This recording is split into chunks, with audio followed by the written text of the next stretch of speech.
Dreamscape presents Rush, an Irish Mafia romance by Penelope Black, narrated by Lessa Lamb and Gideon Frost.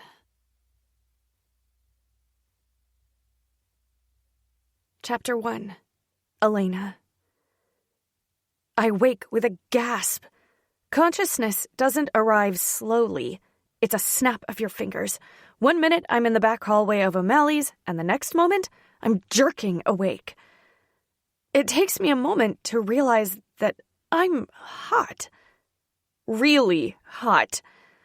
My first thought is that our air conditioner is out again. I look around, expecting to see my dorm room in New York City, before I remember that I was staying in Boston with my mom's new fiancé's family. Everything is kind of foggy, but those details are irrelevant when I turn my head and see the inside of a van. My fingers start tingling and my mouth falls open in shock. A sudden cough racks my body with the movement. Everything hurts. Sharp pain lances across my head, centering around my hairline and temple. What happened? I know I said the words out loud, but I can't hear them. A sliver of panic zips down my spine, and I squeeze my eyes shut. It smells like a campfire, only less roasted marshmallows and more sharp chemicals. With one hand, I push off the floor to sit up and touch my ear with the other. I feel something wet on my fingers. Blood. Everything is muffled, like I'm underwater, and the smell of smoke is getting stronger. My brows crease and goosebumps cover my arms. I don't understand what's happening, but I try to push down the panic that's creeping up my throat. Where's Wolf? And Rush? Or Sully? Movement catches my attention, and I see bright orange flames through the front windshield. They ensnare me with their hypnotic sway, and I lose precious seconds in their deadly trap. Oh my God. They're coming from the hood of the van. Urgency floods my veins, and adrenaline kicks in and forces me to move. I scramble up to stand and hit my head on the ceiling. The impact knocks me back a step, and I trip over something and land hard on the floor. My tailbone takes the brunt of the impact, and my elbows sting. But it's the least of my concerns when I see what I tripped on. Or should I say, who? A guy dressed in all black, including a black ski mask rolled partially up to reveal a brown beard, lays motionless next to me. Before I have time to do anything, a guy with red eyes gets in my face. He's dressed the same way as the guy I just tripped over, and fear holds my body in a vice grip. I can't hear what he's yelling over the roaring in my ears, but my fight-or-flight instinct kicks in as I remember him from the back hallway of O'Malley's. When he bends down and checks the guy next to me for a pulse, I seize my opportunity. I scramble around, get to my feet, and run toward the back door. I make it 2 steps before someone tackles me from behind. My chin slams into the floor of the dirty van, and blood fills my mouth. Stars dance before my eyes, and I shake my head to get the ringing to stop. He wrenches my arms behind my back, and I thrash around and kick anything my feet come in contact with. Sweat rolls down my face as the air in the van turns sweltering. I feel something wrap around my wrists, and I feel myself detach from my body. I'm reduced to my base as a human being. And I know that I'm not ending my days on this earth trapped in a fiery van. It takes a moment for the sound to filter in, but I can hear myself screaming. It's the loudest noise I've ever heard come out of my mouth, but I can't stop. Stopping means that I'm giving up. Stopping means I'm resigning myself to this fate. Stopping means that I'll never see 3 pairs of intense, stunning, captivating eyes again. So I don't stop. I can't. I won't. I scream and I claw and I kick anything that I touch. I turn fucking feral. Jesus fucking Christ, will you hand me the goddamn syringe already? If we die in here, then we don't get paid. The person wrestling with me yells, but I don't give his words a second of my time. I need every second I can get. I hear someone answer, but I can barely make out the words over my screaming and the lingering ringing. From the corner of my eye, I see a syringe, and I redouble my efforts. Remember, you brought this on yourself, he hisses in my face, spit flying to my cheek. He grabs the syringe from the outstretched hand and brings it down hard on my neck before tossing it to the side. It takes all of 10 seconds before my muscles betray me and stop working. 5 seconds later, I fight to keep my eyes open as the red-eyed demon of a man gets in my face. She's done. Let's go before they catch up to us. If they catch us, we're fucking dead. And I'm not dying because Smitty can't fucking drive. I hear the creak and groan of metal being pushed open and feel my body carried out of the van. The last thing I see is the dark sky as someone carries me from the flaming van to a waiting car. Chapter 2. Rush. Some motherfucker came into our town, into our bar, shit on our authority, and stole our goddamn girl. The words come out in a torrent of rage, exploding into the still kitchen air by the last word. With my arm stretched out, I swipe it across the table, and everything crashes to the floor. Coffee mugs full of room-temperature coffee shatter and spill liquid everywhere. Loose papers flutter to the floor, some landing in the coffee puddles. My jaw ticks at the mess on the floor, but my rage won't let me take the time to pick it up.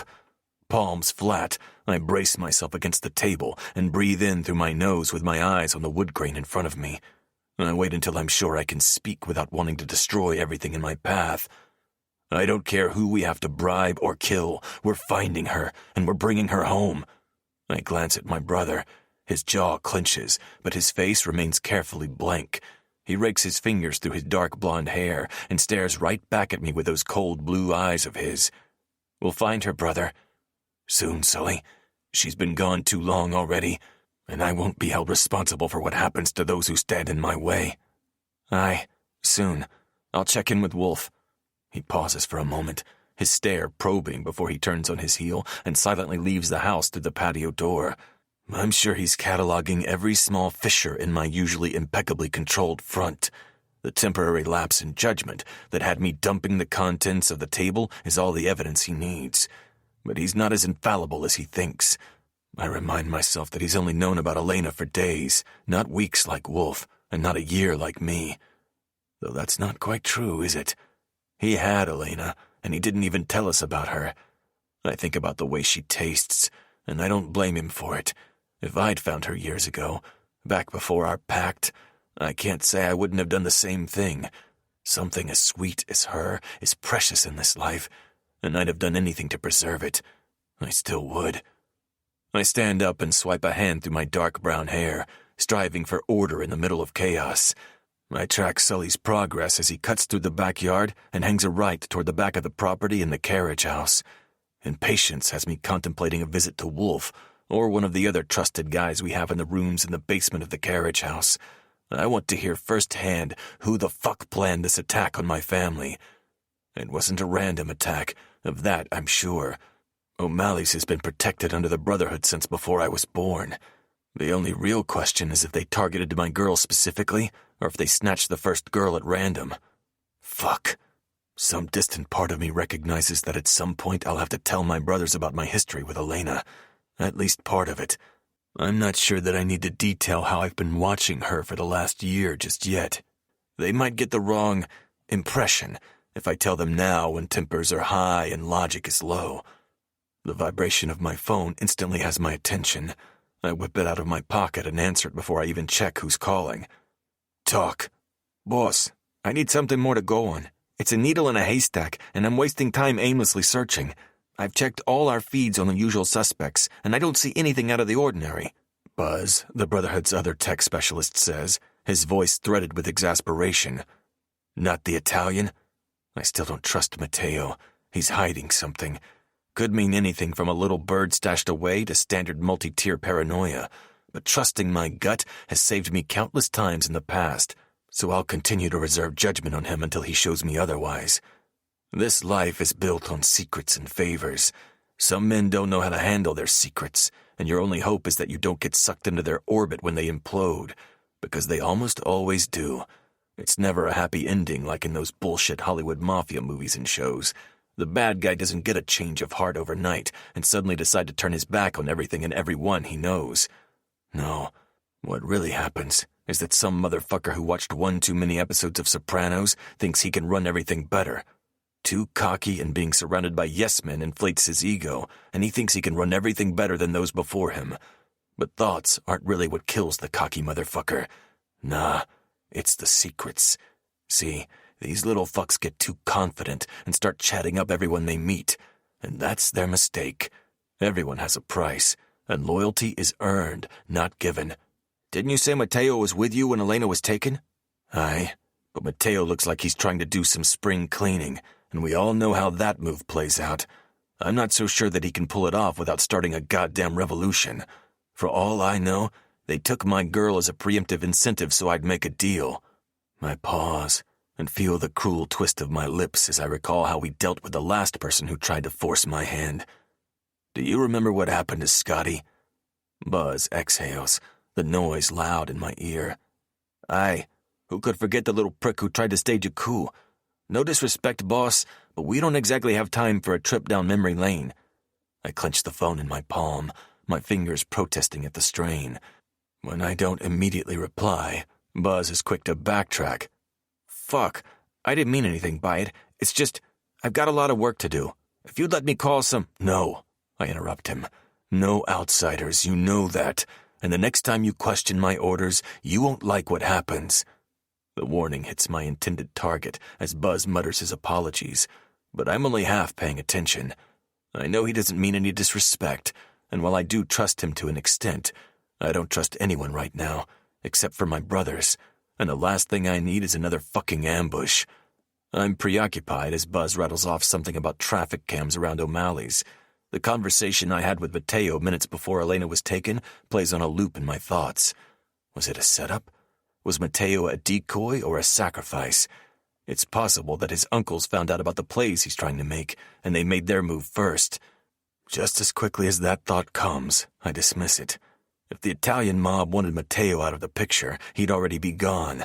They wouldn't do some roundabout way of getting to him through me. Shit, we're acquaintances, passing friendly at best. And if Matteo was genuinely there to warn us, that begs the question, how did he know? Find Matteo Rossi, I interrupt him. I want eyes on him, and I want names of his sources. I hang up before he replies. Whoever took her will regret it for the rest of his life, however short it may be, and I will rain down a hell unlike anyone has ever seen on everyone who stands in my way. If I make a move before I have all the information, it could cost us something I'm not willing to pay. Elena, there are a lot of prices I've paid, like my soul, but she won't be one of them. I refuse to let her be a casualty of this war. So I'm static for the time being, and I'm practically vibrating with the need to move. And for someone who routinely gets all the information I need and more, this lack of information grates on my fucking nerves. We just need one tiny kernel to find her. I can find a needle in a haystack, but the only problem with that plan is that it takes significantly longer, and time is not on our side. Fuck! I yell into the empty kitchen. Elena was stolen from me right underneath my nose. These are either the cockiest sons of bitches out there, or they're the most stupid. It wouldn't surprise me if they were both. I have another play, but I hesitate to make the call. It's a certifiable ace up my sleeve, but they bring their own set of chaos everywhere they go. The Kings. We've been friends since childhood, and while they're not in the Brotherhood, the Kings are their own force. Every time I think about that no-women archaic rule the Brotherhood has, I want to punch someone. When I'm president of the Brotherhood Council and not just the Junior Council, that's one thing I'm going to implement. Shit, the King sisters are better than some of my guys in more than one area. Maeve, Fiona, Kira, Ava, and Roisin King were trained by the Hammer himself. Joseph King wanted sons, and the universe gave him 5 daughters, all born a year apart. I still remember the first time they came to the family barbecue. A little girl marches right over to me, her hair a wild mess, and sticks out her hand for me to shake. Hi, I'm Maeve King, and these are my sisters. My dad kept trying for a boy, but instead, God gave him my baby sisters instead. She hooks a thumb over her shoulder to the 4 girls standing behind her. I nod my head to the side. These are my brothers, Connor and James. Cool. Want to play spies? My dad says I'm getting real good, and someday I'm going to be the best goddamn spy ever.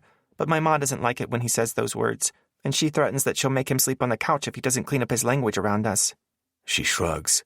He never does, and she never makes him. She says she likes Dad to keep her warm at night too much, whatever that means. She pauses, and I don't say anything. She gave me too much information at one time, and I'm not sure what I should say. She doesn't give me long to respond before she says, So, are we going to play? I glance at my brothers, and they both shrug their shoulders in response. We're trying to master our nonverbal communication. I'm positive it'll come in handy one day. Sure, I say with a shrug and a nod. Over the years, we'd see the King sisters a couple of times a year, and then less as we got older, and they started their own thing. King tried to get his girls in the Brotherhood, even though he was never a member himself, but the council kept voting no, despite the fact that all 5 of them had indispensable skills. They'll be my first recruits when I sit in that president's chair. Every so often I get a call from one of them when they need assistance from one of us. We've never had to call in a favor. Until now. Chapter 3. Wolf. The hinges creak as the body of the faceless guy sways with the last punch. His head snaps to the side with an air of finality that has me roaring in frustration. I spin and kick the metal folding chair into the wall. Fuck! Desperation weighs heavy on my shoulders. I rake my hands through my hair, no doubt painting it with this worthless fuck's blood. He was some low-level thug our boys caught at the port selling skin. Everyone knows we don't tolerate that shit. Everyone. We've had him on ice for the last couple of days until we could squeeze more information from him. I was content to let our boys have a chat with him, since I planned to spend the weekend in the city. But then circumstances changed. I still can't quite bring myself to say my girl was kidnapped without flying off into a blackout rage. I thought it best I come have that chat with him. In fact, I made it my mission to have a personal chat with each person we've got here, and everyone the boys pick up until I get my girl back. I don't bother wiping off the blood spatter, but I grab the hand towel and toss it over my shoulder. I push open the metal door to the hallway and nod at the guy, Jimmy, posted up against the wall. Who's next? Jimmy tips his head to the room next to him. This one here's compliments of Rossi. Left him outside the gate with a bow and everything. My eyebrows hit my hairline. Do you know who it is? Said he's someone who crossed him, Jimmy says with a shrug. I don't take out his garbage. I grit through my teeth. That's what I told him, boss, Jimmy assures me with a nod. I don't have to tell our boys that I'm one wrong word away from snapping. He better give us something good. He nods at me but doesn't say anything as I push open the door to the room next to him. I whistle under my breath when I see the mess before me. Huh. I guess someone already had a chat with you, I tell the guy in the middle of the room. I'm not surprised when he doesn't respond right away. It looks like he went a few rounds in the ring. His arms are stretched up high, zip-tied and connected to a hook hanging from the ceiling. His head hangs low, and blood drips down his face onto the floor. In a dirty, torn shirt and jeans, I don't see any visible tattoos or identifiers to give me any hints as to who the fuck he is. Some unlucky prick, I guess. I take a step toward him and he lifts his head. A crazed smile takes up half of his face as he flashes me his bloodied mouth. It looks like some sort of horror movie extra. Ah, so you can hear me. Perfect. That makes this more fun, doesn't it? I take another step forward and let him see the beast in my gaze. I'm tethered to my humanity by a thread right now, and all it takes is one misstep and everyone will be fucked. Everyone. The last time I gave in and let my inner beast run unchecked, the aftermath looked like the set of a B-grade horror movie. As far as I'm concerned, they deserved it. Everyone knows what happens when the Brotherhood catches you breaking a rule. I cock my head as the idea of letting my beast out to play takes shape in my mind. It does have merit. I clap my hands and get back on task. I level him with my blank stare that I've perfected years ago. It never fails to make men spill their secrets, men far greater than him. Where's my girl? I know he either doesn't get the memo just yet, or he's playing hard to get when his smile kicks up a notch. You don't want to know who I am? He taunts with a cocky little smirk.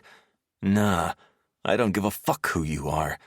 In 2 swift steps, I deliver a right hook across his nose. The satisfying crunch fills the air as blood arcs across the room. Did you know you could break your nose in several places, and each one hurts more than the previous break? I pause and flash him a cruel smile. But I'm sure you knew that already. I'll ask again. Where's my girl? The nameless guy in front of me pants, spraying blood pouring from his nose with every exhale. Fuck you. I tip my head back and laugh. It's a harsh sound, and I glance at him to see that he's finally cluing into his situation. I see you don't know who I am. I shrug with faux nonchalance. Some people call me the VP of the Brotherhood's Junior Council. Some people call me the Wolf. You'll know by the time I'm done exactly who I am. Real fear shines in his eyes, and a sliver of satisfaction slithers around inside me. Sometimes it's good that my reputation precedes me. Honestly, a lot of the rumors flying around about me are total bullshit. But in situations like this, it's goddamn helpful. It means less work for me. I glance at my hands, streaked with blood, not all of it mine, knuckles busted and swollen. If Red's life wasn't on the line, I might take a breather and come back from another angle. But something primal inside me urges me to use nothing but my fists to mete out judgment on these poor excuses for men. Today, I am the judge, jury, and in some cases, executioner. I go another few rounds of questions, none of which he answers, before he passes out. God damn it! I shake out my hand and exhale a weighted breath.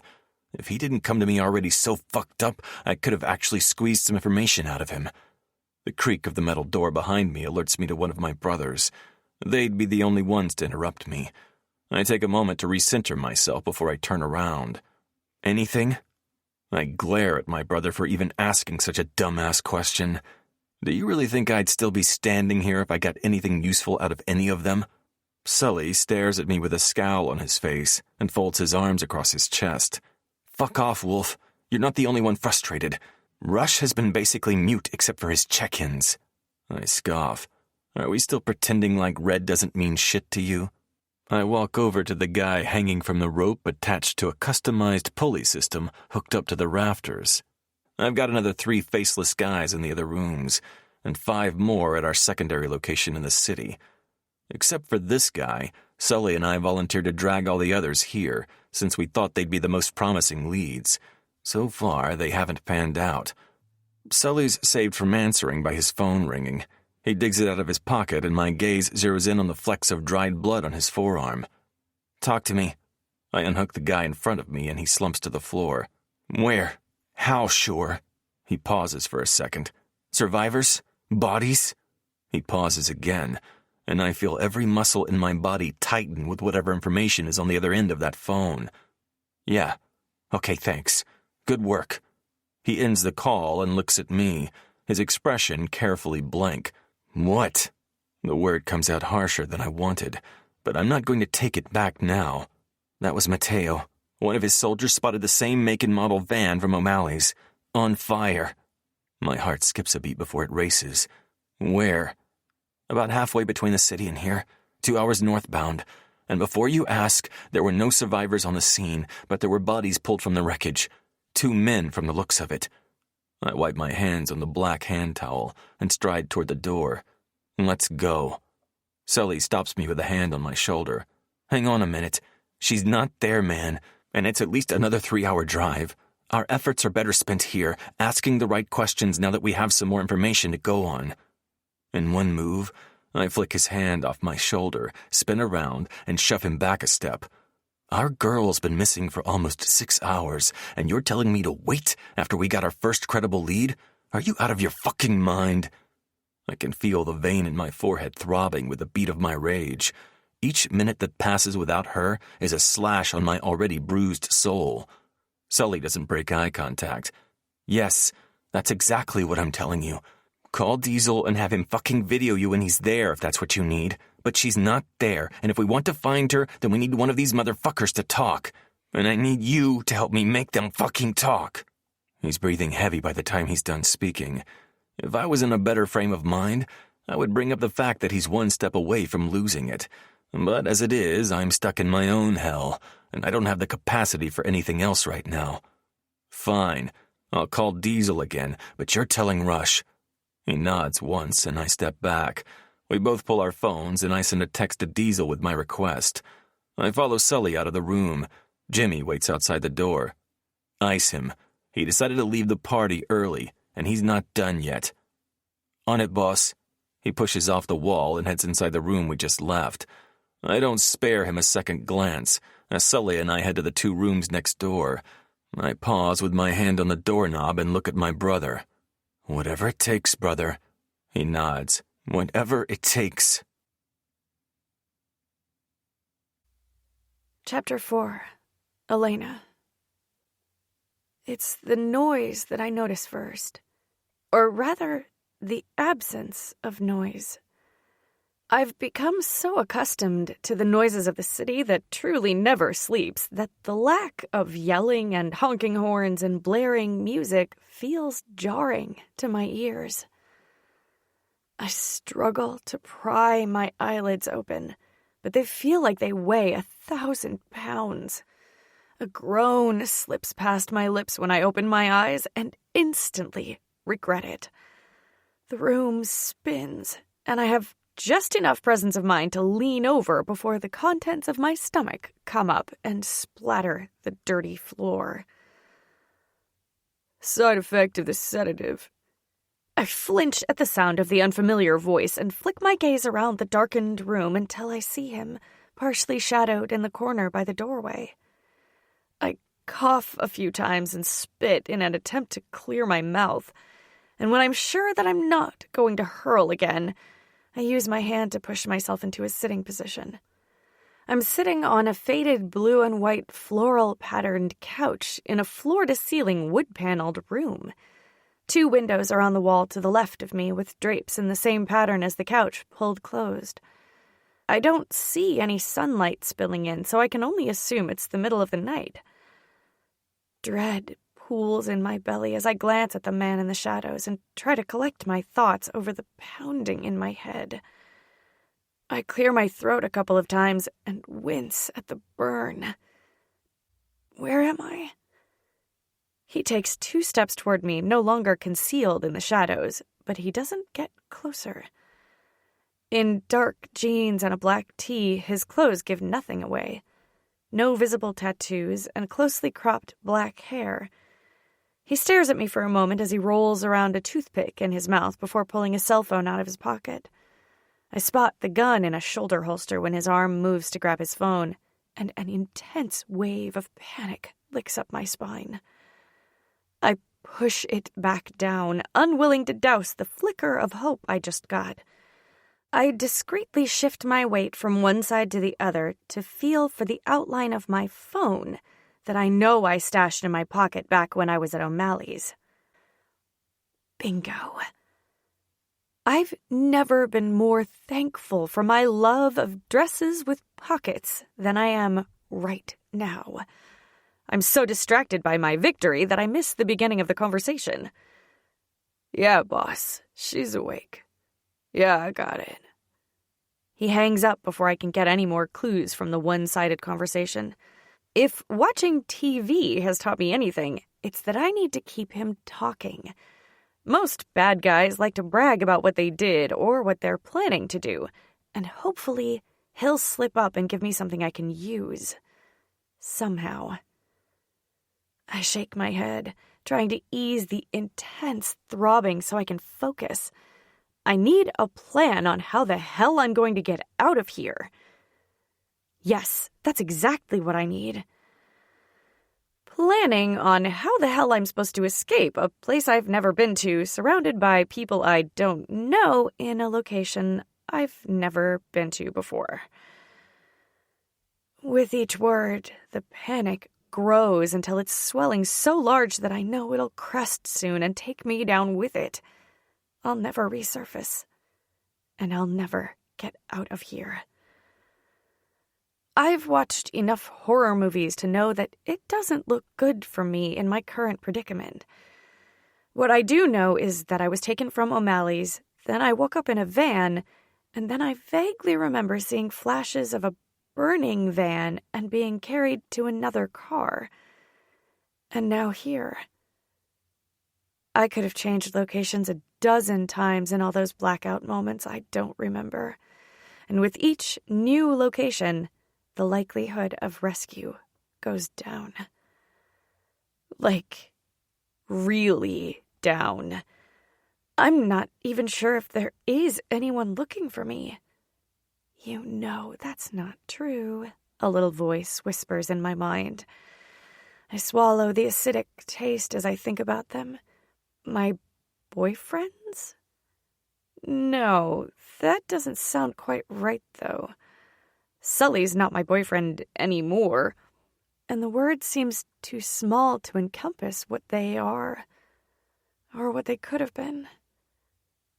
All I know is that they're mine. And they'll come for me. I know they will. But I need to do everything I can to help, and I need to get out of this place, this situation. Once I'm safe, then I'll give in to the fear draped across my shoulders, and then I can take a breath to examine my feelings for 3 very different men. With my newfound conviction, I square my shoulders and look at the guy in front of me. Who are you?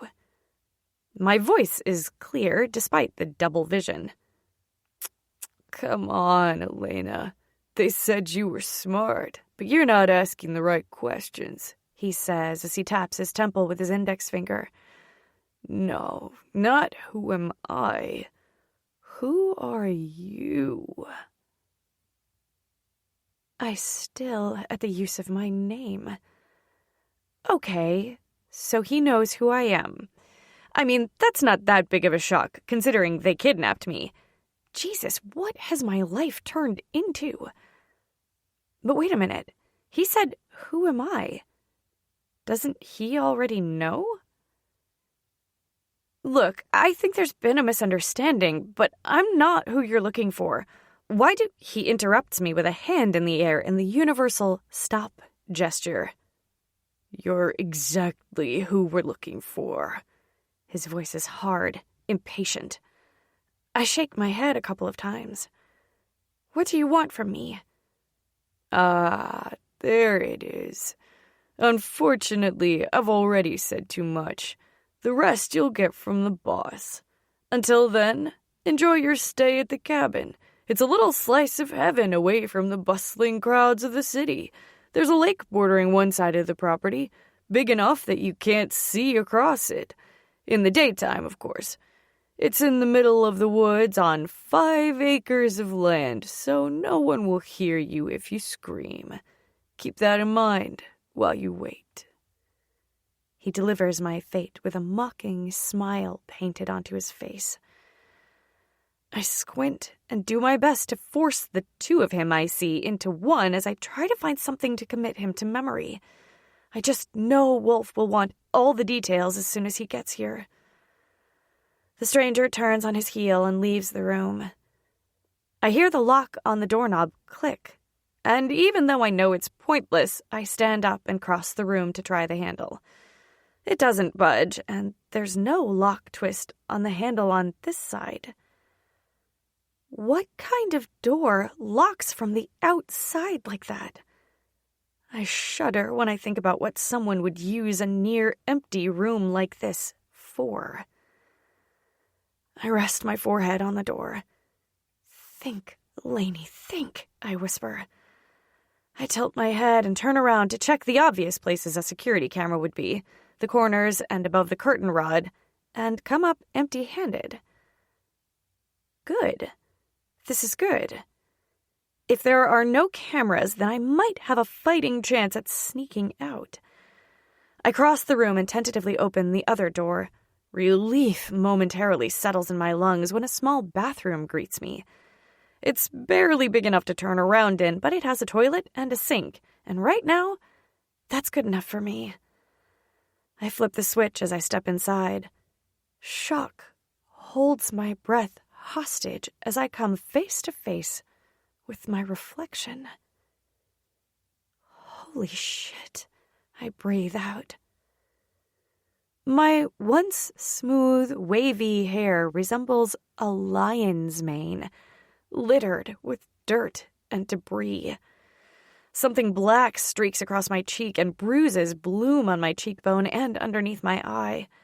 The vibrant emerald green of my birthday dress mocks me with rips and snags along the bodice. The hemline is torn over one thigh, and the swath of fabric over one shoulder is holding on by a thread. Crusted, dried blood lines my nostril, but that's not what holds my attention. I stare, transfixed by the sight of dried blood on the crown of my head. Aside from spraining my ankle a few years ago, I've never been hurt like this before. Never bled like this before. I slowly bring my hand to my head and probe the edges of the cut. Pain, sharp and shocking, rolls through me at the exploration, and I wince. "Okay, Lainey, you can do this," I whisper as I hold my own gaze in the mirror. I nod a couple of times and mentally fortify myself. I don't know what's going on or where I am, but I'm smart and resourceful, and I know that Wolf will be looking for me. I just have to hold on.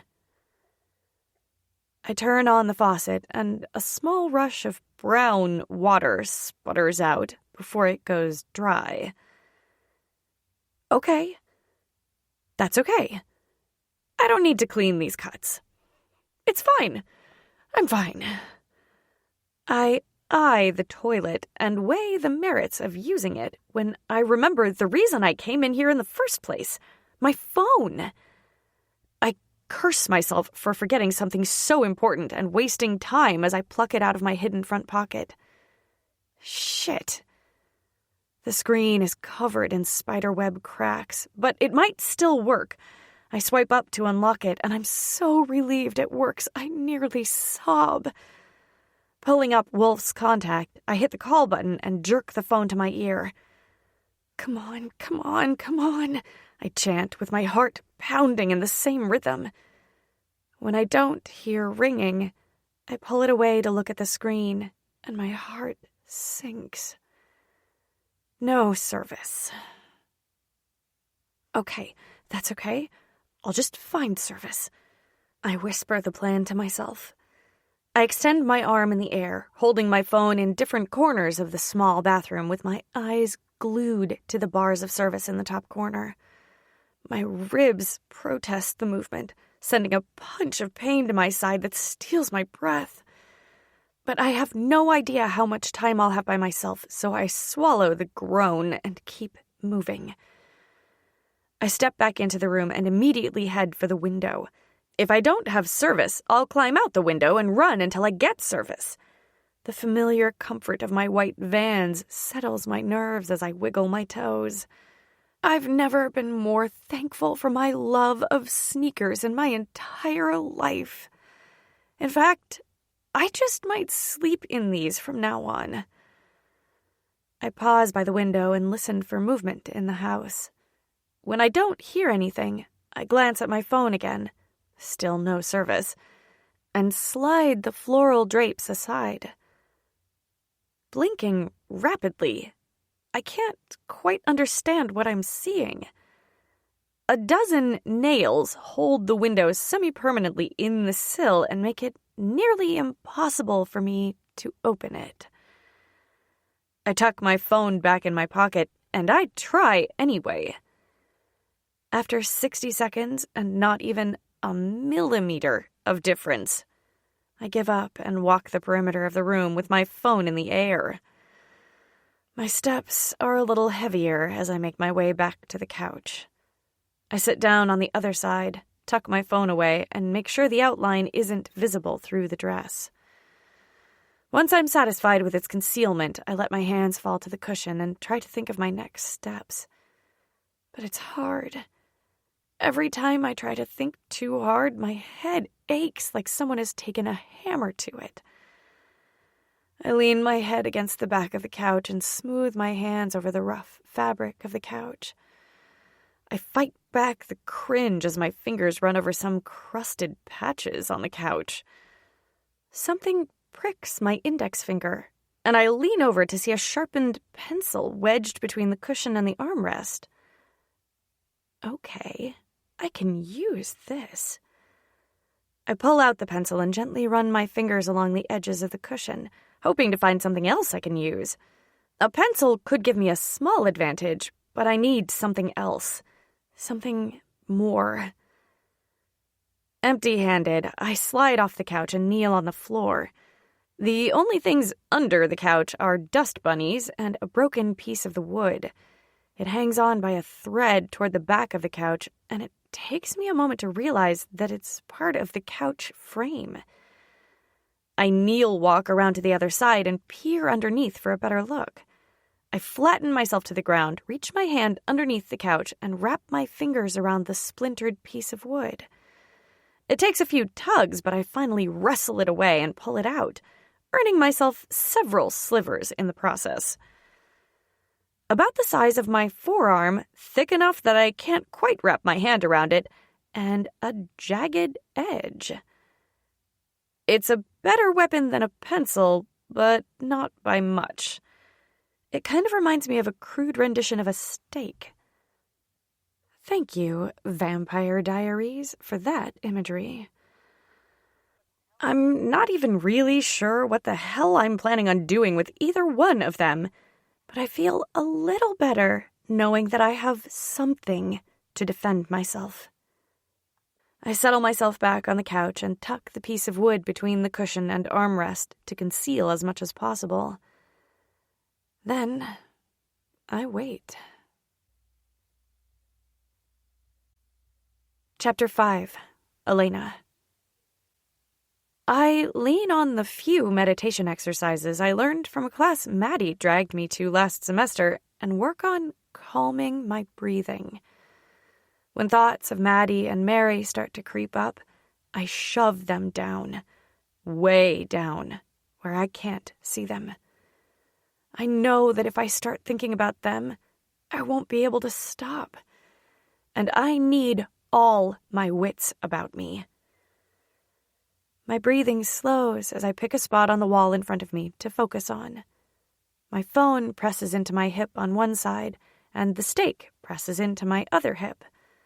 Both offer me a little comfort. I've never done well with the unknown. There's a reason I prefer a plan. Sitting in the void of possibility leaves too much to chance. And chance, by its very definition, is unpredictability. I like the idea of spontaneity more than I actually like it, unless it's in small doses.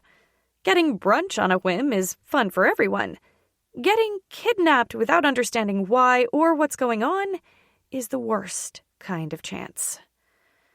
Changing locations several times by men you've never seen before without a single self-defense class under your belt could be the final stop on my journey. I've never been more aware of the fact that I'm a defenseless, 5'4", 18-year-old woman than I am right now. I make a promise to myself.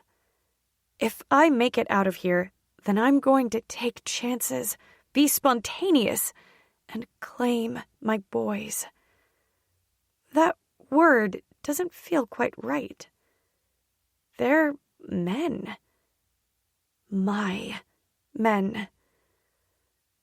But first, I'll take self-defense classes. No, first thing I'm going to do if I get out of here alive is find my men and kiss the hell out of them. In fact, I may never stop kissing them. And I'm going to hug my cousins and make sure they realize how much I love them. But self-defense comes in a close second. The facts are simple. I have no idea why I'm here or who took me. And I have a pencil and a rudimentary stake as my only form of defense. The odds don't look good. Luckily for me, I always root for the underdog. I had no idea that one day I'd be the underdog in every sense of the word. Footsteps startle me out of my forced state of faux calm, and my heart starts to race. I watch the doorknob turn with bated breath.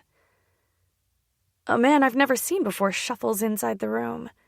Tall and skinny with brown hair, he looks like everyone and no one. I swallow reflexively and track his movements with my gaze, keeping my body still. Once he steps inside, he turns to lock the door from the outside before shutting it firmly with the palm of his hand. The blank look on his face when he turns to look at me sends a shiver of fear down my spine. He brings his deadened gaze to mine. "You're so much prettier in person." His words, delivered with such a lack of emotion, hang in the air. Trepidation and wariness blanket my shoulders. "Do I know you?" My words are quiet in the suddenly too small room.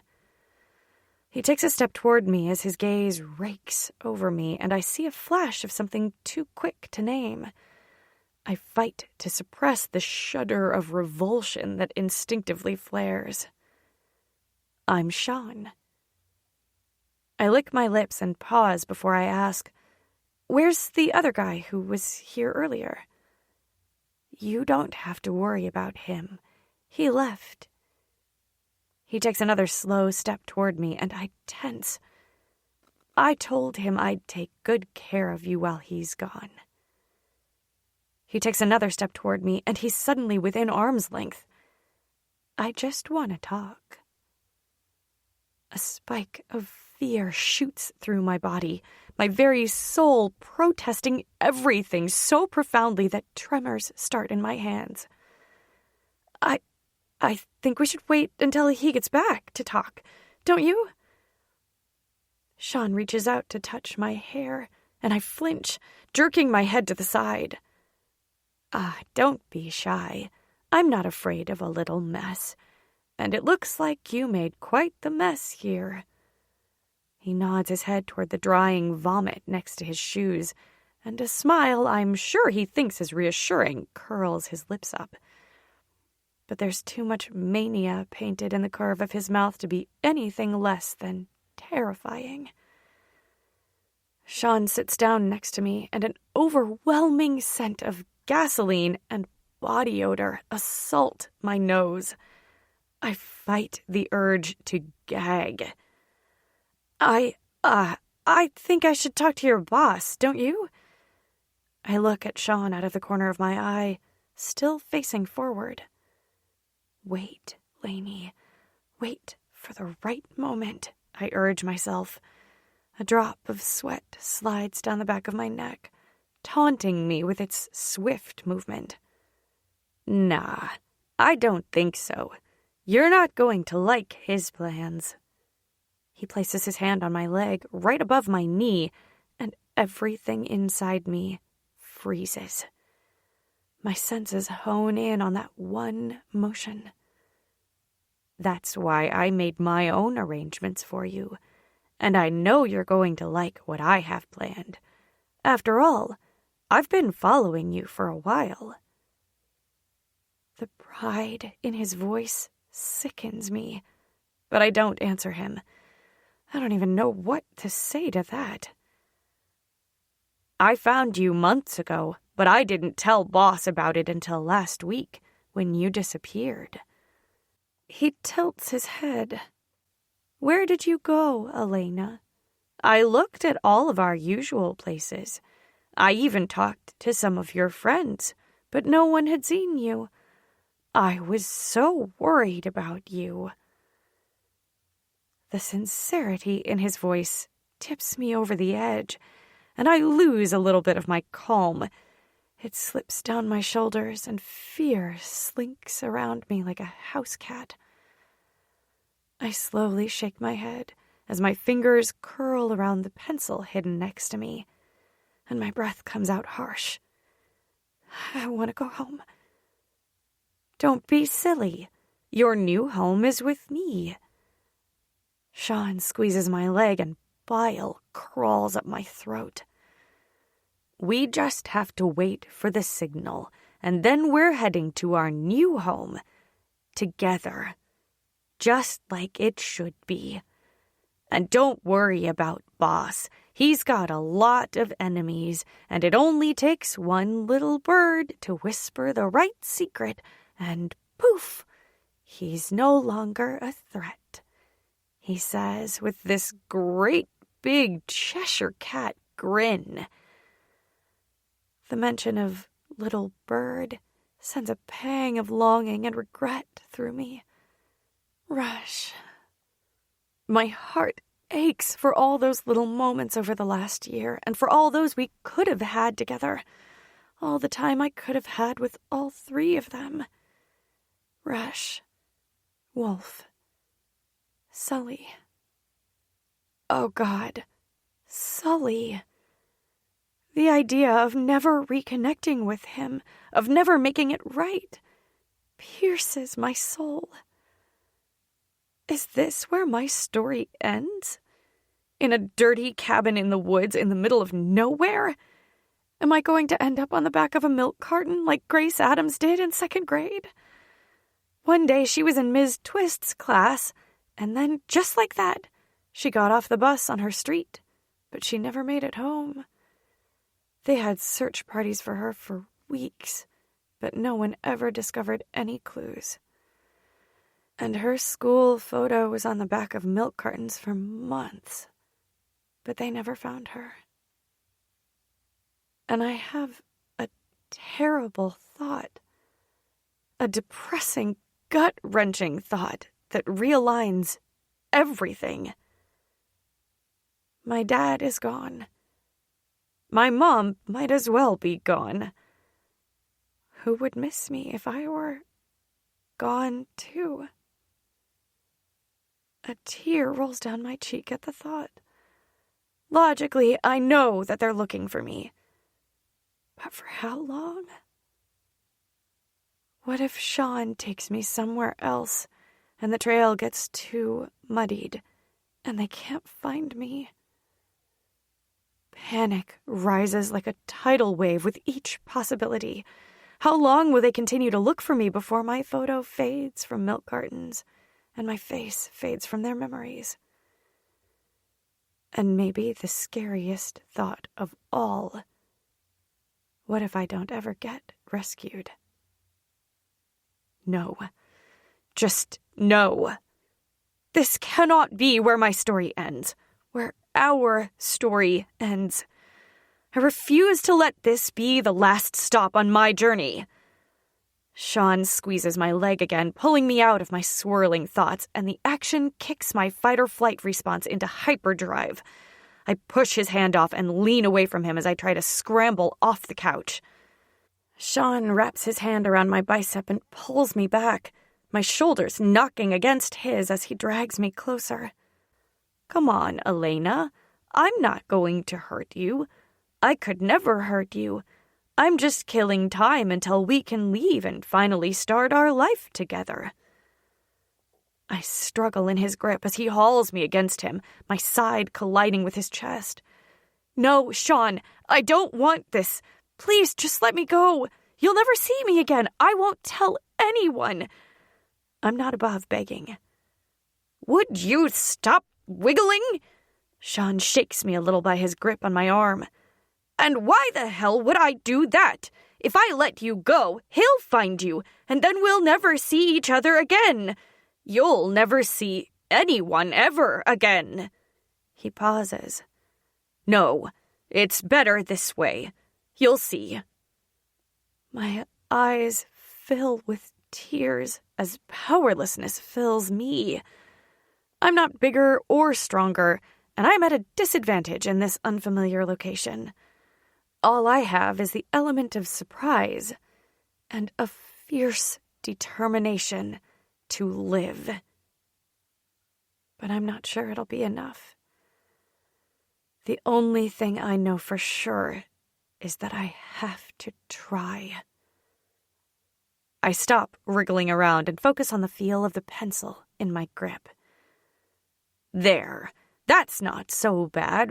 The sound of an explosion interrupts him, and he loosens his grip on my arm as he turns his head to look out the window. Perfect.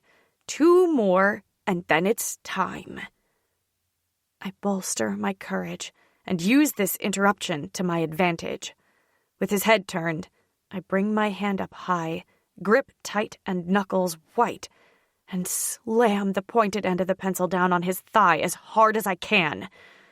Sean howls in pain and drops my arm instantly. I leave the pencil in his thigh and wrap my hands around the splintered makeshift stake.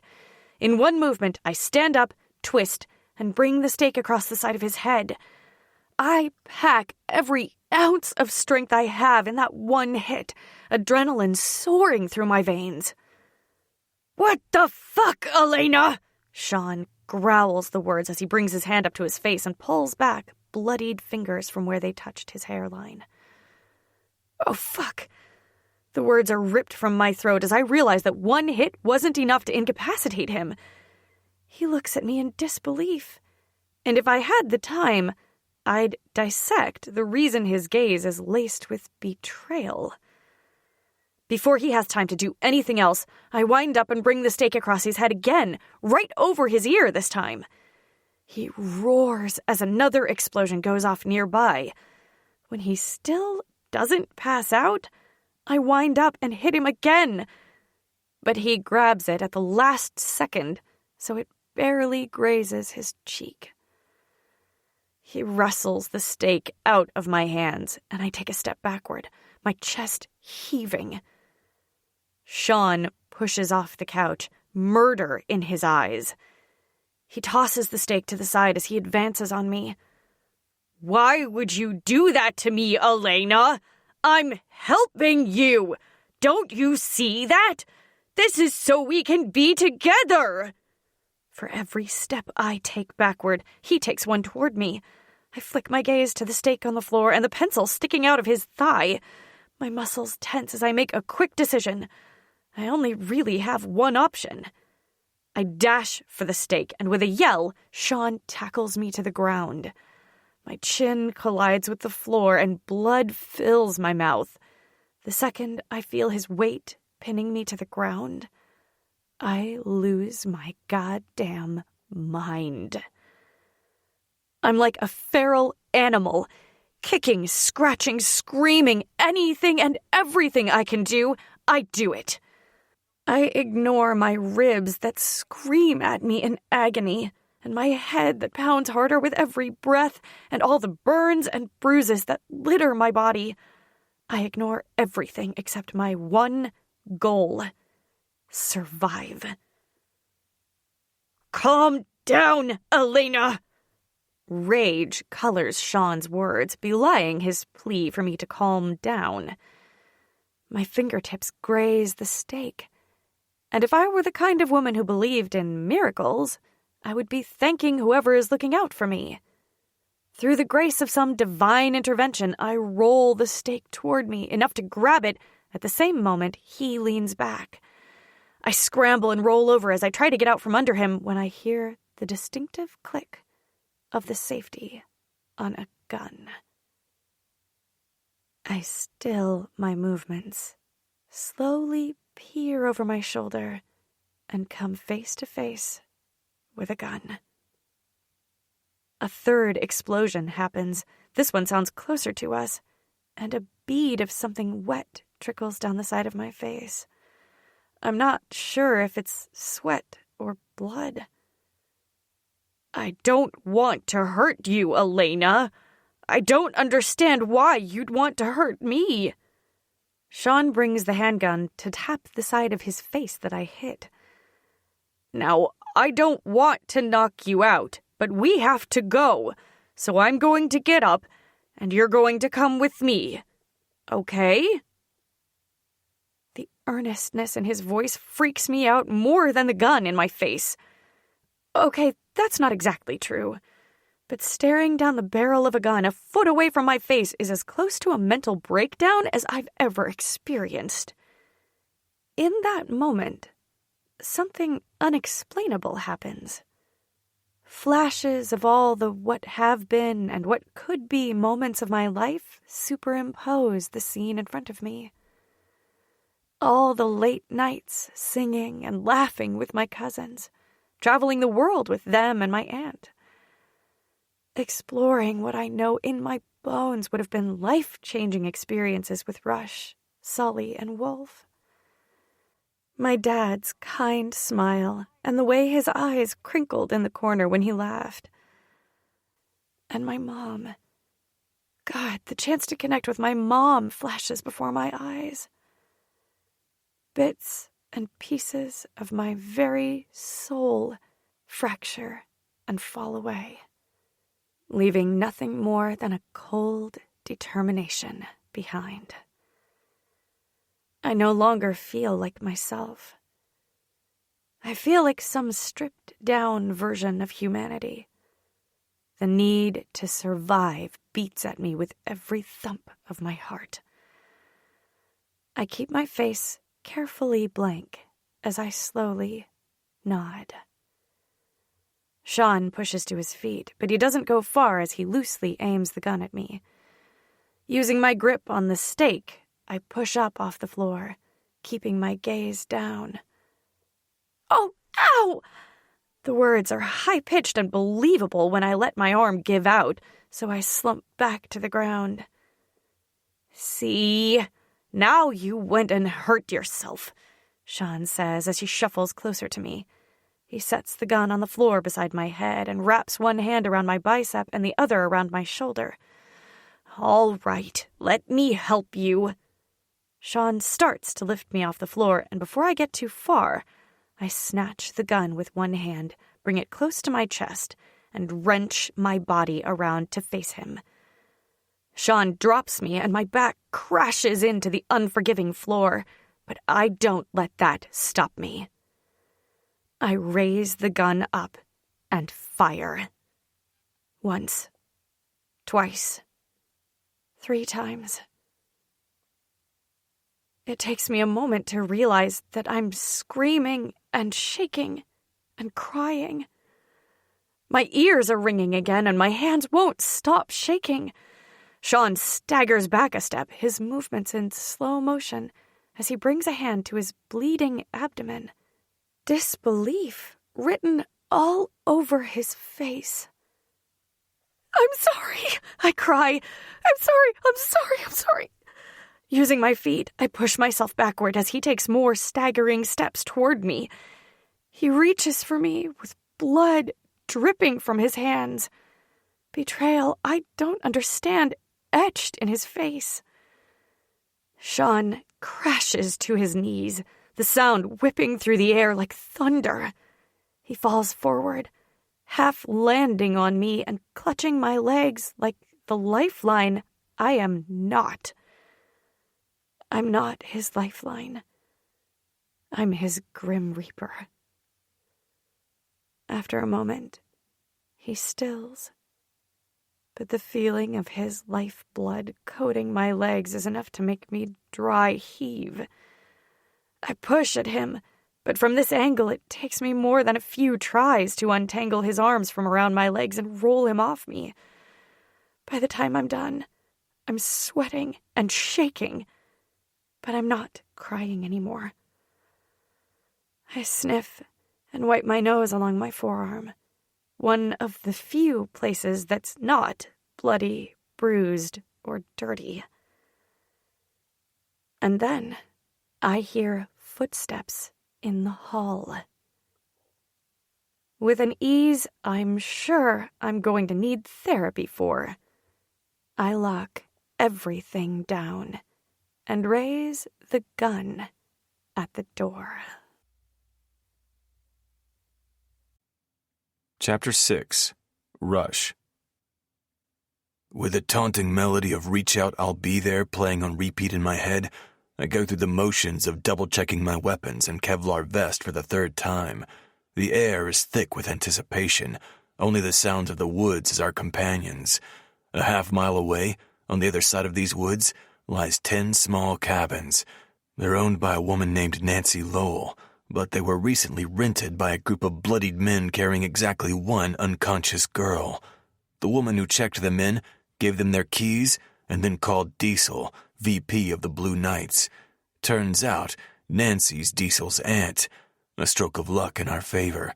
I've never been more thankful for my social butterfly of a brother who's been spending every Friday night at the Blue Knights clubhouse for the last year and subsequently befriending their VP. Diesel granted us the favor and went to the scene of the van fire. I watched as he video called us to show us the wreckage. My gut still churns at the image of the shell of the van. The interior almost entirely burned out. It's embedded in my brain, and I'm not sure I'll ever get it out. I keep picturing Elena there, her lifeless body barely recognizable as it lies on the ground.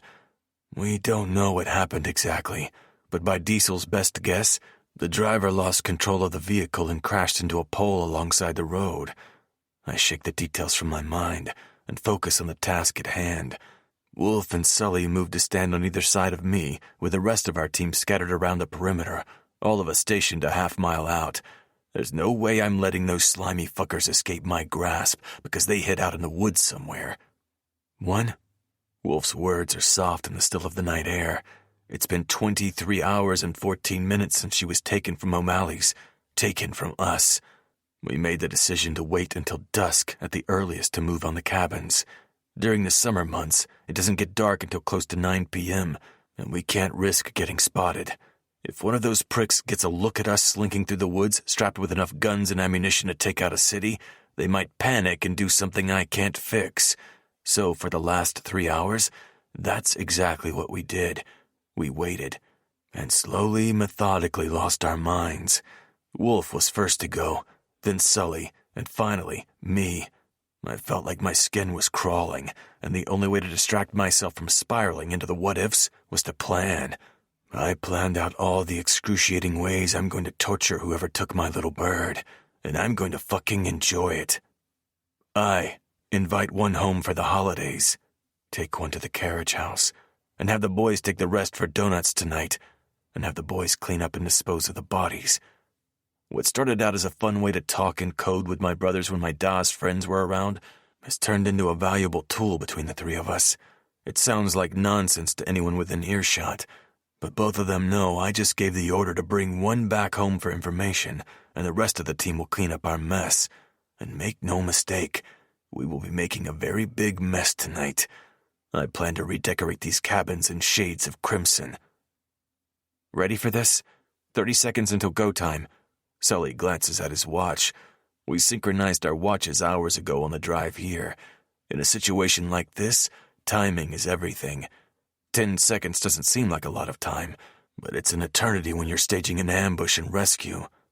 I inhale deeply and taste rage on the back of my tongue. It's a violent combination from the three of us. Aye, let's bring our girl home, brothers. And kill everyone in our way, Wolf says, a feral grin lighting his features. Every single one, Sully says, as he takes a step forward. It's showtime. We make our way through the forest at a steady but cautious pace. Wolf jumps over a fallen tree trunk, and a flashback slams into my head so swiftly, I grunt with the impact.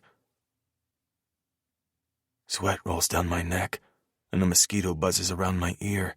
My brothers and I wade through the overgrown piece of land in Brooklyn's industrial park. Buzz, our resident tech guy, said the warehouse 100 feet in front of us has our shit. Considering I've been running circles around him in tech the last few months, I'm not too confident in Buzz's skills. That motherfucker better be right about this, I grumble. Face it, brother, Buzz found our shit before you did. Wolf flashes me a condescending smirk. I give Wolf the bird. Fuck that. The first notes of some song pierce the air. Wolf spins and jumps over a rotted log to land right next to our brother, Sully. What the fuck, dude? Turn that shit off before you get us killed, Wolf hisses and glances from left to right. Shit, sorry. Sully holds the power button down. Something in the air shifts, and my heart skips a beat. Dread slithers inside my veins, and my fingers start to tingle. I stop walking, and Sully walks right into me with a grunt. Something's not right. Sully rubs his nose as he looks to the left and then to the right. What do you mean? I mean, why is it so quiet? My voice is quiet.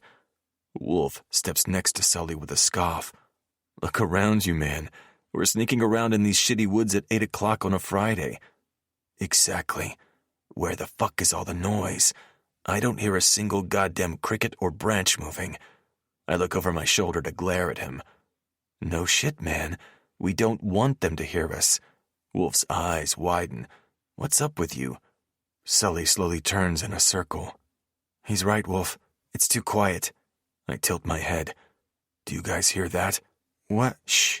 Wolf takes a step forward, and I cock my head. Is that Buzz? I tilt my head to the side to listen. It sounds like ticking? Wolf interrupts me. Why the fuck? That's ticking! Wolf yells, interrupting Sully. My pulse thunders, and my adrenaline soars. We gotta get the fuck out of here! Wolf yells, grabbing Sully and I by the shoulders and encouraging us to run. I pull out my phone as I jump over a fallen tree and call my Da. It's a fucking trap. Get back, Da. What? Where are you, boyo? Da yells into the phone. My heartbeat roars in my ears, drowning out anything he's saying. I end the call and maneuver around some broken metal, glancing to the side to make sure my brothers are still with me.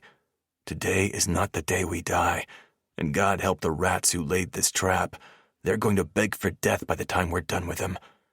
We're halfway back before the ticking stops, and then the world as we knew it explodes. Rush, what's wrong? Sully's words snap me out of the flashback, and I notice he's several paces in front of me. I shake my head to rid the lasting images of my brothers flying through the air with a building on fire as their backdrop. Nothing. Then let's go, man. We're wasting time. Sully looks at me with an eyebrow raised and a scowl on his face. I jog to catch up to him and Wolf, and we resume our pace. We've been walking for 10 minutes, so we should see the furthest cabin on the property any moment. An explosion cracks in the night air, and we all still our movements. The hair on the back of my arms stands to attention as I survey the surrounding woods. I don't feel eyes on me, and I've honed my instincts for just this sort of reason. There, Wolf whispers as he points ahead and to the right. I follow the direction of his finger and see the corner of a one-story cabin with 2 others right next to it. None of them are on fire, though. We follow Wolf's lead and all head toward the cabins. I draw my gun and flick off the safety. Without a word, the 3 of us fan out to a cabin each. I head toward the cabin right in front of us. Sully takes the one to the right, and Wolf takes the one to the left. I don't see the rest of the guys we brought with us, but I'm not surprised. There's a reason we chose them for this. With my back to the exterior, I inch along the wall until I reach the corner of the front of the house. I peek from behind the corner and see a small porch. I take a breath to center myself before I spin around the corner, my back still tucked against the wall and my gun raised in front of me. A second explosion paints the summer air with thunder, and this time, I see it. Flames engulf one of the cabins in the distance. Fear slithers inside my veins, and urgency pounds at my temples. 3 quick steps, and I'm next to a window. I pull my arms in without letting go of the gun, and tilt my head toward the window to peer inside. The drapes are drawn all but a crack, and I see the glow of a lamp. I'm on the other side of the window in one quick movement, stepping up the 2 steps until I'm next to the front door. I grab the doorknob with one hand and pause to listen for movement either inside the cabin or from Wolf or Sully. The crackling of the cabin's burning is loud enough to cover up the other sounds. My nerves are dancing with urgency, but rushing protocol won't help anyone if I'm dead. Once I'm satisfied with the silence, I carefully twist the doorknob, and the door opens without a sound. I pause for any reaction, and that's when I hear it. Sniffling. My instincts roar, drowning out any rational thought as I fling the door open. It hits the wall hard enough to dent it, but I don't even give it or the sound it created a second thought. I spare one glance into the living room and kitchen in the studio cabin and sprint down the short hallway to what I assume are bedrooms. Soft grunts and thumps fill my ears, and my mind short-circuits. I don't think, I act. I lift up a booted foot and plant it in the center of the cheap, flimsy door. The door breaks under the pressure of my boot, but it doesn't open. I pull my foot out of the hole I made and lean toward it. It doesn't matter what I find in this room. It won't change the way I feel about my little bird. But I don't want this for her. I don't want this experience to reshape her into something I can't fix. I'm fearful of the impact on her soul. I'll raise the entire world to spare her a second of pain. Nothing could have prepared me for the image I find as I peer inside the hole. Birdie. Her name leaves my lips on an exhale. She aims a gun at me, and if I wasn't being crushed under my need to get to her, I'd praise her. Her gaze flies to mine, but it's empty of Elena.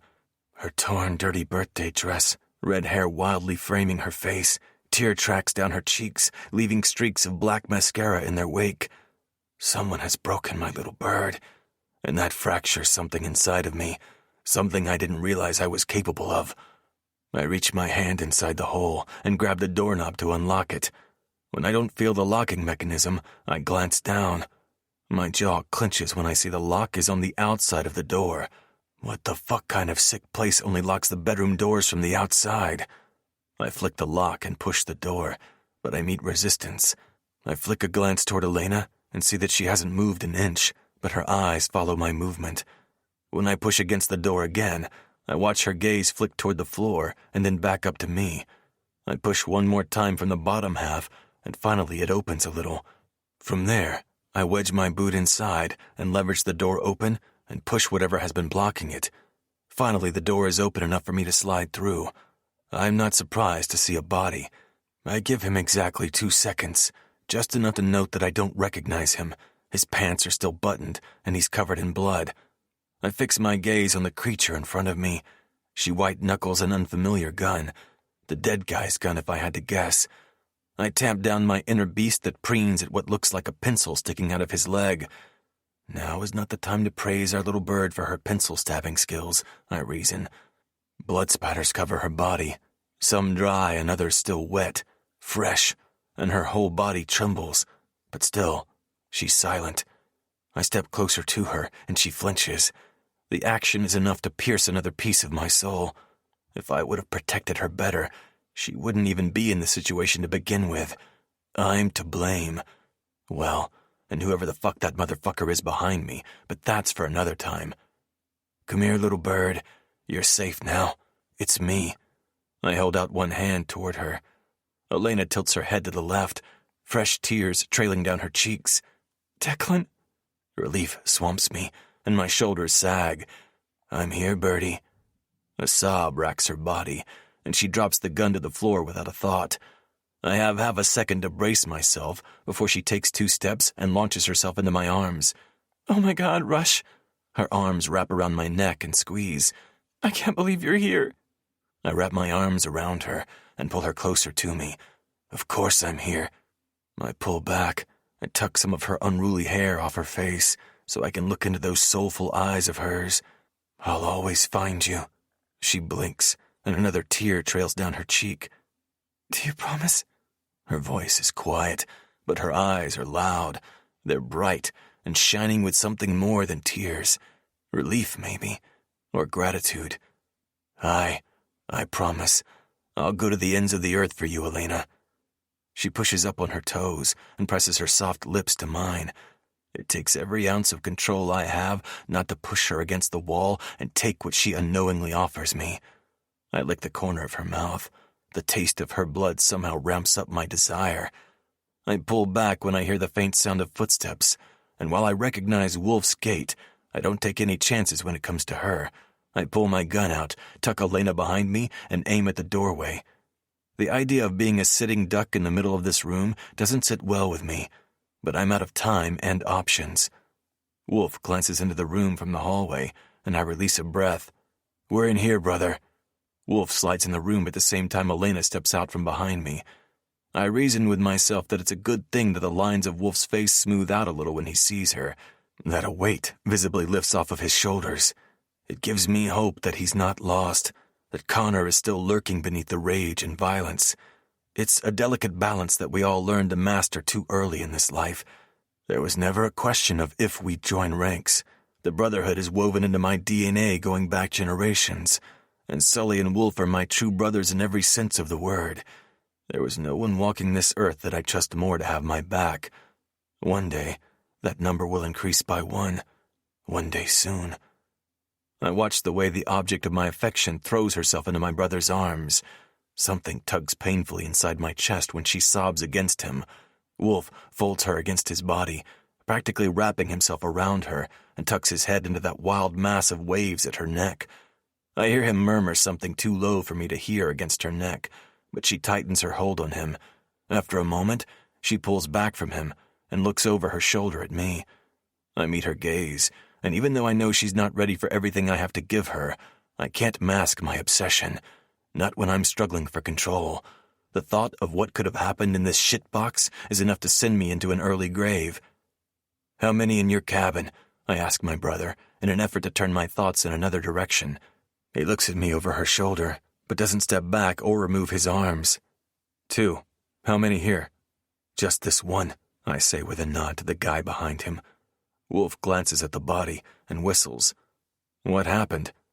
I nod my head toward Elena, and Wolf's eyebrows hit his hairline. We can figure that out later. Let's find Sully and the others. Aye, let's get Red home. Chapter 7. Elena. With his hand firmly clasped in mine, Wolf leads me out of the room and through the small cabin. I look over my shoulder no less than 3 times at Sean's prone form. On my 4th attempt, Rush steps in closely behind me and blocks my view. No more, Birdie. His voice is low as he speaks the words softly. I feel the heat of him hit my back a second later, and something inside me settles. I glance at Rush's eyes as I place my trust in Wolf to guide me out of the cabin safely. As soon as we cross the threshold into the summer air, another explosion lights up the sky and shakes the dirt beneath our feet. A flock of birds takes flight from a nearby tree, squeaking their displeasure. Rush, Wolf grits out through clenched teeth. Stay with her. I'll find him. Rush brushes his hand along the small of my back as he steps around us and heads toward the nearest cabin on our left. I wrap my free hand around Wolf's arm and press my body close to his. A 5th explosion comes from the right, this one the loudest of them all. I flinch, but don't say a word. I'm not sure that I'm capable of speech right now. I don't even know what I would say if I was. God fucking damn it, Wolf curses as he digs his phone out of his pocket. He punches in a few numbers and mumbles, Pick up. Pick up. Someone must pick up, because a moment later he exhales. Oh, thank fuck. Where are you? By my count, that's 5 explosions, and there are only 10 cabins. Our odds are not good. He pauses. We got what we came for. Wolf squeezes my hand. If you didn't find anyone by now, then just get the fuck out of here. We'll talk at our next rendezvous. Without a goodbye, Wolf ends the call and pockets his phone. He taps his leg with his fingers, a fast, frantic beat. He glances at me, a quick scan across my face, and whatever he sees there has a curse slipping past his lips. I absent-mindedly wonder if his lips will feel different against mine. His hand clasped in mine feels the same, but more. It's a curious thing, really. His hand feels warm and comforting wrapped around my smaller hand, which sounds good in theory. I mean, it is good. But I don't feel good. I don't feel warm and comforted. I feel cold and raw, as if everything I thought I knew about the world has been ripped away like tissue paper, leaving the real world in all its violent, burning glory on display. The layers of humanity I naively placed on every person I met have been peeled back to reveal the beasts we all are on the inside. It's both enlightening and disheartening to realize that at the core of our beings, we're no better than animals fighting for survival. I'm no exception. The events of this evening have taught me as much. And now, as I stand here with the curtain peeled back, everything seems sharper and louder. A minute later, and everything feels like it's underwater. I'm struggling to connect who I was before this day to who I am now. Because they are not the same person. I have been irrevocably changed. And I don't know what to do or how to act now. How does one act after they've fought for their life and won? I'm lost in my philosophical musings when another explosion lights up the sky. On reflex, I turn toward the noise. Rush and Sully sprint toward us, backlit by the bright orange flames consuming another cabin. "Anyone else?" Wolf yells. "No, the rest of our boys have pulled out. Let's move," Rush yells as he closes the distance to us. My gaze bounces from Rush to Sully, and my heart pounds in anticipation. I'm relieved to see them both relatively unharmed. My gaze finds Sully's, and I can't look away. His lips part, and he mutters what sounds like a curse. They reach us, and Sully pauses in front of me. I don't realize that I'm reaching toward him until he takes a step closer to me, and my hand brushes against his shoulder. I smooth my hand up and curl it over his shoulder, using it as leverage to bring him closer to me. With one hand still holding on to Wolf's hand, I lean into Sully. My face still fits perfectly in the space between his neck and his shoulder. "James." A hitch in my breath interrupts his name, and he wraps both arms around me. His Kevlar vest presses into me, his shoulder holster and gun digging into my shoulder. But I don't let go. I don't think I'll ever let go of him. Of any of them. Sully pulls back and smooths some of my hair off my face. His gaze bounces around my face as he cups my cheeks. Tears well in my eyes as I finally see him. A tiny crack in his armor shows me the James that I met years ago.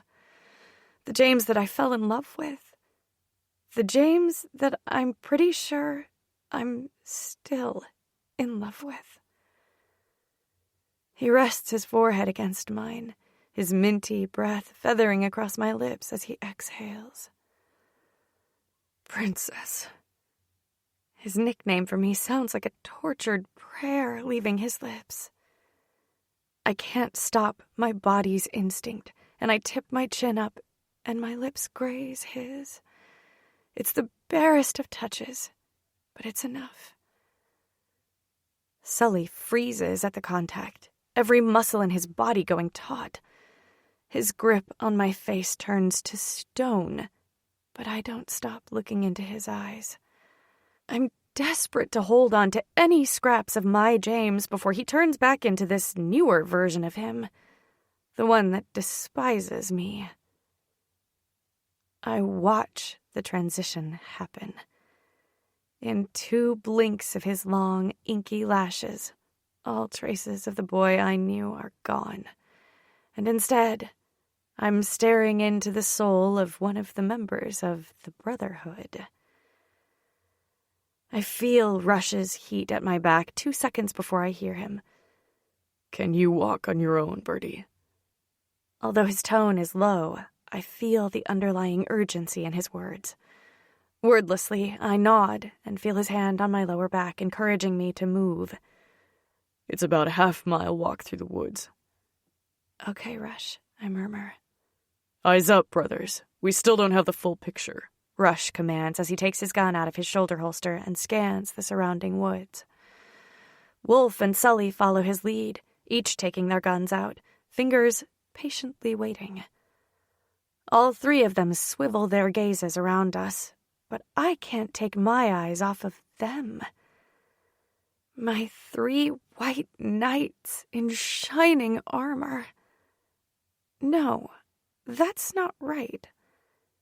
Strapped with more weapons than I've ever seen on a single person, let alone 3, they're not content to live within the restrictive lines society has drawn. They're prepared to leap over those lines. For me. No, they're not my white knights. They're my dark kings.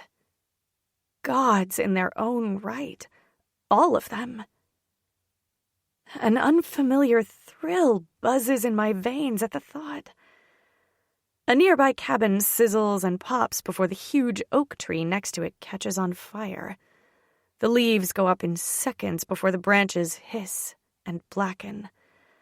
A second later, the tree next to it goes up in flames, and even though sadness fills me at the thought of this beautiful forest burning, self-preservation kicks in.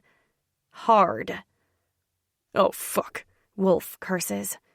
"We gotta move or we're gonna be trapped in here. Now!" He spins on his heel and starts to run back toward the cabin I was in. The cabin with a dead man in one of the... I shut that thought down and focus on putting one foot in front of the other. It's 10 steps until we're out of the clearing and back in the little front yard of the cabin I was in.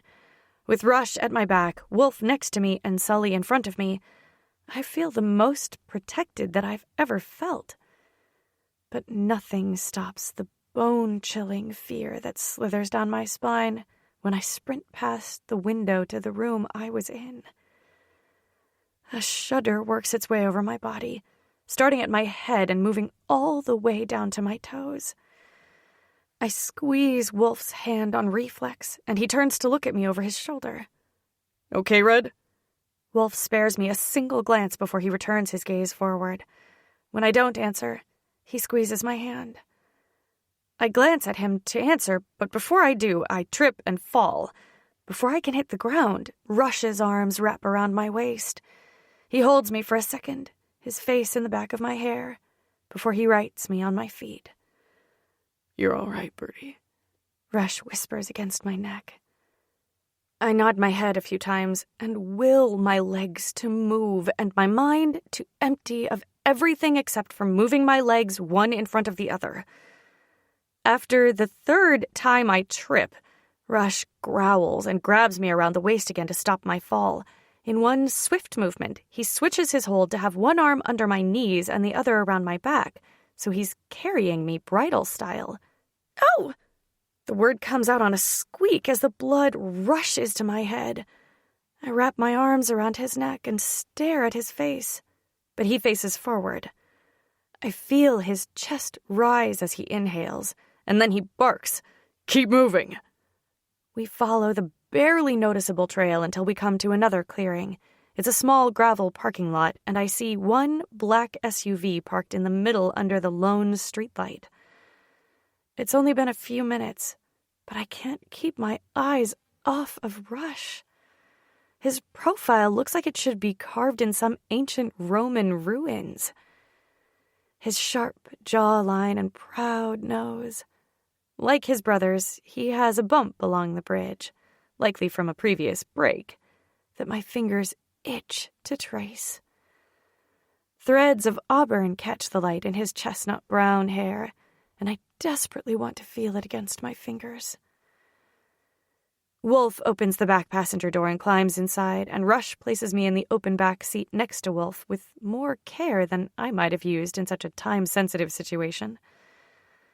My body feels liquid and pliable as he maneuvers me into the back seat, and still, I can't pull my gaze. As he buckles my seatbelt, something I normally would protest someone doing for me, I reach a hand up to brush along his jawline. It's scratchy and smooth, more than stubble, but not quite a beard.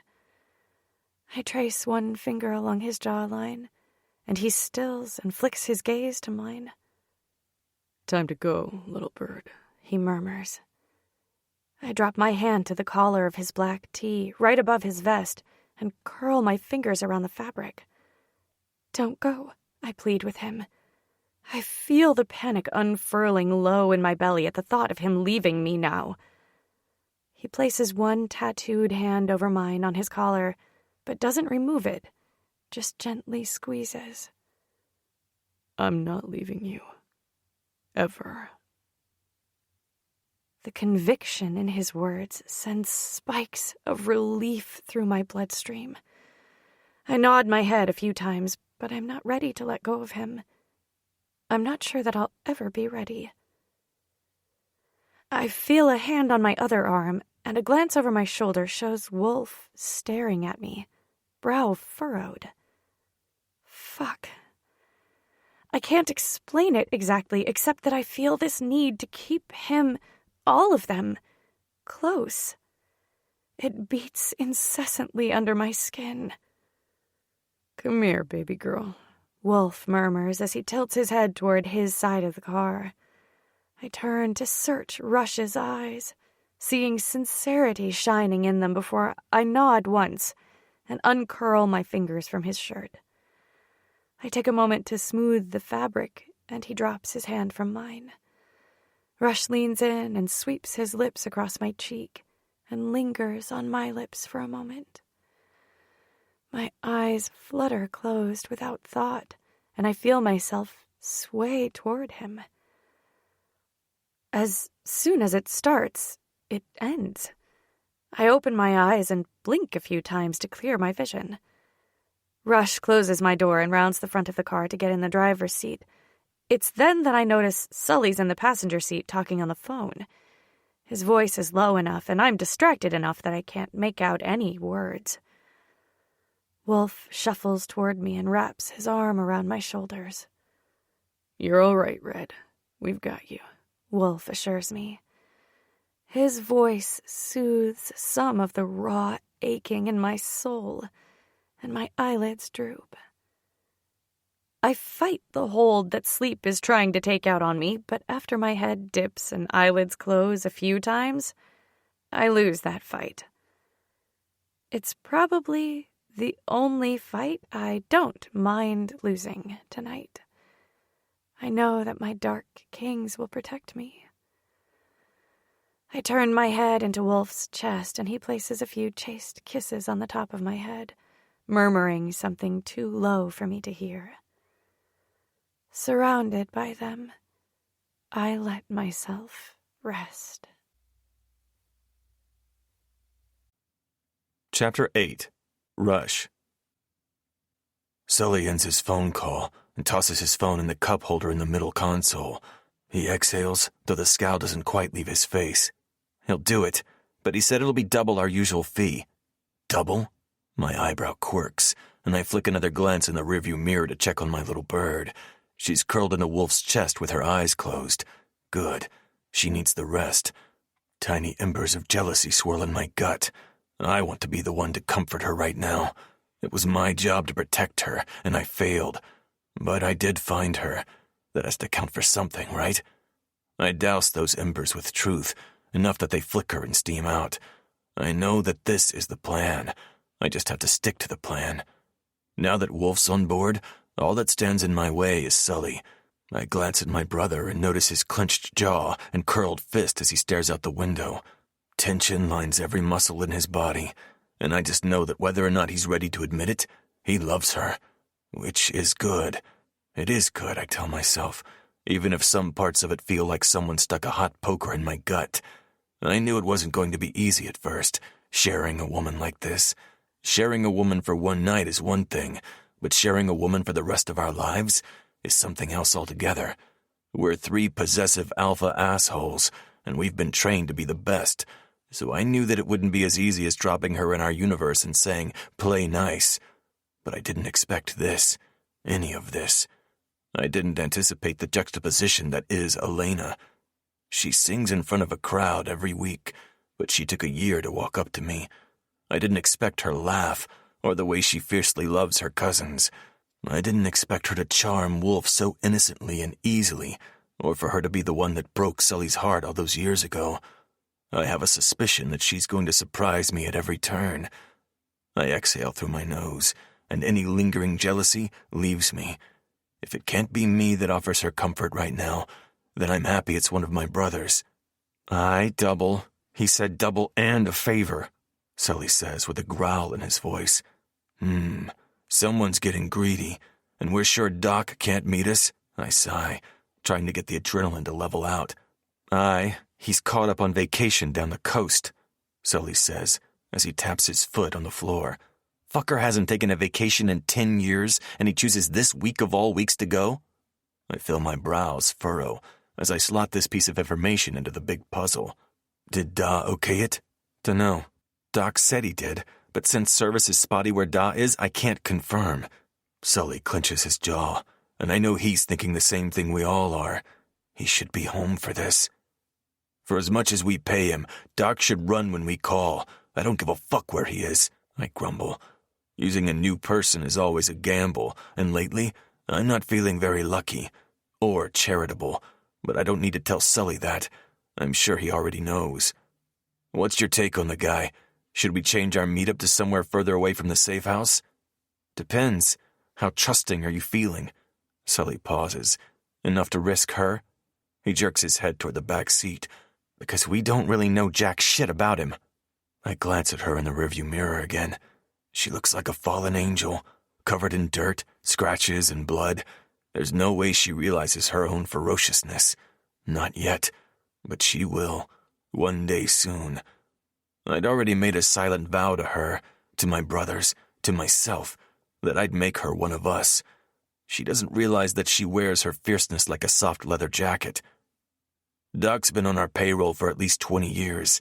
If he wanted to bury us, he's had plenty of opportunity to do it before now. And if he vouches for this guy... Sam, Sully interjects. For Sam. If you'd asked me last week, I'd say sure. But today? Nah. Today I'm not feeling very trusting. Move it to somewhere totally random and a couple hours away. Sully shrugs. This forced, rigid movement that looks more uncomfortable than nonchalant. Sure. It's up to you, brother. It doesn't matter much to me either way. Shut the fuck up with that bullshit, man. Wolf snaps from the back seat. Sully stiffens and whips his head to face Wolf. Fuck you, man. This doesn't change shit between us. He gestures between himself and Elena.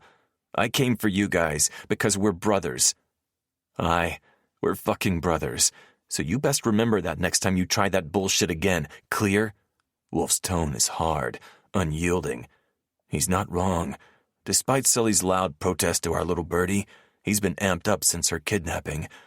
I decide not to bring up the fact that he had to be pulled off not one but 2 guys in the basement of the carriage house earlier today. All right, Wolf, Sully grits out, between clenched teeth. It sounds a lot more like fuck you, Wolf. I glance at Wolf in the mirror. His jaw clenches, and his glare would make lesser men piss themselves. Sully weathers the glare like only a brother could. That's their shit they're going to have to sort out. No one said this would be easy, but we're brothers, and we're more than just blood. 10 silent minutes later, I clear my throat. Okay, so we're going to use this backup guy then. Tell him to meet us at... Fuck, where are we again? Fuck if I know. Some unincorporated town. I'll find someplace we can meet about 80 miles west of the safe house, Sully says, as he opens his phone and pulls up the GPS app. I nod at Sully, then quickly meet Wolf's eyes in the mirror. How's our girl? Wolf sighs and softly runs his hand over her matted, blood-crusted hair. I don't know, man. There's a lot of blood and... Sully whips his head around to glare at the back seat in general. What do you mean there's a lot of blood? I mean, dickhead, that she's covered in blood and I can't tell if it's hers or that motherfucker from the cabin. Wolf all but growls at Sully. We're going to have to talk about everything that went down. Get her side of things, Sully says, eyebrows pinched. What happened to it doesn't matter to me, Wolf mocks. Sully whips around in his seat, a scowl painting his face. Are you fucking kidding? Enough, I say with a sigh. Getting back on track. I'm willing to bet that most of it is not hers, but she still needs to get checked out. She's got some serious lacerations, and I'm sure she has a concussion. We're meeting Samuel at the Wolfpack Lodge, Sully says, as he faces the front again and scrolls on his phone. It's the closest hotel where we can get some privacy and still have several exit strategies in case things go sideways. Again. Any intel on the people who did this? I ask, as I merge into heavier traffic. Nah, not yet. Our boys didn't see much before the explosion started, so even if there was any evidence, it's long gone by now, Sully says, as he types on his phone. Checked in. Now we don't have to carry her through the lobby and risk any good Samaritan calling the cops on us. He turns to face me. Hear back from your guy yet? I shake my head. Not yet, but we'll get something soon. Of that, I'm sure. And you're sure we can trust him? We've had more than our fair share of bullshit lately. If I didn't have my brothers, I don't know what I'd do. We've all been given a healthy dose of paranoia. It's a necessary evil in our lives. But ever since our brothers turned rat 2 years ago, it's been at an all-time high, every waking minute. Fuck, I'm even doubting my own Da these days. Which reminds me, neither of you heard from Da? Sully cuts his gaze toward me, his face hard. What do you mean? I thought he was on his way home. Didn't he call you when he landed like usual? I shake my head and try to control my swirling thoughts. I'm not sure if I can add another fucking stress to this day. Wait, what day is it? Almost Sunday. Wolf's voice is low, but after a glance at my little bird, I doubt she'd wake up if we yelled. She's totally out. I sigh and run a hand over my face, feeling my stubble scrape against my hands. Fuck, I haven't slept in over 24 hours. I pause. But no, I haven't spoken to Da, and I haven't forgotten everything that happened before O'Malley's. I sigh and stare at the endless road in front of me. There's not a lot of traffic here, at least not at this time of night. But let's proceed with caution. I still don't trust him. We're not going to a Brotherhood safe house then. There's no question in his tone. Aye, we're going to our safe house. We're going to Golden Oak, I confirm. We named our property Golden Oak as a nod to the way the surrounding oak trees turn in the fall. The choice to go to the safe house that only the three of us have any knowledge about is a purposeful one.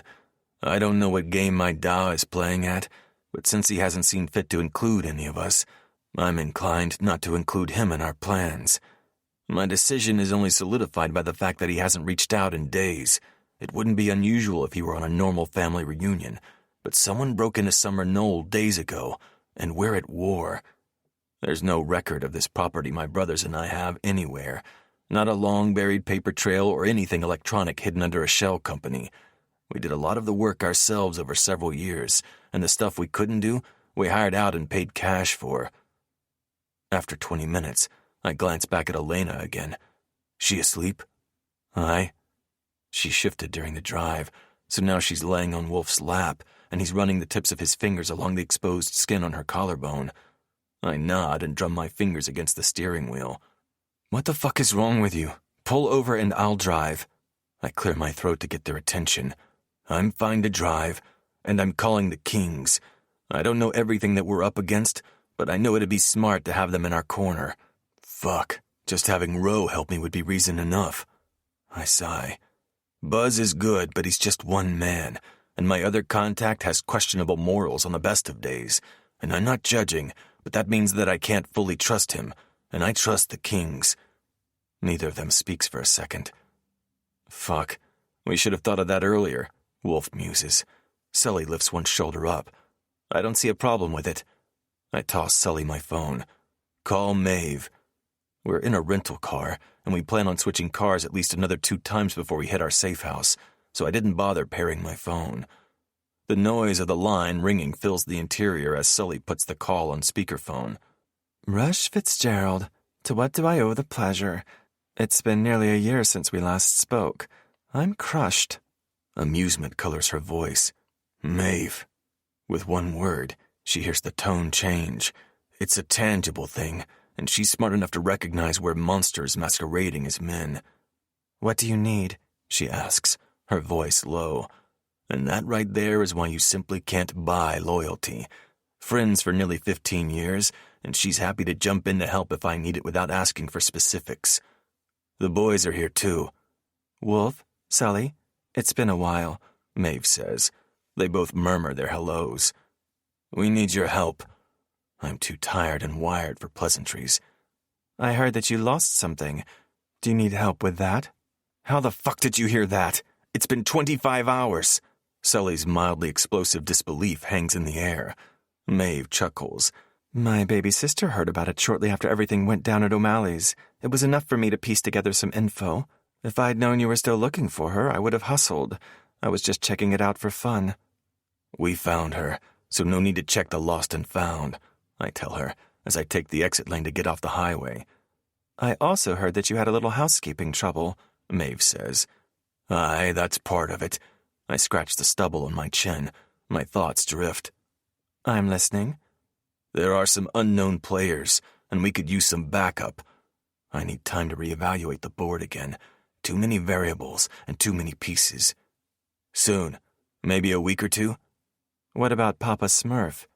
Wolf huffs a laugh, and Sully smirks. Calling the butcher Papa Smurf was cute when you were 8, but I don't think you'll get the same response now. Maeve's laughter filters through the air. Yeah, that old man loves me. She pauses. There's just one hiccup I have to deal with here, and then we'll be there. You good? Sully asks as he looks at the phone. Nothing I can't handle, so don't you worry your pretty face about it, Sully. Just have to get out of the arranged marriage my father approved this morning. The old fuck. Maeve delivers the news with such an easy tone that it takes me a moment to realize what she actually said. Before I can comment, she hangs up. Did she just say arranged marriage? The disbelief in Sully's tone matches my own. I rub my jaw while I try to work out if this little hiccup of Maeve's is going to impact us. At least Da didn't do that to us, Wolf grumbles. Aye, but that sneaky bastard hasn't returned yet, so who the fuck knows? He could be bringing us home 3 little Irish birdies, Sully sneers. Too bad we already have ourselves an Irish bird. No one says anything for a while. We're all content to sit in the silence as the dark, starry night eats up the dark-colored SUV. Chapter 9. Rush. Hours later, we're pulling up to a resort. I see a water park behind the hotel lit up like it's daytime and eyeball the crowds of people milling around. It must be a 24-hour park. I follow Sully's instructions and park us around the other side of the hotel, the one furthest away from the water park, and pull into a spot right in front of what we think is our room. There's a small balcony area with a sliding glass door facing the parking lot in every room, which is perfect. The less eyes we have on us, the better. Fancy meeting spot. We sure about this? Wolf's voice is low. And busy. It was the only place remotely close to 80 miles west of the safe house. Do you really want her to get checked out in some black-light nightmare of a motel room? I don't miss the bite in Sully's tone. Neither of us say anything. All right, then. I'll go get the key. He gets out of the SUV and stretches his arms above his head. I reach behind me to grab a zip-up black hoodie from the back seat and toss it to him. Here. He nods and puts it on, effectively covering up his full sleeves of tattoos. I have a feeling that we'd stand out in this family crowd, and the idea is to fly under the radar, not give everyone 100 recognizable features. If I trusted this doc, I'd have picked a different location and spared us this bullshit. I look over my shoulder and see Elena still out cold on Wolf's lap. How is she? I nod at her. Wolf doesn't lift his gaze from the sleeping girl in his lap. She's been mostly out for the last few hours, and my throat constricts as worry crawls along my spine. He doesn't answer me right away. I don't want this to touch her ever again. Not like this, brother. Never like this, he murmurs as he sweeps a piece of hair off her forehead. So we need to vote. Wolf looks at me then, his gaze full of self-loathing and something else I'm not used to seeing in him, desperation. The emotion stills the words trying to come out of my mouth. Everything inside me stops as thoughts swirl around too fast for me to grab them. Are you suggesting that we give her up? I pause as I try to put into words the emotions battling inside me. I've experienced a lot of firsts in my life, but they'd never been pure, not like she is. I look out the window and shake my head. I can't do that, Con. I won't do it. He scoffs, no doubt the use of his childhood nickname grating on his nerves. You're a selfish asshole, Deck, he spits, but there's no real heat behind it. I shrug, the movement at odds with the pounding of my heart, because I already know I'm a selfish asshole. I've never acted like I wasn't. But this is different. It's less like I'm choosing her, more like I won't let her go, and it might be the most selfish thing I've ever done. But still, I can't stop myself from wanting to keep her. But I have a fucking plan, goddammit, and I'll see it through. In the end, it'll be the best thing for all of us. He'll see. They'll all see. We're quiet for a moment, as we wait for Sully to open the sliding glass door to our room, the soft sound of Elena's deep breaths the only noise in the car. I don't think I could let her go either. Wolf's voice is low, and I know it has more to do with him wrestling his demons than waking her up. And don't think I forgot about your little bird caged in the city.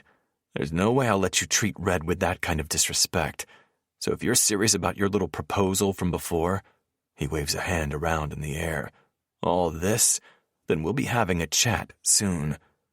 Anger pricks my skin at the acid in his voice. I cut him some slack on his inability to connect the dots. It's been a long couple of days. I shift my gaze at the group of teenagers walking down the sidewalk, towels in hand. And Sully? Please, he scoffs. He's not fooling anyone, except for maybe himself. And Red. A smirk tips the corner of my mouth, but before I can respond, the man himself appears in the doorway of the room in front of us. There he is. Let's go. I'll grab her, I tell my brother as I turn off the car. Fuck off. I've got her. You just worry about getting the rest of our shit out of here, Wolf says as he holds open the door with his foot and bundles her in his arms. I look around and grab the handful of our things. I get out of the car and leave the keys in the middle console. We have a friend of a friend coming to swap cars for us as soon as I give him the all clear. He'll take this one and bring it to a local chop shop, and in its place will be another dark SUV. I walk through the door to our room and close it behind me, pulling the shitty drape across it. Wolf laid Elena on one of the two double beds, and one look at the bedspread has my lip curling. Are we sure that's sanitary? You know they never wash the bedspreads, and our girl has who knows how many open wounds. I cross my arms to stop them from fiddling with the stupid piece of fabric. Sully takes 2 steps toward her before he stops himself. We may be at war with an unknown enemy, but he's at war with himself, too. Wolf shrugs. For now, it's the best we got. Sully, when's the new doc coming? Sully checks his phone before stuffing it in his pocket again. 10 minutes. 17 minutes later, there's a knock on the door to the hallway of the hotel. I pull my gun from my shoulder holster that I never took off. I move to stand just inside the bathroom. It's located to the left of the door and bathed in shadows, so whoever's at the door won't see me. It's the perfect, and only, place for any advantage. Sully checks the peephole, and Wolf stands in front of our girl, gun casually hanging from his hand. Sully disengages the lock and opens the door, and a Weasley-looking fuck walks in the room. "You're late, Doc." Sully's voice is unyielding. A bead of sweat rolls down the side of his face and gets lost in his shirt collar. "Yes, well, I got caught up in traffic," he says, as he walks further into the room. He pauses to stare at Wolf before looking around him to Elena. "What happened to her?" I step out of the shadows holding my gun aimed at him. I walk until the barrel of my gun presses into his back. "I don't see how that's any of your business." He stills. So he does have some self-preservation after all. "And I don't appreciate having to wait," I tell him, holding the gun so it just presses into his skin. "Do you have any more questions?" No. I'll just treat what I can, but..." "But what?" Wolf snaps. "Well, it's just that I can't tell if this blood is hers, and without taking her dress..." "Finish that sentence, and it'll be the last thing you ever do," I growl in his ear as I click off the safety. The doctor's gulp is audible. Yes, of course. I'll just look for open wounds." He gets to work, and Wolf stands over him, watching his movements like a hawk. Tension lines every inch of his body, but he's not so wired that he's going to take the doc's head off prematurely.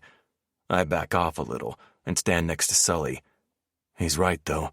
We should have brought clothes for her." That dress looks rough. I passed a gift shop in the lobby. I'll go see what I can get." I lift an eyebrow. "At midnight?" I pull my attention away from Elena long enough to see Sully shrug. "I'll get creative if I have to, but if their water park is still open, I'm betting their other shit is still open." I nod my agreement. "Be careful, brother." "Always," he says as he walks out the door. I refocus on Elena just in time to see her stir awake as the doc reaches inside his black duffel bag. Before I can even shout, Wolf has his arms wrenched behind his back. "I was just getting her some pain medication. That's it, I swear." I walk toward them and pause next to him. Tilting my head, I let him see the monster inside me. Satisfaction rolls through me when he shudders. "For a doctor, you sure are jumpy. Where do you practice again?" Wolf tugs on his arms, and the doctor yelps. "St. Luke's Medical Center." "Remind me never to go there," I tell my brother, quirking a smile. "What's going on?" Elena groans the words, stealing our attention. "Wolf? Rush?" I walk around the bed until I'm standing next to her. I lean down and brush away some hair from her face, my gaze bouncing around her beautiful face. "We're here, baby. We're getting you checked out, okay?" My voice is low, meant only for her ears.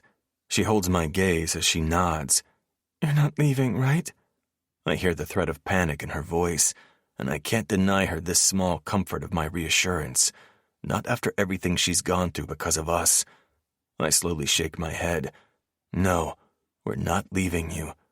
She exhales, and I see some weight lifting from her shoulders. Her gaze bounces between my eyes. "Everything hurts, Rush."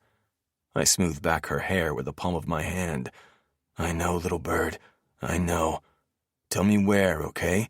And we're going to get you taken care of."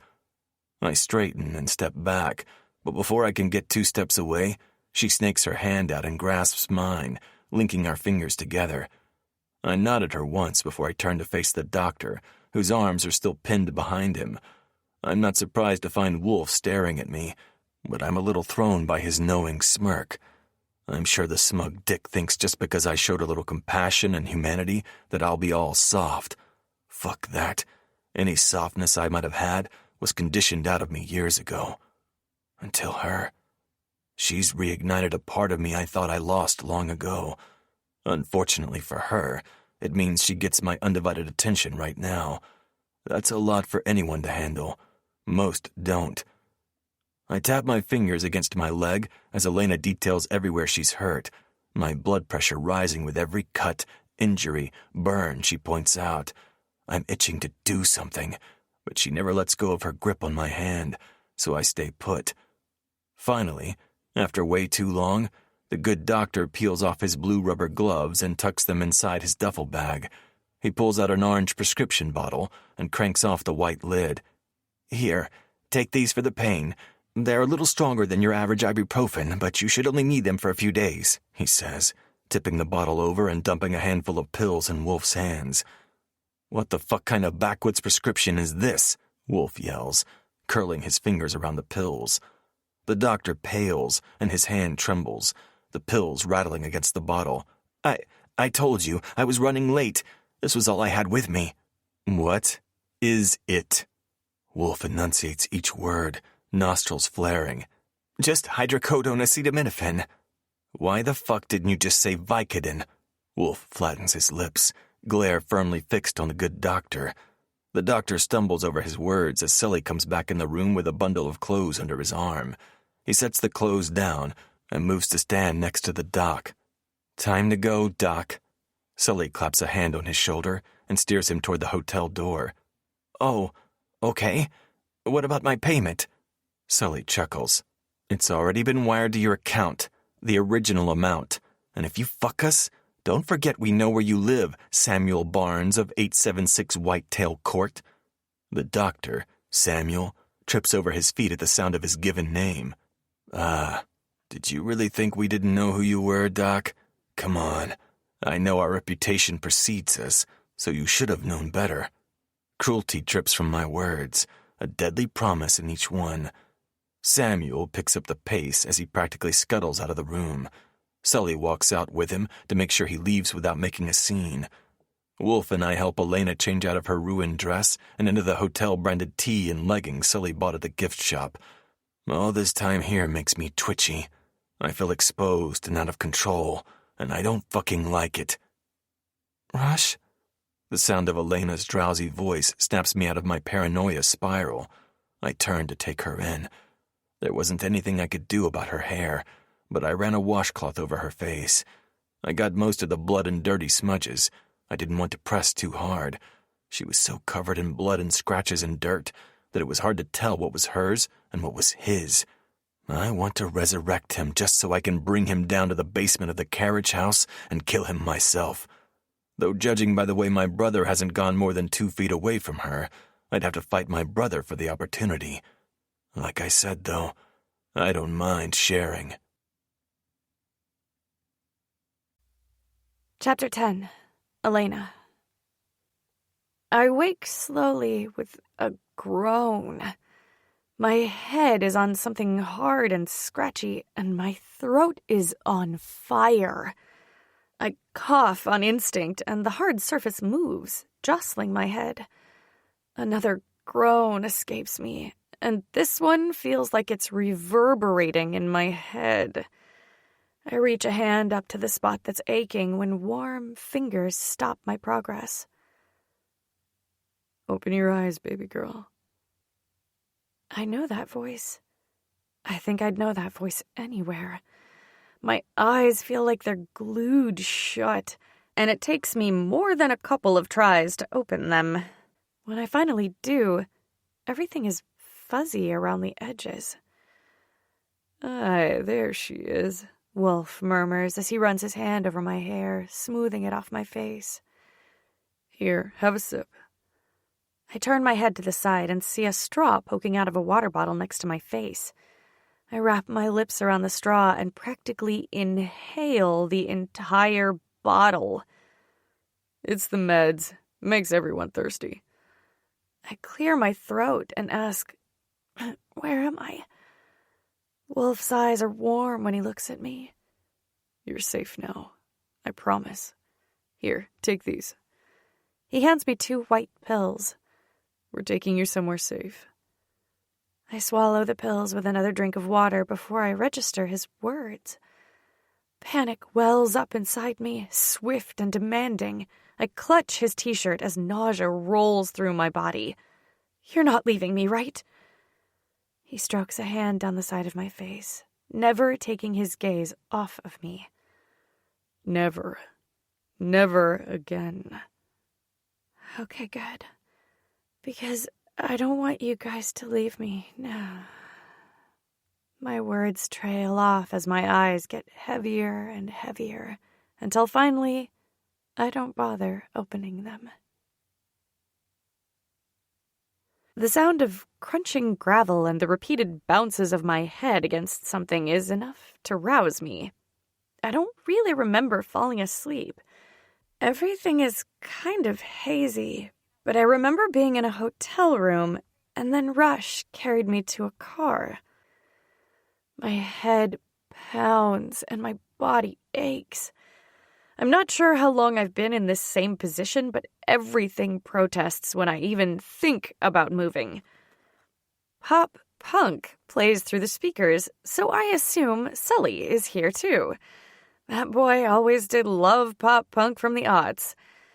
The corner of my mouth ticks up when I remember how we used to share playlists. I open my eyes with effort and use my hands to push up to a halfway sitting position, groaning when I feel something pull along my ribs. My mind races as I look around. Easy now, baby girl. Wolf's words come from above me, and it takes a second to realize that I was lying on a pillow on his lap. Wolf? My voice carries a thread of panic as I swipe my tangled hair out of my eyes and look around the dark car. I'm right here, Wolf says as he sweeps a stray lock of hair off my cheekbone. Relief sinks into my limbs as my surroundings start to make more sense. I don't feel quite like myself, almost like I've been sleeping too long or not long enough. Everything feels foggy, and I'm struggling to stay awake even now. I look at Wolf, but the interior of the SUV snags my attention. Are we in a different car? My words end on a yawn that feels like it cracks my face in two. How are you feeling? Wolf's hands glide down my back in long, soothing motions as I try to get my bearings. How am I feeling? Like one giant bruise. Like one giant, confused bruise. At least she still has her sense of humor. Rush's wry voice comes from the front seat, and I startle a little. I didn't realize I said that out loud. You're talking right now, Red. Amusement colors Wolf's voice as his hand makes another gentle sweep down my back. My eyebrows pull in. Huh. And so eloquent, Rush says with a chuckle. Oh, wow. Oh, wow, wow, I say. Hearing Rush laugh feels like a monumental thing, like a triple rainbow or getting your favorite latte for free. Oh my God, an iced chai latte sounds so good right now. I lick my lips as I think about drinking my favorite drink. I'm so parched. I feel like I could drink an entire lake and still be thirsty. Red, look at me. Wolf's voice startles me out of my fantasy of having a chai latte lake in my backyard, and I open my eyes. With one finger on my chin, he applies a little pressure, and I turn my head to meet his gaze. My breath hitches when I stare into his eyes. I watch in fascination as they darken the longer he stares at me. Your eyes really are the color of espresso, I say with a sigh. The corners of his lips turn up and dimples wink at me. Wow. I breathe the word. Your dimples are lethal, I tell Wolf as I sway a little closer. Well, at least we know the pain meds kicked in, Wolf says with a smirk, and Rush chuckles again. Something about that sound settles into me, burrows into my bones. And it might be because I'm on some serious pain medication. I remember bits and pieces of some doctor patching up the worst of my injuries. Or it might be because I just had a near-death experience. But I crave more of that feeling. Not the feeling of thinking I was going to die. The feeling of Wolf's voice sinking into my skin and settling into my very soul. Sully's so quiet in the passenger seat that I didn't realize he was still in the car. Not in my current state, at least. The car bounces along in silence for a few more minutes. Hamilton Lighthouser's In a Blackout plays from the speakers. He sings about everything going away in a blackout, and it feels like he's singing directly to me. My life has been forever changed, and it all started in a blackout at O'Malley's. And now nothing will ever be the same.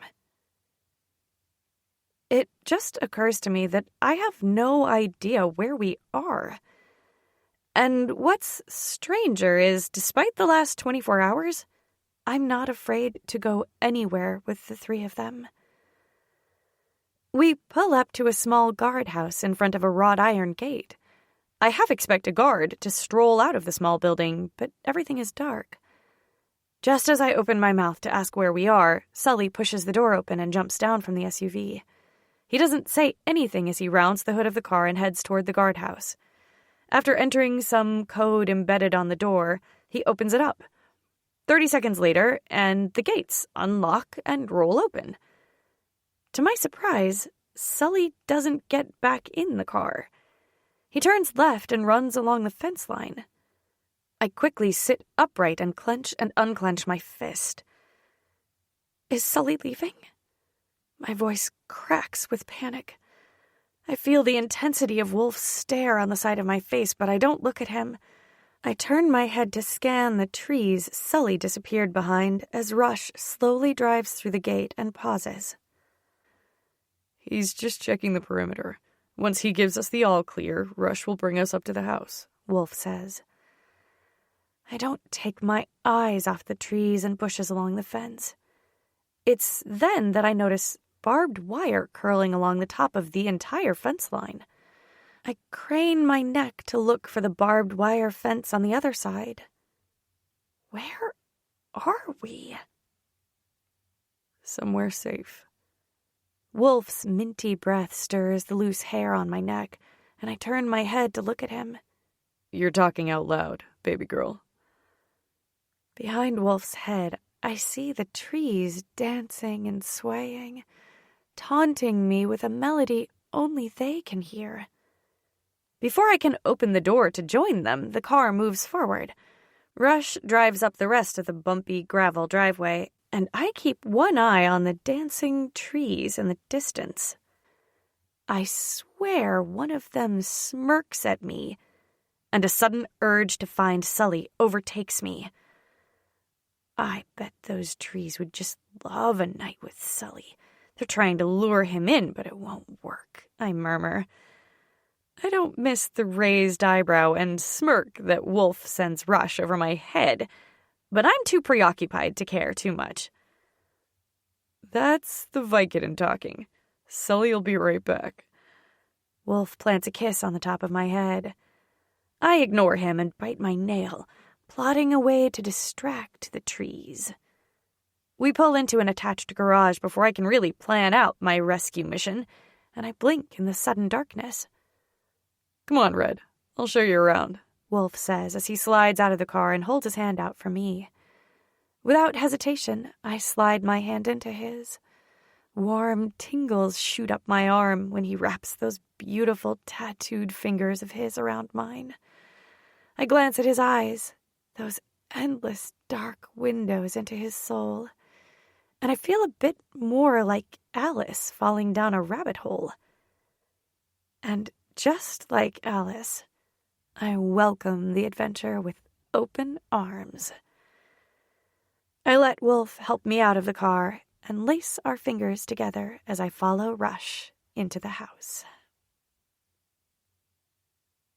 I only give the quick tour of the house half my attention. The other half is mesmerized by the swirling tattoos on all three of them. It feels like they're moving, dancing, to a beat I can't hear.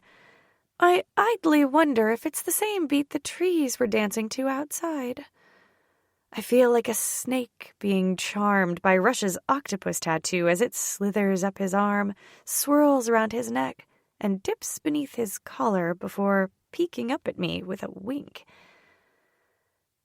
A small part of me recognizes that this isn't normal. Trees don't smirk and dance, and tattoos don't swirl and wink. We're walking down a hallway, and I consider for a moment if I've had a mental break from all the things that happened earlier.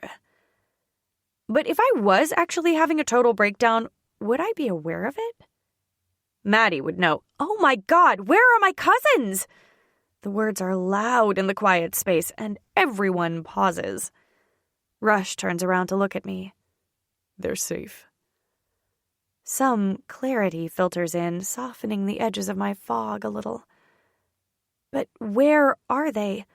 Oh my God, they were with me. Where are they? Wolf pulls my attention from his brother with his arm around my shoulder.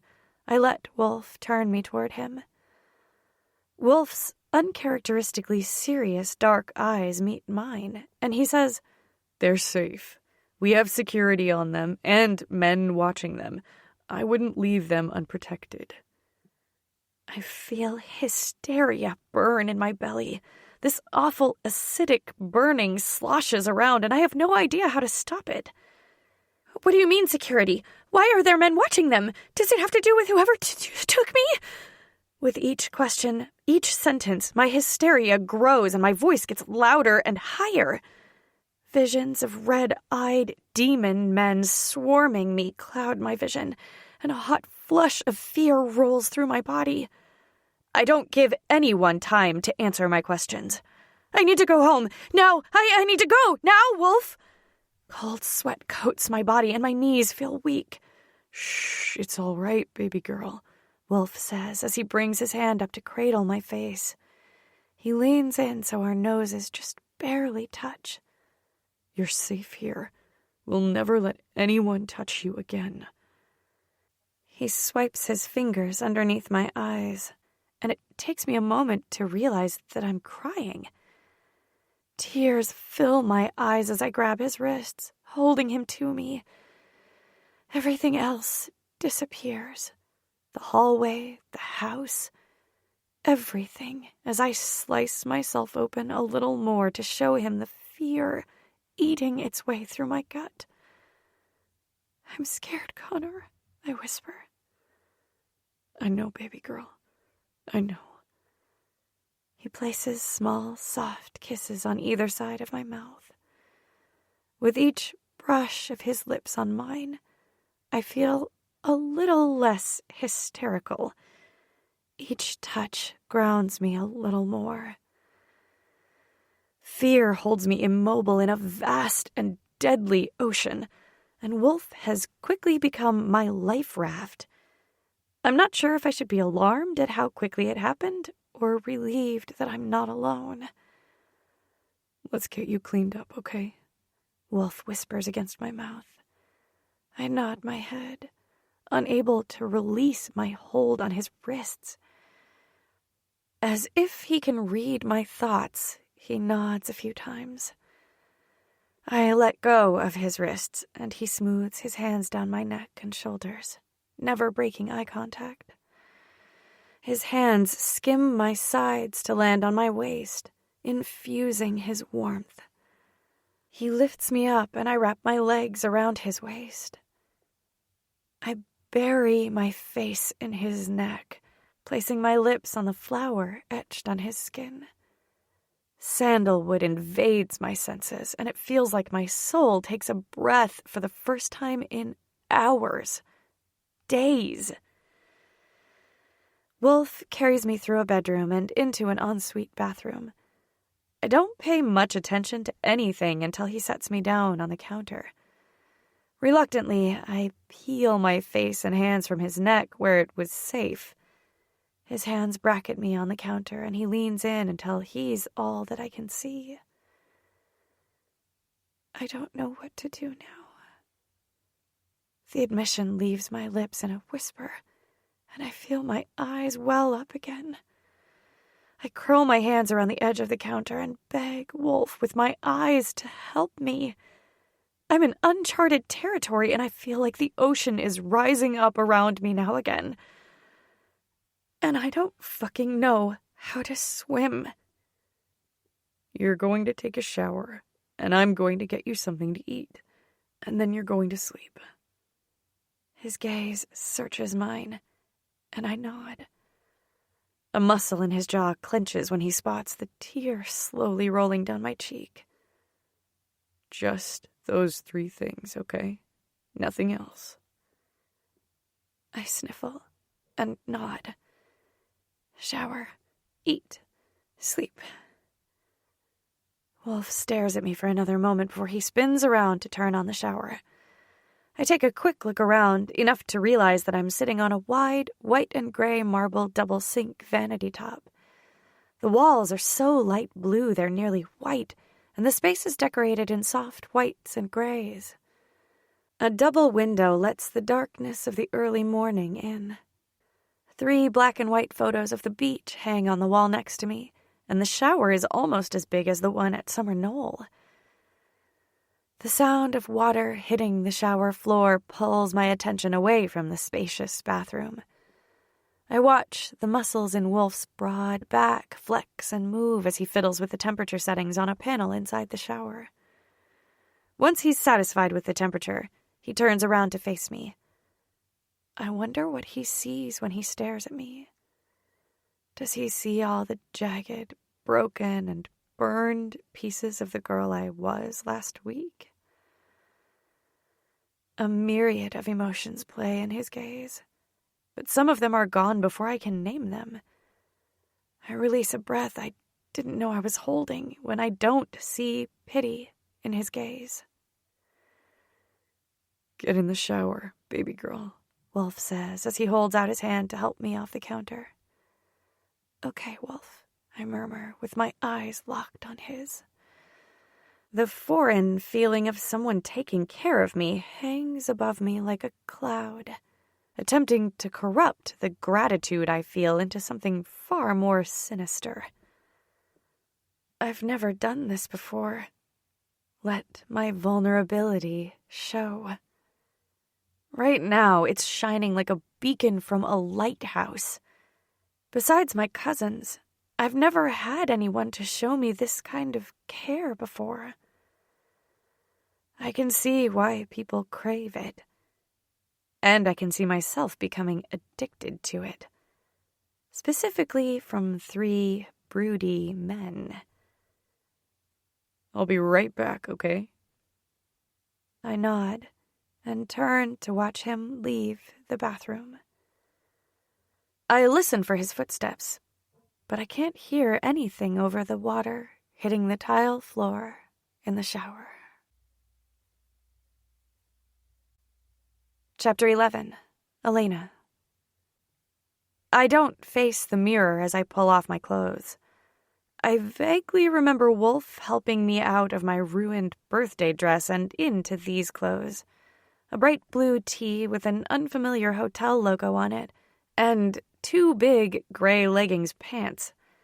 Despite the clean, new clothes, I feel like every inch of me is dirty, contaminated. And as I unclasp my bra, I notice the dark brown stains on the cups. I can't stop the full-body shudder that rolls through me when I realize that blood has been touching me this whole time. His blood. With a desperate cry, I wrench it off my arms and fling it across the room. My chest heaves as I stare at the offending piece of fabric. With trembling hands, I quickly slide my ruined underwear down my legs and kick them toward the bra. Images of Sean leering at me, with blood dripping down the side of his face, flash before my eyes, and I gasp. I rush into the shower, not bothering to close the door, and stand underneath the shower head. Water assaults my senses, muffling sounds and shrouding everything in front of me in a watery veil. I hold my breath and close my eyes as I tip my head back so the water rains down directly on my face, willing myself to forget. A sob travels up from my gut as images from my time at the cabin fire one after the other, too rapidly for me to relive, but slow enough that an overwhelming feeling of helplessness and desperation weigh me down. When I hear the noise the gun made and see Sean's eyes stare at me with retribution as his heavy body fell on mine, I can't contain it anymore. The sob erupts from my soul, and I lurch forward, sputtering under the hot spray. I brace myself against the shower wall with one hand, gasping for breath and praying for salvation for what I did. And once I start, I can't stop. I grieve for the girl I once was and for everything that I had to do to survive. I move until my back is against the wall and slide down until I'm sitting on the cool tile floor. I draw my feet up and wrap my arms around my knees as I stare at the wall. My soul is splintered, and I don't know how to staunch the bleeding. Rush. I hear Wolf moving around in the kitchen, probably fixing something for Elena to eat. I take the opportunity to swipe the clothes he set aside for her on the back of the couch and tuck them under my arm as I walk down the hallway toward the bedrooms. I've never been more thankful for my own paranoia than I am right now. I don't know where we would have gone if we didn't have this place to hide out in. The need to solve the riddle and fix the problem itches underneath my skin. But before I can dive back in, I need to check on my girl. Stepping inside the bedroom across from Elena, I drop the stack of Wolf's clothes on the armchair and go to my dresser. We all keep enough clothes and staple items here to last a month. I grab her one of my black tees and a pair of black boxer briefs. I know they'll be big on her, but I can't deny myself the chance to see her in my clothes. It feeds something primal inside of me, something I've never really had to examine before. I don't want to make waves with my brother, either of them, but I can't deny the need that's pounding at me to make her mine, to protect her and provide for her. I need to stick to the fucking plan. There's a reason I haven't approached her in all the time I've watched her leave her heart on the stage at O'Malley's. For everything to work, I just have to stick to the plan. I take a deep breath to center myself. I'm finding it hard to think clearly when I know she's hurting. With my clothes in hand, I cross the hall into the bedroom she's staying in. The shower still runs, and the door is open, so I slip inside, intending to put the clothes on the counter and leave. But then I hear her sobs, these muffled, hiccuping sobs that tear at the very fabric of my being. I feel the empty spot where my heart should be throb, and I rub at the spot absent-mindedly. The shower door is wide open, so I take a step toward it cautiously. Elena? Her only answer is another sob, louder this time, and the spot in my chest throbs again, harder and more painful this time. "It's me, Bertie. I'm coming in," I tell her, as I reach behind my head to grab my tee and pull it off. I already dropped my gear in the living room when we were done with the tour. I hesitate a second before I pull off my boots, socks, and jeans, leaving my black boxer briefs on. I step into the shower and close the door behind me, trapping what little steam is left. The water has run cold, so I quickly bump up the temperature on the panel before I squat down in front of my beautiful broken bird. No, not broken, never broken, just bent. She lifts her head when I place my hand on her arm. The look in her eyes roots me to the spot. "Deck." Her voice cracks, and her eyes spark. I nod once, never taking my eyes off of her. She jerks out of her prone position on the floor and launches herself at me. I have just enough time to put my hands out to catch her before she's in my arms. My ass hits the floor, and my shoulder hits the bench next to me. But I'd trade all that and more just to feel her again. The water hits her back, but she doesn't falter as she wraps her arms around my neck and glues her face to my neck. Her legs land on either side of me as she sinks down on my lap. My dick swells with the attention, against my will. But as her body trembles in mine, it gets the memo that now is not the time. I cradle her to me, transfixed by the little sparks lighting everywhere our bodies touch. I free one arm, keeping the other wrapped tightly around her, and reach behind me where I know the coconut body wash is. I squirt some in the still dry washcloth on the bench and begin to run it over her skin slowly. I have half a thought to ditch the washcloth so I can feel her skin on mine. I imagine it'd be soft, but I know that's not what she needs. Right now, she needs someone to take care of her, not fuck her. Slowly, I feel her muscles relax the longer she's in my lap. I take my time, getting another refill on body wash once before I feel like the events of the cabin no longer taint her, at least not physically. She winces when I run the washcloth along her ribs, and I make a mental note to wrap those after the shower. Elena pulls her head back and loosens her grip around my neck. Her face is close enough that I can't quite see her expression clearly, but she's far enough away that her lips don't brush mine when she talks. Thank you, Deck. She brushes a kiss on the corner of my mouth. For this, Another kiss on the opposite side of my mouth. and for coming for me, A third kiss against the center of my mouth. and for being here. I let her take the lead, never pushing to claim her like I've been aching to do for nearly a year.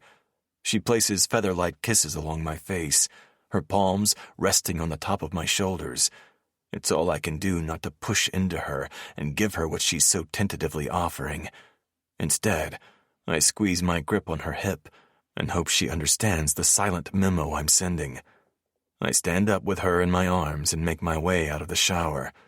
I'm grateful Wolf talked us into renovating the bathrooms in this place. We took a place that was passable and turned it into a true safe house that we could comfortably live in for a very long time. I set Elena down on the counter in between the double sinks and reach behind me to grab the towel from the floor. Someone must have accidentally bumped it, but it's strange that I didn't hear anyone. Of course, it's entirely possible that I just didn't hear over the shower, but usually my senses pick up on these sorts of things. It's a blessing and a curse to know when someone's going to meet their maker. I'm still not sure how I'm still breathing most days, but I do know that I'm willing, begging, to put up with the curse if it means she stays safe. Thoughts of what could have happened if we were late, or if we couldn't find her, plague me, and I have a feeling they're going to twist my nightmares into something unbearable for a very long time, maybe forever.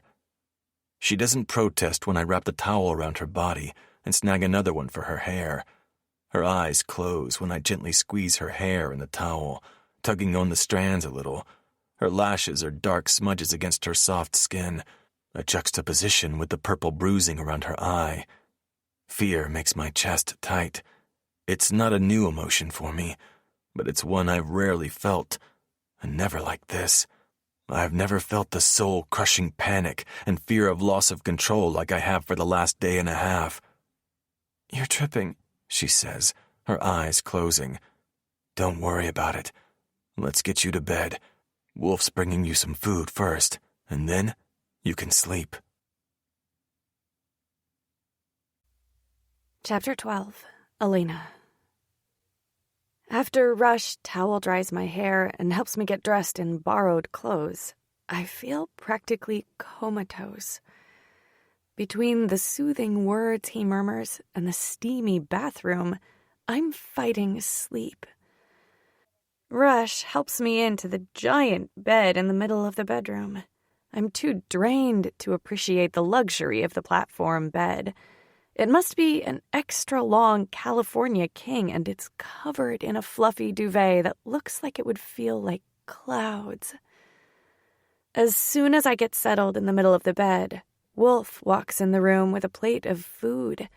My stomach rumbles on cue, and I genuinely wonder how long it's been since I ate. What day is it? Sunday morning. Rush answers as he bends down to brush a kiss across my forehead. I've got a few things to take care of now that we're here, but Wolf will stay with you.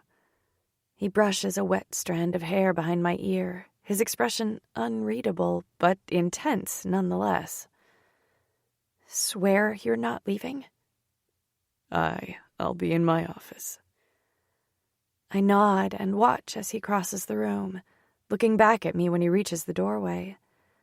Wolf slides in bed next to me, holds out the aluminum foil-covered plate to me in one hand and 2 white pills in the other. What's this? I made you blueberry waffles, and you need to take these. It'll help with the pain, Wolf says. I love blueberry waffles, I murmur. I'm surprised that I'm feeling so pleased.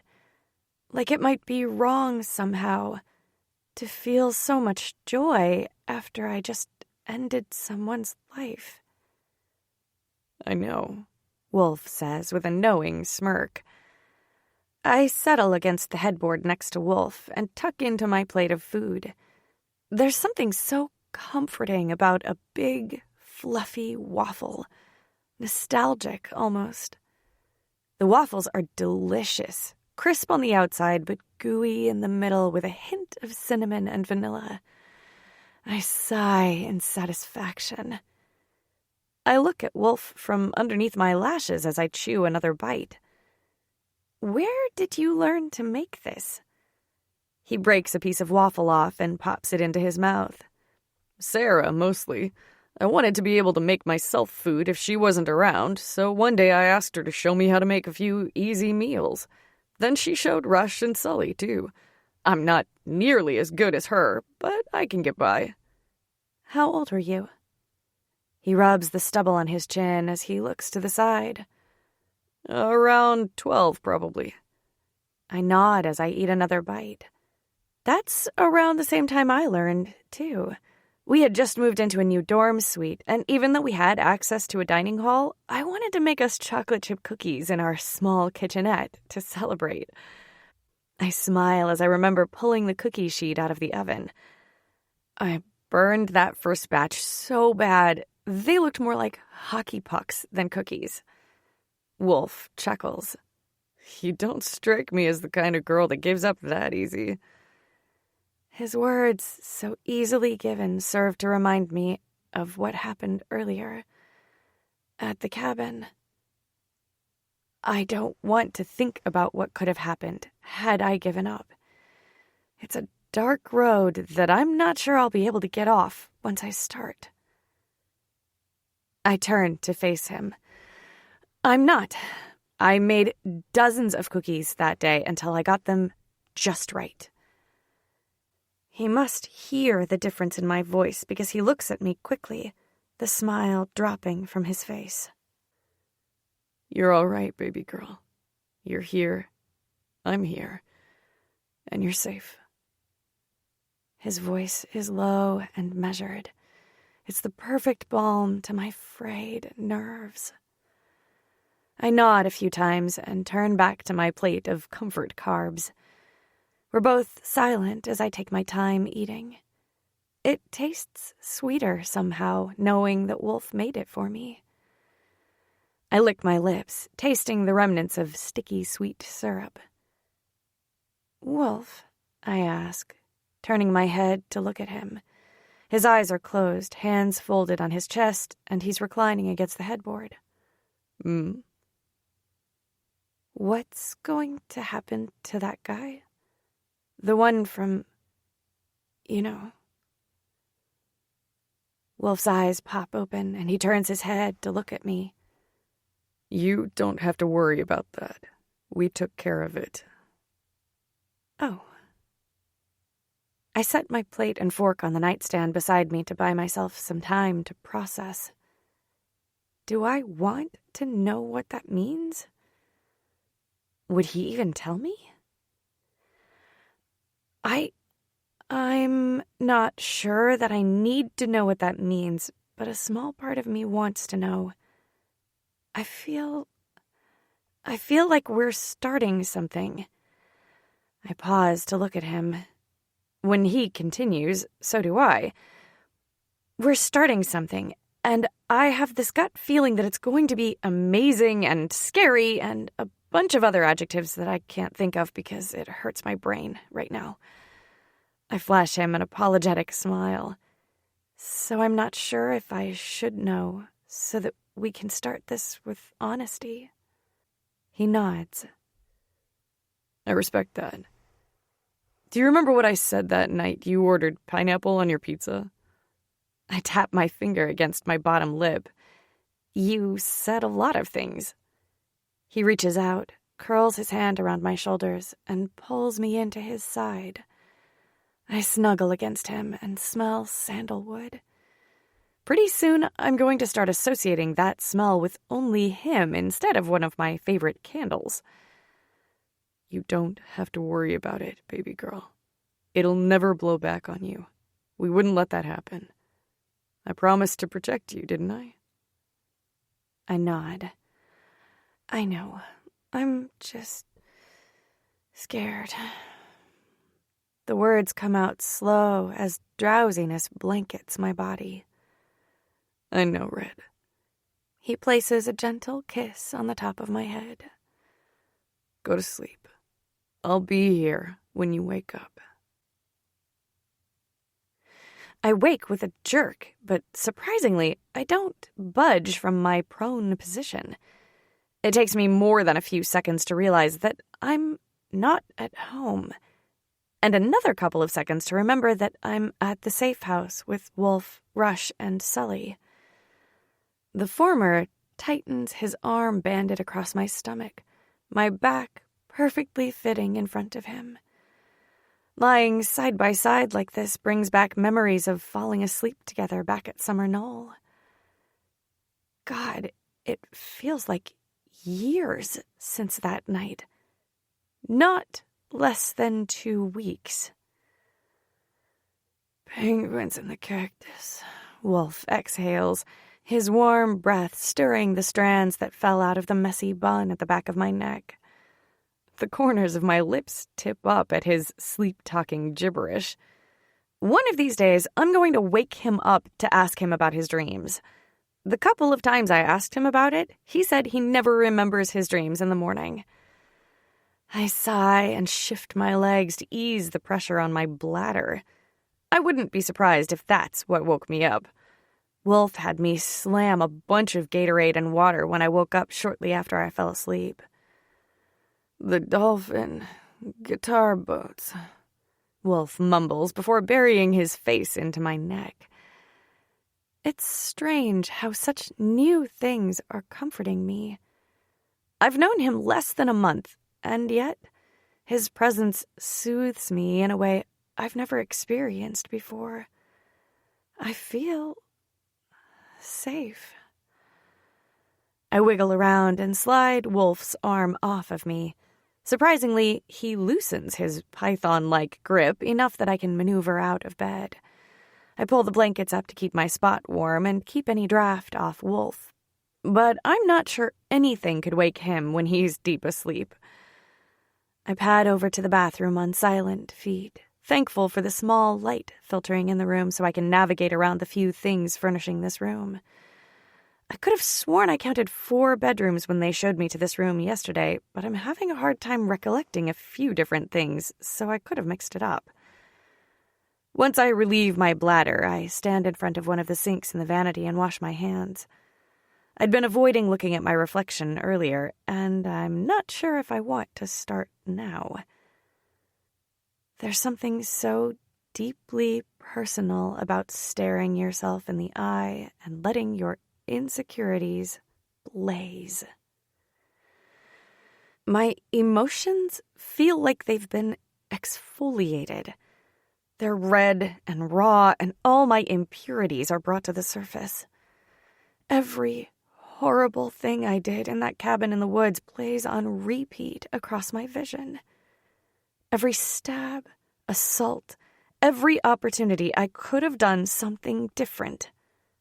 But I didn't. Everyone has a choice. I had a choice in that outdated, damp room. I could have let him take me somewhere, but I didn't. Logically, I understand that if I didn't at least try to get away, then I wouldn't be here right now. I know that. I do. It's just that yesterday I was just Elena. Straight-A student, bar singer, tutor to underage kids. And today, I'm a killer. I roll the word murderer around on my tongue. It tastes like ash and dead things. But a part of me, and it's not nearly as small as I think maybe it should be, isn't all that broken up about that. It was a choice born out of necessity, out of the primal human desire to survive. And I'm nothing if not a survivor. When you're basically forced to raise yourself in an unknown city full of millions of virtual strangers, you adapt to survive. And that's exactly what I have to figure out how to do now. It's light outside, but exhaustion weighs heavy on my shoulders. I leave the bathroom and climb into bed again. Wolf's mumbling something too low for me to hear, but he reaches out and curls his arm around me. I snuggle into his chest and breathe him in. The tension in my body slowly slips down my limbs, leaving me feeling mellow. I rest my head right above the swallows inked on his chest and listen to the rhythm of his breathing. Before long, the melody lulls me to sleep. Chapter 13. Elena. The afternoon light streams through the drapes and swathes the bed in warm, golden sunshine. It takes me a moment to realize where I am. The soft gray walls and ivory drapes help me realize that I'm still in the bedroom at the safe house. The body behind me is warm, and the scent of sandalwood fills the air. Wolf. I'm content enough to stay snuggled up next to Wolf, but my stomach has other ideas. A rumble followed by a hunger pang makes the decision for me. I slide out of the bed and make sure not to wake Wolf up. He looks so peaceful in his sleep. It makes him look younger. He's easily the most playful of my boys. That thought stops me in my tracks. I feel my brow furrow as I look at Wolf without really seeing him. My boys? Why the hell did I think that? I mean, sure, I'm attracted to all three of them. Who wouldn't be? And I definitely kissed all three of them, even before the whole, oh my god, I thought I was going to die kisses. And I liked it. I like them. Oh, shit. I like them. Tarantulas in the garden, Wolf mumbles as he rolls over onto his stomach and buries his face into my pillow. His random sleep talk brings me out of the beginning spiral of panic I was in, and a small smile curls up the corners of my mouth. I sigh, a wistful sort of sound, as I stare at the shirtless god in my bed. If gods were covered in tattoos, etched in darkness and brimming with violence ready to be unleashed at a moment's notice. My stomach rumbles again, and I step forward to pull the blankets up over my boyfriend, reluctantly covering all those beautiful tattoos on his back. Celtic designs, several birds, classic Sailor Jerry-style tattoos, and some sinister things cover about half of his torso, front and back. He's got inked designs on most of his chest and almost 2 full sleeves. He's a walking masterpiece. Honestly, all 3 of them are. I think Rush might have the most tattoos, but I haven't really had the opportunity to really look. And the shower together doesn't count. I wasn't in the right frame of mind for anything like that. I can't wait to map his tattoos out, though, with my tongue. Visions of the two of us in the shower play across my mind's eye, and then the fantasy switches to the gigantic shower at Summer Knoll, and all four of us under that practically industrial-sized shower. Okay, so clearly I'm feeling better today, mentally at least. My dad used to tell me that everything looked better in the morning. A glance at the window tells me it's not morning, but the same thing still applies. I think it's the sleep factor anyway. God, I miss my dad. Now that thoughts of my dad have cooled my libido, my body decides to remind me that I need food. I tiptoe out of the bedroom and quietly close the door as I leave. I take a moment to look around. I didn't get much of a chance to explore this place yesterday, so I'm going to take advantage now. I'm not sure how long we'll be here, but I don't want to miss a single second of opportunity to dig for info on my guys. The hallway is bare except for 2 framed photos of 3 little boys. I step closer for a better look, and I can't stop the smile that takes over my face. A black-haired boy smiles with his arms thrown around 2 other boys, a little blonde-haired one with dimples and a dark-haired boy with a smirk.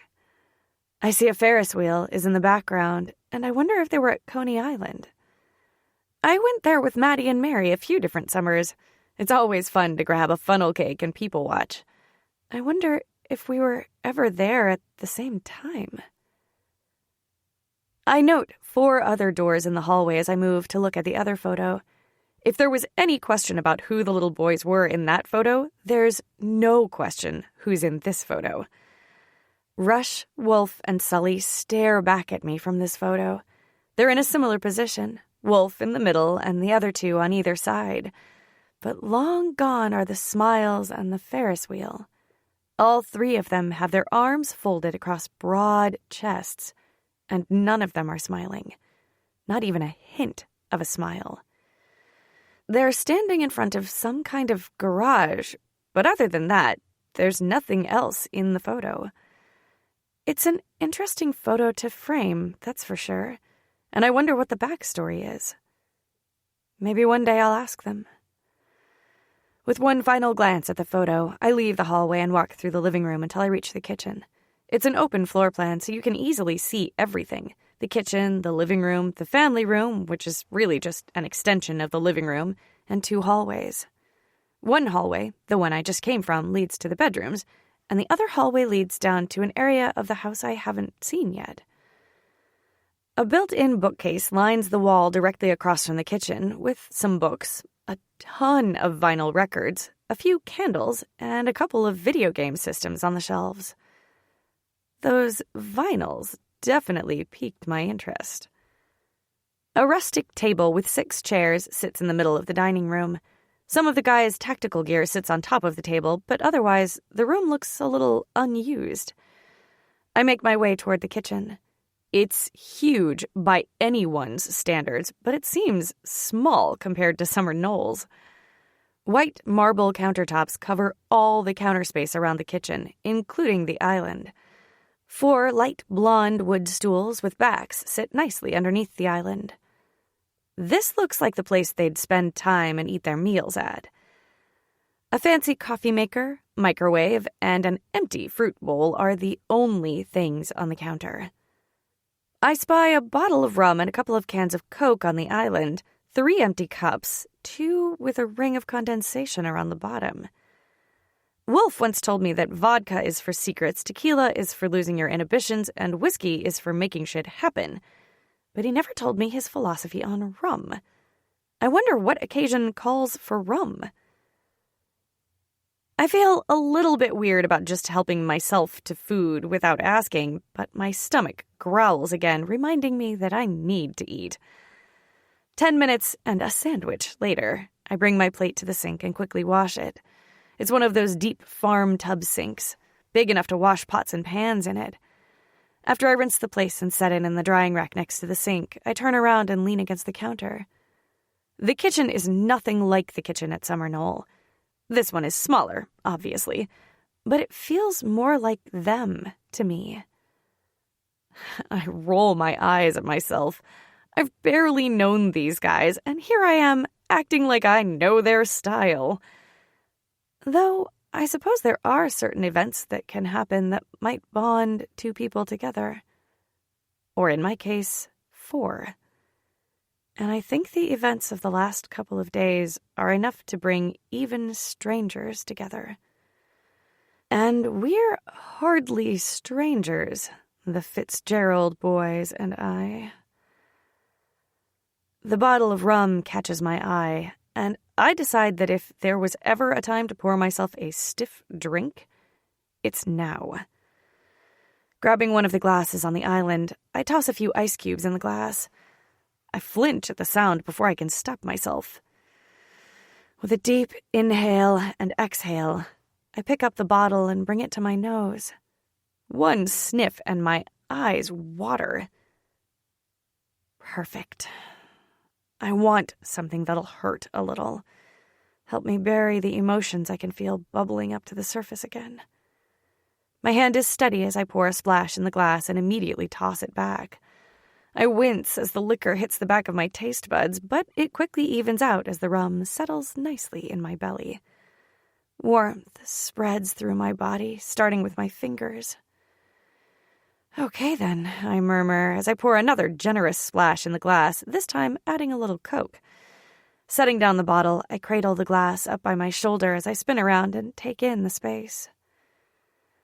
The open floor plan really makes this space seem large, but still homey. The high ceilings and floor-to-ceiling windows make the space feel a lot bigger than it actually is. I walk into the room and trail my free hand along the top of the gray leather sectional couch. The matching overstuffed chair sits in the corner of the room, both facing the TV hanging on the wall. Unlike the hallway, there are no photos here. A few game controllers on the coffee table are the only signs that this room was recently used. A noise catches my attention, and I freeze for a moment before I remember that no one can reach me here. And if somehow someone got inside the house, I have no doubt that all 3 of them would be here in an instant. When I hear the low hum of what sounds like the news, I decide to snoop just a little longer. If I'm lucky, I'll be able to observe them for a few minutes before they realize I'm there. As quietly as possible, I tiptoe through the living room and kitchen and follow the low murmur of the TV down a hallway off the kitchen. I don't remember seeing this part of the house when we got here, but that's not saying much. A lot of the last few days seems like a dream. Too far-fetched to be real, but too painful to be just a dream. I take care with each step on the gray hardwood floors, careful not to make too much noise. 3 more doorways branch off this hallway, and I suddenly realize that this small hideaway house is much larger than I originally thought. 2 doors are closed, but a third is halfway open. Soft light spills into the hallway, shining on my chipped pink polish on my bare feet. I peek inside and see Rush, sitting at a mini command station. Chapter 14. Elena. Come in, little bird. His voice startles me, and I jump a little, knocking my shoulder into the doorframe. I slowly push open the door and take a step inside. I bump the door closed with my hip and lean against it as I glance from his broad back to everything else in the room. It's about the size of the room I'm staying in, but it's outfitted like a mini command station. Do you need something? He asks without turning around, and a flush of embarrassment warms my cheeks. Shoot, maybe this was a bad idea. But I know that I didn't hallucinate him helping me, almost lovingly, in the shower. It was unexpected, but not unwelcome. And I want to see what he'll do next. Will he kiss me again? Will he tell me to leave? Will he tell Wolf? Shit. Wolf. Shame blankets me as the realization that I left my boyfriend snuggled up in my bed to come do what? Kiss Rush? I bite my lip as I contemplate my motives. Was I really coming here to make out with Rush? Or did I just want to see him? Talk to him? I'm not naive enough not to realize that if given the chance, I'll definitely kiss Rush. And more. Then an idea strikes me. It's maybe the most ludicrous thing I could have thought of, but after my time in the cabin, I think I might be ready to step outside my carefully laid plans and do something daring. Be bold. And date both of them. I'm not sure that I should feel so excited at the prospect of having them both. It's a lot of assumptions. You'd date all three of them if Sully gave you even half an inclination. A voice in my mind drolls. The voice reminds me of Maddie so much it hurts. I know it hasn't been long, but I miss my cousins fiercely. I make a mental note to call her and Mary as soon as I can. Birdie? There's no impatience in his tone, just curiosity.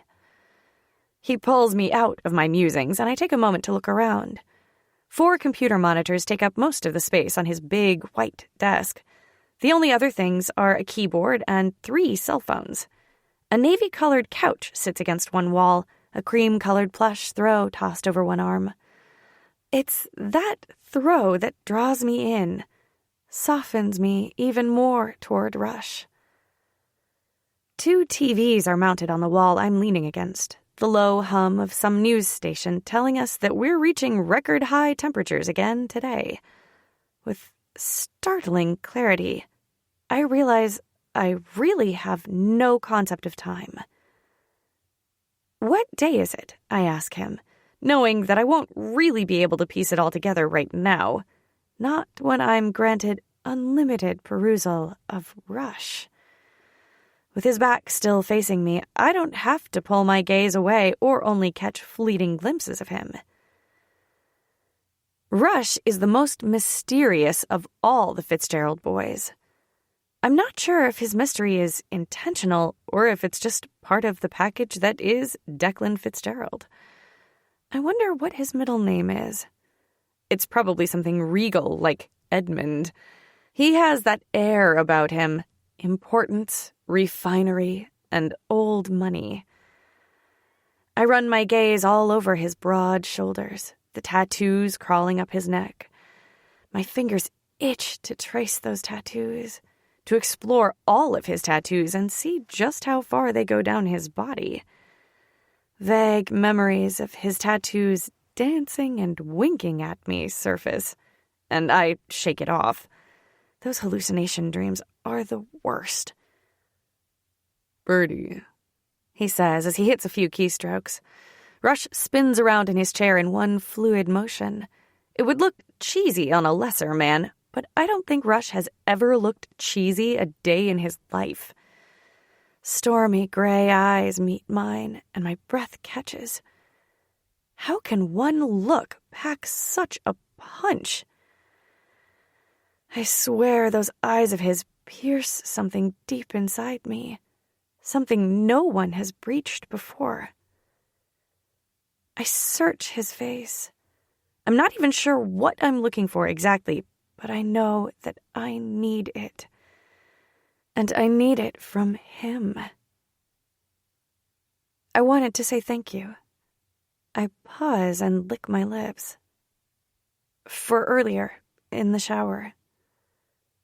My heart pounds harder with his silence, so I push off the door and take a step toward him, clutching my bravery in both hands. My bare feet are silent on the hardwood floor, and I swear he can hear my heart beating. I stop right in front of him, close enough to touch if I reached my hand out. And for coming for me. I exhale as soon as the words leave my lips. The feeling of togetherness wraps around my muscles and threads into my veins. Rush came for me.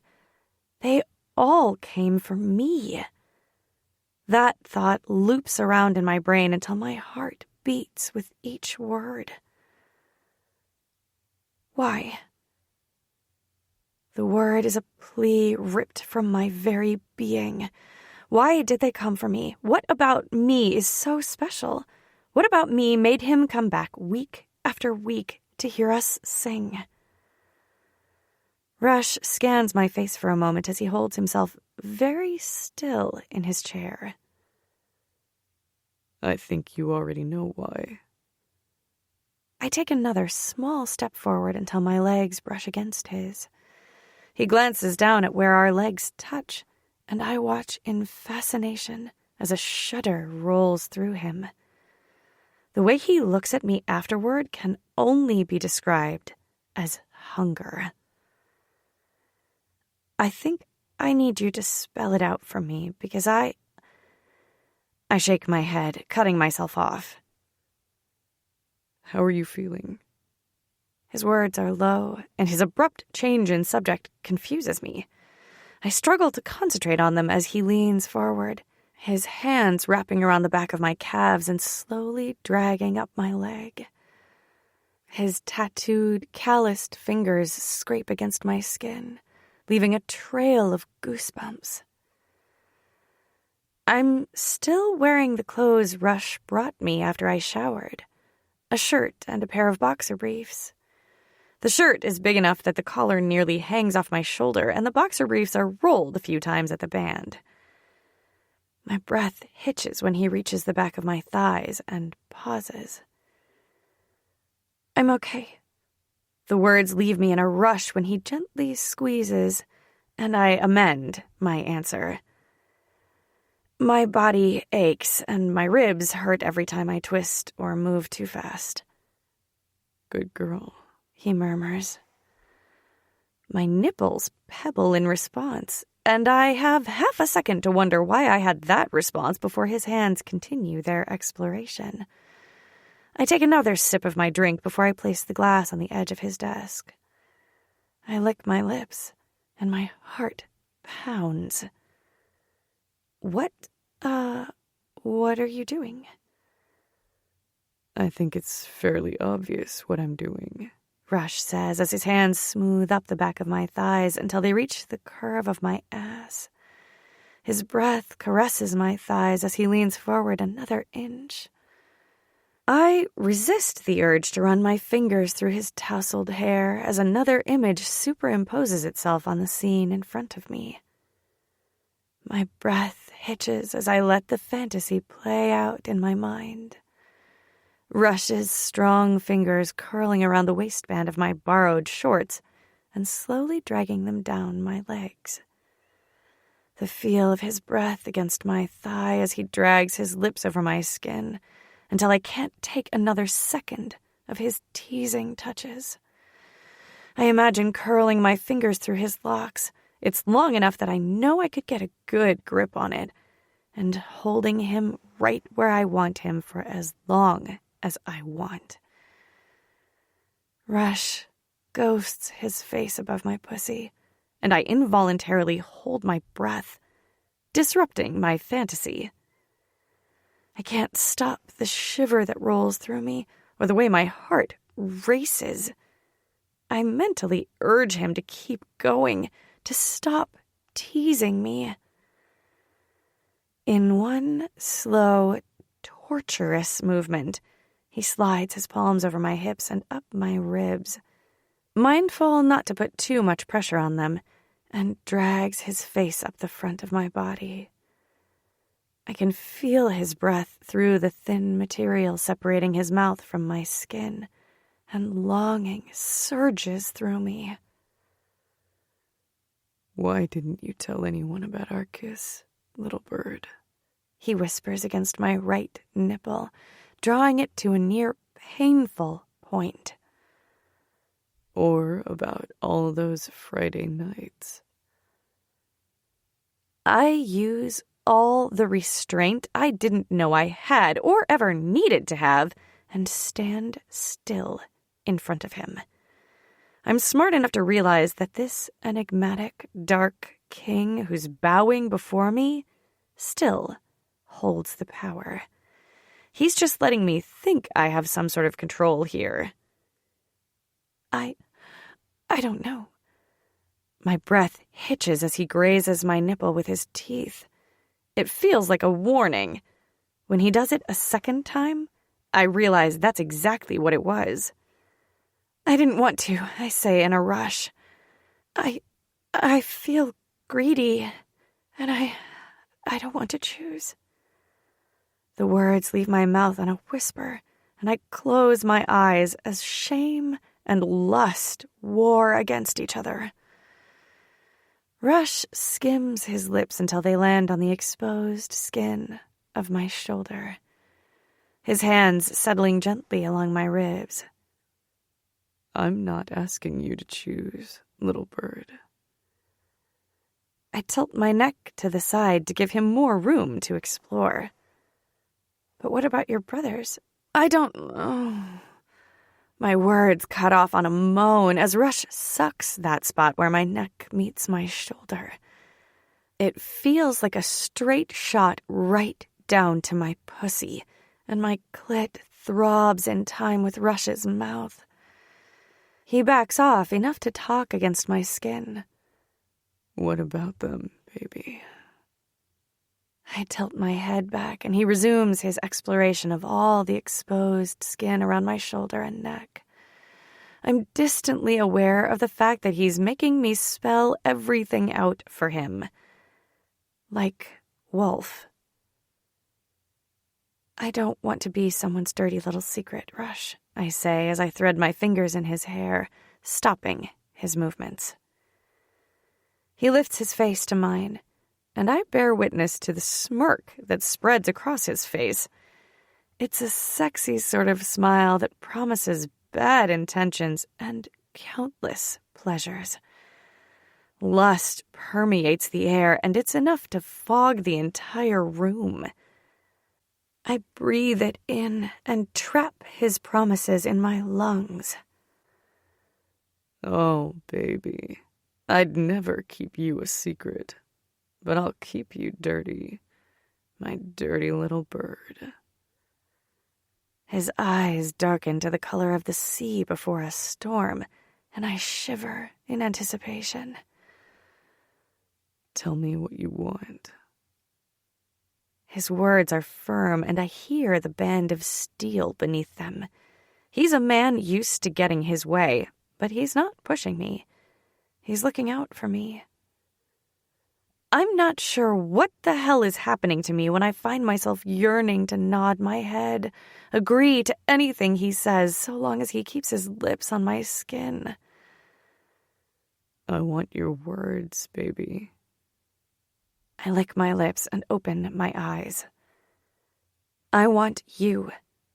All three of you. My voice is clear. The corners of his mouth slowly curve until his dimples peek out. Don't worry about Wolf or Sully. We know what we're doing. But what about me? What if I don't know what the hell I'm doing? Is this what you want? Rush punctuates his words with a roll of his hips. A whimper escapes me when I feel his hard cock right where I need him the most. Yes. The word leaves my mouth on a hiss as everything in my body clenches. Good girl, he says against my lips, and I can't hold back any longer.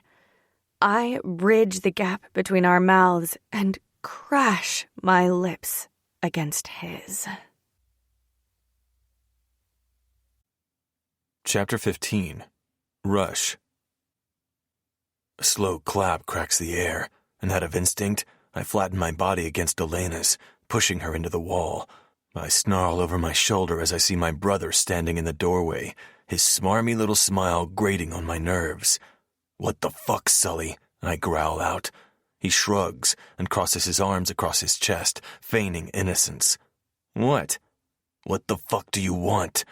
I'm still pressed tight against Elena, but I can't physically make myself step away yet. My chest heaves, and it's not solely from her. I'm fucking rattled. I can't believe I didn't hear him. Or fuck, at least feel him. Where the hell is that goddamn sixth sense now? I thought you said we'll debrief as soon as she's up. Sully raises an eyebrow. He's trying too hard to look unaffected, but I've known him his whole life. I clock the tick in his jaw and the clenched fists. Realizing that he's struggling actually brings a smile to my face. I knew that fucker couldn't act so unaffected forever. I turn to rest my forehead against Elena's shoulder, the spot between her neck and shoulder that I know just drives her wild. I exhale and mentally count the seconds. 1, 2, 3. She shivers right on cue. That little movement, her reaction to me, calms me down enough that I'm able to get my shit together. There's something about her that disarms me. I lose the constant weight of my obligations and the pressure of being the president of the junior council. I only hope that I don't lose myself entirely. She's a siren cloaked as an innocent doe-eyed woman, and I'd willingly follow her to the depths of the ocean, if only for another taste of her lips. Debriefing? Elena asks, her hands still clutching my shoulders. I lean back so I'm not crushing her into the wall. It takes physical effort for me to separate myself from her, but I do. Her hands slide down my shoulder and rest on my wrists. I'm still holding her against me. Sully's right. Now that she's up, we really need to figure out what happened. The sooner we figure out who took you, the sooner we eliminate them. My voice is low, meant only for her ears. Okay? Her eyes, wide with panic, hold me captive. We just need to hear what happened as you remember it, okay? She nods, but her fingers clench around my wrists. I need your words, baby. I search her gaze, waiting. I know she'll get there, but I need her to do it on her own. If I push her too far too fast, she'll run, and we'll likely never see her again. I mean, I can find just about everyone, so I'm sure I'd see her, but I'd never get to see her like this. Lustful 1 minute, vulnerable the next. Okay, Rush, she says on a breath. I step back, grab her hand in mine, and head toward the sectional couch on the other side of the room. Sully's made himself comfortable on one end. I clock the way his jaw ticks and his leg bounces, and I lead us to the opposite end, so he can have a better view of our girl in my arms. I sit down on the couch, pulling her with me by our clasped hands. Wow, that must be some kind of record, huh, Elena? What's that supposed to mean? First Wolf, now Rush. Don't forget to add yourself to that list. Or did you forget that I had you once upon a time, too? I remember it very well, Sully says through clenched teeth. I wonder if she realizes he's vibrating with jealousy. I suppose his tight jaw, crossed arms, and tapping foot could be confused with anger, and I'm sure he is angry, but he's also jealous as hell. I'm curious enough to let this thing between play out without interfering too much. I'll only step in if one of them is about to make a life-changing decision. Otherwise, this might be exactly what he needs to work through his shit with Elena. Whether he's realized it or not yet, it doesn't change the fact that this is happening. With her. I'd never force someone into something they weren't comfortable with, and if I didn't already know that he still loves her. I'm not naive enough not to realize the feelings he has. They both have, and I am crazy enough to push him into acting on them. I turn to my brother. Where's Wolf? Here, I'm here, Wolf says around a yawn. He runs a hand through his hair as he walks in the room. He looks like he literally rolled out of bed and walked down the hall, shirtless and gym shorts on, hair a mess. I notice the moment he sees Elena sitting next to me, and the second after that when he realizes that we're holding hands. Jealousy flashes across his face in a split second before he tamps it down. Wolf takes the seat directly in the middle of us, and I mentally file it away for later for naming. How did you sleep? Wolf asks, and it's obvious he's talking to Elena. Fucker can't keep his eyes off of her. Good. She flashes him this small, inside joke smile, and I fight the urge to shout that it was my tongue down her throat. My own jealousy chafes, and I tell myself to chill the fuck out. Why didn't you wake me? Wolf leans back against the couch, spreading his arms along the back. He flashes a glance at Sully with a smirk. I got hungry, so I came looking for a snack, and found one. She looks at me, her laugh lines around her eyes winking at me. I haven't seen her laugh much with us, if at all. Perhaps we can use this time at the safe house for more than just laying low. An idea formulates in my mind. Instead of staying just a few days, we could stay for a week or two. It'll give us the time we need to get to know one another, and we can still get shit done here and figure a few things out. Are we doing this or what? Sully leans forward, bracing his arms on his legs. I stare at him for a moment, but he doesn't look up from the floor. Tension lines his shoulders, and I can imagine the turmoil rolling around inside him. He always was a moody bastard, never wanted to talk shit out like Wolf, and never gives anything away freely. He's had a chip on his shoulder since he was a toddler. The only time I've ever seen him any different was a few years ago, the summer he spent in the city where we rarely saw him. I'm convinced there's more to Sully and Elena's story. One look at them, and even I can read the angst and tension tethering the two of them. I didn't have time to dig deeper into her past properly, but I don't mind flying blind in this situation, especially if it helps the situation, and them. Let's start with O'Malley's. Do you remember what happened? I turn to face Elena. She inhales deeply. I thought I saw Wolf head toward the bathrooms, so I followed him. It wasn't until I was back there that he turned around and I realized my mistake. Do you remember what he looked like? Anything stand out? Wolf asks, voice soft. It's dark back there, so I can't describe him fully, but he had red eyes, contacts, and he was tall. He didn't really say much, and then the next thing I remember is waking up inside a burning van. I suck in a breath and slowly, carefully exhale. I make a silent promise for vengeance on everyone involved. Elena stares off to the side, her eyes unfocused as she recalls the events of that evening. After she finishes detailing everything she can remember or piece together, she finally looks at me. Her gaze is probing, questioning. I'm not sure what the question is, but I pull her into my lap in response.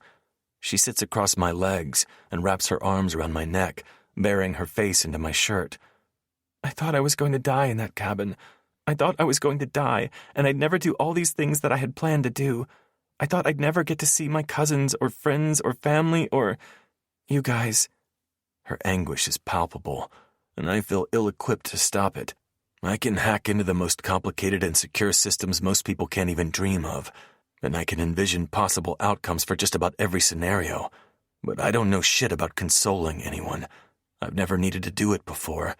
But the redhead, slowly, quietly falling apart in my arms, has me rethinking everything. Shh. It's all right. You're here. You're safe. I slowly run my hand up and down her back. There's no question in my mind that I want her here, with us. But she's a variable I stupidly hadn't accounted for.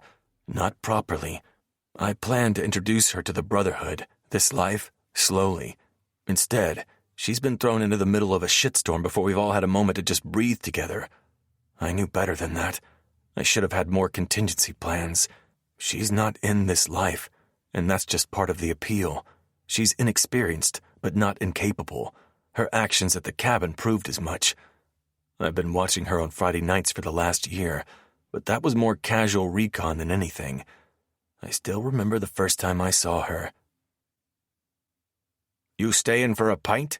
We've got some nice little songbirds tonight, Jack O'Malley says from behind the bar at his pub. Karaoke still going strong? Aye, been a couple of years now. We've got people that come in just to see the regulars. Jack shrugs as he dries a pint glass. A rejection is on the tip of my tongue when the sweetest noise hits my ears. A laugh. I can't say what about it that stood out in the crowded space, but something caught my attention. Joy. The noise sounds like if joy could be bottled up into sound.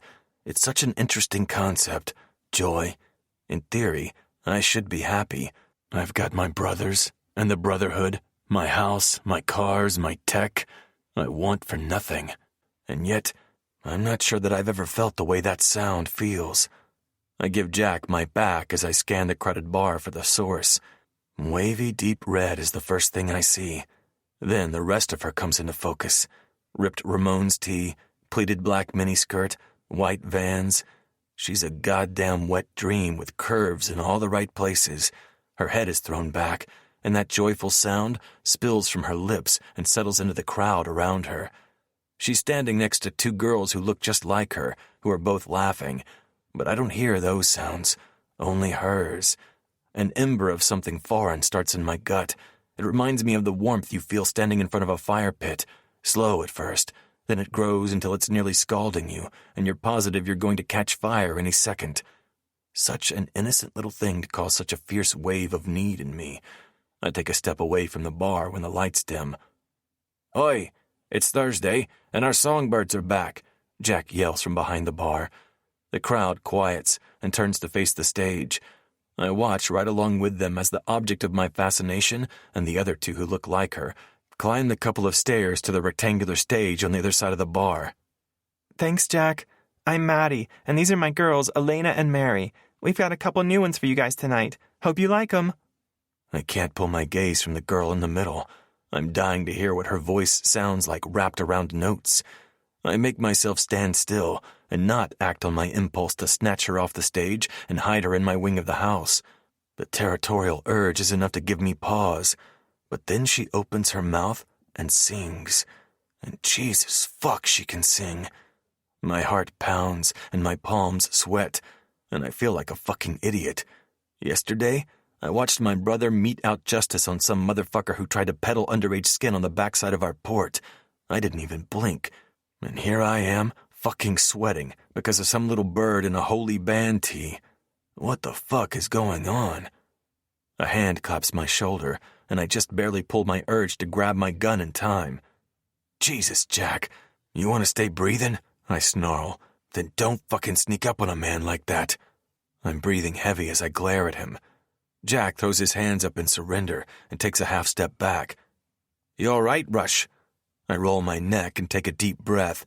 I'd been so engrossed in her rendition of Love is Like a Heat Wave that I let my guard down, and Jack, of all people, snuck up on me.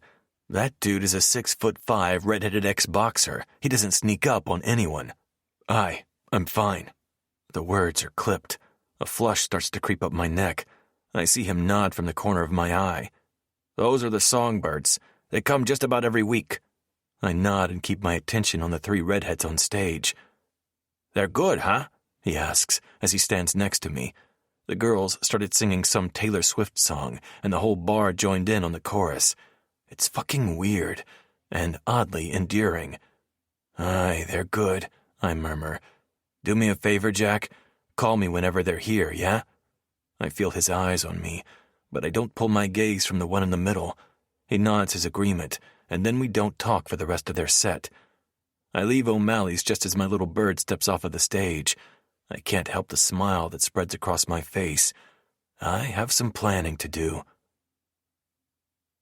I offered to stop at O'Malley's again the next Friday, and the next, and before I knew it, I was counting down the days, the minutes, until I would see her again.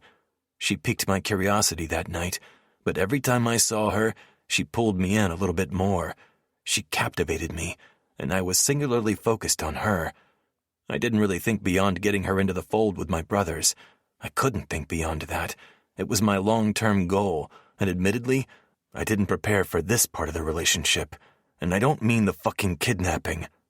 What happens now? Her lips brush across my shirt with each word. I keep sliding my hand along her spine, and I feel her relax. Now, we lie low for a bit. We'll stay here for 2 weeks. 2? I thought we were only crashing here for a few days. Sully interrupts me. I glance at him over the top of Elena's head, but he's not giving much away. I nod. We were, but then I realize that we have a few different things to figure out, and this is the safest place for us to do that. I send a pointed look at both my brothers, hoping they read between the lines. We have to figure out who took Elena, what Da is up to, and who the fuck ordered a hit on her. Plus, I want Elena to get some self-defense training. Aye, that's a good idea. I'll handle some weapons, Wolf says with a nod. I look at my other brother. His stiff posture and scowl don't scare me, though. Fine, Sully says through gritted teeth. Every morning, she'll be with me for self-defense. And I'll explain some more technical aspects to her. Are we really doing this, then? We're just going to bring her into the fold like that? Sully alternates his glare between Wolf and I. What's Da gonna say about that? Fuck! What's the Brotherhood going to say? I raise a brow at his challenge. That was always the plan. You know that, Sully. Breaking into Summer Knoll was enough to incite war, but taking our girl like that? Wolf raises a brow as he stares at Sully. They're begging for it, and I'm going to give it to them. Wolf's maniacal grin matches my own. People often misjudge me because physical violence isn't my go-to when I'm destroying someone. Not that I'm above it, because I'm not. But I prefer to dismantle a person systematically, step by step. Finances, savings, property, integrity, credibility, reputation, and so on. The result is much sweeter than one to the chest and one to the head, though I've done both plenty of times.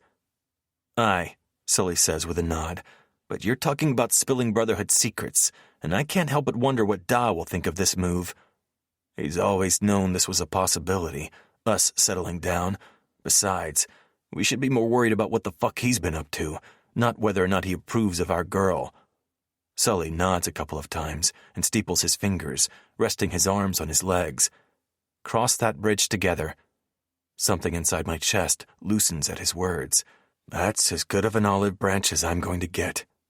Together, Wolf and I murmur together. Elena clears her throat.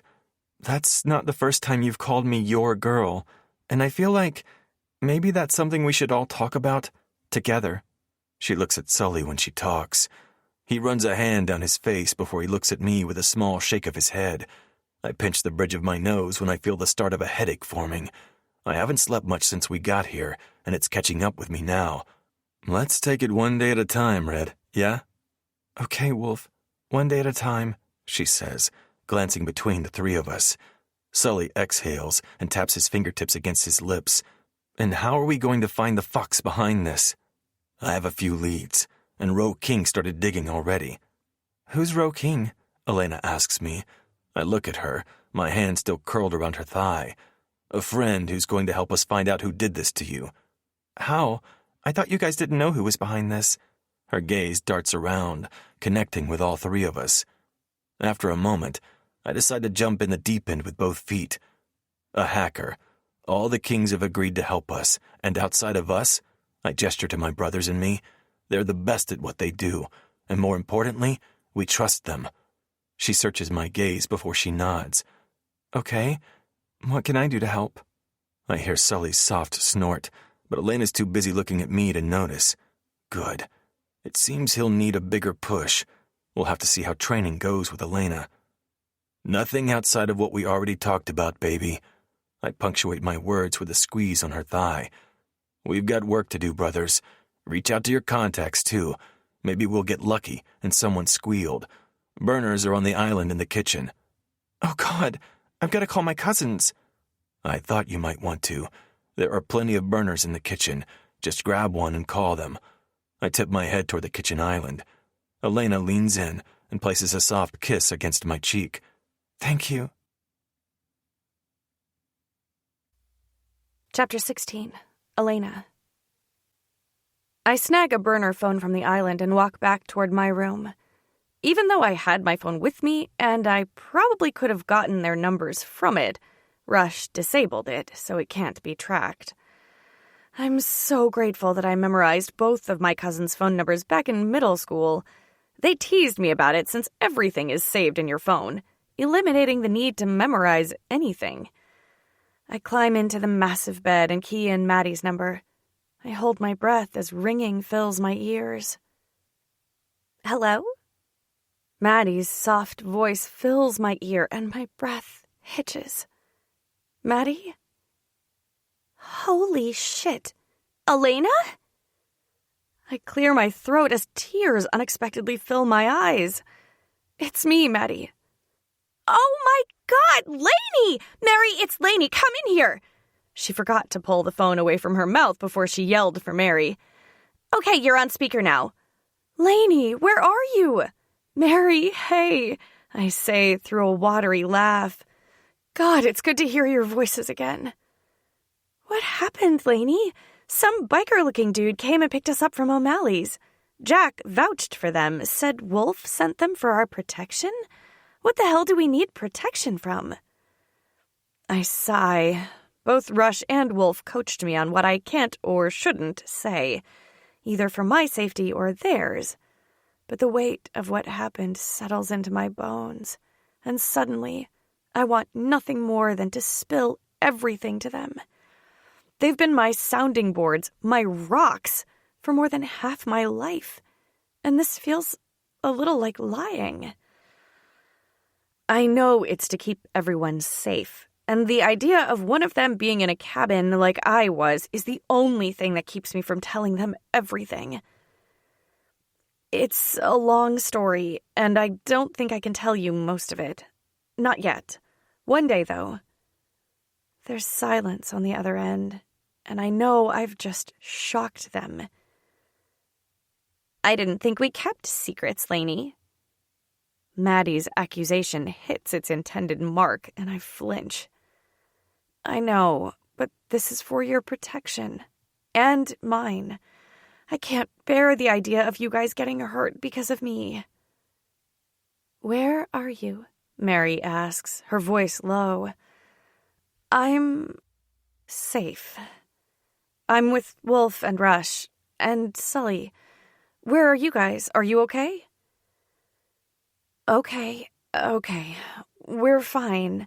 We're back in our dorm suite for now, but we have several security guards with us 24/7, Mary says. Yep, several huge, muscly, hot dudes follow us around all the time. If I didn't know they were here because something bad happened to you, it'd be my fantasy come to life. I chuckle despite my watery eyes. Trust her to bring some humor to a serious conversation. Oh, Maddie, I've missed you. You too, babe. She's quiet for a moment. But seriously, are you okay? Can you tell us what happened? I exhale, this noisy purge of emotion.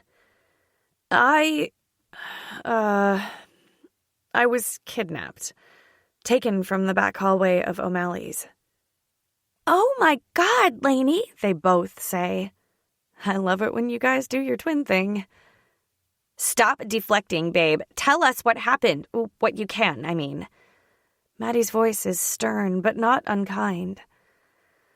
Okay. I take a breath and dive into the Cliff Notes version of events. I tell them about the guy I fought, but I don't tell them that I killed him. I leave the whole gun part out of it.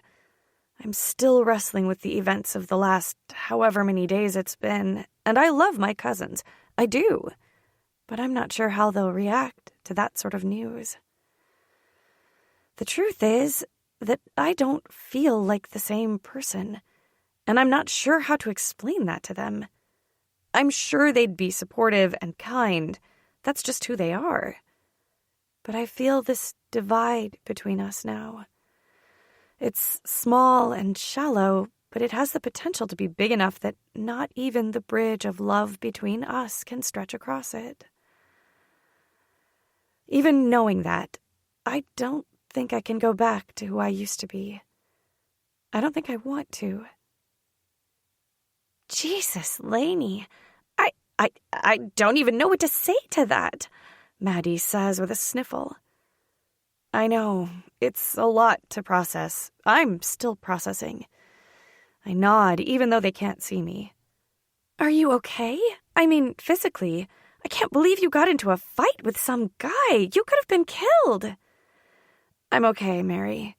Some serious bumps and bruises, and it still feels like someone took an axe to my head. I gingerly touch my hairline by my temple. Luckily, it'll all heal. They're taking good care of me. I just bet they are. I can hear the knowing smirk on Maddie's face just by her tone. And how good of care are they taking exactly?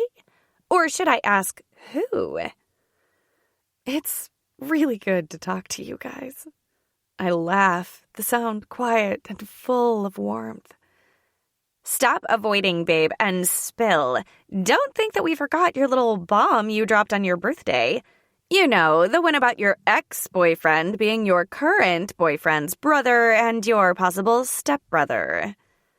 Maddie's voice is so dry that a laugh takes me by surprise. Trust Maddie to move on from the kidnapping and bring up boy drama instead. Though, is it boy drama? I mean, they all seemed weirdly okay with all the PDA. I tap my bottom lip with the pad of my index finger. I feel like there's probably something I'm missing, but I like being able to kiss all of them whenever I want. Well, that's not entirely true. I think the kiss with Sully was more of a thank God you're not dead kind of thing. Either way, I'm not too keen on making us slap labels on anything right now. I clear my throat. Well, about that. I kind of, sort of, kissed all of them recently. And, maybe something more with Rush. And you already knew about Wolf. I feel my face get warm, and I hold my breath as I wait for their judgment. Damn, babe! Maddie whistles. Good for you! Rustling comes through the line, and I imagine she's settling in on the couch. Okay, spill. Who's the best kisser? A smile curls up the corner of my mouth. Sully kisses me like he's afraid I'll disappear if he stops. He kisses me like the fate of the world rests on that one kiss. Every single kiss. Wolf kisses me like he's trying to consume me, and he's fucking famished. And Rush kisses me like I'm the unexpected answer to every one of his prayers. Wow, Lainey, you sound like you like them. It's hard to tell, and it's probably my imagination or my insecurity about seeing three guys at the same time, but I swear I hear some judgment in Mary's tone. I work hard to shove the shame that's slithering up my throat down. I will not be made to feel bad like my whatever this is with all three of them is shameful, because it's not. Well, I glance to the side of the room as I fiddle with the duvet cover. I do like them, Mary. Yes, babe! I knew it! I can hear the smile in Maddie's voice. Mary clears her throat. That's great, then. I'm just surprised is all. I mean, I remember what happened a couple years ago when Sully just dumped you out of the blue, and Maddie and I had to wipe your tears. So I don't really understand why all of a sudden you're making out or whatever.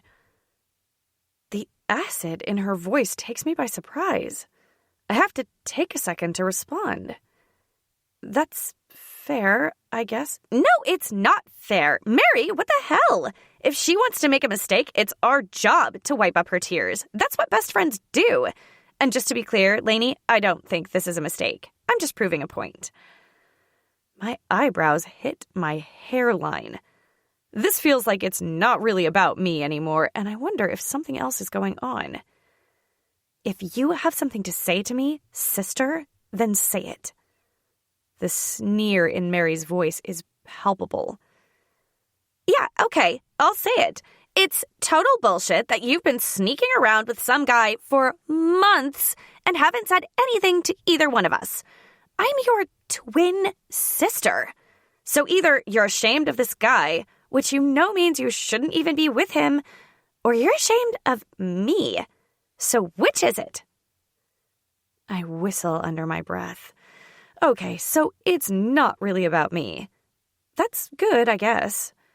I wish I could have video called them. It's quiet on the other end for a few seconds before rustling fills the line. Bye, Lainey. Glad you're not dead. Enjoy your 3 boyfriends. Mary's voice gets quieter with each word, and the final word is punctuated by the slam of a door. Did she just leave? Yes, Maddie grits out. She's been like this for the last few days. I don't understand what's going on with her, but it's like she's not the same person. A swarm of hornets fills my belly, and I bite my lip.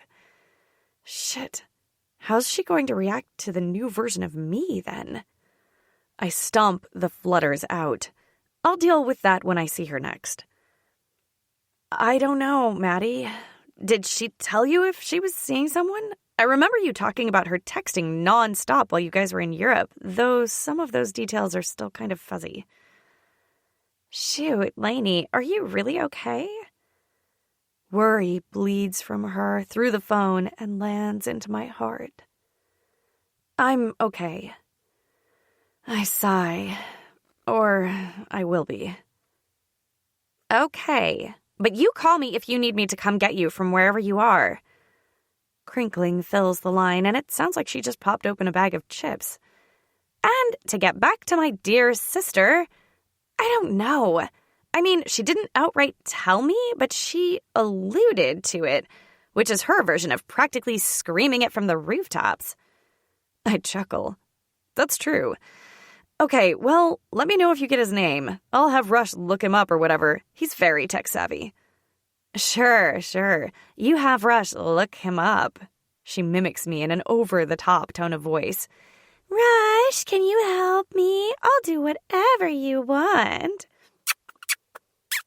Her voice is high-pitched and ridiculous, and she ends it with kissy noises.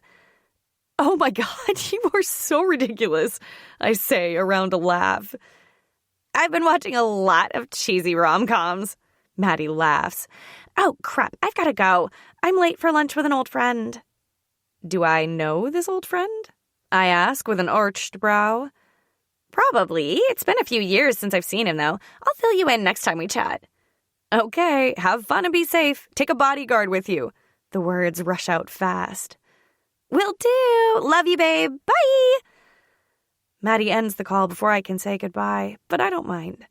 I'm just so grateful that I could talk to her and Mary, even if Mary was acting a little off. I hope Maddie comes through with a name, because I bet Rush could find out all sorts of things about him. The guy has like 1 million computers and gadgets, only a fraction of which I understand. But I imagine Rush is a good teacher. I bet they all are. And I'm looking forward to finding out firsthand. Chapter 17. Elena.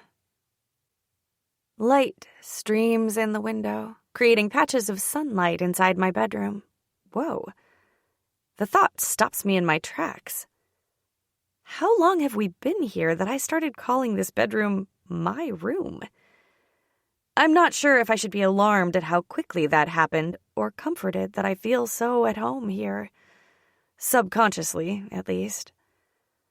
I still feel like I'm walking on eggshells around a certain Fitzpatrick brother, and one of these days, we're going to have it out. I can feel it. There's a storm system happening inside this house, and with each day, each hour that the two of us don't talk, it gains speed. Before we know it, it'll be a Category 5, and I fear that neither one of us will survive it. And if I'm honest with myself, I'm aching to have him back in my life. Really back. Logically, I know we can't go back to how it was 2 years ago. But the wide-eyed romantic in me still sees the chip on his shoulder punk who always softened for her. And she desperately wants to help him. But we're not those people anymore, and we're not in the New York Public Library. We're in a safe house in the middle of... I'm not even sure where. And I killed a guy days ago. Jesus. I killed someone. Sure, it was self-defense, but I never thought I'd ever do something like that.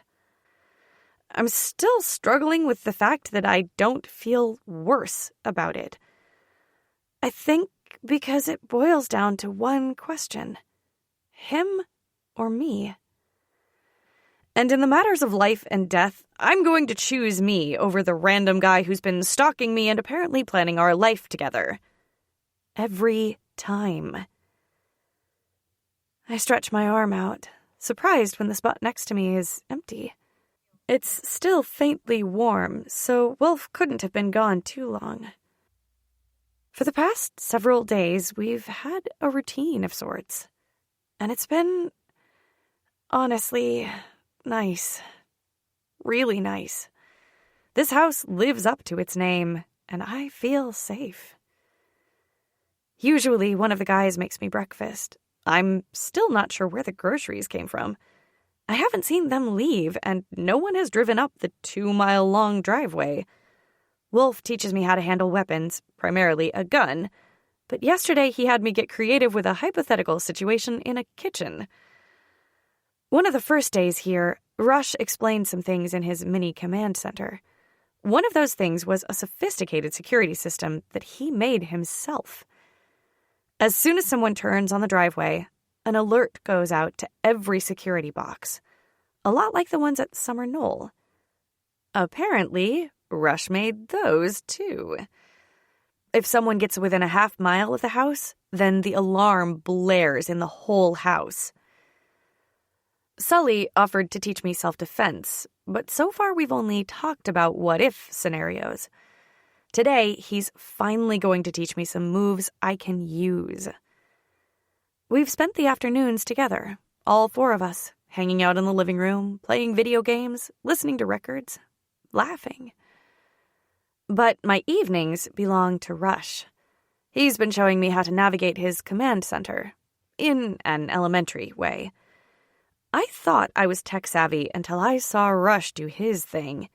He's got a gift. It's surreal and bittersweet. I feel a little guilty for how much I'm enjoying being in this bubble with just the 3 of them. It's putting these thoughts in my head about the 4 of us together in a relationship. Which is a totally crazy idea, I know.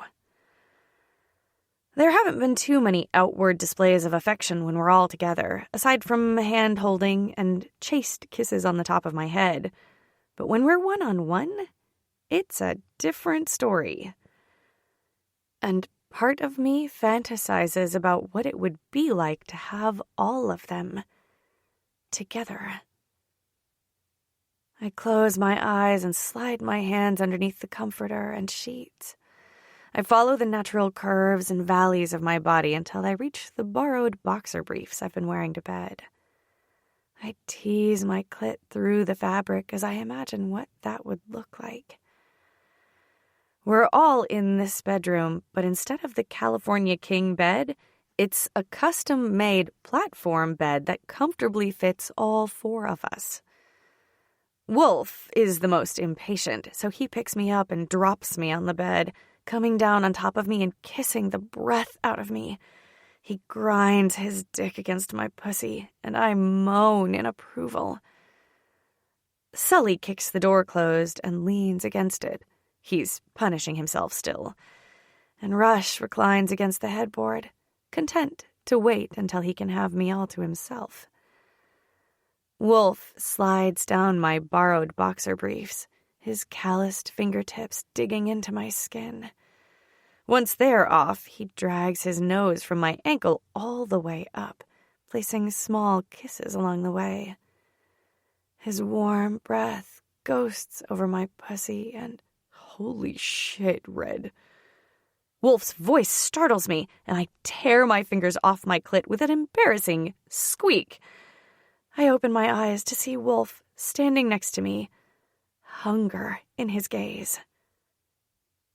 Did you need something? I curl my fingers around the top of the comforter, but I leave it pulled up to my chin. Aye, baby girl, I need something. My heart beats fast at the intention behind his words. The hunger in his gaze reignites the fire that was prematurely cut off.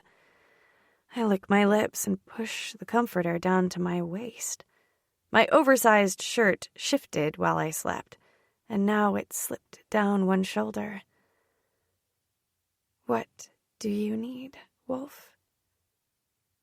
His smoky gray eyes darken as he reaches behind his head with one hand and grabs the collar of his shirt, In one stupid, hot movement, he takes off his shirt, exposing all that tattooed skin.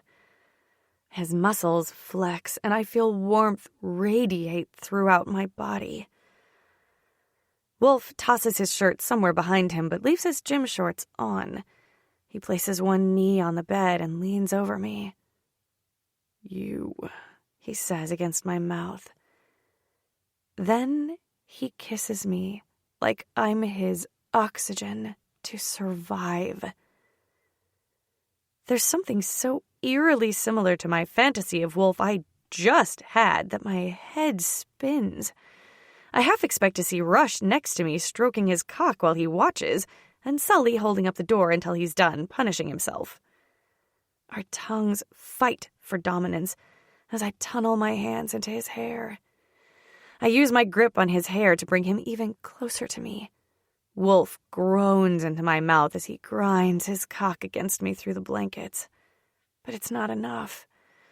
I take precious seconds to shove down the rest of the blankets and spread my legs. Wolf wastes no time settling between them, groaning his pleasure when only 2 thin pieces of material separate us. I want to set fire to the few layers of cotton between us so I can feel him against me. I've fantasized about this moment more than I care to admit, and I'm practically salivating at the promise of pleasure from his hands, from his cock. My lust quickly heats up until I can feel it throbbing like a heartbeat. I roll my hips upward, and he moans my name when I drag my hot pussy along his cotton-covered cock. I spend half a second wondering if I left a wet patch on my underwear, or his. But then Wolf pulls back a few inches and his fingers start their exploration. Then I don't have time to think about anything. "So soft, Red," Wolf says against my mouth as he slides one hand up my ribs, pushing my borrowed shirt up along the way. "So sweet." He teases my nipple with his thumb before he lowers his mouth. His tongue encircles my nipple, and when he uses his teeth to tug gently, I feel it straight in my clit. I haven't done this a lot before, but even if I had, I don't think anything would feel like this. My head swims when he alternates his attention between both of my nipples. His fingers, his mouth, his teeth. I arch my back and attempt to keep his head there, but he has other ideas. "I wonder if you're soft and sweet everywhere, baby girl," Wolf murmurs against my skin as he slowly descends my body. He glances at me from underneath his sooty lashes, and I swear I come a little from that look alone. His black hair, tousled from my fingers, hangs across his forehead, and his grin is the most carnal thing I've ever seen in my life. It sends a shot of lust buzzing through my veins. Wolf's mouth leaves a trail of fire until he reaches the apex of my thighs. He teases me, brushing his pouty lips against the sensitive skin of my inner thighs. He skims his lips right over my clit, and through the fabric of my borrowed boxers, he sucks hard. My legs tense and my back arches as the sensation hits me like a lightning bolt. He tongues my pussy through the fabric, and I'm desperate to feel him on my skin. Wolf lifts his face from me, and I whine my protest. I'm not sure I could form words that weren't more and stay and please. "A truth for a truth, baby girl." Wolf's grin can only be described as devious, and it tears a noise of frustration from my throat. What? With one finger, he pulls the boxer briefs to the side enough to run the tip of his tongue just along the edge of my pussy. Before he can do anything else, he pulls back and looks at me through his lashes. Oh, okay. I clear my throat and look at the ceiling to sort my thoughts. Everything is scrambled and covered in a lusty haze. I haven't really done this before. I swallow as I feel my cheeks warm. My muscles clench as I brace for rejection. I should have known better, though. When he doesn't respond right away, I look down at him, my eyes half open. He lightly strokes a finger down my center. You're telling me this pussy hasn't been eaten before? I bite my lip and shake my head once. Oh, baby girl, Wolf says through a chuckle. It would be my pleasure and honor to eat this pretty pussy for every meal. His blunt words flare my arousal, and I clench my thighs, squeezing his shoulders. Ah, my girl likes the sound of that, does she? His taunting smirk is dirty and cocky. And now I know for sure that I've changed, because it's all I can do not to push his face down and into me. Yes, I want that, I say with a nod. He tugs my boxer briefs to the side, exposing my pussy to his hungry gaze. I can feel his stare on me, and instead of feeling self-conscious like I thought I would, I feel empowered. I widen my legs, and that's all the incentive Wolf needs before he dives in. He licks and nips and sucks until I'm a sweaty, squirming mess. Before long, my legs start to tremble and my fingers tingle. I close my eyes in anticipation. Wolf, I don't finish my sentence before my orgasm rolls through me, stealing my words and my breath. My chest heaves and my body sighs as I slowly relax my vice grip on Wolf's head. Wolf gently runs his fingers up and down my legs, murmuring his praise against my skin. Oh my God. My words end on a disbelieving laugh. That was amazing. Come here. Wolf gets close enough for me to grab his face and bring his mouth to mine. I taste myself on his lips as our tongues tangle together. I let my fingers wander down his hard chest, over tattooed muscles that I vow to trace with my tongue, and dip into the waistband of his shorts. He groans, this long, drawn-out noise when I wrap my fingers around his dick. I stroke him, and a little trickle of worry spears my lusty post-orgasm daze. He's big. Like, really big. How the hell am I lose my train of thought when I hear a creak. Turning my head to the side, I break the kiss, and Wolf takes the opportunity to slide his lips down my neck. But that's not what makes me lose my breath. Sully stands in the doorway, hand on the doorknob and door partially opened. His eyes blaze with hunger as they feast on the scene before him. My knees wide, shirt above my tits, and hand down Wolf's shorts. Surprise keeps me immobile, but as the seconds tick by, something else keeps me quiet. Sully's muscles bunch and his jaw clenches. He's waging a war on himself, and I'm not sure which side will end up victorious. Warmth pools low in my belly as my fantasy comes to life. I decide to be brave, and I tempt him further. I slide my hand out of Wolf's shorts, over his hard muscles, and push on his shoulder. He reluctantly pulls back. I want to taste you. Wolf falls to the bed on his back with a grin that lives up to his name. Whatever you want, Red. I slide his shorts down, freeing his dick. I don't give myself any more time to get intimidated by his size, and I lick the tip, circling my tongue around the head. I teased him, flicking my tongue on the sensitive spot underneath until his moans got lower and longer.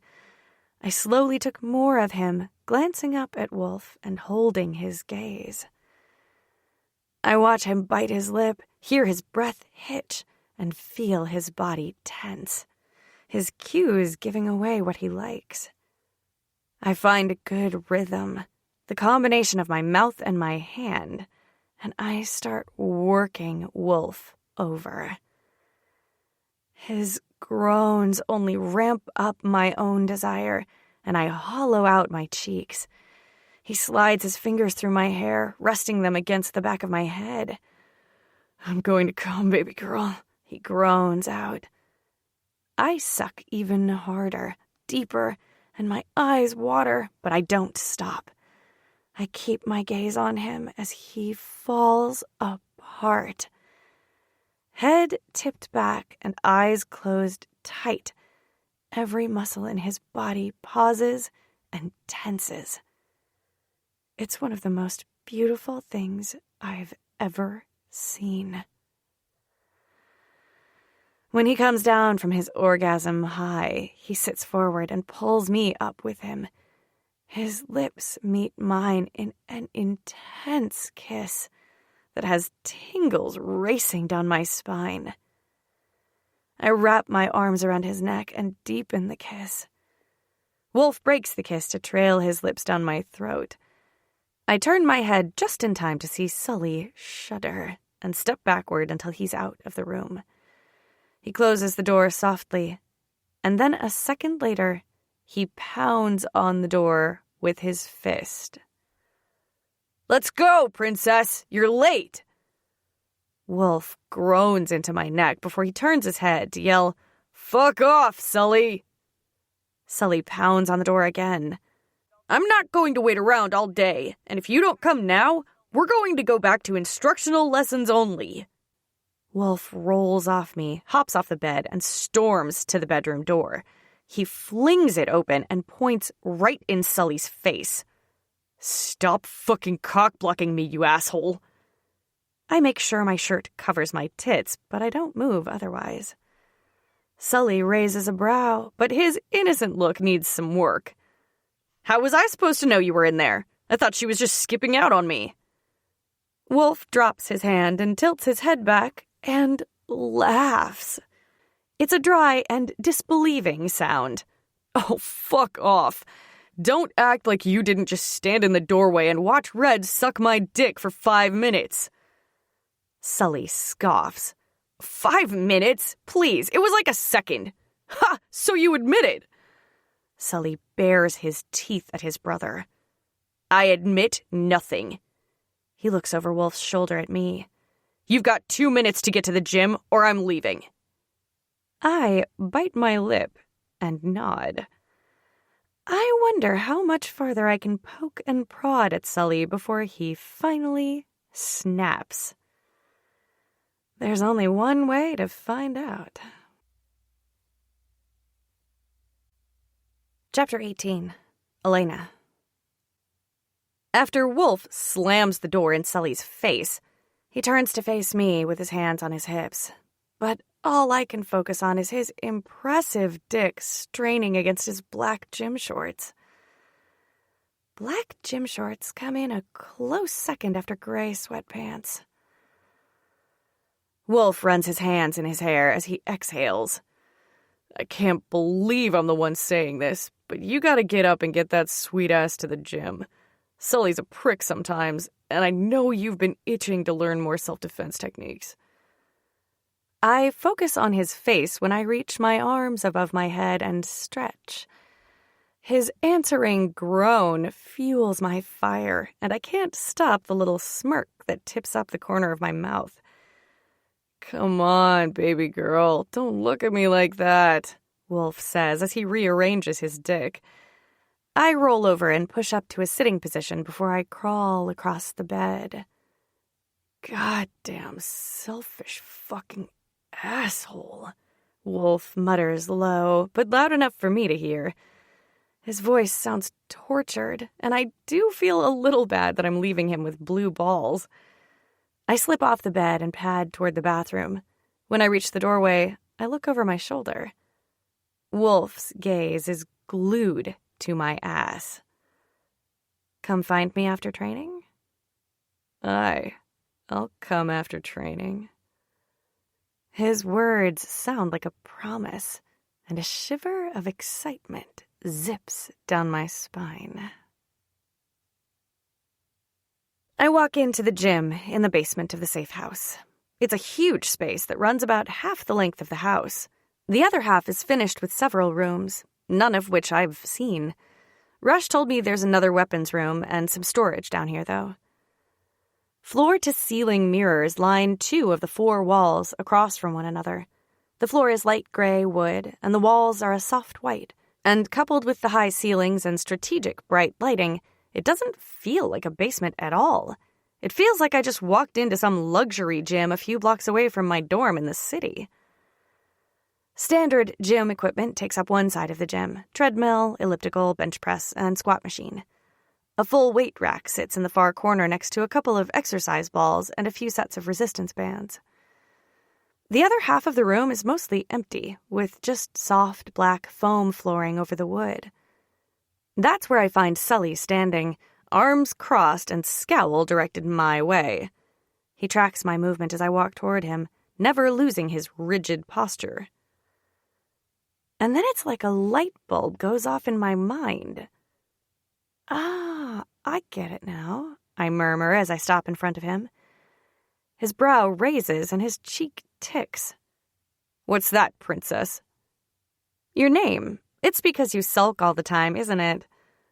I lose the battle with myself, and the cheeky grin I was holding in slips free.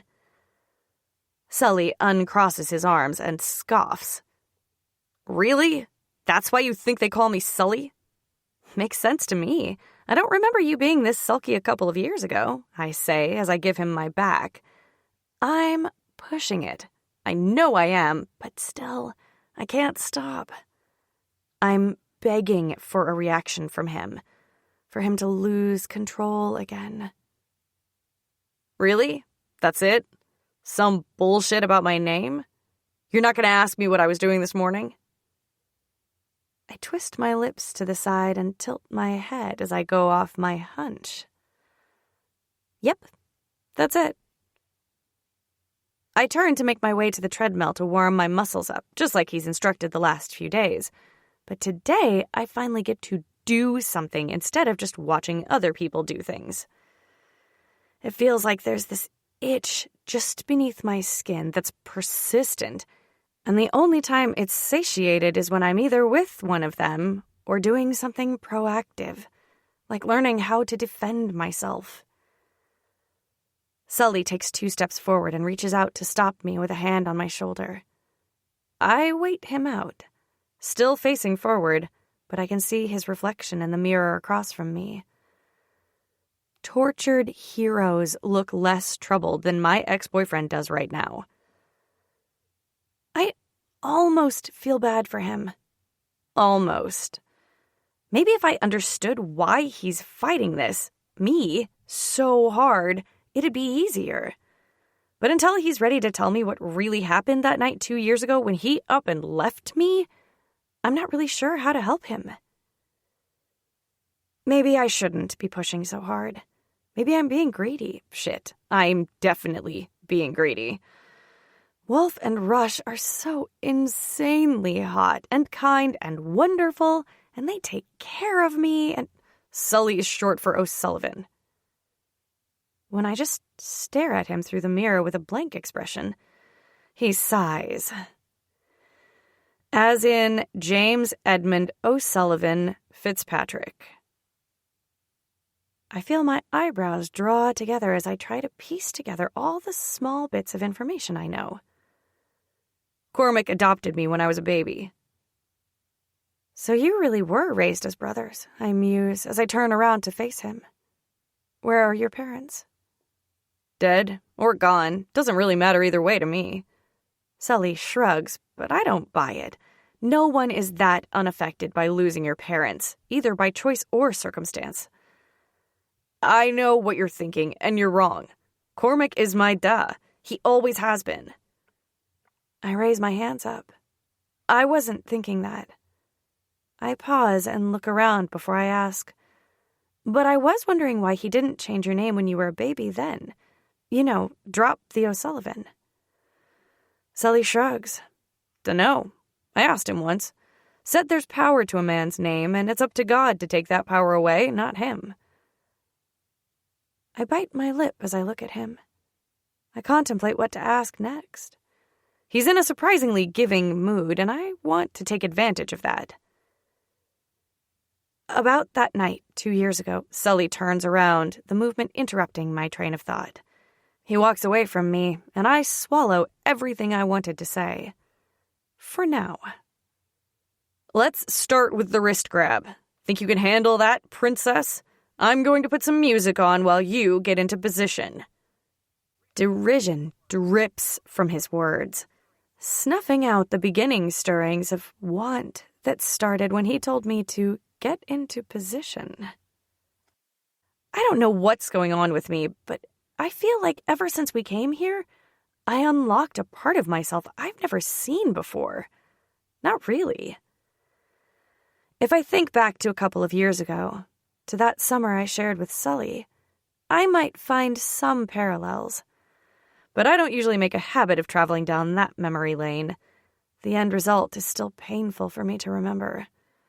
I had more than a few dark days afterward, and I honestly thought I'd never see him again. But fate has a funny way of working out, doesn't she?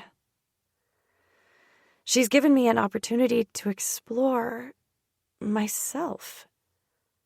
Who I am when you strip away all my accolades and accomplishments. Who I am when I stop letting past relationships hold me hostage. And who I am when I give myself permission to explore my heart and my libido. I watch Sully as he messes around with the stereo in the corner of the room. I hadn't really noticed the speakers until now, since they're built nearly seamlessly into the walls and ceiling. Hateful by the clash fills the gym, and I raise a brow. Okay, so he wants to play dirty. Well, luckily for him, I'm into pushing his buttons. Sully walks back and stands in front of me. Ready? I'm ready. Sully slowly grabs my wrist, giving me plenty of time to place my free hand on top of his hand. I swing my arm, the one he's holding, around and outward to grab his wrist. His arm is now twisted behind him, and the angle is purposely awkward. All I have to do is apply a little pressure, and he folds to the floor. I release him and jump a few times, my heart beating fast and my smile widening. Yes, I did it! Sully gets up off the floor and turns to face me. Good. Again. This time a little faster. My smile wilts at his lack of praise, but I brush it off. He starts off with the same movement, grabbing my wrist, but this time he's quicker and he takes a step into my space. I complete the same movements and force him to the ground again. We run through this move dozens of times until I can do it without conscious thought. Good. Let's move to the next one. My breaths are fast from exertion and, honestly, from the proximity. I haven't ever done something like this before, so I can't say for sure if I would have the same reaction to anyone teaching me this. But my gut tells me I wouldn't. It's all Sully. There's something electric in the air, and with each touch of our bodies, it sizzles a little more. The air is thick with tension, and anticipation builds inside me. Sully steps behind me and loops his arm around my neck as if he's going to choke me. In one movement, I grab his wrists and pull, drop down into a squat, and turn my face to the side. This next part is trickier, and I'm not as quick. I tilt my body toward him and take a step behind him, so his leg is now between my knee and my elbow, bent in what should be an uncomfortably low position. Squatting even further to keep my weight heavy and my center of balance stable, I grab behind his knees and lift. He loses his balance and immediately lets go of my neck as he falls to the mats. Good. Faster. This one is important, Lainey. The use of my nickname from his lips is enough for me to pause. He only ever called me that a few times, always when we were having a serious moment. That little slip-up of his waters the kernel of hope that's slowly growing. I don't respond as he gets into position, and we run through the movements again. I don't pick this one up as quickly as I did the other one, but I do improve. After a dozen more tries, we transition into another move. We spend about the same time on 3 more moves before we get to the final one. I've been dreading this move the most, and not for obvious reasons. A week ago, I was in this exact situation, pinned down by a man much bigger and stronger than me. I thank the universe every day that I survived relatively unscathed, and I haven't even begun to process everything yet, but I know that if I'd known about these moves, I might have never been at that cabin to begin with. I might have been able to stop the red-eyed demon man in the back of O'Malley's long enough to run and get help, at least. No, I'm dreading this move because it places Sully in between my thighs. And I'm pretty sure that my body didn't get the memo that this is serious training. I take a deep breath and try to center myself, but I can feel warmth coloring my neck and cheeks. What's wrong? Sully asks from right in front of me. Nothing's wrong. Why are you all flushed? It's hot in here. I'm hot, I say as I wave my hand around to indicate the space. I swear I can see pheromones sparkling all over him. I fix the strap on my tank top to buy myself some time to calm down. It's a black and white Ramones racerback tank top, and it's kind of perfect. I paired it with a pair of short black workout shorts. I pluck the hem and ask, I've been meaning to ask, is this you? A light flush colors his cheeks. You can't wear our tees and boxers forever. He shrugs a shoulder. It's just a few shirts and shit. Warmth bubbles inside my chest when I imagine Sully picking out clothes for me. Okay, well, let's get into position, he says as he kneels on the floor. Okay, Sully. My voice is low as I lay on my back, knees bent. Sully climbs on top of me, in between my legs, and mimes like he's going to choke me. His face is close enough that I can see the tick in his jaw and the purse of his lips. Walk through these motions, okay? They're more complicated than the last ones. I nod, and when he leans forward to apply a little pressure, I wrap my legs around his waist and lock my ankles together. His cock brushes against me, and my breath hitches. The feeling of his hard cock against me lets loose a swarm of butterflies in my belly. I blink a few times to refocus. You okay, Lainey? The concern in his voice has my heart clenching. I'm fine. My voice is a lot more breathless than I'd like, but the feeling of him rubbing his dick against me short-circuits my brain. With effort, I focus on my next move. I reach up with my arms crossed and grab his elbows, almost creating a bar with my forearms. Then I push down toward my chest as hard as I can. Sully murmurs his praise from closer than before, but I don't let myself get distracted by the low timbre of his voice or the way he fits so perfectly between my legs. In one sweeping motion, I tilt my hips and bring my legs up to his shoulders, aligning us for a single moment before I apply pressure with my legs. Sully all but collapses on top of me, and I let go of him immediately. Good job. Again, a little faster this time, he says as he pushes off the floor, his biceps flexing on either side of my head. We run through the move 3 more times before I make a mistake. My grip on his elbow slips and my hold breaks. Sully's hands are still loosely around my neck as he presses forward, like any real attacker would. His lips are centimeters away from mine, and his body presses mine into the mat beneath me.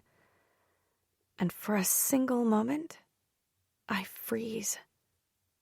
Then I remind myself to be brave. I don't do the counter moves he taught me. No, I do something much more effective. I arch my back and tilt my head up and seal my lips to his. I'm rewarded for my bravery by a low, long groan as he parts his lips and slips his tongue against mine. He tastes like sweet mint, and he kisses me like it could change the fate of the world. He moves his hands from my neck and grabs my wrists, placing them on the mat next to my head. He invades every one of my senses, and it's intoxicating. If being with Sully has me dizzy and breathless, I'll gladly live blissed out. He starts a slow grind, and the way his cock rubs against my clit has my toes curling in my sneakers. I stutter out a moan as he deepens the kiss, swallowing my pleasure. My head spins, and I flex my fingers, desperate to hold on to something, anything, while he drags me further toward my orgasm. It's like he reads my mind, because in the next instant, he slides his hand into mine and laces our fingers together. He continues his slow, torturous pace as he rolls and swivels his hips, his dick pressing and swirling against my clit in the most delicious rhythm. I squeeze his fingers when my orgasm sneaks up on me, momentarily overtaking my senses. I open my mouth as a silent moan slips out, and Sully moves his lips to my neck. I'm floating somewhere above the clouds where everything is soft and dreamy, when Sully pushes off of me and sits back on his knees. I open my eyes to see him swipe the back of his hand across his mouth. I feel my brows scrunch up at the look of scorn painted on his beautiful face. My dreamy smile slips from my face. What's wrong? Sully scoffs. Whatever, Elena. You happy now? I scrambled to sit up and scoot back, putting a couple of feet between us. What are you talking about? I ask as I smooth my hair back and make sure my tank top is in place. You got what you wanted, didn't you? He sneers at me, and I look behind me to make sure there isn't someone else in the room. I don't understand. He scoffs. Come on, princess. Even you aren't that clueless. You've been after my dick for weeks, years. So now that you got a little taste, you can leave me the fuck alone, yeah? To my absolute horror, tears of anger and indignation well up in my eyes. After your dick? Are you fucking nuts? And I didn't get a little taste of anything. He stands up and straightens his clothes, laughing at me. It's this terrible, cruel sound that wraps barbed wire around my heart. I thought we were making progress, but now I don't know what the hell to do. You said fuck. You fuck around with my brothers for a few weeks and suddenly you're this tough bird now? Please, stop pretending, princess. And did you or did you not just come on my dick? He raises one stupid, perfect brow, and I feel my blood pressure rise. I stand up to face him head on, anger licking up my spine and curling my fists. You know what? Fuck you, Sully. I haven't been after anything. Nah, I'm good. It wasn't an offer, asshole. I'm seething. My hands tremble, and the urge to knock some sense into him pounds at my temples. I spin on my heel as Taking Back Sundays, There's No I in Team plays from the speakers, mocking me. I reach the doorway when clarity hits me like a lightning bolt. I look over my shoulder at my ex-boyfriend.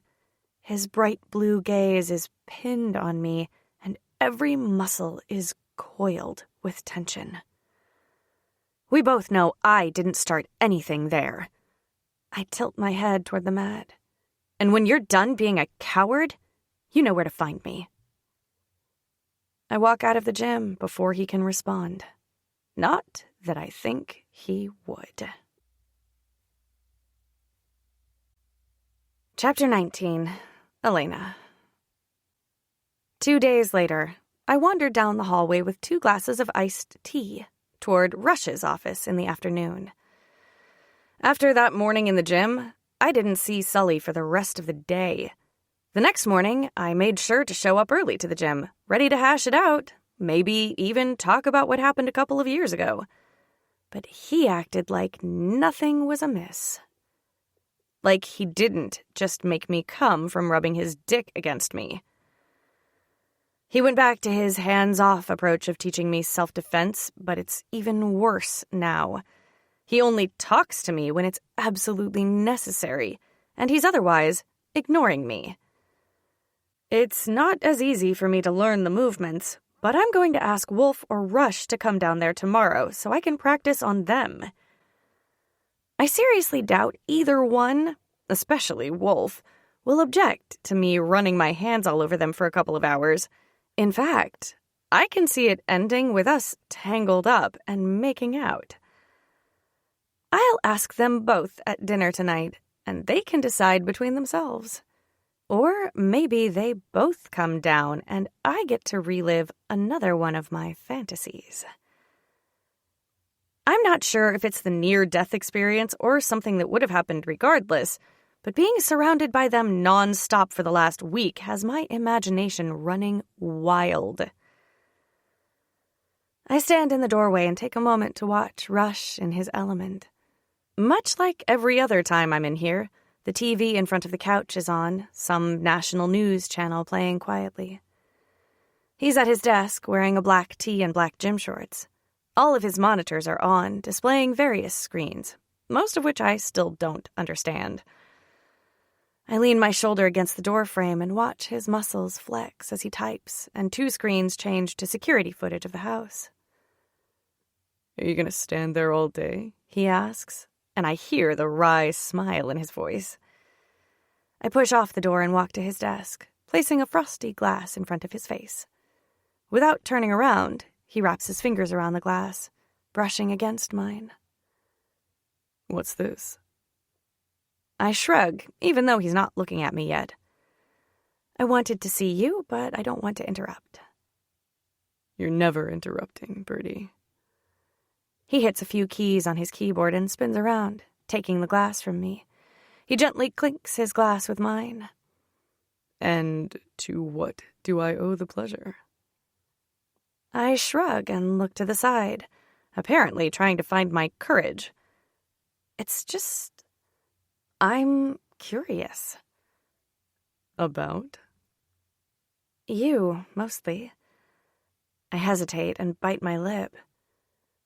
Wolf's already shared a lot with me, and Sully and I have history, and I want to know more about you. Rush holds my gaze as he tilts his head and repeats my words. You want to know more about me? Yes? I hitch a shoulder up when my statement sounds more like a question. Don't you think we should? I mean, I don't even know what your favorite color is, or band, or type of food, or TV show. Black, too many, Italian, The Walking Dead. He answers so quickly that it takes me a moment to remember what I asked him. Wait, The Walking Dead is your favorite show? I expected something less zombie-like. My nose scrunches as I add this piece to the puzzle that is Rush in my mind. Right now it is. Rush nods and runs the tip of his finger around the top of the glass. I like the idea of being prepared if our world ever devolves into something similar. I feel my eyebrows hit my hairline, and I take a step closer to him. That actually makes some sense.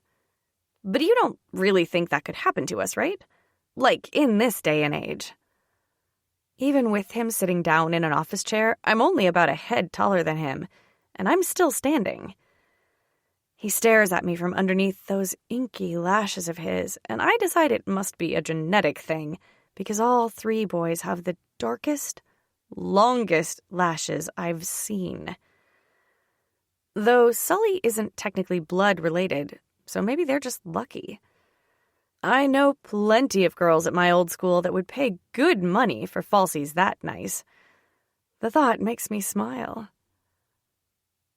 I think, theoretically, our world as we know it could collapse, either from a targeted attack or from something else. Something else?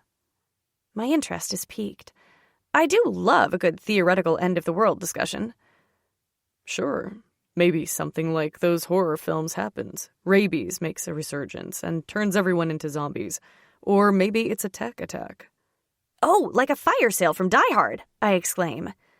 He chuckles as he takes another sip. How much rum did you put in this iced tea, little bird? I lift a shoulder up in a half-hearted attempt at nonchalance. A splash.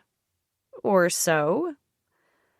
Rush's whole face lights up when he laughs. His eyes downright twinkle as his smile spreads across his face. I don't even care if it's at my benefit. I'd do it all over again and more just to see him laugh like that. Oh. I breathe the word out.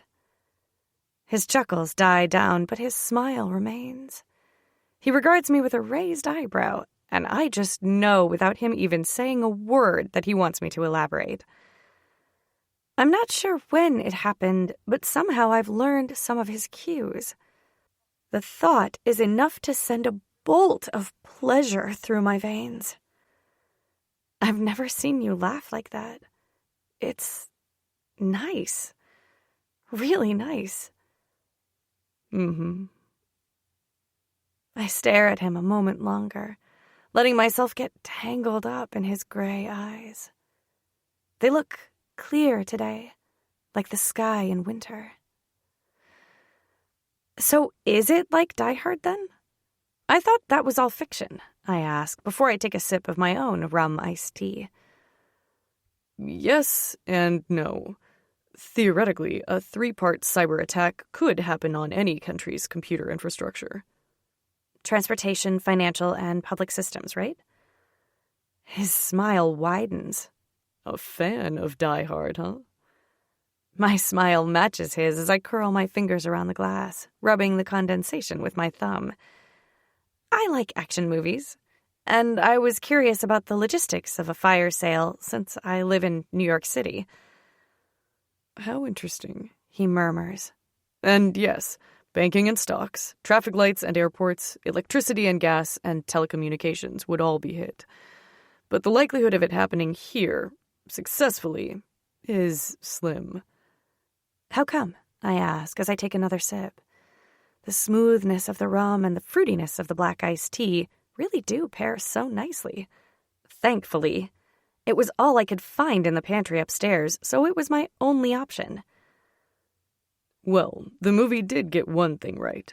You'd need a team to not only create the compromised systems, but then you'd need a team to implement it at very specific times. And maybe the most likely reason, they'd all have to keep the secret. And some people cannot keep a secret to save their lives, so they don't. He pauses and looks directly at me, face carefully blank. Can you keep a secret, little bird? There's something about the way he says the question that feels like it's loaded. Like maybe there's another meaning behind his seemingly innocent question. I find myself nodding before I even gave it conscious thought. Rush's gaze roams all over me, and it feels like a physical caress. Awareness sizzles in the air between us, and I sway toward him. I know you can. Come here. He tilts his head to the side. I want to show you something. I cross the room in a few strides, drinking the last few sips of iced tea from my glass.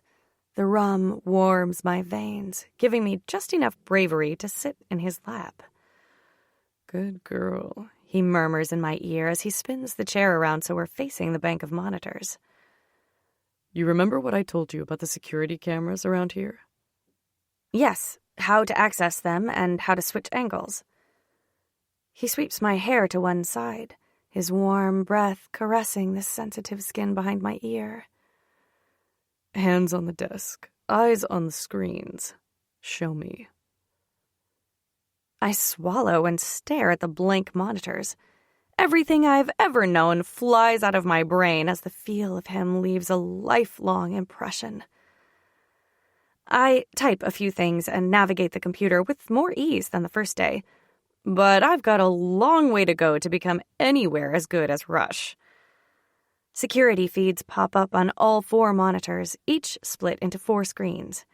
16 cameras located around the property is not as crazy as I once thought it was. The safe house sits on a big piece of land in the middle of the woods somewhere. I still don't really know where we are, and I haven't asked. I trust them to keep me safe. What do you see?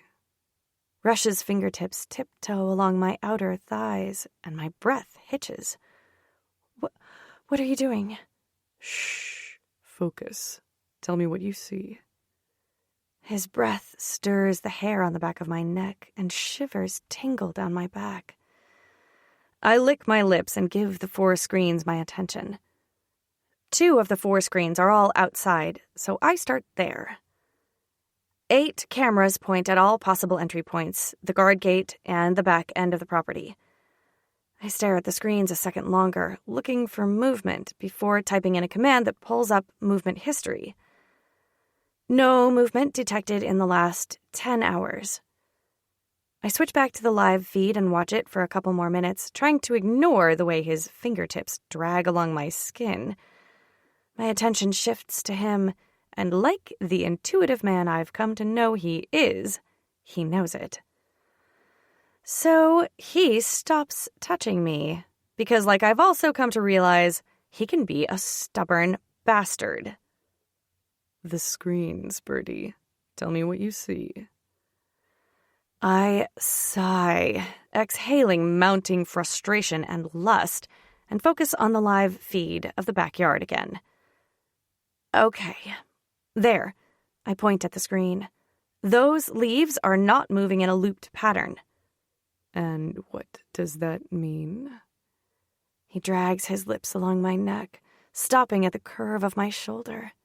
My breath stutters. It means that we haven't been compromised. That's right. I glance down and see his tattooed hands spread across the tops of my thighs. A sliver of lust slowly swirls in my lower belly. Rush drags those warm, tattooed fingers up and down the tops of my thighs, inching my hot pink skirt up with each pass. His movements are light, slow, deliberate. Now do the others. I blame the hormones leaking out of my pores for the dirty image that pops into my brain. Me doing Wolf, and Sully, and Rush. Before I can get too carried away, and with Herculean effort, I focus back on the remaining security feeds. There aren't cameras in the actual bedrooms, but they cover pretty much everything else. Wolf's in the living room playing video games. He's so animated when he plays, and by the way he's throwing his arms up in the air and gesturing wildly, I'd say he's losing whatever game he's playing.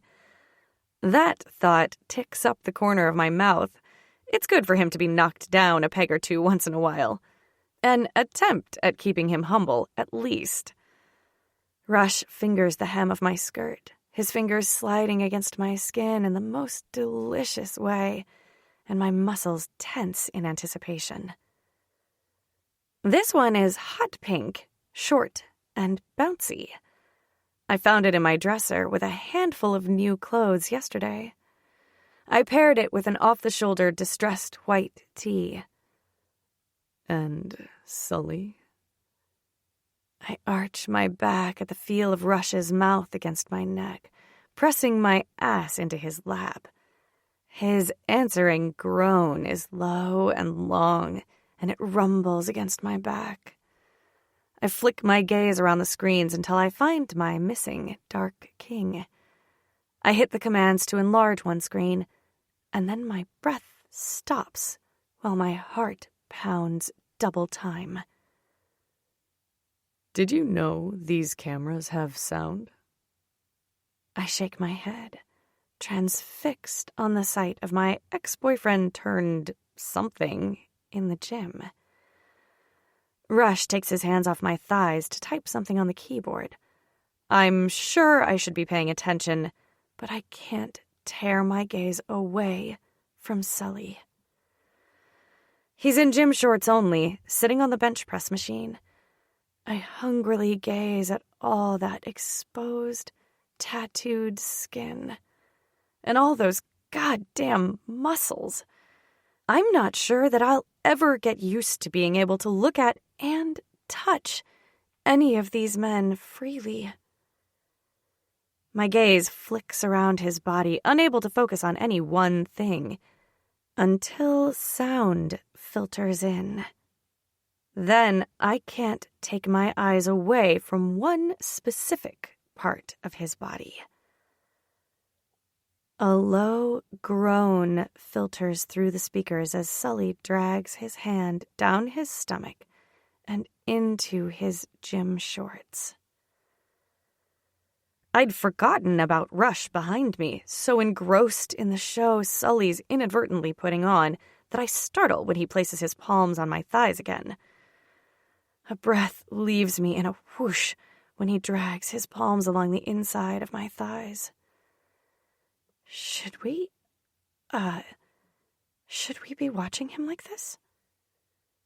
His fingers trace the edge of my thong, teasing the sensitive skin there. He does this every day after your training sessions with him. He punishes himself in more ways than one. But he knows you're in here. He slides his fingers over the triangle of fabric separating our skin. With me. He applies pressure to my clit. Working on security today. He begins slow, torturous circles on my clit, and I curse the cotton between us. I'm desperate to feel his skin. I lick my lips and tilt my head back, keeping Sully in my line of sight. So he knew we'd be watching? Aye, he knew. Rush pulls my thong to the side and softly swirls his finger along my clit. A moan slips past my lips before I even realize it. Sully's head snaps to the camera, and I freeze, startled that he's looking right at us. Didn't I mention that this system can tap into the speakers in several rooms? Rush murmurs against my skin, his lips never leaving my neck. No, I breathe out. You hadn't. My lust spikes at the idea of Sully listening to me come from Rush's fingers while watching him. Sully's arm flexes. The pages are waiting, but right now, you're invited to enjoy a calm moment of music and reflection. This audiobook is completely free for you.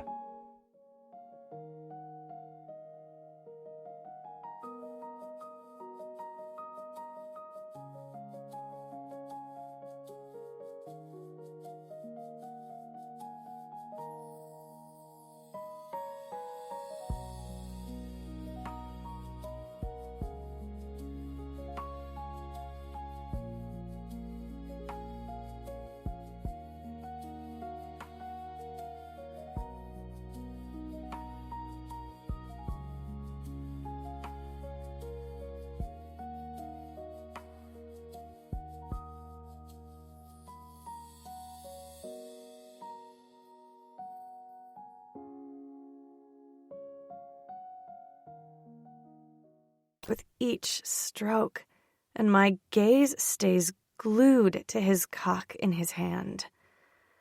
I can't quite see it in the detail I'd like to, but I use my imagination to fill in the details I can't see.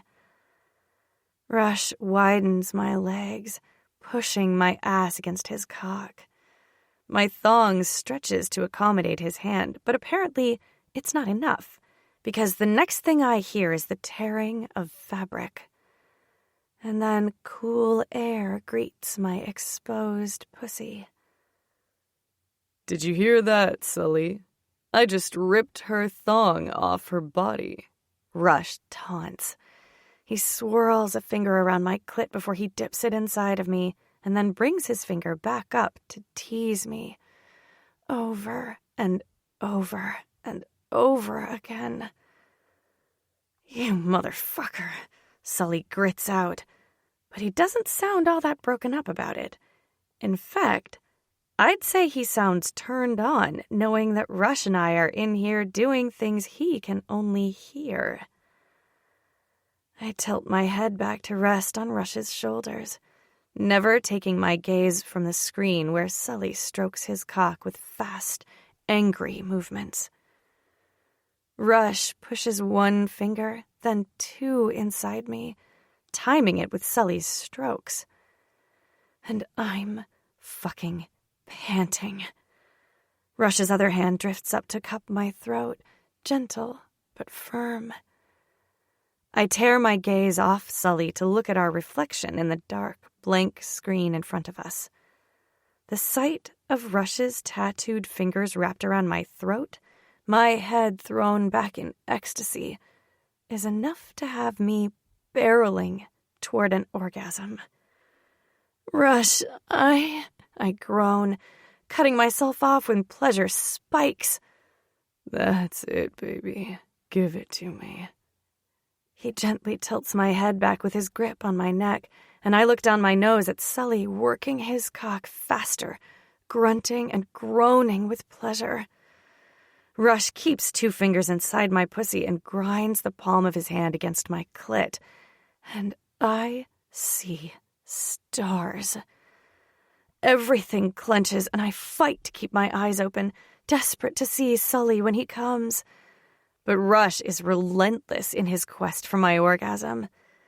I give in to my body's demands and close my eyes, letting out a moan loud enough to be heard in every room of the house. After a few moments, I open my eyes in time to see Sully lazily stroke his dick, eyes on me, and a smirk on his stupidly handsome face. You okay, Birdie? I nod, too wrung out to use words. Rush leans forward, grabs a napkin from the desk, and says, See you at dinner, man. He turns off the security feed and leans back in the chair. Okay, baby, scoot forward for me. I have to do some cleanup. My muscles feel like jelly, but I do as he asks and move off his lap, turning to lean my butt against the desk so I can face him. Cleanup? Aye. It's never happened before, but you made me come in my pants like some guy who saw his first pair of tits. He winks. It'll be our little secret, yeah? Something warm unfurls inside me. And I don't mean another orgasm, though that would be fun. I like giving you a first, Deck. I lean forward and whisper the words against his mouth before placing a soft kiss against his lips. His eyes shine as he looks at me. I'll give you everything, Birdie. Everything. Chapter 20. Elena. So good, like usual. Thank you, Wolf. I'm at the sink, washing and rinsing the dishes we used for dinner. Wolf made spaghetti bolognese, and it was some of the best pasta I've ever had. I still don't really understand how they've gotten food here these last couple weeks. I haven't seen them leave, and no one's breached the perimeter. Dreams from Fleetwood Mac's Rumors album plays in the speakers from the living room. I discovered their record player tucked in a drawer a few days ago when I was snooping around. To my credit, all three of them were sitting on the couch playing a video game, so I wasn't really spying too much. More like perusing their shelves, checking out book titles, generally looking for more insight on my three mysterious men. All three of them are their own little mysteries, freely giving me bits and pieces, but like most things in life, I have to figure most of it out myself. I'm still waiting on answers about what the Brotherhood is, and what that means for them. I rinse the last dish and pass it to Rush to dry. Xbox or PS4 tonight? Wolf asks as he jumps over the back of the couch, landing on the middle cushion with a thump. Depends. Which game do you want to get your ass kicked in? Rush delivers the taunt with a wry smirk, and I bite my lip to smother my giggle at the last second. Rush leans over and places his mouth right by my ear. Something funny, Birdie? I tilt my head and look at him over my shoulder, but Wolf explodes off the couch in faux outrage, stopping me from saying anything. Bring it, brother! I'll wipe the floor with you! Wolf points his index finger at me. And I call red on my team. I turn around completely, my arm brushing Rush's chest. I let the small smile spread across my face, content to let this play out. I'm not sure if I'd ever admit it, but I kind of like it when they play fight over me like this. The kind of teasing that tells me I'm wanted.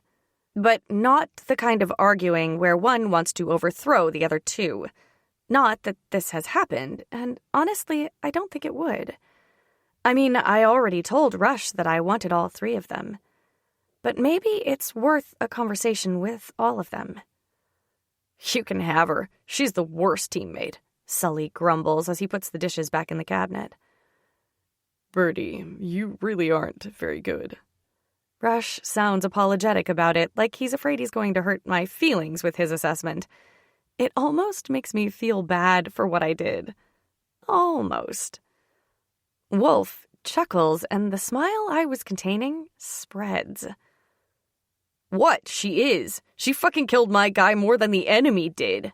Sully scowls and crosses his arms. So I'm going solo tonight. Rush nods. It's true. I checked the stats last night after we played. She's done more friendly fire when she's teamed with us than any of us have combined. In years. Of course you would check the stats, Wolf scoffs. Man, she fucking played, you guys, Wolf says through a laugh. Sully steps back and cocks his head to the side, looking at me. Is that true, Elena? I mimic his stance and shrug a shoulder. Yes. And no. I see Rush cover his smile with his palm out of the corner of my eye. I'm sure he's replaying those very same words he said to me a few days ago. What's that supposed to mean? Sully asks as he pushes off the counter he was leaning on and stalks toward me. I take a few steps to the side so the island is firmly between us. What started out as a joke quickly morphed into a game of cat and mouse. Only Sully doesn't realize that I'm a cat in a mouse's disguise. But he will. And soon. The air in the kitchen thickens with tension, and I hear Wolf and Rush talking, but I don't take my eyes off my opponent. Or my prize, depending on how you look at it. And I'd very much like to look at Sully as a prize. In fact, I'd like to have a repeat of what happened in the gym, but maybe with fewer clothes and less hostility. Something on my face must betray my thoughts, because Sully stops moving and braces his hands on the island in front of him.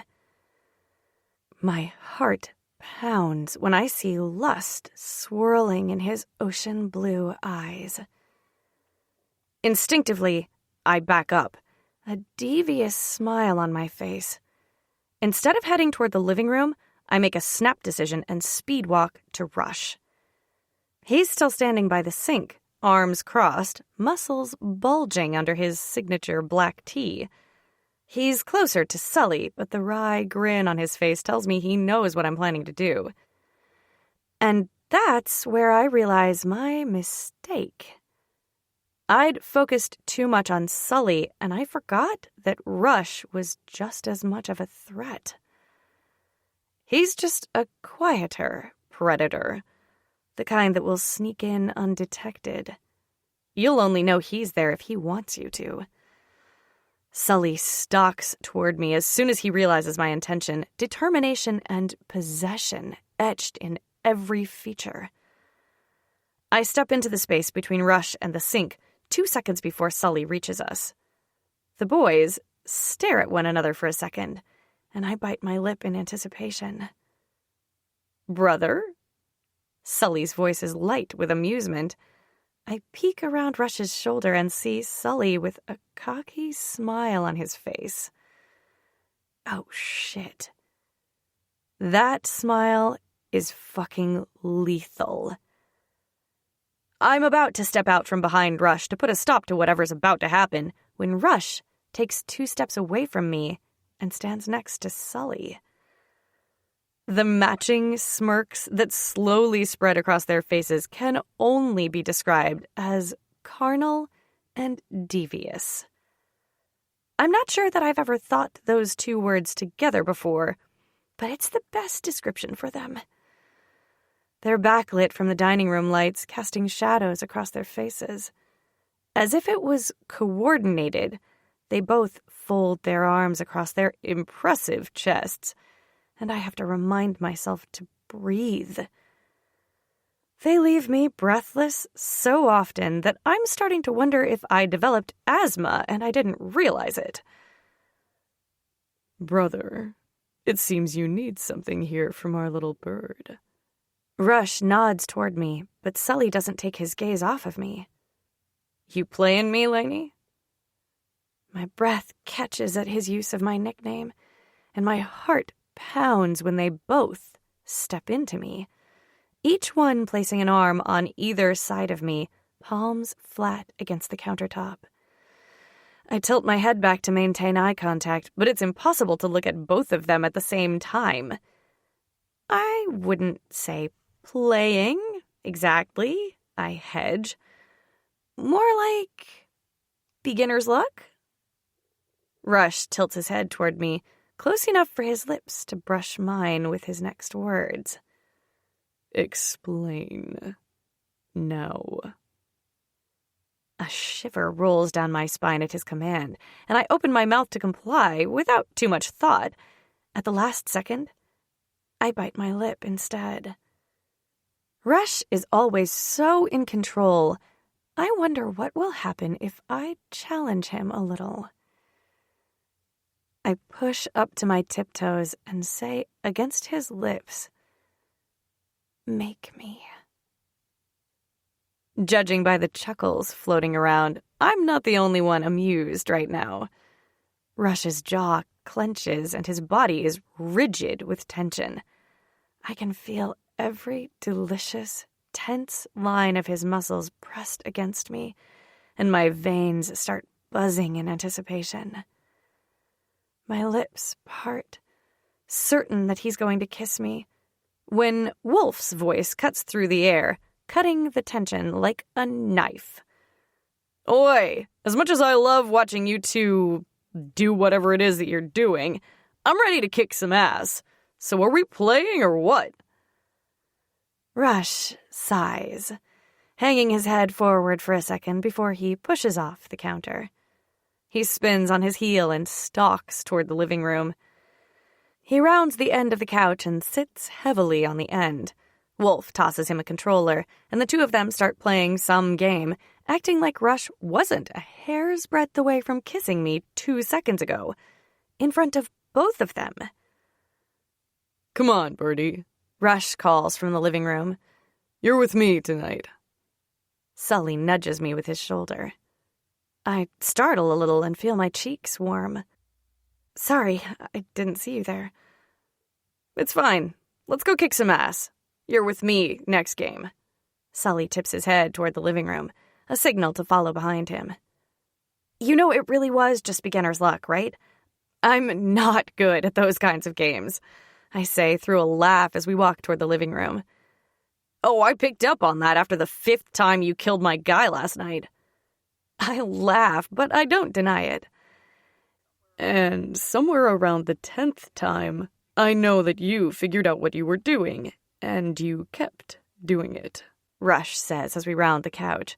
He snags my hand and laces our fingers together, pulling me down on top of his lap. I'm starting to think that Rush has a thing for me sitting in his lap. I'd be lying if I said I didn't like it. I shrug a shoulder and bat my lashes at him. I'll never tell. Chapter 21. Elena. I suggested that we do something different after dinner tonight. I don't mind playing video games, but I thought a little vinyl karaoke would be fun. Not surprisingly, Wolf was all for it and volunteered to go first. He pulled out a guitar from somewhere and played along and sang Here Comes Your Man from Doolittle by the Pixies. I kept the same record on and sang along to Hey next. And then Rush surprised me by jumping off the couch to pick a song to sing next. I knew he likes to hear me sing. There's no way he'd come to watch me every week if he didn't like to listen to me too. But I didn't know that he likes to sing too. Pretty soon after that, we all just took turns to pick a new song or record, but we all sang along. Sometimes one of us didn't join in, and Wolf routinely messed up the words on purpose, but it was fun. A lot of fun. I smile, looking at the 3 smiling faces around me. They're laughing and singing to Arcade Fire's My Body is a Cage, Sully's pick, and they never looked more at home than they do right now. The thread of darkness is still woven inside each of them, binding them together even further. But tonight, it's not as present as other times. Tonight, they're just 3 best friends hanging out with their girl, laughing and eating pizza on the couch. It's perfect. Rush stares at me from over Sully's head and rolls his eyes, a smirk pulling up the side of his mouth. I feel my own smile spread as I envision the next day, week, month, even year, spent like this, with them. Warmth spreads from my chest, and I do something I trained myself not to do a long time ago. I hope. I hope that this feeling right here will last. I hope that I get to keep them, that they'll want to keep me. Wolf interrupts my musings when he drags me into him, throwing an arm around my shoulders and pulling me in close. I've got a song for you to sing, Red. I'm pretty sure you know it. I bundle up this feeling right now, wrap yards and yards of bubble wrap around it to preserve it always. I lay my head on his shoulder. Hit me with it, Wolf. Oi! Red's gonna sing for us now, Wolf yells, and Sully and Rush stop singing abruptly. Get it set up, Sully. All 3 of them share a conspiratorial grin, and I feel like I may be walking into a trap of some kind. The first few slow notes of the weekend's Earned It sounds through the speakers, and I definitely know the three of them set me up. I decide to have a little fun with them. I slide out from under Wolf's arms, stand up, and cross the room to the sound system. I turn the volume up and restart the song. I sing along with The Weekend and sway my hips. By the time I hit the chorus, I've found the sultry rhythm the song demands, swaying and swiveling. I drag my index finger along their shoulders as they sit on the couch like three little ducks all in a row. Lips parted and gazes hungry. They're quickly realizing their little prank backfired. I sing the third verse, staring right at Rush as each word slips past my lips. And before I can sing the final chorus, all three of their phones vibrate on the coffee table with an incoming text. I stop mid-word, startled at the coincidence. Only when I look back at Rush, he's acting normal. Well, normal for him. He unlocks his phone and says, "Call me, son. It's important. We have a fox." All three of them share a look, faces blank. It's such a sudden difference from the smiling a minute earlier that it takes my brain a moment to catch up and realize that it's something bad. Sully cuts the record with a scratch, and Wolf gets a burner from the drawer in the kitchen. He dials a number and sets the phone on the coffee table before sitting down on the couch. Rush reaches up and grabs my hand, gently tugging me to sit between him and Wolf. Rush. The phone rings twice as I try to control the swirling mess in my head. Is the fox related to whoever broke in? Or whoever took Elena? Are they both related? There are too many questions and too many variables. I've been looking into that, and the hit put out on her which may or may not be related to the kidnapping itself, but I haven't been looking hard enough. Shame coats my gut, oily and sour. I've been fucking enjoying my time here, spending more time with my girl and my brothers than doing my fucking job. I'm supposed to protect her, protect the Brotherhood. Instead, I've been playing Xbox and fucking around. These last couple of weeks have been better than anything I could have hoped for. When I started planning what life would look like with one woman, it was abstract. Then, I found Elena, and it started to take shape in my mind. I knew my brothers would need time to be carefully guided along this path, at first at least, and this time together has given us just that. The phone rings twice before someone answers. Da. Come home, boyo. We need to talk, Da says. His voice sounds resigned, and I share a look with my brothers. What's this about? Wolf leans forward, keeping one hand wrapped around Elena's thigh. Da sighs, the noise audible through the phone. Aiden Gallagher. Elena goes stock still, but Wolf's too busy staring daggers at the phone in the middle of the coffee table. Her reaction triggers some primal instinct inside me, and I feel myself unconsciously shutting everything else out so I can focus on the threat and eliminate it. Is that name supposed to mean something to us? Sully asks as he stares at the ceiling, head resting on the back of the overstuffed chair. He was noticeably relaxed tonight, even smiled and joked around with us. It was the most himself he'd been in weeks. But before that, he hadn't so much as looked at Elena longer than 2 seconds since the security camera show. My brother's a lot of things, but a coward isn't one of them. He's also obvious as fuck right now. He spends so much energy not looking at her that even if we weren't in a house with only 4 people, I could feel his angst and awkwardness from the next state. Aiden was my best friend, he pauses, and Elena's father. There's a feeling that the absence of movement creates, this weight that settles on everyone and everything in the room. For 10 seconds, no one says a single thing. Then Sully and Wolf talk over one another. What the fuck, Da? How the fuck do you know Elena's Da?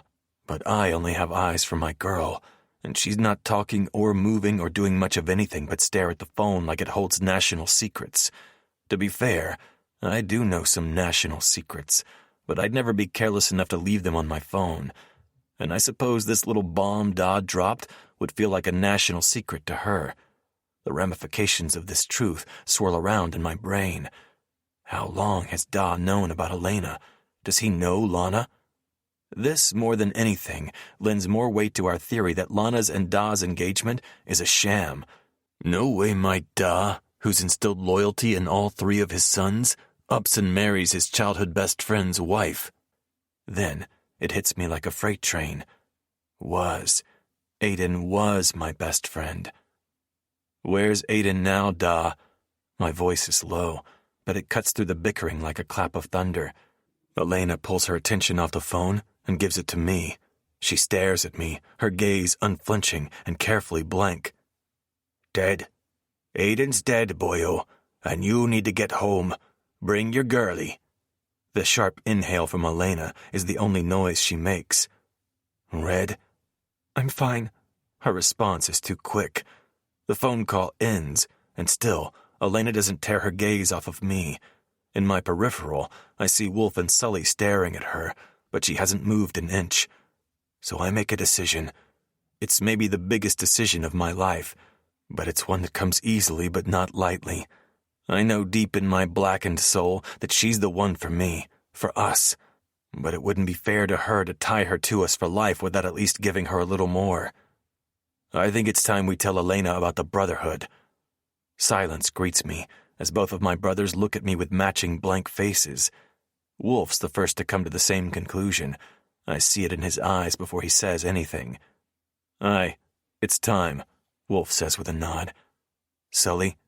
He looks at me then, and he lets me see the vulnerability underneath his hardened exterior. It takes me back to when we were kids. Sully always looked to me when he was scared, and because he was the youngest, I always took the responsibility of looking out for him. I nod once, tell him with my gaze that he can still trust me. Sully sighs and looks at Elena. All right, let's tell her the Cliff's Notes version. I'll get the booze. I exhale, and something inside my chest loosens. I hadn't realized how worried I was about Sully getting on board. Elena turns to watch Sully go to the kitchen before she faces me. We need booze for this conversation? Aye, Bertie. This conversation is better had over vodka. Elena nods. Spilling secrets, right, Wolf? Aye, baby girl. It's time to spill some secrets. He leans back and readjusts his hand on her bare thigh. I never realized how alluring a woman could be in my boxer briefs. No, not any woman. Elena. She's gorgeous and tempting every day, but when she's in my clothes, she's goddamn irresistible. Sully comes back with 4 vodka tonics and passes them out. He holds his glass in the air and says, To spilling secrets. We clink our glasses together and each take a sip. Elena cradles her glass to her chest, and I take another healthy sip before I set my glass on the table. I clear my throat and look at her, her whiskey brown eyes kind and inviting. So I'm going to give you an overview, yeah? You already know that there are 2 councils in the Brotherhood chapters, Junior Council, like me and Wolf and Sully, and Regular Council. We're part of a bigger network that's based out of Ireland. Like the IRA? She interjects. Kind of. More like cousins with the IRA, I explain. We have a sort of arrangement with various families in this area of the country. She takes a sip of her drink and licks her lips. What, like the Italian Mafia? When I stare at her, she shrugs. I've been watching Sopranos. Actually, yes. We have ties with some Italian families in the city, among others. But we also have various elected officials and people in power in our pockets, Wolf explains. In your pocket? Elena tilts her head. Aye, an agreement of sorts. We help keep the ports cleaner, and they look the other way for our... I tap my finger against my lips as I think of how to phrase this part. Other unsavory business arrangements. I don't understand. Like illegal things? Aye, baby girl. Illegal things. I wait for her to react. If she's going to split, it would be now when I just told her we deal in illegal shit. Pride warms my chest when she just stares at me expectantly, taking the news in stride. This life, being part of the Brotherhood, it comes with risks, and we, I gesture to my brothers and I, thought it wouldn't be fair to ask you to stay with us without knowing that. I run my palm up her thigh and lean toward her, our faces an inch apart. Make no mistake, baby girl, I wouldn't let go even if you got spooked. I don't want to be let go, She whispers against my lips. I know. I plant a kiss on her pouty lips, wishing I could deepen it, but we're on borrowed time now. Reluctantly, I pull back and look at her. What we do can be dangerous. That's why we've been training you in a few things these last couple of weeks. To protect me from your enemies? Aye, and so you can protect yourself in any situation, Sully says. The Brotherhood has collected our fair share of enemies over the years, which is why we don't know who's behind your kidnapping yet. Or the break-in, she interrupts me. Aye, or the break-in. That's why you'll need to continue training when we get back to Summer Knoll. Do we really have to go back? She exhales. I kind of love it here, wherever here is. It's nice, peaceful. It feels like our own little safe bubble, and I'm scared to go back. It's all right, Red. We'll be with you the whole time. Wolf leans forward to kiss her exposed shoulder. Nothing's going to happen to you now that you have us. Chapter 22. Elena. Rush drives the car in front of the garage at Summer Knoll and parks. The air in the car feels ripe with something I can't quite name. A sliver of trepidation rolls down my spine as the clouds cover the sun, casting the house in shadow. All we need is a crow to cry in the distance, and we'd be in the beginning of a horror film. I've had enough of those horror film situations to last me a lifetime, though. Let's do this. Sully pushes open his door and hops out of the SUV. Whatever happens, we'll handle it, yeah? Wolf says as he laces our fingers together. Rush drove most of the way home today, and Wolf sat in the back with me. I look from our clasped hands to his face. The sight of our fingers intertwined still gives me shivers. All right, Wolf. I let him tug me out of the car by his hold around my hand. He doesn't release my hand as we follow Rush and Sully into the house. With each step I take, I feel the walls shrink inch by inch. By the time we reach the kitchen, I feel like Alice in Wonderland, where she grows too big for the room she's in. Wolf's hand in mine anchors me, and I squeeze it in gratitude before I let it go. I walk the last few steps to the breakfast nook at the end of the massive kitchen, each footfall sounding like a chant. Dead, dead, dead. It was easy for me to shove this truth bomb aside last night and focus instead on what they were telling me about the Brotherhood. These were some of the answers I'd been looking for. And I just couldn't bring myself to think of my father as dead. Not yet. I don't know if I'll ever be able to think about it. I keep my head high as I walk toward them, trying to channel my cousin Maddie. She's great at those sort of power moves that get her what she wants.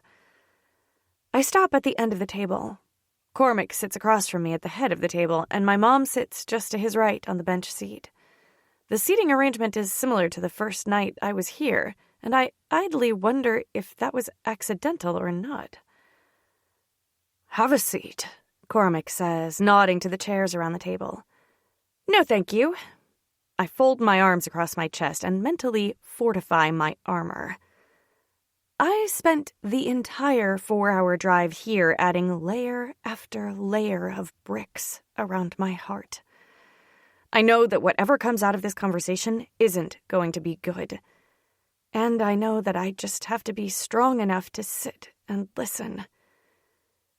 Yep, just sit and listen to whatever garbage comes out of Mom's mouth, because nothing excuses her withholding that kind of information about Dad.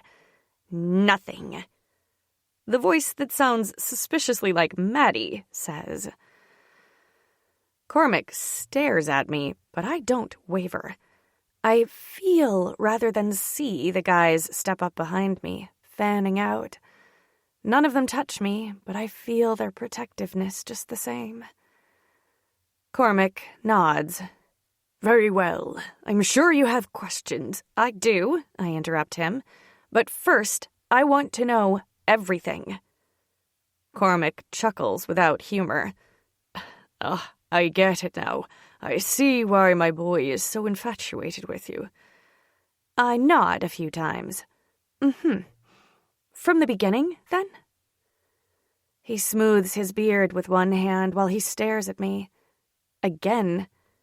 Though I'm starting to see where Rush gets his attentiveness to detail. All right, girlie. From the beginning, then. Cormac sighs. I met Aiden when we were lads. Our dads were in the Brotherhood, and while we were too young to join the ranks, we still wanted to be part of something. Fast forward a few years, and we're both members of the Brotherhood. For a while, it was as if nothing had changed. We were thick as thieves, but then our paths started leading us down two different directions. You became the butcher, Wolf interjects. Cormac nods at him. I became the butcher. And Aiden, well, he became the traveling salesman. I can only imagine the face I'm pulling right now. Eyes wide, brows in my hairline, shaking my head to make sense of it. What does that mean? I ask him. Cormac looks at his boys. I'm not sure which one since I haven't turned around yet. Turning my back to Cormac feels a lot like turning my back on a rattlesnake. And no thank you. I do not want to get bit today. Or any day. You boys didn't tell her who I was? Who you are? Cormac's eyebrows hit his hairline. She knows enough, Rush says from directly behind me. Cormac stares at Rush over my shoulder for a moment before he shifts his attention to me. Your dad was a hitman. My gaze flies to my mom, and I'm absolutely floored to see her reaction. Or non-reaction. A hitman? My eyes are wide and my head feels light. Why now? Why are you telling me this now? Mom shrugs her shoulders with her arms up in the classic, I don't know, pose. What? You finally decided after 10 years to care? I scoff. Please. I roll my eyes. I'm sure you've been fucking guys that are not my father, since he's dead, for years. No need to... Cormac slams his hand palm flat on the table, and the noise sounds like thunder in the kitchen. Don't you talk to your mother that way. I cross my arms over my chest and let a smirk I just know is sarcastic spread across my face. I'm a little impressed with myself. I just dropped an F-bomb like it was no big deal. What, you gonna be my new daddy now? Mom shoves to her feet, anger practically steaming from her ears. Elena Murphy McElroy! I tisk. Don't you mean Gallagher? Mom? Her name tastes like acid on my tongue. Besides, if I want a new daddy, I know where he sleeps. I tip my head back toward the three boys standing sentinel at my back. Wolf snickers and doesn't even bother to cover it up with a fake laugh. Yes, well, about that, I think it's time we have a little chat, don't you? Mom asks, totally brushing me off. About what, exactly? Mom straightens and runs her hands over her hair, smoothing any flyaways back into place in her tight, low ponytail. You and your relationship with your stepbrother. My heart skips a beat, and my sneer falters for a moment. There's no way she can know about all of them, right? I look at Wolf out of the corner of my eye, but he doesn't give anything away. The beginning prickles of panic creep up, starting in my fingers. My knee-jerk reaction is to comply with anything Mom says to get her approval, her attention, her love. But I don't think I can do that anymore. I shouldn't have to work so fucking hard for her love. They say mothers are born with it, a maternal instinct that supersedes everything else in their lives to protect their babies. I don't think my mom has that instinct. I'm not even sure she has the capability. And that is the part that cracks my heart. The fissure so deep that I don't know if it'll ever mend. So I do what any girl in my position would do. I stand up to my mother for the first time in my life. No. She jerks her head back and stares at me like I've grown a third eye. Then again, I went through an awakening of sorts in those woods, so maybe I do have a third eye. Did you know I was kidnapped? I'm proud of how even my voice is, and I feel all three of them step closer to me. Mom gasps and looks at Cormac.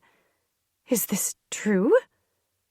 The fact that my mother looks to some random guy she's allegedly engaged to instead of me when I tell her my truth feels like a cosmic joke. I can't stop the laugh that slips from my lips. It's bitter tasting and sounds like disbelief. Cormac looks at me when he answers her. Aye.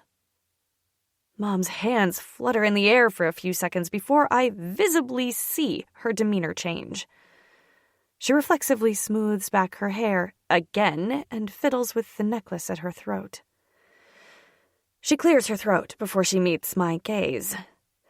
Okay, well, we can talk about that later. She's cut off by a trio of growls and scoffs from behind me. Their indignation on my behalf makes me feel gooey inside. Your daughter tells you she was kidnapped, and you want to talk about it later? Rush says. His words are pleasant enough, but his tone is a menacing growl. Well, I... Mom looks to Cormac, but he doesn't rescue her. Instead, he watches his boys as they close in around me.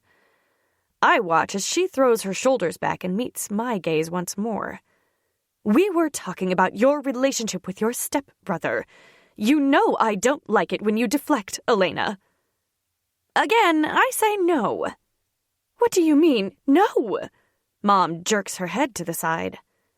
I lean forward, bracing myself on the table, and say, I mean, no.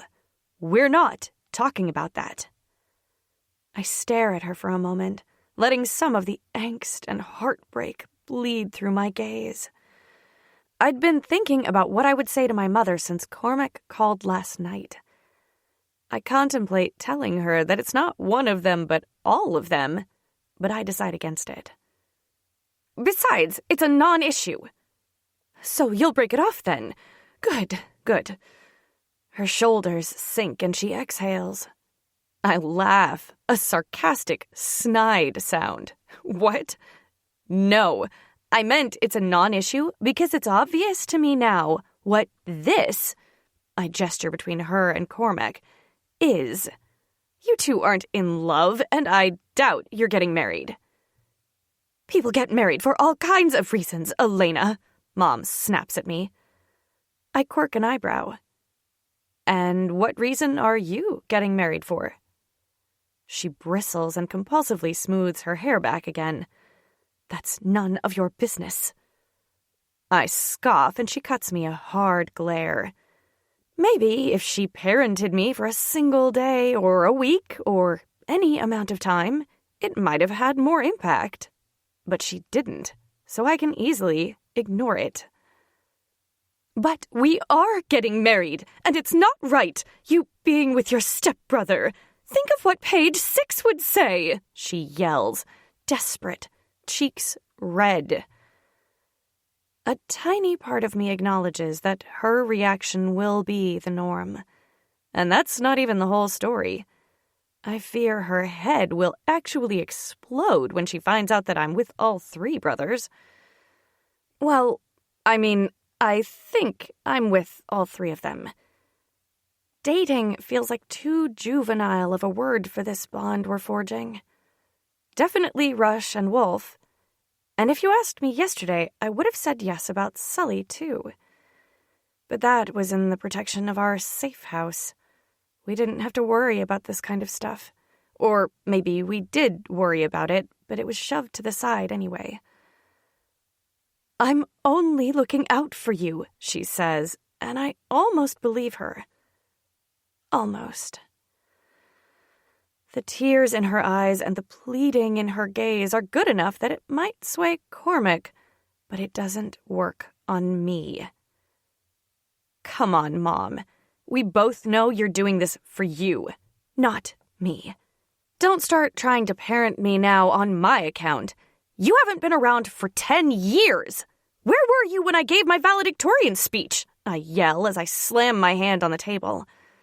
She crosses her arms over her chest tight. Her mouth pinches. I already told you what happened, Elena. I'm not going to repeat myself. And during junior year when I won the state dance competition? Or parent-teacher conferences? Ever? I raise my eyebrows in a taunt.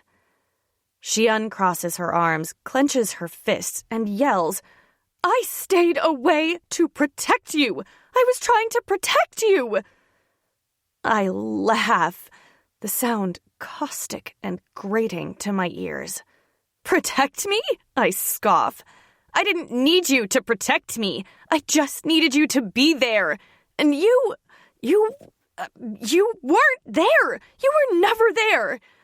My chest heaves as I stare at the woman who is a mother in name only. I don't realize that I'm crying until I feel the wetness drip from my trembling chin. I look at her and let her see all the heartbreak that's festered for a decade. I wanted my mother. I was protecting you, Elena. You have no idea what really happened to your father. She purses her lips, but I don't miss the slight wobble in her voice. Tell me what happened to Dad, I plead. Mom sinks into the chair underneath her, and there's something about that action that has a few of my walls sinking too.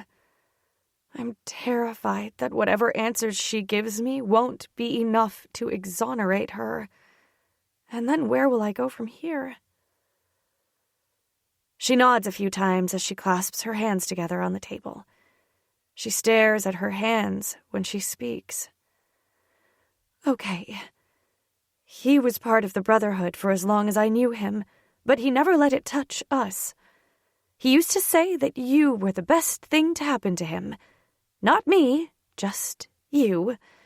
And he didn't want to tempt fate by having another baby. So I was content to live my life as a mom of one, married to a man who had this other life that I had no part in. She pauses for a minute, and I find myself sinking down into the chair in front of me without really thinking about it. I think I might hate her a little bit in this moment, for waiting this long to tell me about my dad, and for the resentment I can hear in her voice. Sometimes he would leave and come back the same day, and other times he'd be gone for a couple of days. Only a handful of times over the decade we were together did he leave for a week or longer, but those times he always told me not to expect him for a while. Mom glances at me as she asks, Do you remember when he left that last time? I shake my head. No, not really. I have these vague memories of Dad being gone and then going on one of your adventures. I remember being scared that he wouldn't be able to find us, and then I was at St. Rita's. Your dad could find a needle in a haystack. He'd find us anywhere, but he never found us. Why? What happened? I remember the day like it was yesterday. It had been 2 weeks since he left, and he told me he'd be back in a day, 2 tops. I knew that I'd have to do what we practiced, what he'd drilled into me to do. She shrugs. But I was in denial. If I followed his plan, it meant he wasn't here anymore. And I I wasn't ready to face that yet. So I waited, and then I waited some more. She exhales and stares at her hands again. But then you brought home a school project of our family tree. Our names were clearly written, and I knew God was giving me the push I needed to listen to Aiden. I don't understand.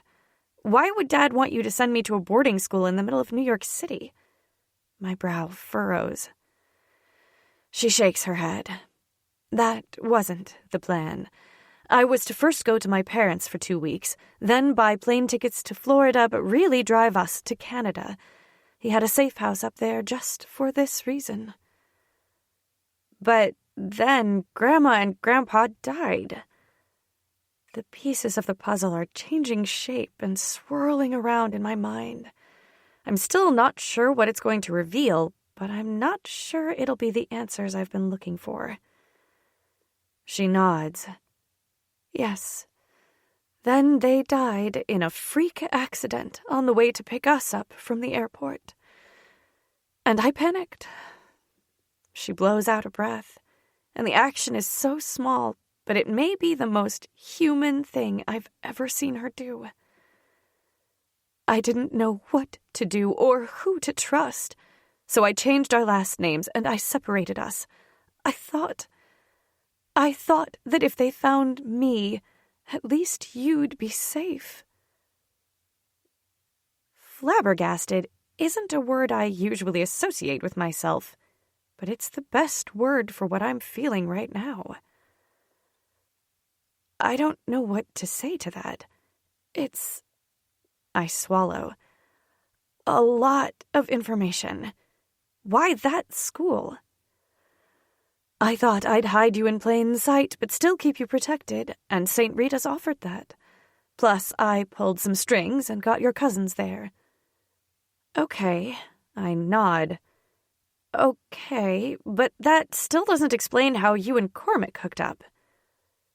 I did meet him randomly one day, and we really did hit it off. We really are getting married, Elena. That much is true. She inhales deeply and wipes under her eyes for any smudges. Which is why I need you to break up with your boyfriend right now.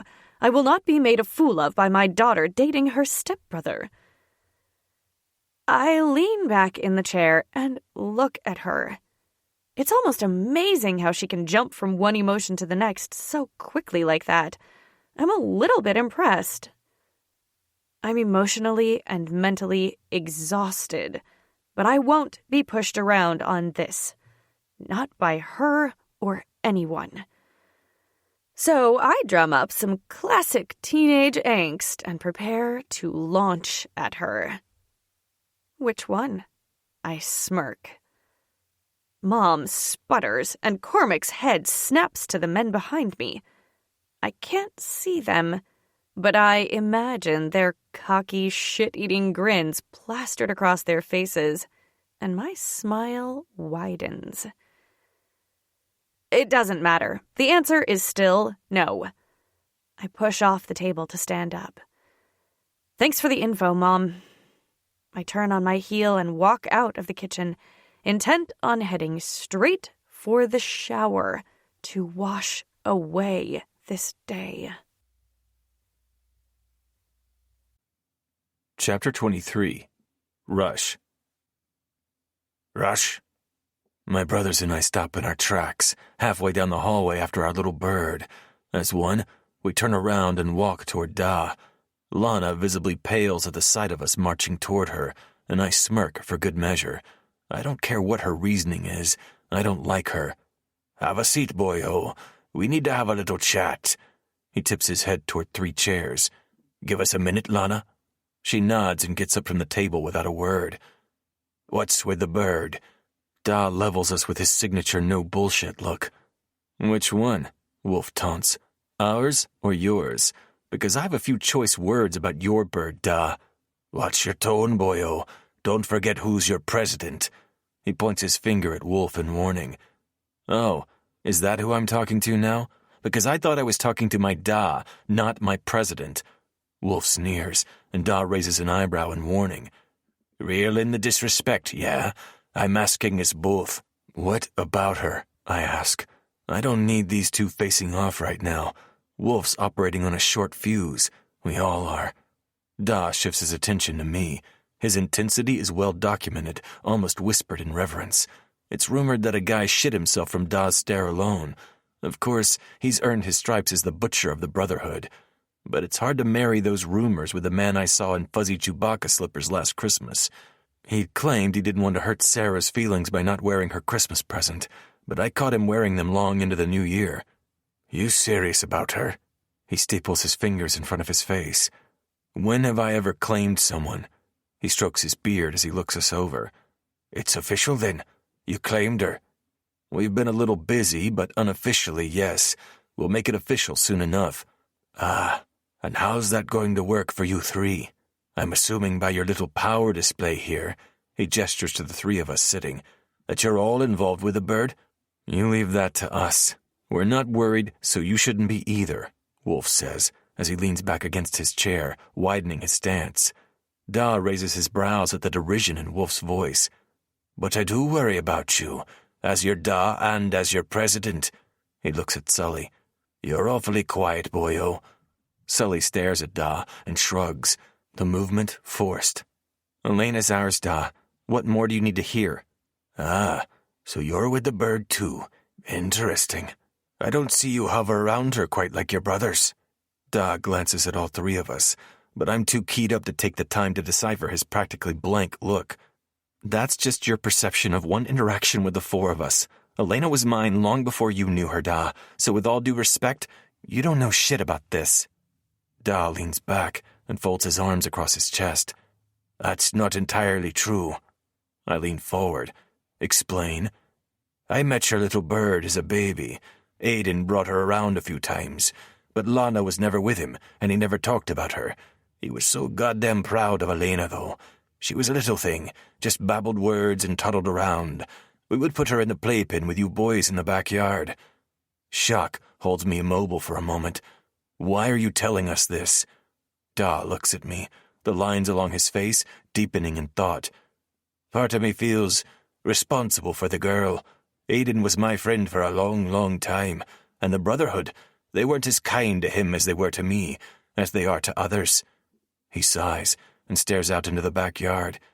What they asked of him, it wasn't right, and they didn't take too kindly to his refusal. Shit was never the same. He met Lana not too long after, and he started to pull away from the Brotherhood. He still showed up to the council meetings, but the camaraderie was gone. I nod, mentally filing away that information to look into Aiden and what he did within the Brotherhood. Is that why you're marrying Lana, as some misplaced honor to your dead friend? Da's eyes flash at Wolf, but as usual, he doesn't flinch. He gives it right back to Da, and also, like usual, I wade in to break their shit up. Tell us about your family reunion across the pond, I interrupt their pissing contest.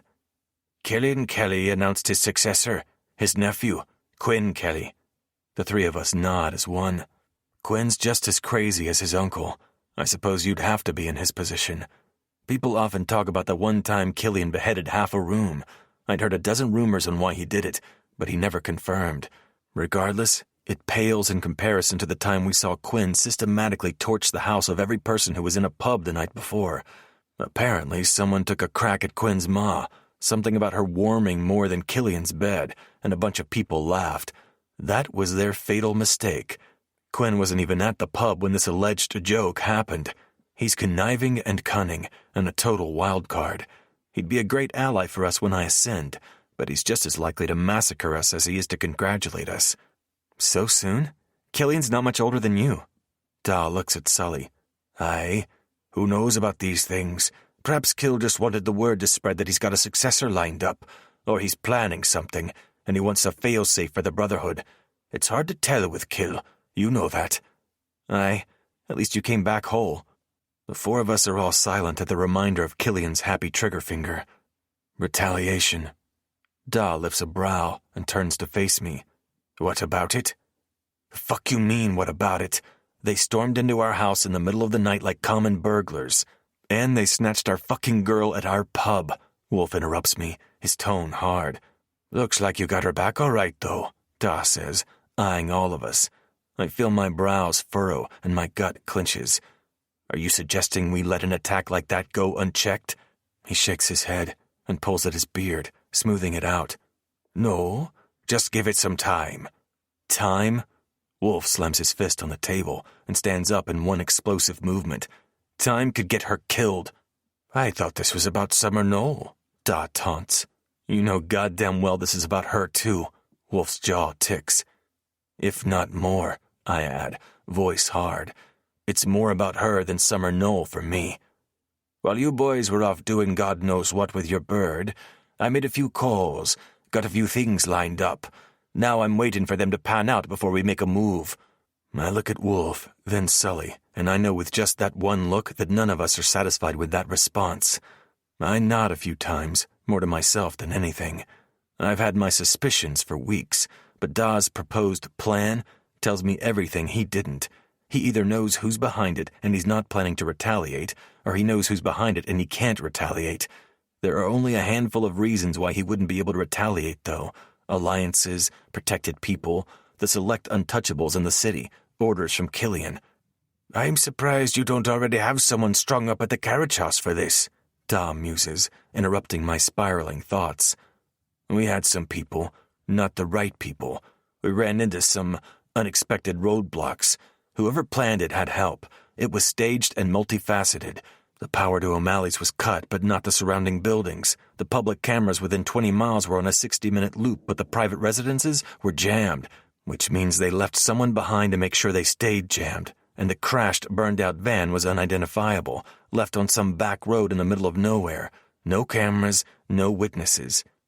So you gave up? That doesn't sound like my son. The rage that always flows inside of me bubbles up at his insinuation. I'm not a fucking quitter. He smiles, this slow curl of his mouth, as if to say, gotcha. He always did like to press that particular button of mine. I clench my jaw, frustrated that I fell for his shit again. Everyone fucking knows I get shit done, and I don't need to prove shit. I've earned my spot within the Brotherhood. We all have.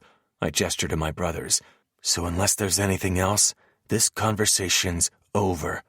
My words are low, just barely containing the growl I feel trapped in my chest. I give him the courtesy of 5 seconds to answer, and when he doesn't, I push my chair back and stand. My brothers follow suit, and we all turn and walk out of the kitchen. One more thing. We stop at the threshold to the kitchen, but none of us turn around. I'll be heading out for a few days. Lana, too. Working on something for Killian. I nod and walk away. Wolf and Sully follow me up to my command center, as Elena likes to call it, and I shut the door behind them. Sully's already sweeping the room for bugs, and Wolf's checking the obvious places for a camera. We've been gone for weeks, and I don't have any idea who was in Summer Knoll, let alone in this part of the house. When we're sure it's safe, we all start talking at once. I'm calling the Kings. We have to leave. He's planning something. Okay, I yell. Let's talk about this quickly. I don't want to leave Elena alone right now, and someone needs to sweep her room. One of us should stay in her room at night. I feel fucking exposed here, and it's making me twitchy. Wolf shudders, proving his point. We're in agreement there, and one of us should be with her as much as possible during the day, too, Sully says, as he leans against the wall by the door. I'm sure his attention is split between us and straining to hear movement in Elena's room. We're too far away for that, but I'm not going to be the one to say that to him. And I'm calling Maeve now. I think it's time we stop talking about gathering our own allies and start cementing them. My gut churns. This feels like it's straddling the line of betrayal, and we have to be careful not to fall to the other side. I fear there'd be no returning from it, not with Da or the Brotherhood. I'll reach out to Diesel and update him. I'm positive he'll agree, Wolf says, as he reaches into his pocket for his phone. I'll check in with Matteo. It never hurts to have the Italians in our corner, Sully offers. Aye, maybe O'Malley and his boys. I've got a few other people to feel out too. This is a good start. Let's get it done while the old man is gone. Aye, sounds good. I'll make a call and then head in by Red, Wolf says, already dialing. I sit down on the end of my couch and slip my phone out of my pocket. I dial Maeve, and she picks up on the first ring. I've been expecting your call. Aye, Still up for swinging by? We're moving quicker than I thought we would.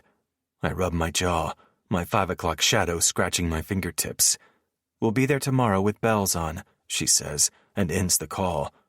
Jesus, would it kill her to say bye? I mutter as I pinch the bridge of my nose. We just got back, and I already want to leave. I don't want to let my exhaustion take over, so I drag a laptop from my coffee table to my lap and open it to check the boards for new information. Chapter 24. Elena. After I spend a ridiculous amount of time in my favorite shower, I slip into a pair of boxer briefs and an oversized tee. I swiped them from the safe house before we left. I've grown kind of fond of sleeping in the guys' clothes. I bend over and blow-dry my hair, idly scrunching up the waves, and let my mind wander. Logically, I knew the likelihood of my dad being alive was slim at best. I knew that, but it didn't stop me from hoping that he was, somehow. When I was younger, I used to go to bed convinced he'd be there in the morning. After days, weeks, months, years, I'd go to sleep with a little less hope in my heart. And somewhere along the way, I bottled up what little hope I had left and buried it under 6 feet of dirt, vowing to never let it resurface. The truth is, I don't really know that much about my dad. I have some standout memories from when I was younger and bits and pieces that I've heard over the years, but it doesn't amount to a whole lot. I've learned more about him from one conversation than I could have hoped for. Now I just need to figure out how to make sense of it all. I wonder if it'll change anything with my mom, with our relationship. My chest stutters at the idea of being able to talk freely about my dad. Maybe Cormac will share some memories he has about my dad, what he was like growing up, how he got involved with the Brotherhood. Honestly, I'd take anything at this point. By the time my hair is nearly dry, exhaustion weighs heavy. I tidy up the bathroom, my movements slow. My heart hurts, and my brain feels scrambled.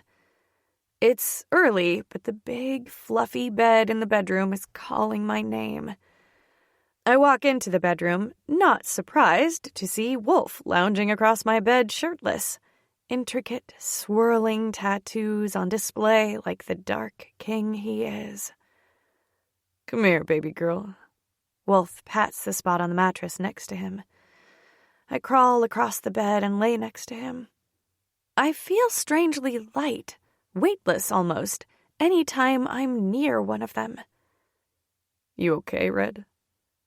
I nod and snuggle in closer, leaning my head against his chest. I'm processing, but I'm glad you're here. There's nowhere else I'd rather be. Close your eyes. I'll be here when you wake up. Okay, Connor, I say around a yawn. Letting my eyes close, I feel the blankets being tucked around me, and I fall asleep with a small smile on my face. I wake up with a groan, burning up. It's hot enough in here that I'm sweating. With my eyes closed, I try to kick off the blankets, but I'm met with resistance. Cracking an eye open, I see Wolf in front of me, laying on his back, eyes closed and dreaming. If Wolf's here, who's behind me? Looking over my shoulder, I'm pleasantly surprised to see Rush. He'd taken to sneaking in my bed at night at the safe house, but only on nights that Wolf wasn't already there. I wasn't sure how this thing between all of us was going to play out once we left the safe house, and him showing up in my bed like this is a good sign. I roll over to face him, unsurprised when his eyes pop open. He blinks, those clear gray eyes winking at me in the early morning light. Shh, Go back to sleep so I can watch you, I whisper with a grin. His answering grin lights up his face, and butterflies swirl around in my belly. Without a word, he closes his eyes again, still facing me. I take a few moments to admire him, to memorize all the lines of his face and the curve of his lips. I can feel your gaze on me, he murmurs without opening his eyes. Yeah? What does it feel like? My words are quiet. I don't want to wake up Wolf. Like heaven and ecstasy. He opens his eyes and leans forward to capture my lips. I try to pull away in protest. Morning breath kisses are not ideal. But he's not having it. He tangles his tongue with mine, applying pressure, and I abandon my decision and quickly scramble to get closer. He groans, this low noise that fans the flame of lust growing by the second. He reaches his hand up to place at the base of my throat, his tattooed fingers gently curling around my neck. Arching my back, I press closer and lift my leg to curl over his hip.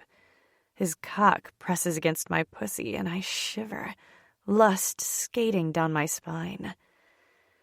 Rush deepens the kiss, groaning his pleasure into my mouth. A fluttery sensation starts in my chest when I remember that Wolf is sleeping a couple of feet away from us. Will he wake up? If he does, will he join in? That last thought lights a fire under my lust, and I slide a hand down Rush's chiseled chest and into his gym shorts.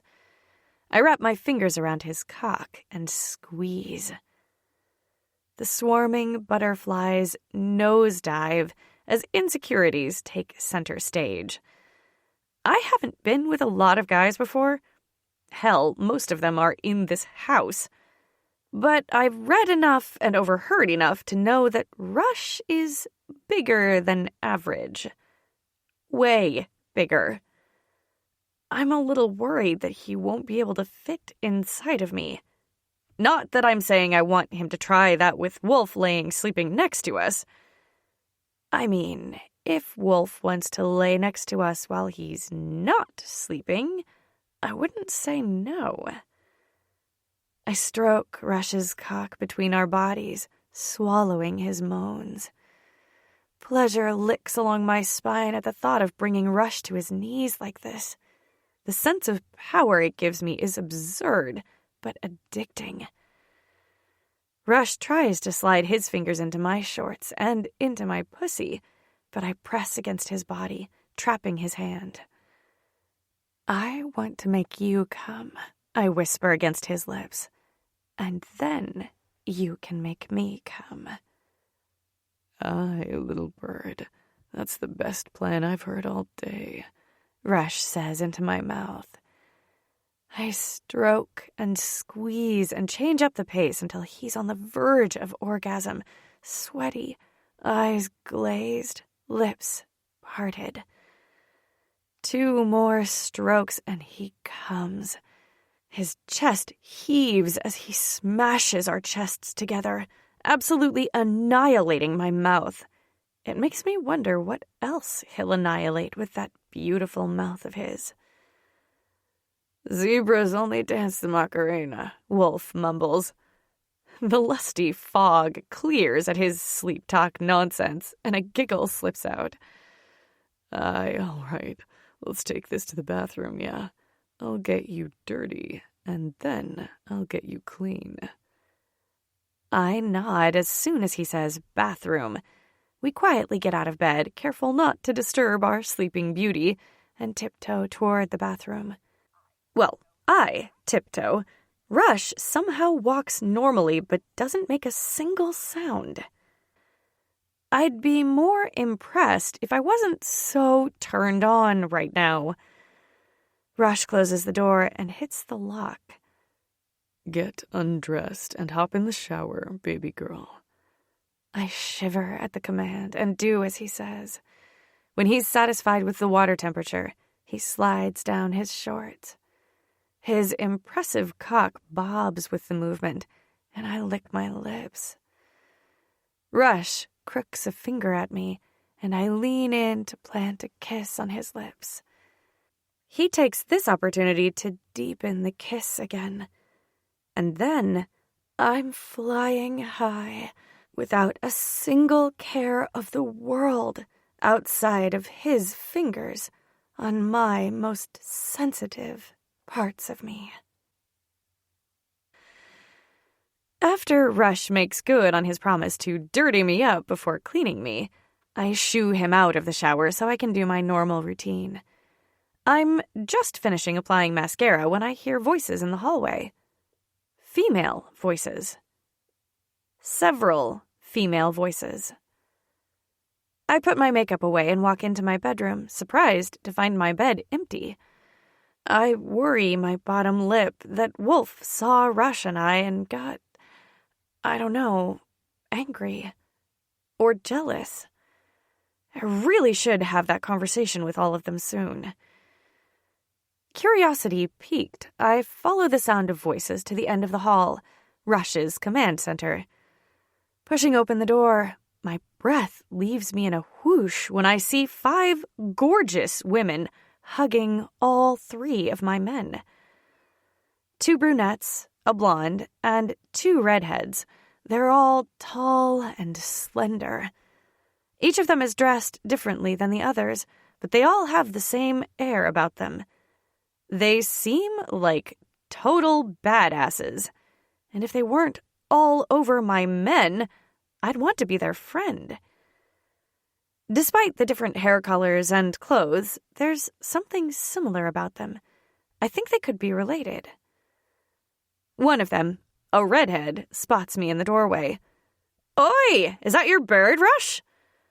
All 8 pairs of eyes swing my direction, and I make a conscious effort to stay still under their gazes. Rush is already moving by the time our gazes lock. He extends a hand toward me, and I lace my fingers with his. "This is Elena. Elena, these are the King sisters." He points to the girl on the far left first. "Fiona, Kira, Maeve, Ava, and the loud one on the end is Roisin." "Oi, I'm not loud. My sisters are just unusually quiet," the last one, Roisin, says. "Oh, bullshit, Ro. What a load of horseshit." 2 of the sisters, Fiona and Kira, I think, talk at the same time, and then all 5 of them dissolve into friendly bickering. I lean in to Rush and whisper, "Who are they?" He turns his head into me, brushing his lips across my temple. "They're allies. Came to help us figure out who's behind your kidnapping."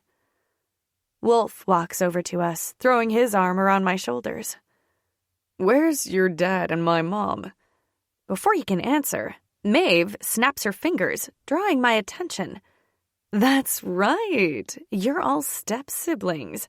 And hooking up," she says with glee. "How kinky." It's a technicality that probably won't even happen. With our parents, I mean. I don't know why, but I feel like I need to defend us. Maeve holds her hands in the air, palms facing us. Whoa. No judgment. I was just being cheeky." I bite my lip and nod. Roisin claps her hands once. "Okay, Rush, why don't you show me what you've been working on, and then I'll school you like I usually do." She delivers her shade with a smile on her face. Rush smirks at her. "You wish, Ro. I taught you everything you know." You did, and now the teacher has become the student." She's probably only a couple years younger than me, but she's got enough sass that makes me think she'd get on great with Maddie. Rush slowly lets go of my hand. "I've got to catch Ro and Maeve up. Don't go anywhere alone, not even within this house, yeah? And before I forget, Da and your ma went out of town for a few days." I nod and watch him cross the room to his huge desk full of computers and computer equipment. Fiona and Kira wander over to us and start talking about various things I have virtually no knowledge about. guns, underground fighting rings, heists. Somewhere in the conversation, Wolf takes his arm off my shoulder to demonstrate some MMA move some guy did recently, and the three of them move to the couch and coffee table area of the room. I look toward Ava, but she's animatedly chatting with Sully. And then that asshole laughs. Like a full-on laugh, and I can't control the jealousy that surges through my veins. I feel a flush creep up my chest, and suddenly, I feel very small, insecure, and unwanted. The feelings swirl around in my gut, and I'm desperate to get out of here. I'm just gonna go to the kitchen. My words aren't quiet, but no one notices me as I turn on my heel and leave the room. I head to the kitchen, intent on making myself something to eat. Maybe I'm just hangry. That's probably it. I get out the ingredients to make myself an omelet when my phone vibrates with an incoming call. Grabbing my phone from the counter, I squeal as I hit the accept button. Maddie's and Mary's smiling faces fill the screen. "Lainey!" they say at the same time. "And how are my favorite twins today?" I say with a laugh. "Babe, I'm so much better knowing you're around-ish now. When can you come back to the city? We miss you so much," Maddie says, laying on the dramatics pretty thick. "It's true, Lainey. We've missed you." It would be wonderful to see those beautiful faces soon. I'll talk to the guys and see if any of them are planning any trips to the city soon, I tell them as I whisk my ingredients. "Oh, what about in 2 days at our favorite diner? They serve the best cheeseburgers there," Mary suggests. "Yes!" Maddie claps. "Let's do it." I nod and giggle at her enthusiasm. Sure, I'm sure I can make it work. "Great! Text us later. We have to go," Maddie says with an exaggerated, sad face. "I'm meeting a friend, and Mary's meeting someone too, right, Mary?" "Yep, in fact, I gotta go. I'm gonna be late. Bye, Lainey. So glad you're back," Mary says before she gets up and walks out of the room they're in. "All right, babe. Text me later, okay?" "Will do." I nod. "And I want you to text me the details of this date you're about to go on, because I know that's what you're doing," I say with a smile. "You're not as sneaky as you think you are, but I still love you." Fine. Later, babe." Maddie ends the call, and I get back to making my omelet. Talking to them always puts me in a good mood. Reminds me that I'm a boss bitch, as Maddie would say, and I can do anything I put my mind to. I'm humming Out of the Woods by Taylor Swift with a smile on my face and eating a delicious breakfast. For this moment, everything feels okay. Chapter 25. Elena. The King sisters have been here for 2 days, and for 2 days, I've felt almost invisible. Rush is working tirelessly with Roshin. Turns out she really does kick ass at tech stuff like him. And Maeve, who has a brilliant mind, according to Wolf. Sully's been off doing whatever it is that he does and helps the girls with whatever they need. Oh, and going back to ignoring me. His hot and cold shit is grating on my nerves. Wolf's in heaven when he talks shop, as he likes to call it, with Fiona and Kira. I overheard them talk for 60 minutes straight about 2 different types of guns yesterday and the likelihood of each of them in every situation they could think of. Ava talked at length about what she did when she was kidnapped last year. And that spurred an entire conversation about how many times the girls had thwarted attempted kidnapping. Mostly, it leaves entirely too much time for me to get stuck in my head. Looking at conversations I've had with my mother over the years with a different pair of glasses on. One that knows my father is dead. God, what a small word for something so monumental. Just 4 little letters don't seem to encompass the hole his absence has left on my soul. I get particularly existential one morning and wonder what my purpose here is, here on Earth and here in this house. Mary and Maddie have been busy, so I haven't talked to them much, except to push back our lunch date by a few days. I'm pretty sure they're both seeing someone, but neither one has confirmed it yet. It's the afternoon of day 3, and I think I've reached my limit. I feel so goddamn foolish that I can barely take it. Everyone's congregating in the kitchen right now, walking down memory lane. They're all laughing and joking around. And what's worse is that no one is being unkind. It's just I don't feel like I fit in. And it's depressing the hell out of me. Maeve and Rush have been inseparable for the entire day. At least he still snuggles with me at night. I sigh. Even my thoughts are bumming me today. I feel like I'm trapped in a ball of wool, and every time I try to carve my way out of it, it gets thicker and tighter. I excused myself 30 minutes ago, and I've been standing in the hallway ever since. There's been a shift since the Kings got here, and somehow my guys don't feel like mine anymore.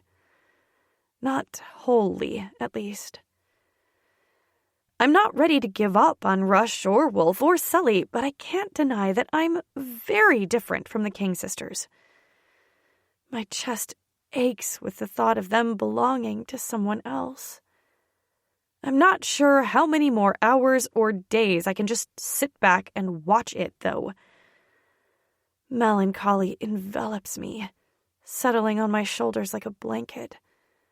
From an outside perspective, it makes sense. Rush, Sully, and Wolf with the Kings. They're in the same world. They like and know the same things. They can stop their own kidnapping attempts, for goodness sake. I wipe my nose with the back of my sleeve and blink my eyes a few times, surprised to feel a tear roll down my cheek. I knew it. I fucking knew it. I'd started to hope. I let that little seed grow and grow and grow, and now look where I am. As if summoned by my negative thoughts, Rush steps out of the room. His brow furrows as he assesses me. What's wrong? Are you hurt? I don't know if I can do this, Rush. The words feel like they're ripped from my soul. Do what? He tilts his head to the side. This, I gesture between us. Us, all of it. His eyes look like the sea in the middle of a storm, and his gaze is just as formidable. No, you mean you won't do this. What's this really about? I shake my head, and a tear slides down my cheek. I'm not cut out for this life. I'm not like her, them. I cut my gaze to the right, where the object of my insecurity stands. She's sitting at the island, cleaning her guns and sipping coffee like it's a regular morning. And she looks freaking amazing. How can I compete with that? Rush scoffs. Come on, Birdie. If you're going to try to leave, at least spit some believable lies my way. You're not the jealous type. His lips tip up in a cruel smile, and he rocks back on his heels. A flicker of anger licks up my spine. You don't know me well enough to make that kind of assumption. He quirks a brow, and that goddamn arrogant smirk spreads on his face. He could have been a model with cheekbones like those. Don't I? I cross my arms tightly over my chest. the air from the air conditioning cooling my overheated skin, and I look away from his probing gaze. I am, though. The words are low in the quiet of the hallway. I'm so insanely jealous of her that I want to claw her fucking eyes out for even looking at you. I clench my jaw as I glance at him from under my lashes. Self-loathing and possession battle for dominance inside me. Embarrassment dampens the back of my neck. I know it's hypocritical. Here I am with not one but two guys. 3 if you count Sully. And I always count Sully. And I'm freaking out on Rush for having a childhood friend over, even if they've been spending most of their time together. His childhood friend, who's the girl version of him. Gorgeous, deadly, smart as hell. It's like the universe bundled up everything I'm not and I've been striving for and made it into her. Maeve King. Ugh, even her name is badass. There's nothing badass about quiet Elena McElroy. Up until this summer, I tutored kids, worked at a coffee shop, and sang glorified karaoke on the weekends for fun. And since I moved to Boston, I don't do much of anything but get in the way. At least, that's how it feels. I bet Maeve never feels like she's in the way with her gorgeous hair and perfect skin. Ugh.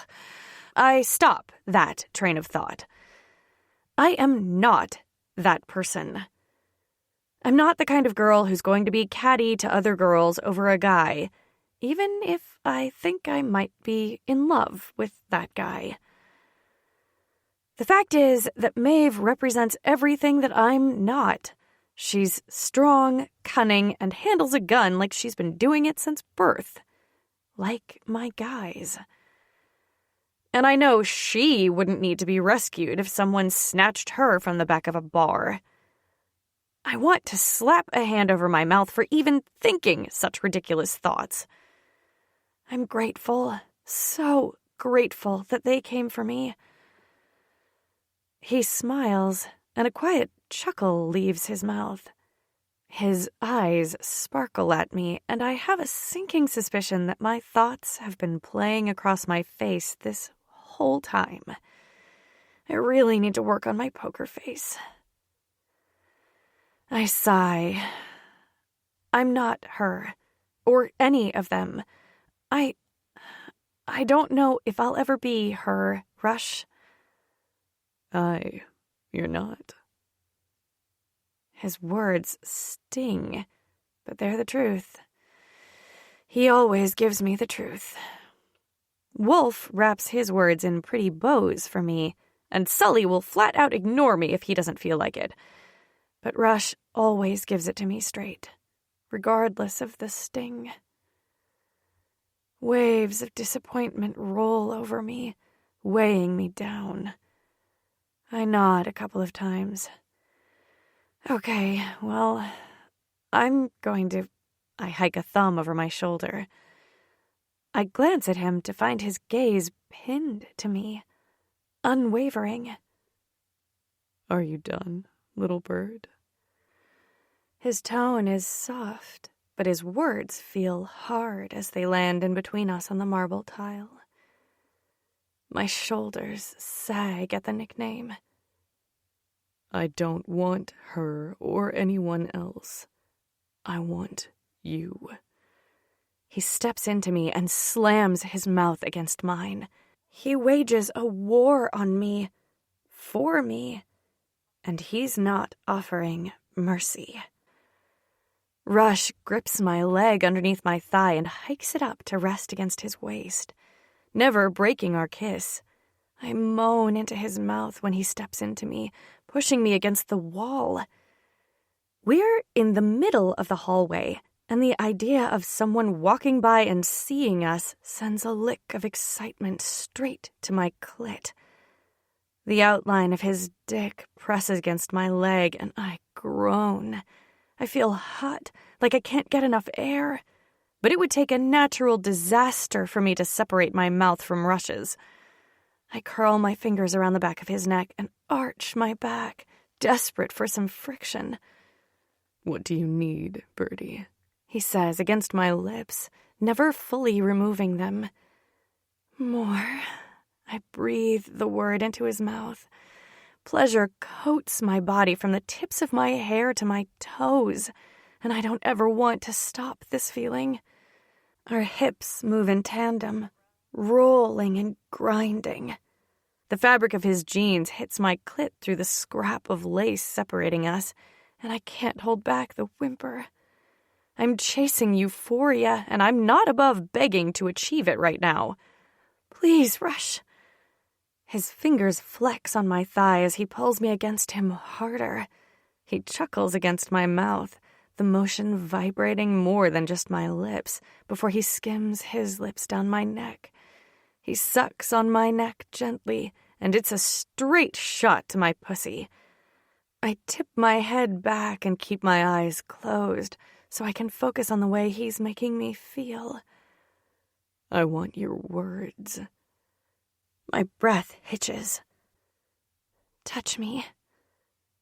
He nips my neck before laving the area with his tongue, and I realize my mistake. I want you to eat my pussy, Deck. I feel old flickers of embarrassment start to unfurl in my belly, but I light a match and set them on fire. There's no room for them here. My lust has grown to an uncontrollable size, and there's only one way to tame that beast.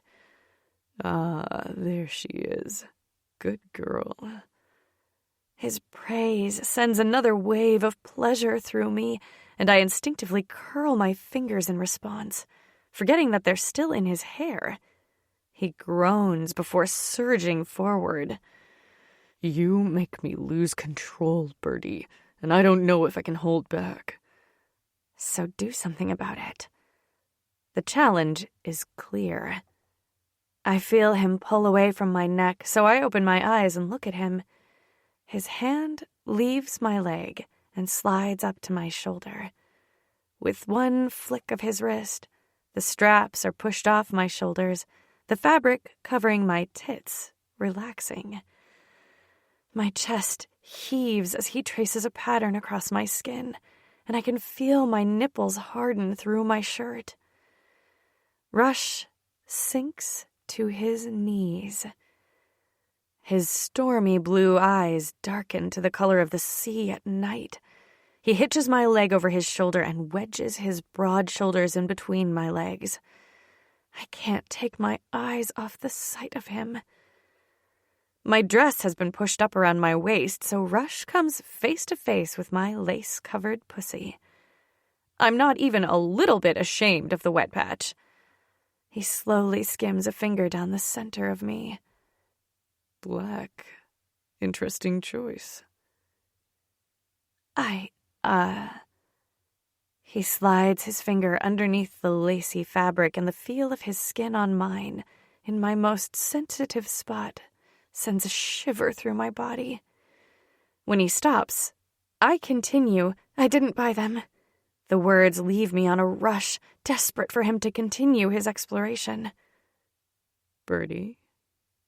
I didn't realize I'd closed my eyes until he called me by his nickname for me.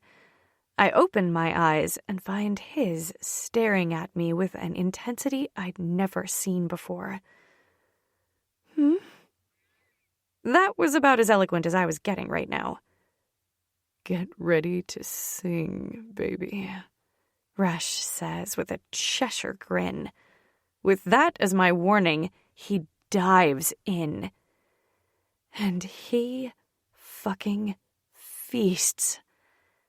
Using his thumbs, he opens me up as he swirls his tongue around my clit. Rush. His name sounds like a plea and a prayer on my lips.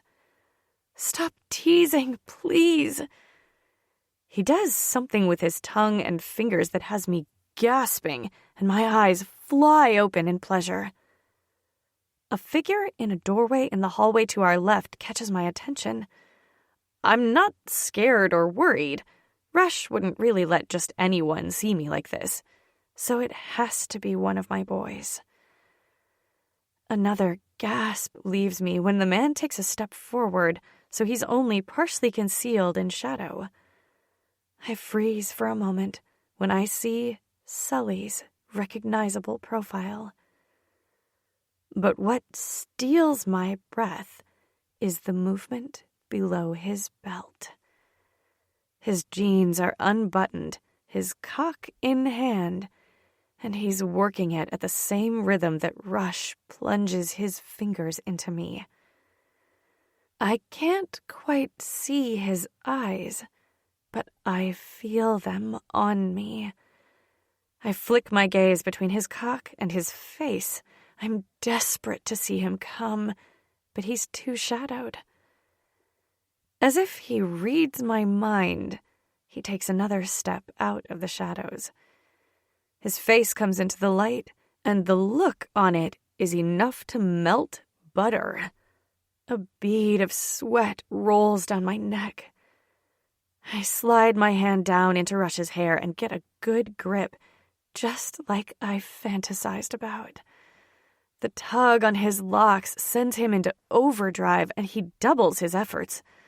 I feel the wave rushing up around me, so I do the only thing I can. I stare right into Sully's eyes, and I brace. I've brought this dark king to his knees. No, that's not right. He went willingly. This man, who yields to no one, got on his knees for me. And he gave me stars. Chapter 26. Elena.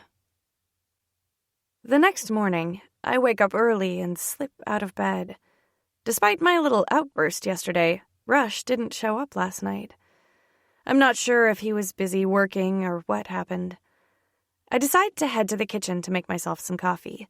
The mornings are cool enough that drinking coffee on the porch while the sun rises is the perfect way to start the day. I settle into a lounger on the patio and place my phone face up next to my coffee mug. Thankfully, Rush was able to work his magic and replace my screen. When we got here, he explained that when we're not at the safe house, we can use our regular phones. My phone rings, the noise startling me. Mom? I answer the call and put it on speakerphone. Breathing fills the line, but I don't hear anything else. My heart pounds and adrenaline soars through my veins. Mom, are you okay? Where are you? I grip the phone tight. There's only one reason my mom would call me this early willingly. There's some static on the other end of the phone before I hear her voice. I'm fine, Elena, but I have news. Okay, Jesus, you scared me for a second, I say with my heart in my throat. Like some real-life bad omen, a crow flies through the backyard, cawing the whole way. Don't be so dramatic. Listen, it's not going to work out with Cormac, so we have to leave. Well, I already left, so you should too. In fact, why don't you come stay with me here? Her words are quick, but not jumbled, and desperation bleeds into each of her words. What? Mom, no, that's crazy. What's going on? My eyes are wide, and I feel like I can't get enough air in. What's going on is that I left, and you should too. Her tone is firm, and horns honk in the background. Apprehension prickles my awareness, and the hair on the back of my neck stands up. Where are you? Don't worry about that just yet. I'm on the way to my new place. She sounds distracted. I need you to come with me. What? I'm not leaving. Are you in some kind of trouble? Whatever it is, Mom, they can help. Oh my God, Elena, wake up! She snaps, interrupting me. Those boys don't care about you, and you can't honestly believe they do. You were a passing fancy at best, which is why I told you I didn't approve. She makes this noise in the back of her throat, and I can just imagine her face screwed up like she sucked on a lemon. But you just had to date your stepbrother to get back at me, she scoffs. Shame makes my skin hot, and I have to clear my throat a few times before I can speak. You don't know what you're talking about, I grit out through clenched teeth. Just come back, Mom. I'm sure you can patch things up with Cormac. No, there's no coming back from this, she says. I groan. What did you do that you can't come back from? Listen, Elena, I didn't want to tell you this. I really didn't, but I think you should know. Cormac's been lying to me, Rush has been stalking you, Sully's married, and Wolf only pursued you for a bet. I laugh. I can't help it. It's all so ridiculous, a blatant attempt to get me to do her bidding. I don't buy it, Mom. I'm sorry, but no. None of those things are true, and I'm staying. Please tell me what's going on, though. I want to help you. She sighs, a wet noise right into the speaker. Just remember, I didn't want to do this. This is all you, okay? Okay. My brows scrunch up as I squint at the phone, trying to make sense of what's happening. Rush's voice fills the air, and it takes me a moment to realize that it's coming from my phone. What is this, Mom? Shh, just listen. I overheard them talking the night before we left. Now listen. She shushes me. Want to tell me what's going on, boyo? Cormac says. What do you mean, duh? Rush asks. Something slaps against a table, a notebook or a stack of paper, maybe. What's this? Rush asks, cool as ever. Receipts for the security you installed at St. Rita's All-Girls Academy and the surrounding cross streets last year. Want to tell me about that? Cormac doesn't sound mad, but there's something in his voice I can't place. Nothing to tell, duh. Just protecting an investment. There's a pause, and I hear something rustle down the line. An investment? Is that what the kids these days are calling it? And so what? Can't I have a girl, or is that not allowed anymore either? Something slams against a hard surface, and I picture them sitting in their kitchen having this conversation. You better watch your fucking tone with me, boyo. I'm your goddamn president, or did you forget that? Rush laughs. It's caustic and humorless. Don't worry, duh. I haven't forgotten, but last I checked, who I fuck is none of the Brotherhood's business. It is if it's Maeve King, Cormac spits. My heart skips a beat at her name, and I don't realize that I'm holding my breath to hear what Rush says. It's not. Rush grits his words out. Sure, boyo, but I just hope for your sake it's not another Maeve.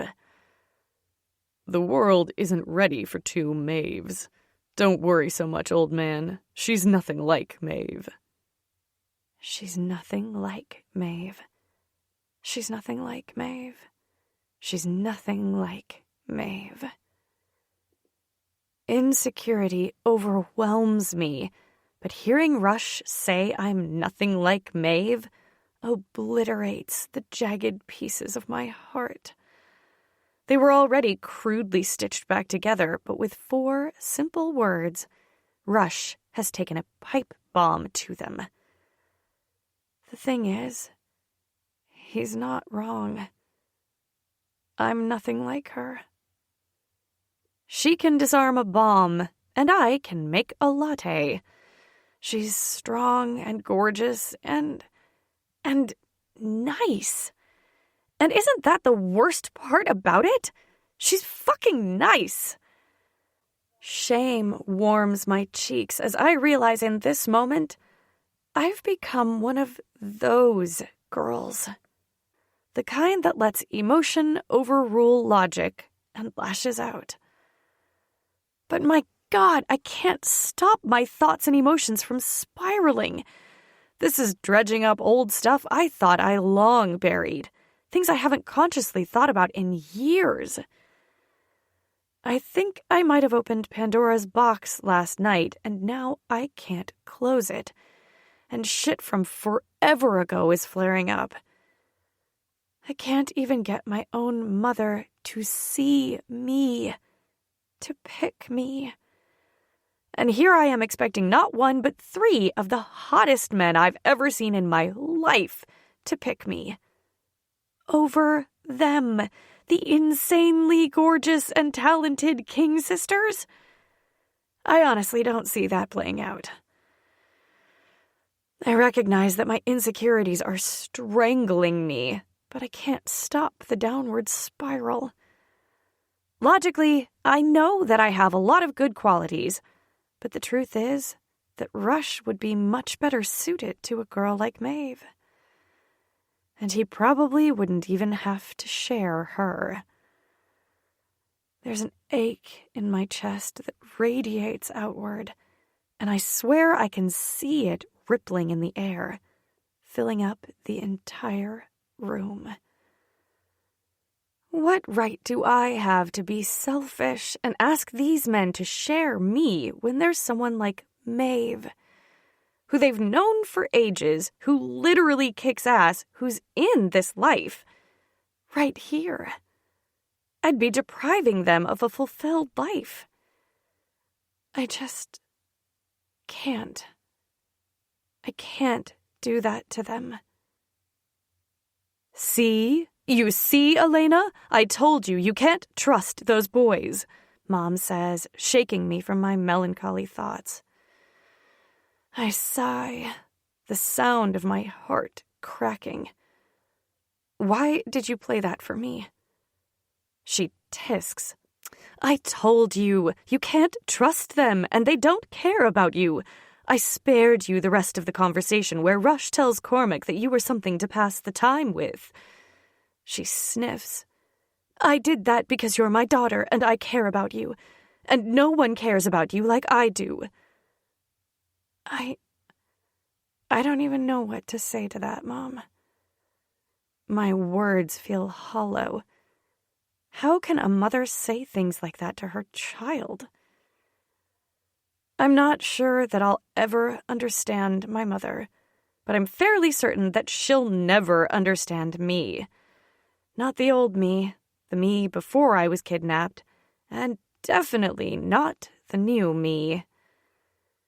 If we were having this conversation a year ago, or even 6 months ago, I might have just blindly believed her, picked up my broken spirit and dripping heart, and left without a word to anyone.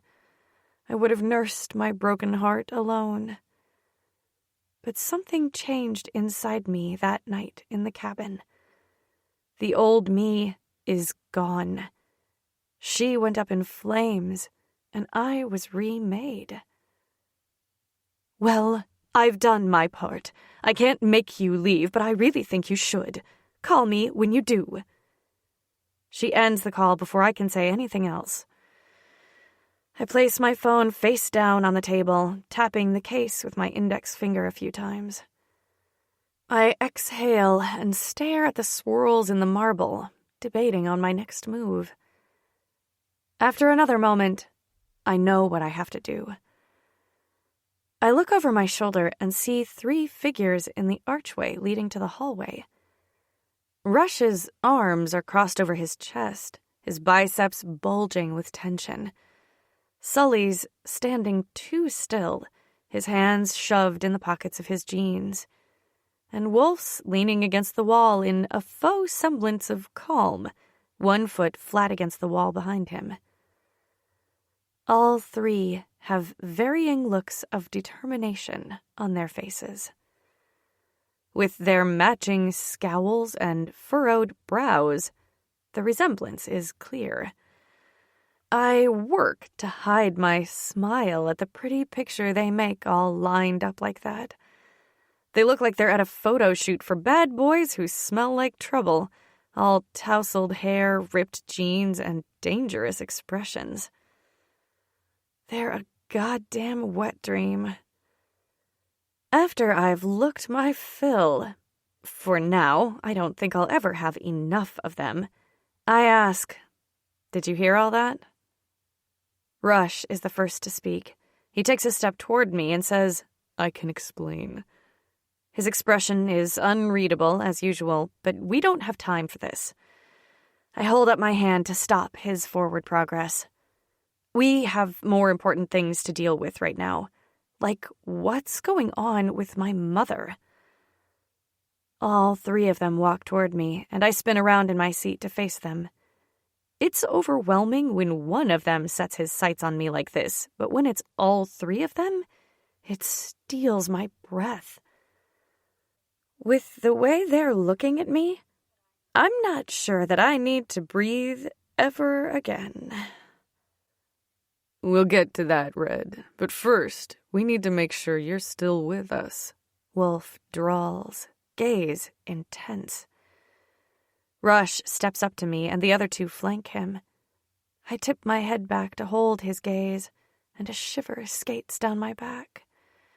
I straighten up and gain a couple of inches, but he still towers over me. They all do. And I like it. Rush settles in between my legs as he slides his hand up between my breasts until it settles at the base of my throat. His tattooed fingers gently encircle my neck, and my pulse kicks up a notch. I don't know what game she's playing, but that's not how that conversation went down. Rush brushes his thumb over my pulse point, and I have to concentrate on not closing my eyes at the feeling of his hands on me.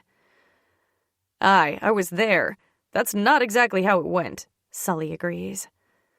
I glance at him and hold his gaze as I ask, "Then how did it go, Sully?" "It doesn't matter," Rush says, pulling my attention away from my first love. "All that matters is that there's no one else."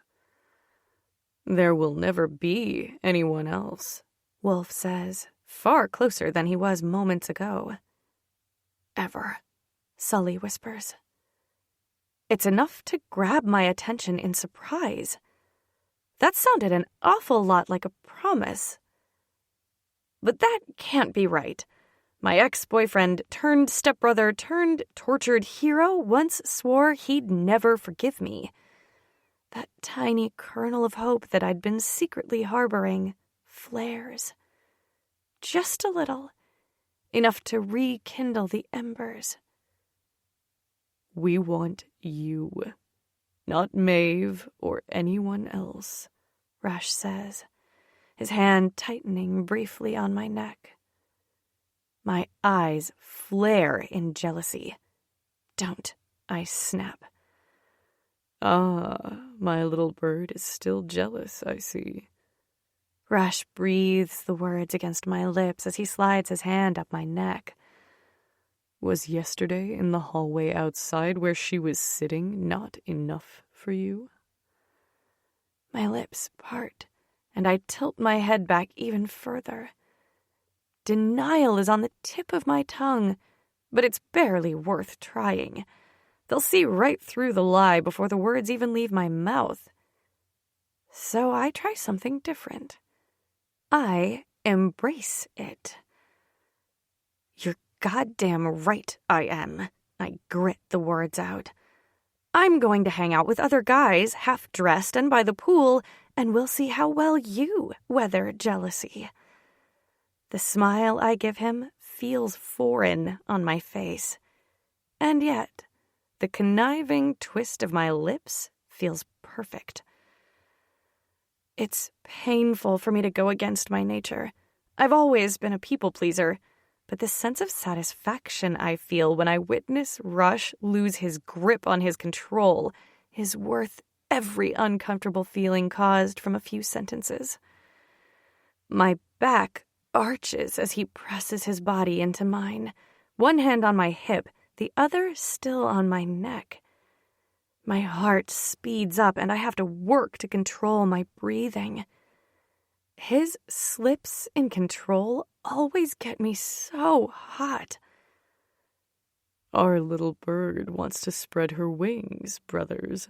What do we think about that? His words seem simple enough, but the sinister edge lies just underneath the surface. I say we remind her whose cage she's in, Sully murmurs. I can see him out of the corner of my eye. His pupils are blown as he adjusts his dick through his pants. Green's your color, baby girl, Wolf says from right next to me before he turns my head and claims my mouth in an earth-shattering kiss.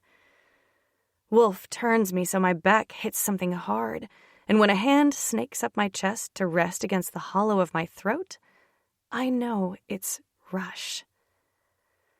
I curl my fingers around the fabric of Wolf's tee, anchoring him to me as I fall into his kiss. Rush drags his lips down my neck as his other hand curls possessively around my hip. There's barely any air between the three of us. We're pressed so tight. And just when I'm about to break the kiss to look for Sully, I feel his heat against my side. Rush and Wolf both shift toward each other, neither breaking their hold on me, lips or hands, to make room for Sully. He steps into the space they created. In one move, Wolf backs off and Sully steps in, claiming my lips as his own. Rush never loosens his hold, and it seems I'm not the only one comfortable to let him play puppeteer.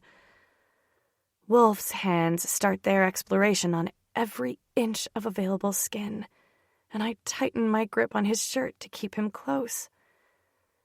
Sully slides his hands up my ribs as he tilts his head to get the perfect angle. Our tongues dance together, and I'm 2 seconds away from demanding they shed some clothes. Someone clears their throat, and it's like a shot was fired. All three of them turn as one to protect me from the perceived threat, shielding my body with theirs and pulling a gun from somewhere.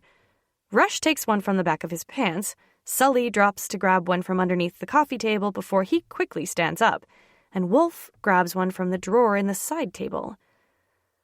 Warmth spreads throughout my body, different from the potent feeling of lust. This feels softer, less dense. I feel protected and safe. It takes them a second to realize that it's not a threat, but once they do, they lower their weapons. Dave, their head of security at Summer Knoll, stands at the edge of the patio, arms behind his back. For just having 3 guns drawn on you, he's surprisingly calm. I wonder if this sort of thing happens a lot around here. I make a mental note to ask about it later. Sorry to interrupt, but Rossi and the Blue Knights arrived. Fuck.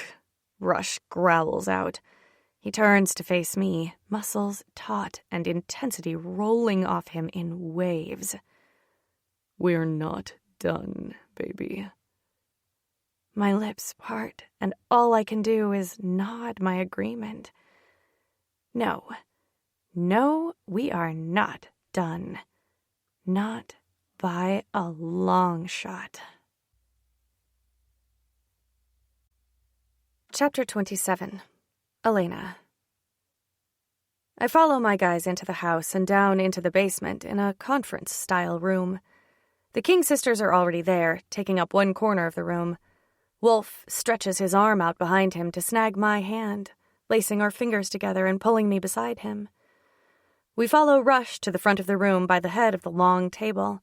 I stand in between Rush and Wolf, and Sully stands on the other side of Rush. All 3 of them wear severe expressions, a vast contrast to 5 minutes ago when they had their hands and mouths all over me. I shiver just thinking about what would have happened had Dave not shown up. With how often I get interrupted, I'm starting to think the universe is trying to tell me something. I'm just not sure what. Pay attention, baby girl. You're about to be part of Brotherhood business. Wolf murmurs in my ear. My eyes snap up, and I startle at all the people now filling the room. I notice 1 or 2 familiar faces, but most of them are new to me. Rush waits until everyone is inside before he nods, and Dave closes the door from the hallway. Thank you all for coming here. I know it's a bit of a drive for some of you. As I'm sure you're aware, my brothers and I are the Junior Council of the Brotherhood, which means we'll be ascending soon. It might even be sooner than any of us realizes. He pauses to look around the room. You're here because you're a friend or an ally or both, and it seems we have a mutual enemy. Whoever broke into Summer Knoll, torched Mama Rosa's, ordered a drive-by on wives, tipped off the cops to meet up locations. Whoever kidnapped our girl is likely the same person. Murmurs of agreement float around the room, and I feel the shift. Anticipation and expectation hang in the air. As of right now, the Brotherhood has decided not to pursue this mutual enemy of ours. But I, for one, won't sit idly by while some motherfuckers take what we've earned by blood and by right. Goosebumps sprout along my skin when cheers erupt. I taste the promise of violence in the air and marvel at the Dark King next to me. He's ignited these people, and he's going to set them loose. A smirk tips the corner of my lips at the idea of getting my pound of flesh from the people who orchestrated my kidnapping. 6 months ago, that thought never would have crossed my mind. So, I guess if I needed further proof that I'm changing, evolving, I just gave it to myself. Rush wraps it up after that, coordinating who's doing what and when. The room clears out quickly until it's just the kings and us. I reluctantly untangle my hand from Wolf's and walk over by them. All 5 of them eye me with varying expressions of curiosity. I push my shoulders back and keep my chin up, even though the intensity they aim my way is enough to make me want to turn tail. I need a favor. For the Queen? Sure. Maeve raises a brow and shrugs a shoulder. I tilt my head as I regard her. She's the oldest sister and the most vocal, so I shift my attention to her. She's the one I need to convince. Queen? Aye, aren't you banging all 3 brothers? Roisin asks with a smirk. My first instinct is to clarify that we haven't had sex yet, but I stop myself in time. I don't owe them anything, and it's no one's business but ours anyway. I scan all 5 of these gorgeous girls, looking for jealousy or indignation. When I don't find a shred of either, I shrug my shoulders. I don't kiss and tell. Roisin tips her head back and laughs. Ava and Kira join in, and the other 2 smirk their amusement. I was wondering how long it would take you to break out of that shell you wrap so tightly around yourself, Maeve says, her gaze assessing. Yeah, well, I'm going through some stuff. I heard about your kidnapping. Heard you killed one of your attackers, Ava says with raised brows. I did. I nod and fight to keep my stance casual. That's part of my favor. I need you to teach me what you guys know. Silence greets my request, and I shift my weight to the other foot. You have them. Kira nods behind me. Why don't they teach you? They are, but Sully spent nearly a week making me watch instructional videos on self-defense before he let me actually do anything, and that lasted a day. And with the other 2... well, they tend to get distracted. I feel a flush warm my cheeks. Kira snickers. Can't you just tell him to wait until after they teach you some shit? I fold my arms across my chest and tilt my head. Not really. Would you if you were me? I look over my shoulder at the subjects of our conversation, unsurprised to find all three of them standing next to each other, murmuring and staring at me. A flush works its way over my body under their gaze. Yeah, I can see what you mean, Kira says. I shift my attention back to the girls in front of me. So, will you help me? I will help. We're here for a couple more days. Let's see what we can do. Meet us in the gym in 20 minutes, Maeve says. Thank you. I catch her gaze and hold it. She nods once before she stands up from her chair and leaves the room. Her sisters follow one by one. I cross the room and stand in front of the three of them, my skin warming under their collective gaze. What was that about? Wolf tips his head toward the last King sister leaving the room. I shrug. They're going to teach me everything they know for the next 2 days, starting now. I can't stifle my giggle at their matching expressions of shock. Rush recovers first, his face smoothing into an easy grin as he leans forward and places a chaste kiss on my lips. That's good, baby. Wolf laughs. Oh, man, I can't wait to see what kind of shit they teach you. Be sure to come find me first, Red. I want to see if they show you any grappling moves. You can demonstrate them on me. He waggles his eyebrows. All right, I'm going to go change into something I can move in. I'll see you guys later. I walk out of the room and head up to the 3rd floor where my bedroom is. I know Sully's trailing me. And it's not because I have some 6th sense like Rush. His energy, frustration, and lust tinged in desperation rolls off of him, bouncing off the walls and taking up every available inch of space in the hallway. I make it inside my bedroom before he makes his move. He grips my arm right above my elbow, kicks the door closed, and spins me around to put my back against it. What are you thinking, Princess? Befriending the kings like that? They're going to teach me a few things. Things I'll need to survive in this world. And they're not going to shove video tutorials down my throat for days. They're actually going to teach me, I say, leaning in his face and meeting his challenge. You have no idea what kind of people they are. They're not like the Betty Crockers you're used to. These girls don't think twice about double-tapping when the mood suits them. They're your friends, aren't they? I ask with a raised brow. Aye, but you have no idea what you're getting yourself into. This isn't the place for you, Princess. His tone is sincere, but his words strike a chord within me. I lean into his face, eyes hard. You don't know me anymore, James. And even if you did, that girl from 2 years ago, she's gone. She left this world on the dirty floor of a rundown cabin in the woods.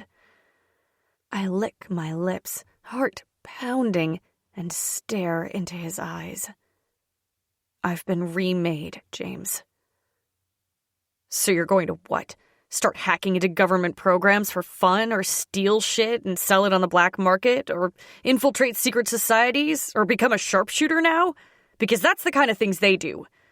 His breathing is heavy. I tip my chin up. Maybe. Maybe I will do those things. This isn't a game, Lainey, he says as he slams his hands against the door on either side of my head. This is the real world where our actions have dire consequences. Indignation rises within me, swift and hot, and I see red. I push off the wall, my chest heaving and my fists clenching. I know that, Sully. We're an inch apart, maybe less, close enough to share the same breath. He exhales, and I inhale. His eyes go wild, and he tips his head down to rest his forehead against mine. The gentle action at odds with his clenched muscles. "What are you doing to me, Princess?" His words sound tortured, but I can't even think about that yet because this is the first time he's called me princess without sarcasm or scorn coating every syllable. He pushes me into the door, and I have to tip my head back to hold his gaze. But I do. I hold the hell out of his gaze. All dark promises and barely leashed rage. Or is it hate? Maddie once told me that love and hate were two sides of the same coin, and that there's a thin line between the two. I've never really understood that until now. Until Sully. He keeps his emotions bottled up so tight, it's hard to tell how he's really feeling. He makes you work for it. I tip my chin up even further and let the cruel smirk I learned from him spread across my face when I deliver my truth. Whatever I want. That's so.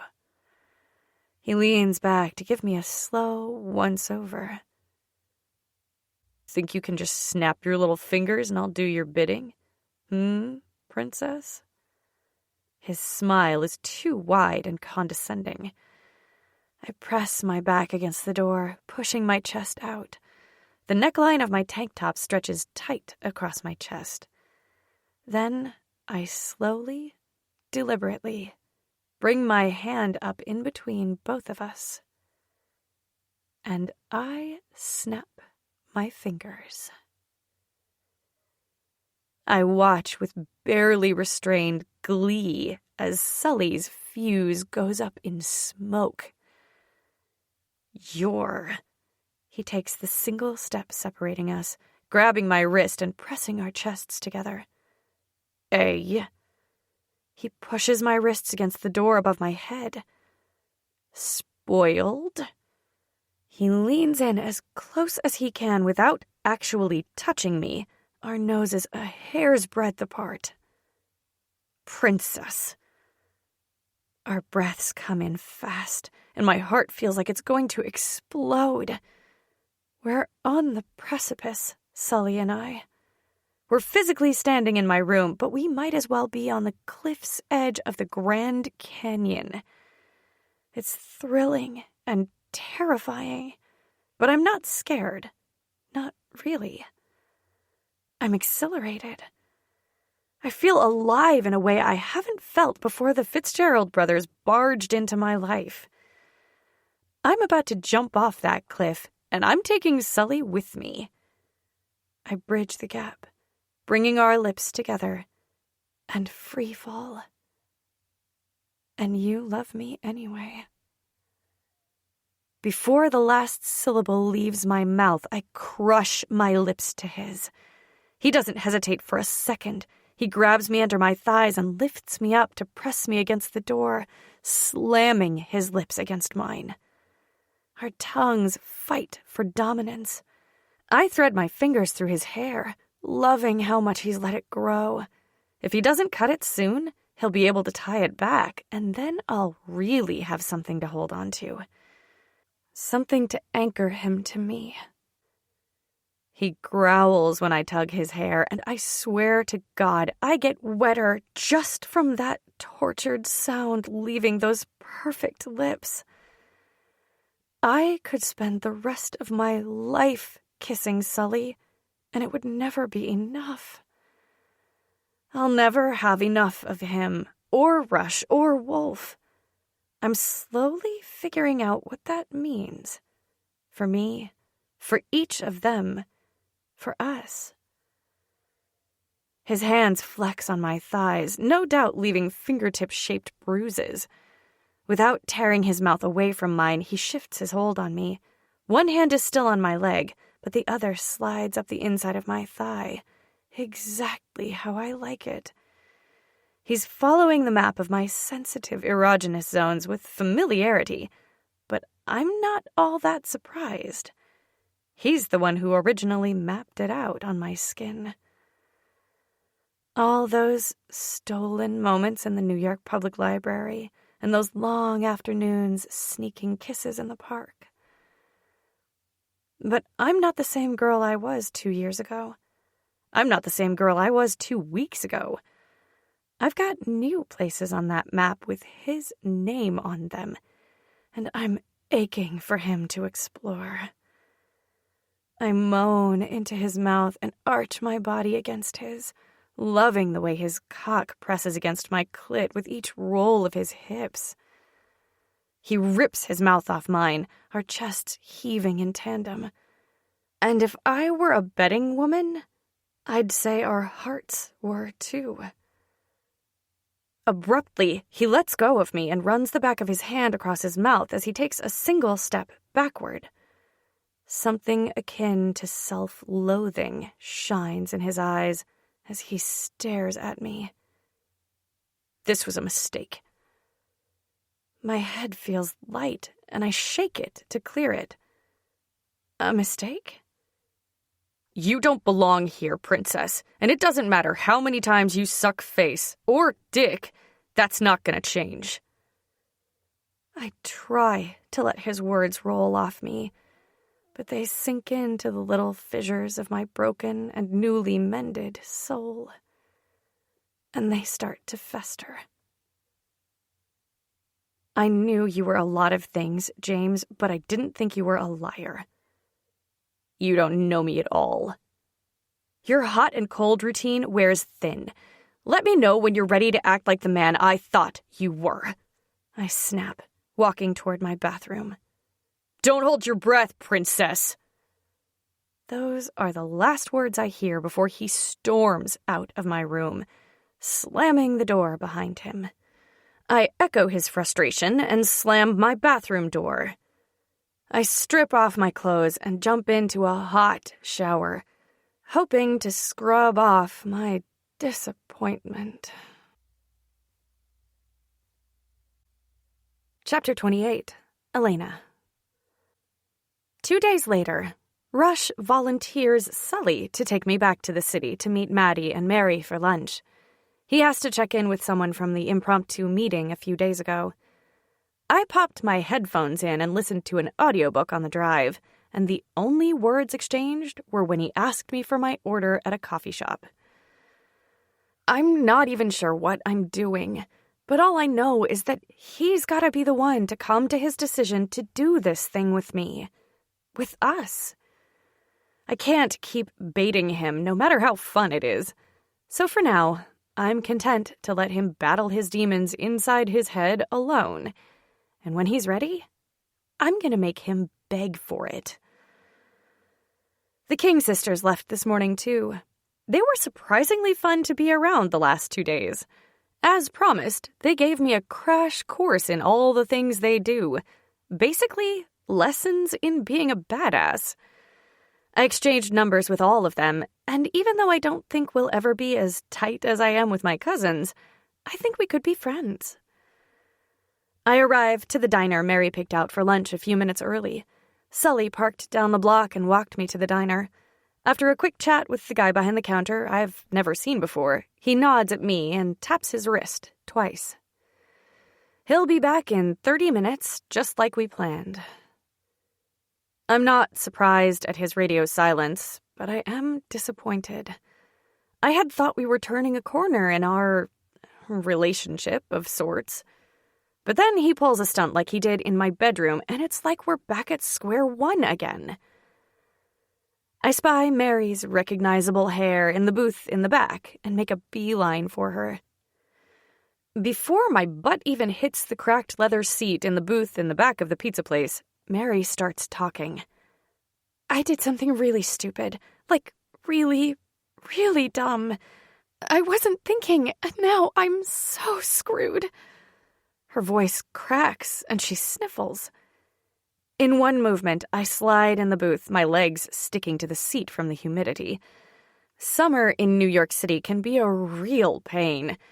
I slip my purse strap over my head, letting it rest on the seat beside me. It's then I take a good look at my cousin. Her hair is dirty and thrown in a ponytail, which is unusual. Not the ponytail, the dirty hair part.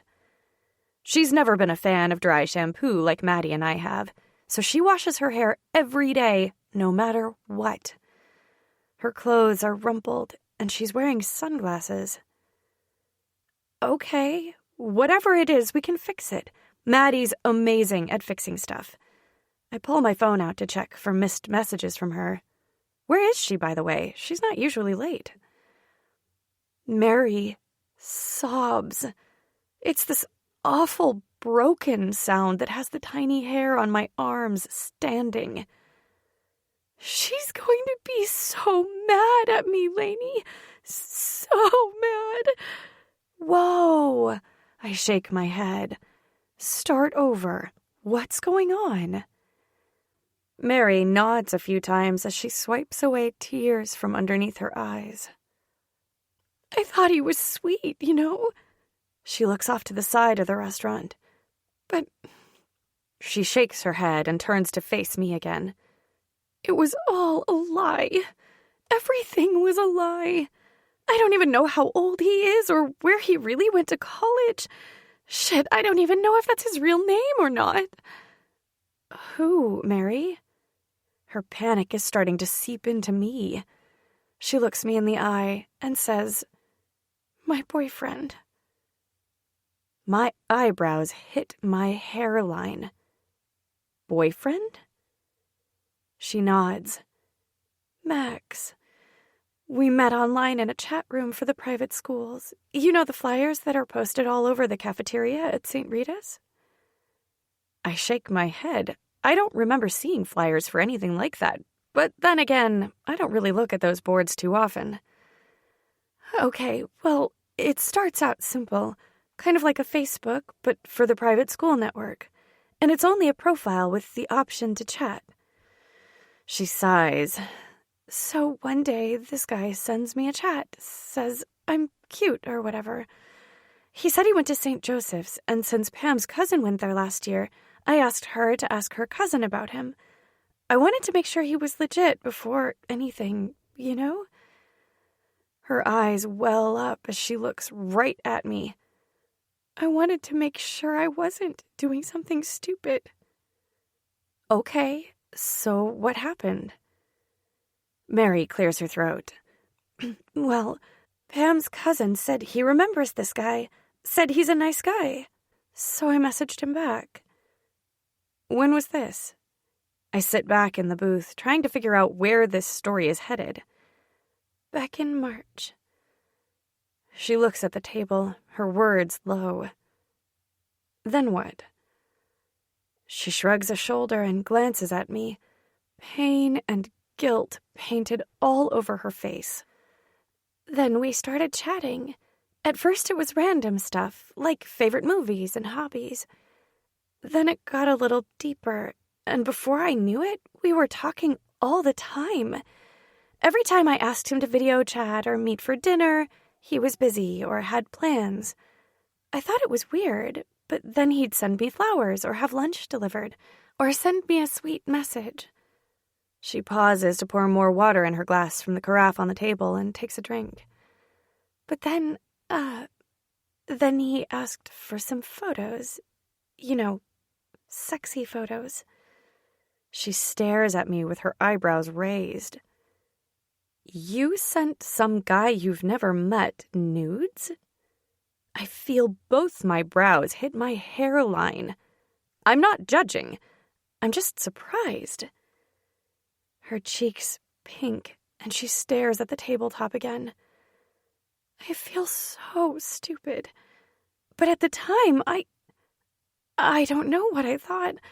I felt sexy, more mature, more... It doesn't matter. Hey. I reach out and grab her hand. I promise I'm not judging. I'm sure I've done some things recently that you'd be surprised at too. So no worries, okay? She sniffs and nods a few times. Okay. What happened next?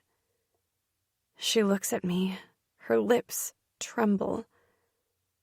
he started asking questions. At first, it was little things like usual, but then he started asking questions about Maddie and you.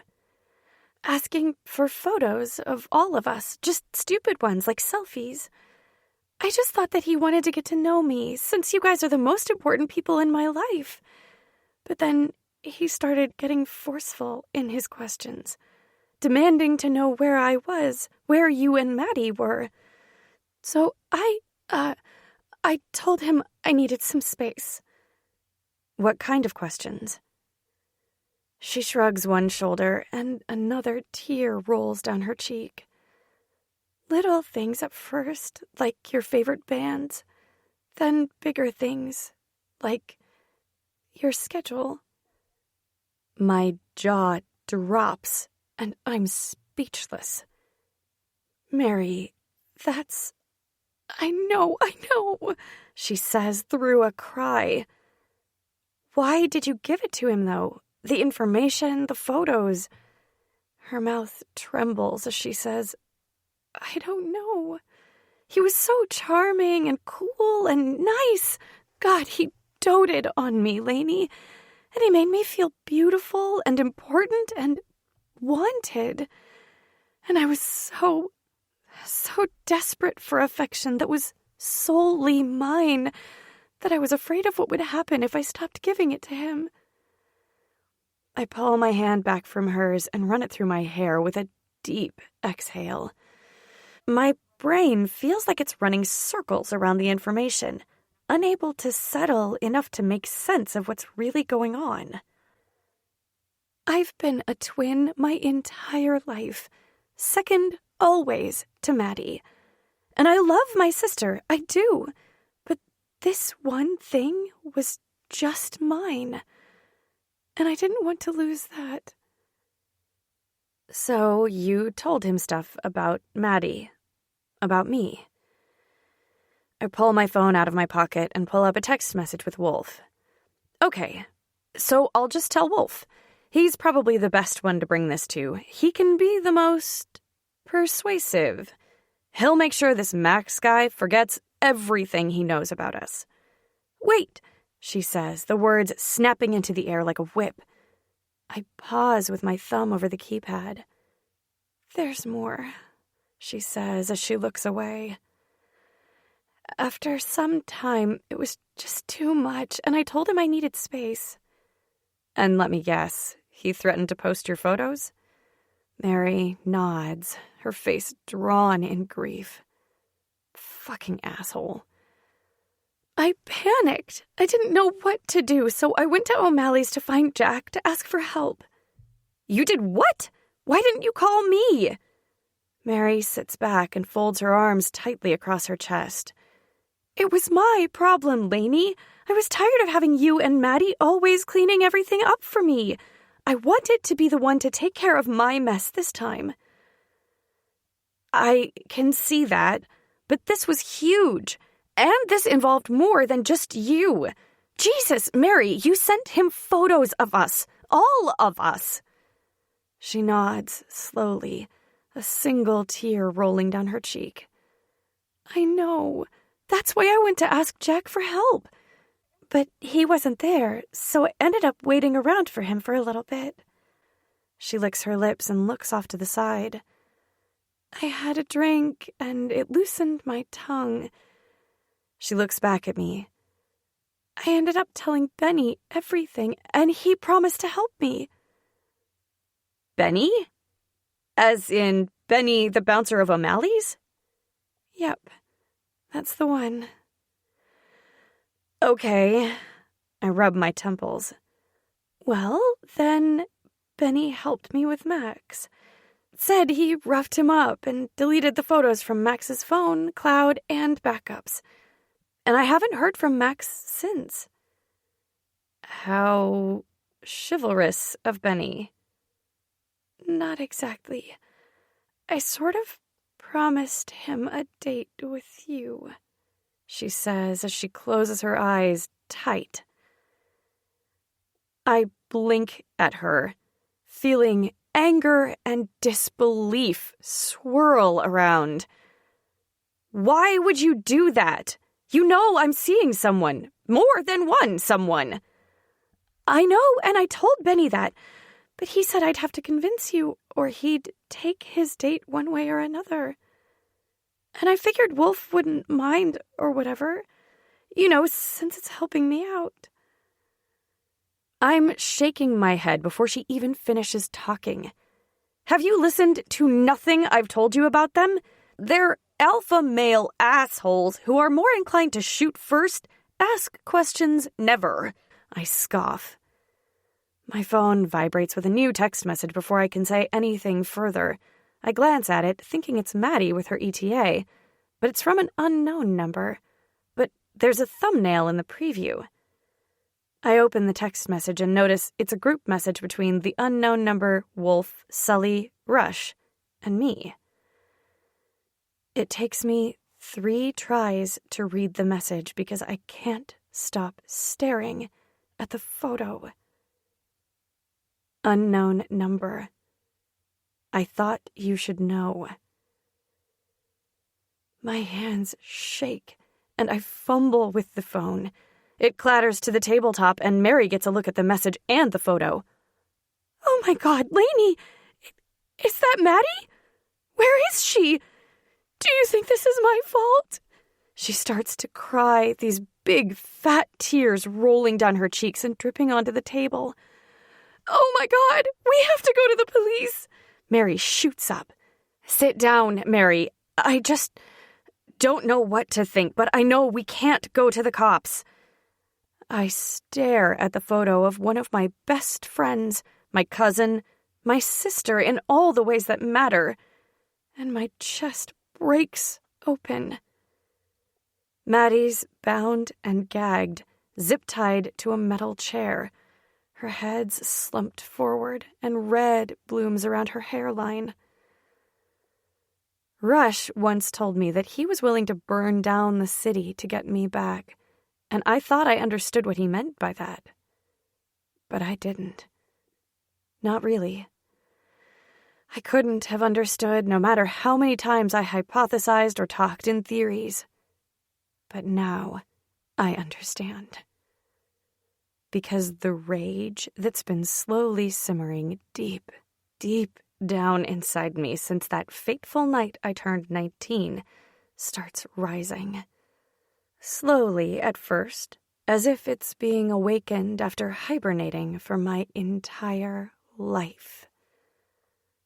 Then it flows easier and faster, and I just know that I'm about to erupt. My phone rings, the vibration loud against the tabletop. Rush. Of course, he must have seen the photo. I've got to take this, I murmur to Mary as I slide out of the booth and walk out of the diner. Each footstep feels like a drumbeat only I can hear, a war cry that I'm pounding into the earth.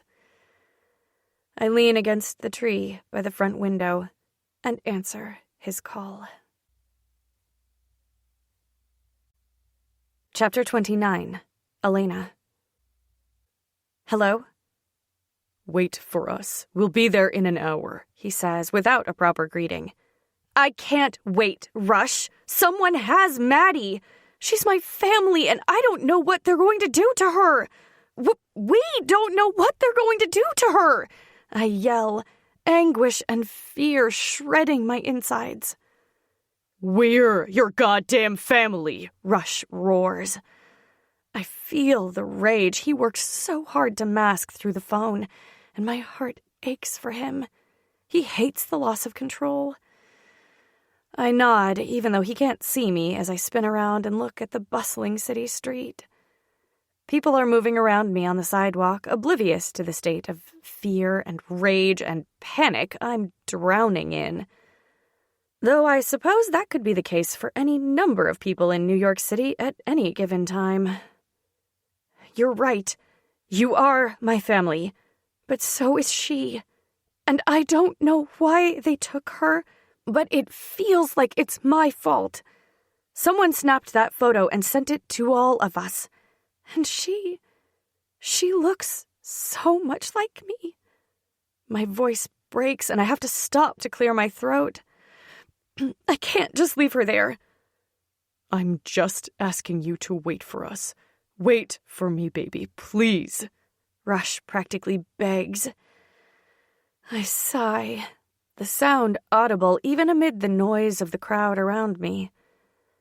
Okay, but please hurry. Rush exhales into the phone, his relief palpable. Okay. Just wait for me, yeah? Go back inside that diner. Wolf and I are already on the way, and where the fuck is Sully? I turn around and sidestep a few people to get back to the diner. I don't know. He dropped me off here about an hour ago, said he had some quick business to deal with. I pull my phone away to check the time. But he should have been back 20 minutes ago. Worry settles in my gut as I think back on everything he said before he dropped me off. Elena, listen to me. Rush's words are harsh, but not unkind, and they spike my adrenaline. I stop in the middle of the sidewalk, staring at the glass windows into the diner. Wolf just tried to call Sully again, and he didn't answer. His Find My Phone location is off, or his phone is off, so I'm going to bypass it, but it means I have to get my laptop, okay? I want you to go inside the diner, sit at the furthest table, and don't fucking move until I get there. Got it? What's going on, Rush? My voice comes out quieter than I intended, but I can't help it. He always said he has a sixth sense for bad things about to happen, and I can't help but think this is one of those times.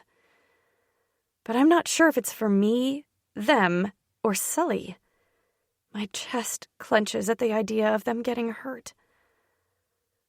I'm not sure. Just do as I ask, yeah? We'll be there soon.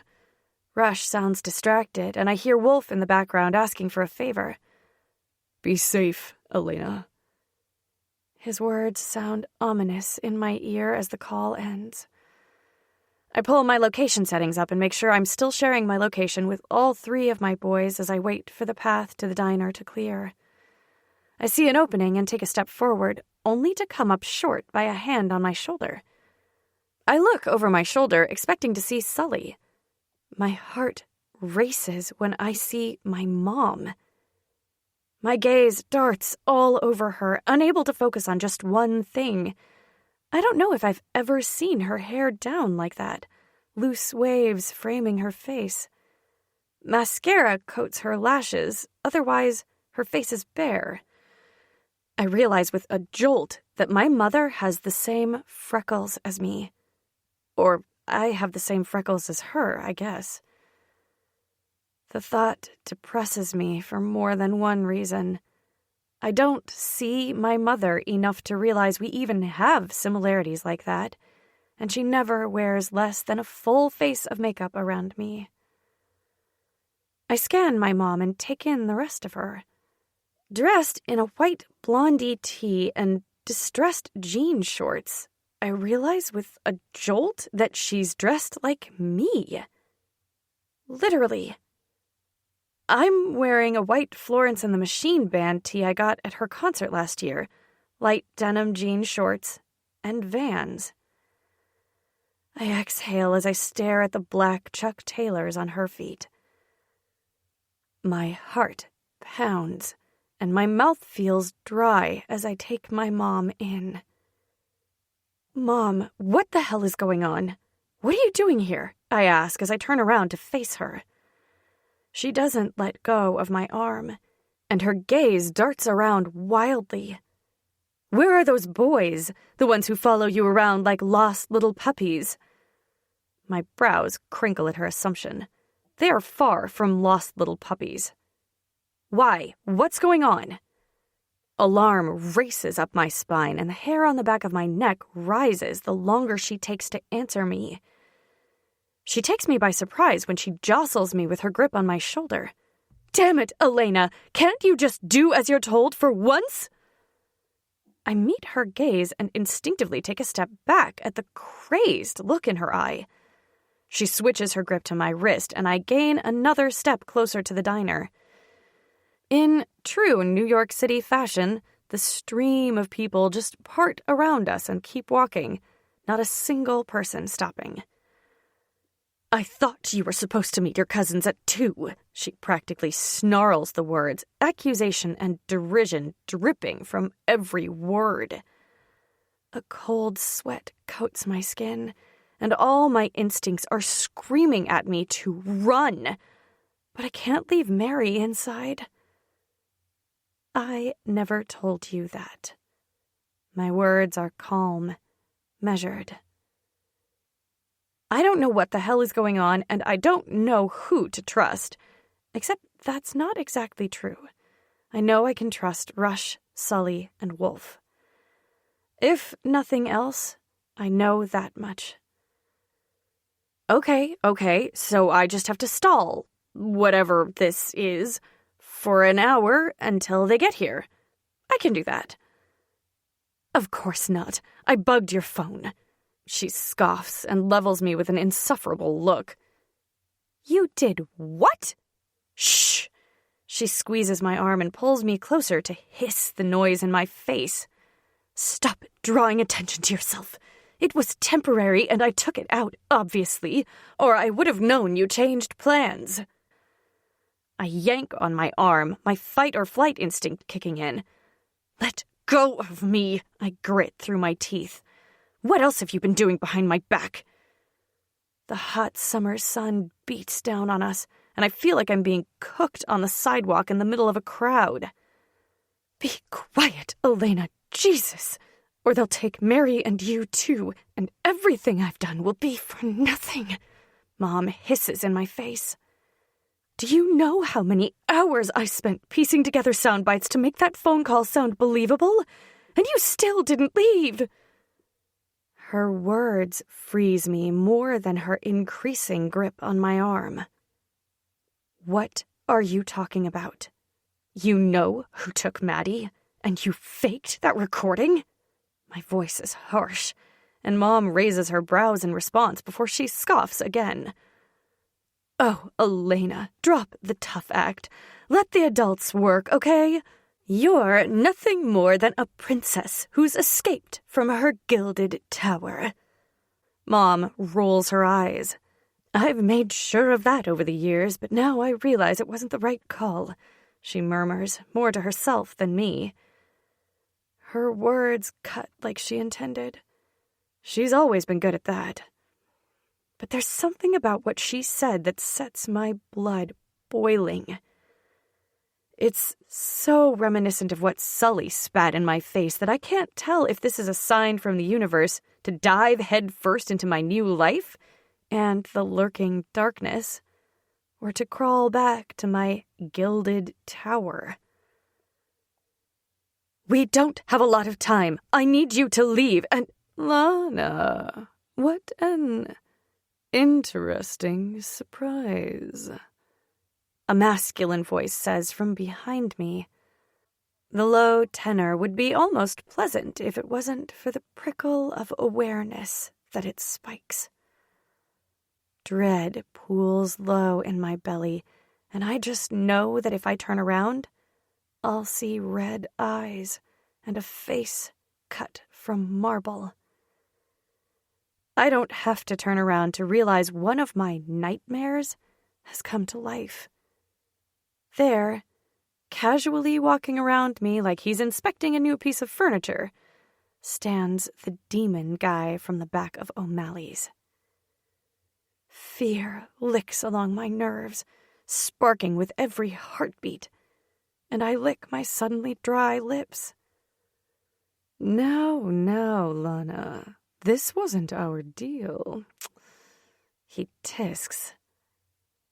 My mother changes. She fucking transforms right before my eyes.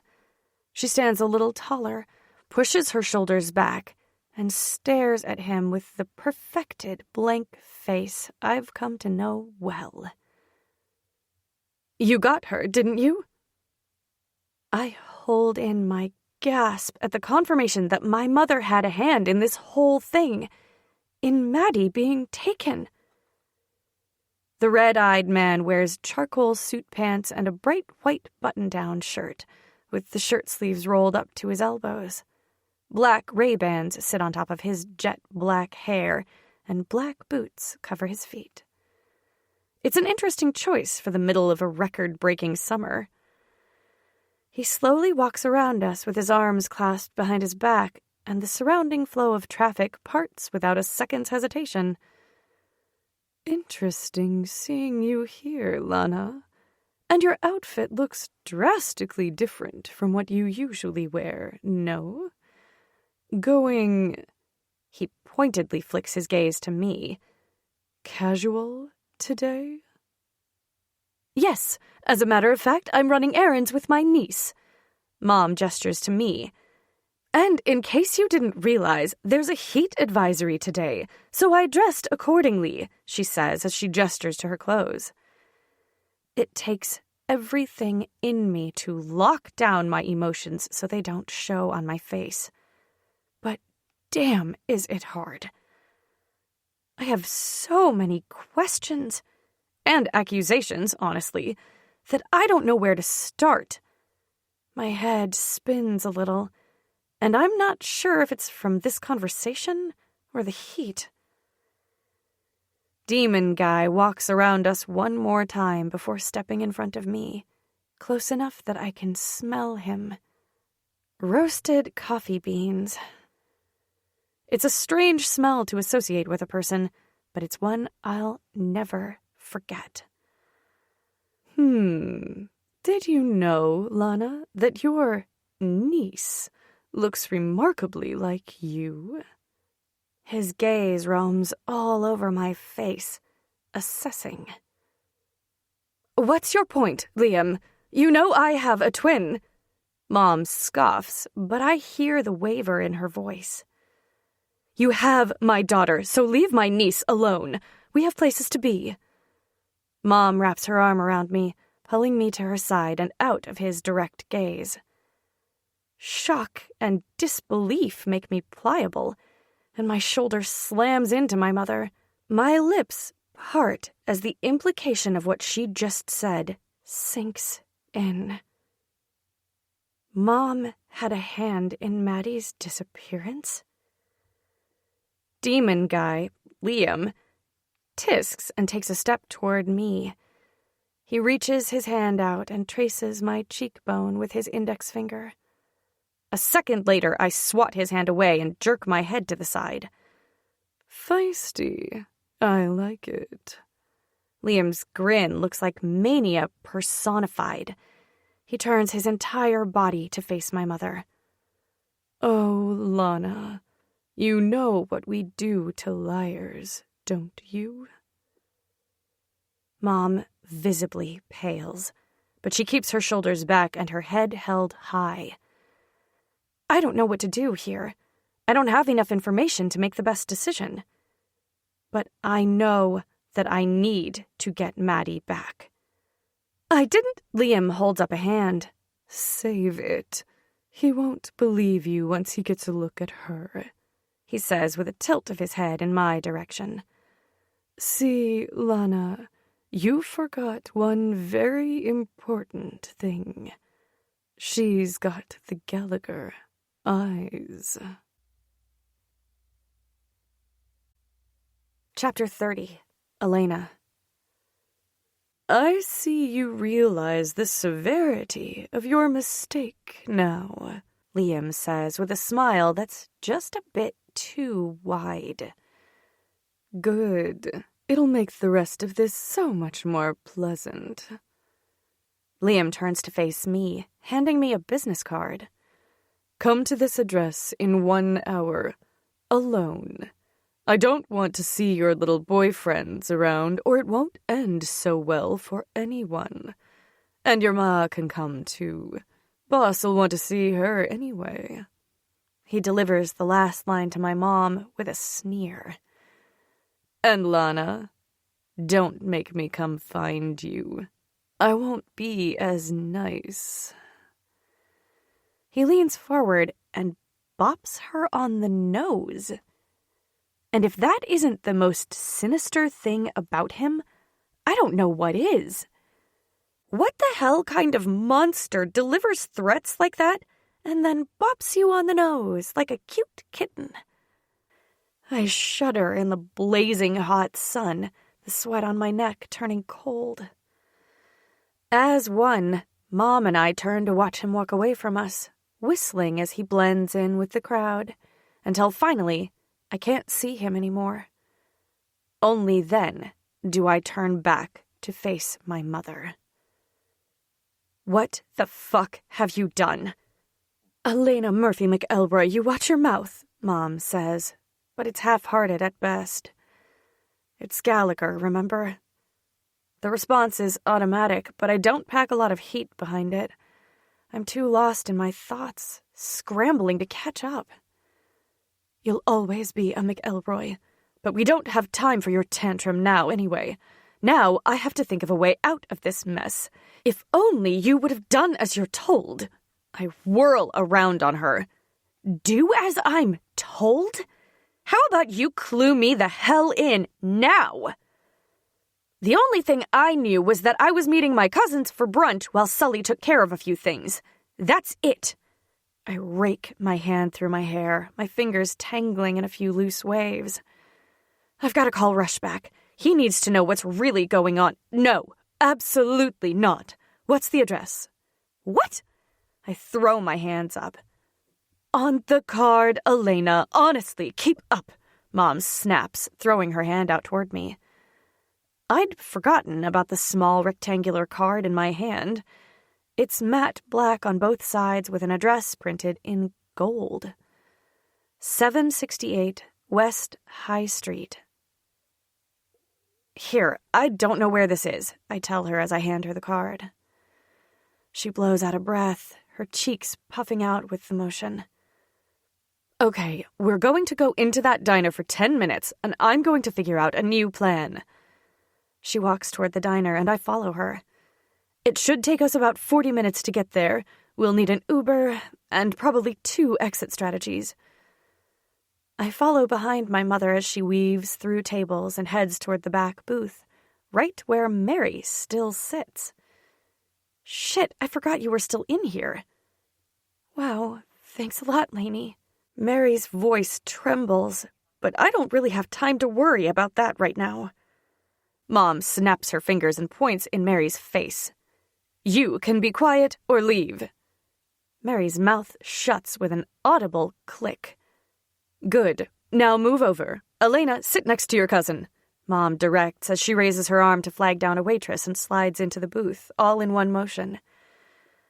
I stare at this woman, startled that I barely recognize her. Who are you? My words are breathless and full of wonder. I'm your mother. Her tone is biting, and it's actually comforting, which is so fucked up to think about. Great, I'll have your largest coffee, black, please, and a Danish, thanks. I physically feel my jaw drop. I thought you didn't eat donuts.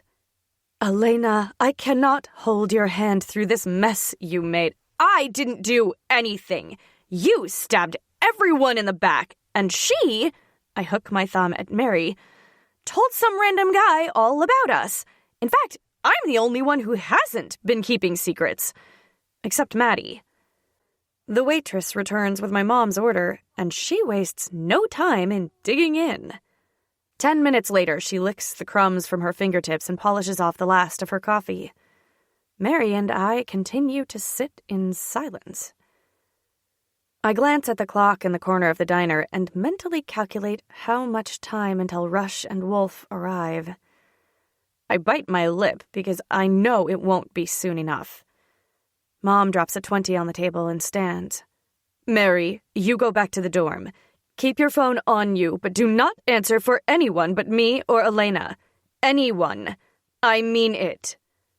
Mary nods and stands up, her face pale and her hands shaking. Okay, Auntie Lana, okay. She turns to face me as I stand. I'm really sorry, Lainey. She's pale, and she's biting her lips hard enough that it's starting to bleed. I sigh. I'm pretty sure she's in shock, and I wish I could help her, but Maddie's the priority now.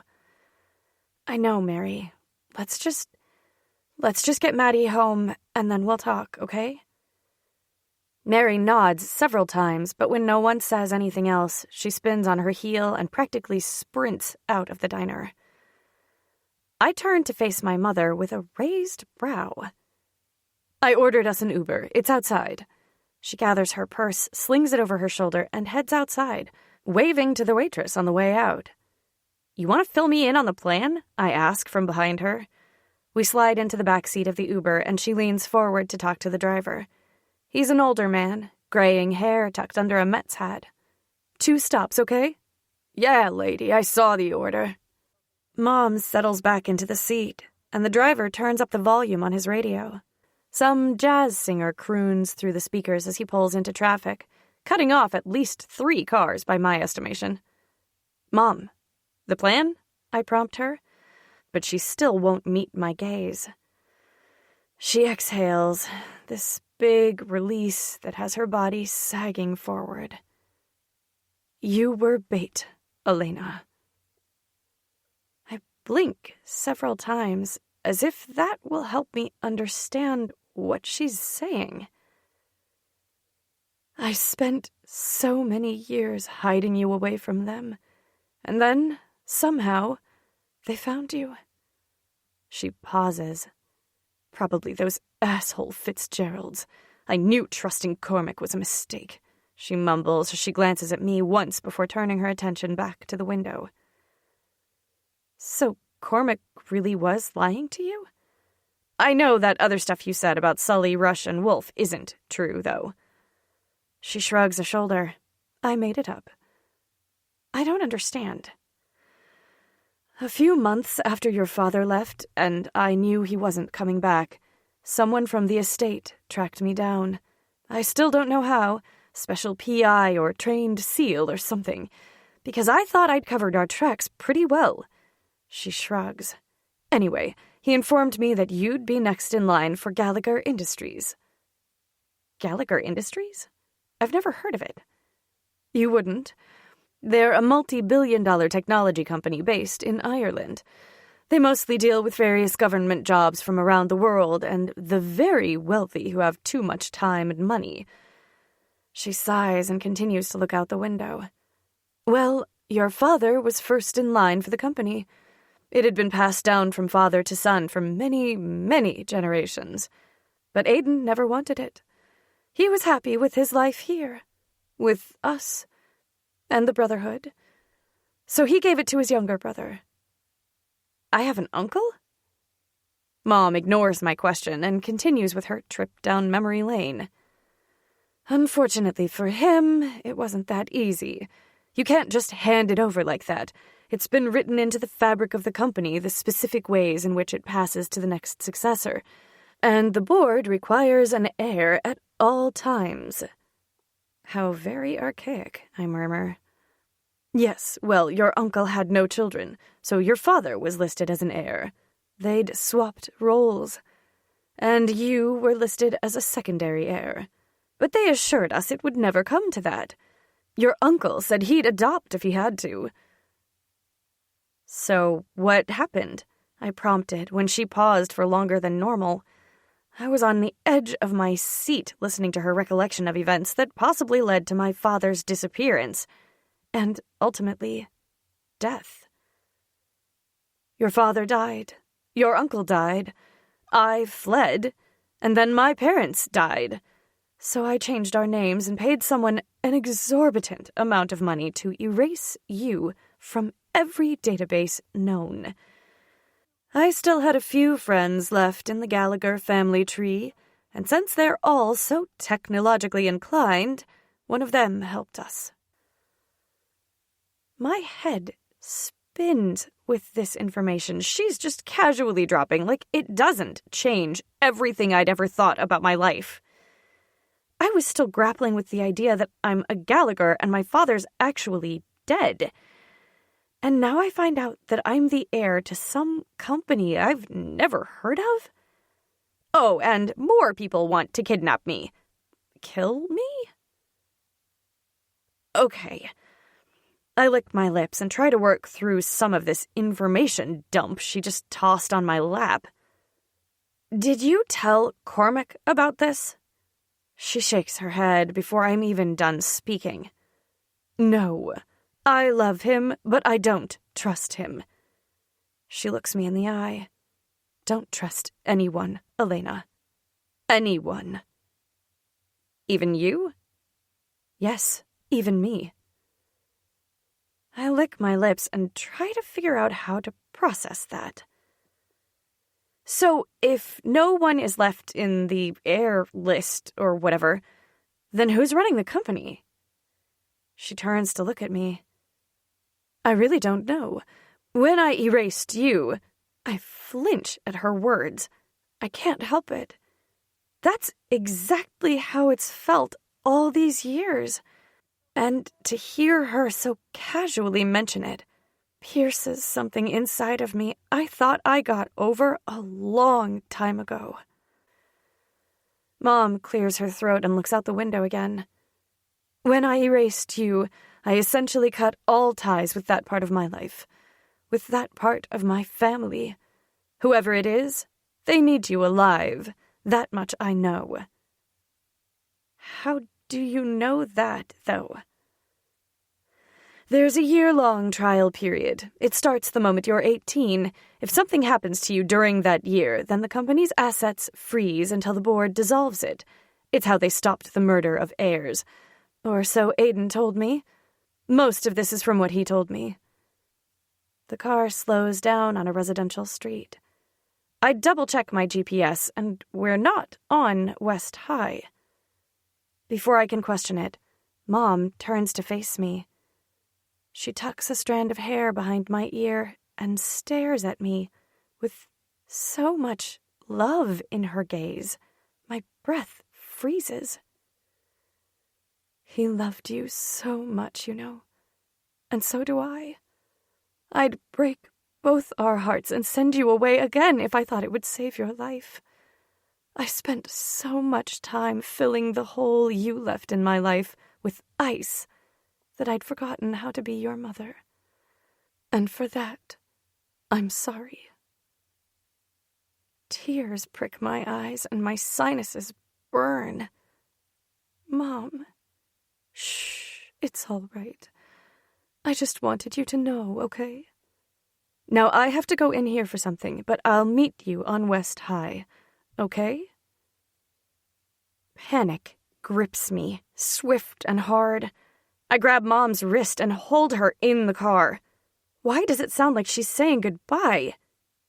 No, we go together, remember? Some guy wanted to see you. That Liam guy said so. I know. I need to get something from an old friend first. I'll meet you there. I swear it. Mom leans forward and kisses me on my forehead before turning away and getting out of the car. I watch her climb the stairs to a multi-level home and ring the doorbell. The door opens, but whoever answers stays hidden in the shadows. My mother walks inside the house, and my gut churns. Was that the last time I'll ever see her? Chapter 31. Wolf. Deja vu hits me like a set of bricks, and I grunt. I pinch the bridge of my nose, trying to alleviate the free-fall sensation spiraling in my veins. What is it? I spare my brother a single glance.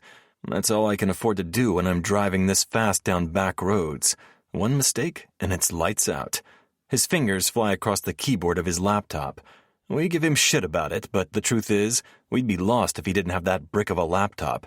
He made it so it's virtually indestructible, impervious to hacking, malware, viruses, and can get into just about anything. If you ask him, he'll tell you it's not his best work, because it can't crack the high government servers. His other computers can, though, but those aren't as car-friendly as his laptop. Neither of us were willing to wait at home while Rush looked for our brother, or for who snatched Maddie. Nothing, just a little deja vu is all. I shake my head a little as the vertigo starts to fade. What do you mean? It's just that on Red's birthday, I was in this car driving with Sully on the way to O'Malley's to fucking win her back, you know? And then a couple hours after that, she was gone. I keep my eyes on the road, but I see Rush turn to look at me from the corner of my eye. She's not gone, though. She's at that diner a few blocks from O'Malley's. We'll be there in 30 minutes. I know, I say, as I shift in my seat and adjust my grip on the steering wheel. But what if she's not? Rush looks out the front windshield with me. No doubt he's looking without really seeing, just like me. She will be, brother. She's learned a lot since that night. But not enough, I murmur. We should have taught her more. Aye, maybe we should have. Rush's voice is quiet, and I'm sure he's recalling everything we taught her over the last few weeks. Neither one of us say any more as we drive. Did you track Sully yet? He went to O'Malley's a little before 1, which times up with what Elena said. He left after 15 minutes, but I was able to track his phone and corroborate it with local traffic and security cams. Looks like he went into some coffee shop, and then 10 minutes later, he walks out with 2 coffees. My money's on one of those being for Red. No way he went to meet up with some random bird in the city while he was technically with her for the day, I interject. Aye, that's what I think too. Then, this is where it gets fucked up. He's walking back to the diner, I think, but about a block away, in a dark zone by a driveway, he just disappears. My brows furrow. How can he disappear? I don't know, brother. His phone stops tracking, and he never reappears on any of the surrounding cameras. It's possible he got hurt somehow or jumped, and he's still sitting in that driveway. I'm looking around the city architect plans for the surrounding buildings. I whistle under my breath. You can find that shit? He shrugs. Everyone leaves some kind of trail. Plus, I knew the city needed to have the plans on record for permits and shit. I'm hoping we can figure out whose driveway that is. Aye. And Elena? She's still at the diner? I tap my finger on the steering wheel along with a beat to Jimmy Eat World's Sweetness. Fuck, Rush swears under his breath before he starts typing at double speed. What? What's going on? I feel more jittery than normal, and that foreboding sense of déjà vu comes back. Call her. She's not at the diner. Rush's voice is low, the noise of keys clicking filling the car. Where the fuck is she? Just call her. The panic is palpable, and I spare another glance at my brother. His jaw is clenched, and his body is so tense, I fear one move and he'll snap. I hit her number on my favorites list and listen as ringing fills the car. My heart beats so hard, I feel like I just ran a goddamn marathon. Pick up, I chant, begging her to answer. Wolf? Oh, thank fuck, baby. Where are you? I thought I told you to stay at the goddamn diner, Rush yells, before I can even get a word in. Are you okay, Red? Talk to me. I don't yell at her, even if my fear makes it hard not to. I don't know anything anymore. Where are you? Rush all but begs. His leg bounces, jostling the computer on his lap. I'm in an Uber. I shared my location with you so you knew I had to leave. Something strange happened. Mom's here, or she was here. The red-eyed demon guy, Liam's his name, was here, and I think he's the one who took Maddie. Oh, and Rush, you need to look into Gallagher Industries, okay? Mom said something about me being the heir or something, and Mary sent nudes to some random guy, but then Benny helped her, so now I'm supposed to go out on a date with him. I told him that my alpha male asshole boyfriends wouldn't like that, so you'll probably have to deal with that. Whoa, slow down, you're not making sense. What are you talking about, little bird? She exhales into the phone. The sound is noisy and strangely comforting. I'm in the back of an Uber on the way to where Maddie is. Liam, the guy who took me from O'Malley's, showed up outside the diner when I was waiting for you. He implied he had Maddie and told me to come to this address alone and he'd let her go. Both of our phones vibrate at the same time. Rush holds his up and says, This is your destination? West High Street? Yes, I know I can do this, Rush. I know it. I can get Maddie, save her. Then I'll really be able to be one of you guys, you know? Baby girl, you're already one of us. Please just wait, I beg her. I don't know where you got the idea that you're not already one of us, because you are. You're perfect just as you are, Bertie, and I'm asking you as your man to wait for us. We're flying blind, and that always spells trouble. Rush's eyes are wild as he alternates staring at her name on the touchscreen and the laptop in front of him. Elena sighs. I'll try, okay? but if I see an opening to get her out, I'm going to take it. I trust you guys to have my back. I'm asking you to trust me to do this. Listen to me, Elena. I hear her intake of breath, and I know I have her attention. I made a calculated move to use her real name since I rarely do. I love you, baby girl, but you're not ready for this yet. Not solo. I hear another intake of breath, this one deeper than before. You love me? That's all you got from that? Of course he loves you. We all do. Rush snaps, his patience non-existent. I've never seen my brother completely lose control before. He's come close many times, but I don't think he's ever reached the bottom of his well of control. I have a hunch we're going to see the monster at the bottom of that well soon, and I'm afraid that I won't be able to tame him. I'll be there egging him on. You all love me? The disbelief in her voice is painful. But it's only been a few weeks. I don't understand. This girl hasn't had nearly enough love in her life, and though that breaks what little part of my heart is left, a sadistic part of me relishes in the fact that we get to be the ones to show her what love really means. I can't believe I'm going to say something as cliché as this, but it's true, and I don't have enough time to find something more fitting, so listen to me, Elena. When you know, you know. And believe me, we all know, Rush says, staring at her name on my screen as if he can actually see her. I think I might love you too. All of you, All right, here we are, a masculine voice says in the background. It must be the Uber driver. Fuck, she's already there.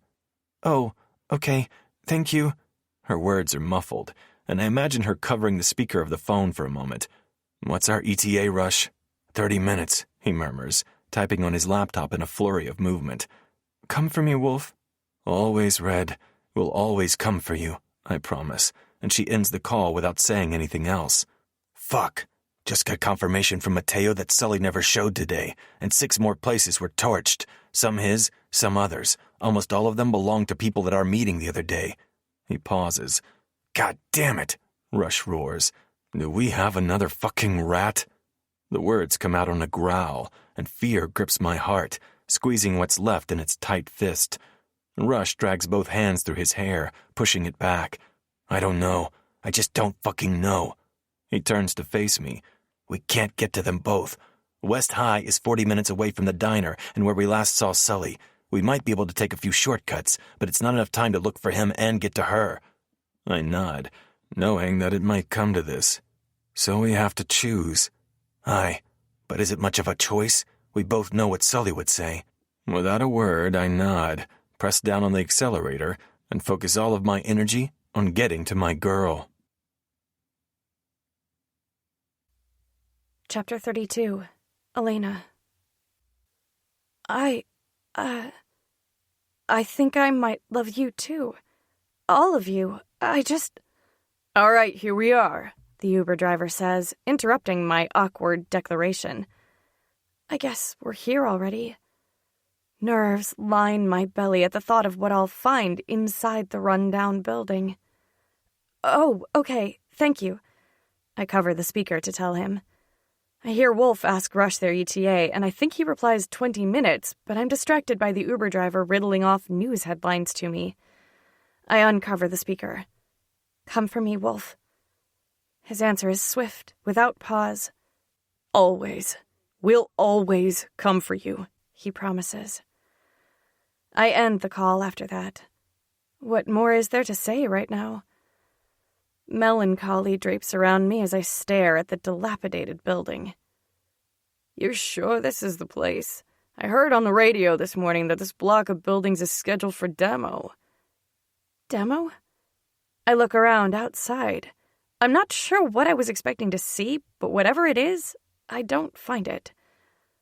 You know, like demolition? The city's gonna start fresh from the ground up, apparently. Though if you ask me, I bet they're going to put some fancy condos here and sell them for a pretty penny. Heard they're going to start putting in green space all over the boroughs, too.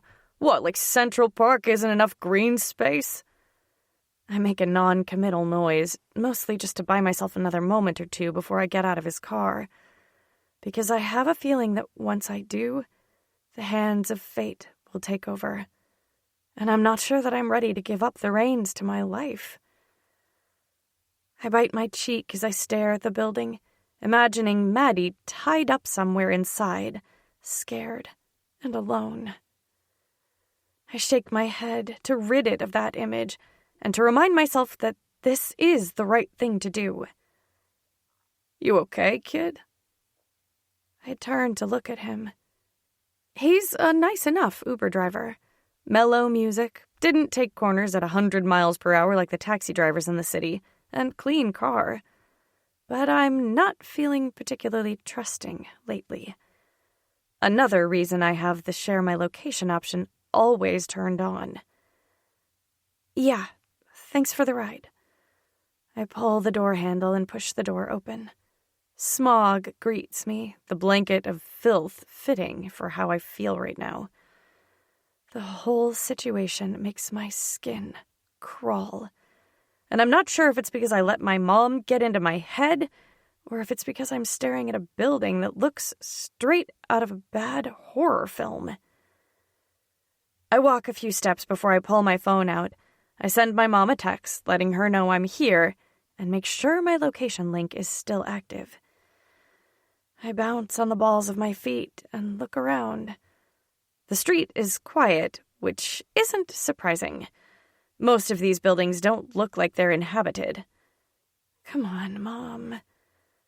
I check the time on my phone again. She said she'd be here by now. She knew what time Liam said, and she promised she'd be here. Shit. I realize with depressing clarity that I've been waiting my whole life for my mother to show up for me. And the one time someone's life depends on it, she can't do it. She can't even fucking do it. My phone vibrates in my hand, and I see an unknown number. I hit accept and bring it to my ear. "Come inside, top floor," an unfamiliar voice says before the line goes dead. I pocket my phone and look around me, expecting to see someone behind me. Satisfied that no one will sneak up on me, I walk to the entrance.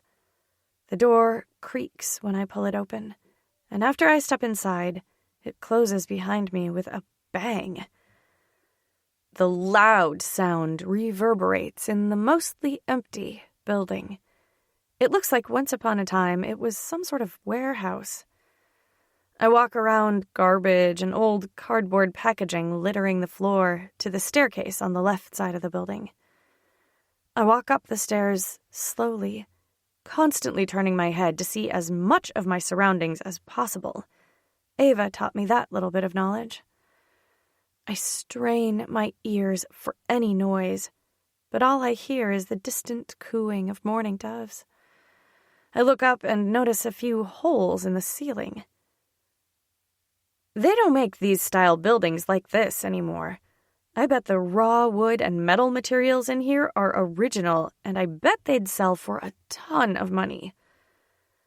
The random theories about this building distract me from what I'm about to do, if only momentarily. My gut churns, and nausea climbs up my throat as the full weight of what I'm doing hits me. I'm walking inside an abandoned building, intending to rescue my cousin, by myself, and without any weapons. What the fuck was I thinking? I take a deep breath and remind myself that Rush and Wolf are on the way. They have the address, and they'll be here. I know they will. They'd never let me down. Maddie's life is on the line, and when it's put into that perspective, I'm not sure that there's anything I wouldn't do. I exhale quickly through my mouth and school my face into a carefully blank expression. I reach the landing on the top floor and quietly walk around, peering in each room. Most of the walls are partially broken, so I can see inside pretty easily. In the furthest room from the stairway, I find Maddie. She's hunched over and zip-tied to a chair, dried blood coating her forehead. "Oh my God, Maddie!" I cry and run toward her. Before I reach her, an arm comes out, strong and swift, and blocks my path. I look up into the red eyes of Liam. He looks me over, an evil smile lighting his features. Elena, you're here. Where's your mother? I lick my lips. I'm right here, Mom says, as she walks inside the room from the corner. I didn't even see stairs over there, so I'm not sure how she got in here. Maybe she climbed through one of those half-done walls. Liam spins around and claps. Perfect. Let's get started. Now, since you so rudely double-crossed us, Boss isn't going to be here today. Liam curls his lip and snarls at us. It makes me look incompetent, and I don't appreciate being made to look a fool, Lana. Apologies, Liam. I was only trying to protect my daughter. Surely you can understand that, Mom says, taking another step forward with her arms in the air, palms out. Liam cocks his head to the side as he assesses Mom. By sacrificing your niece? Even to me, that seems cold. I slowly step toward Maddie's side, and with one eye on the storm brewing between my mom and Liam, I pat her cheeks. Wake up, Maddie. That wasn't the plan, Mom grits out between clenched teeth. Wait. He holds up his palm, a crazed, wide smile spreading across his face. Did you think my guys would take you instead? He scans my mom from head to toe and then tips his head back and laughs. A real laugh. And I decide that it's the scariest thing I've ever seen and heard. Violence crackles in the air, and I shiver as it races down my spine. I keep expecting to see other people or hear footsteps or something. This seems strange that it's only him and Maddie in this big place. Something feels off to me, but I'm not sure if it's because I've never been in this situation before. Liam mimes, wiping a tear from his blood-red eye. Oh, Lana, that's a good one, truly. In fact, telling the boss that joke when I bring in your severed heads for comparison might even get me back in his good graces. He sighs with a wistful smile on his face. He does love a good joke. My heart races, and a cold sweat breaks out across my body. I drop into a squat behind Maddie and rummage through my small purse, looking for something to use to cut the zip tie.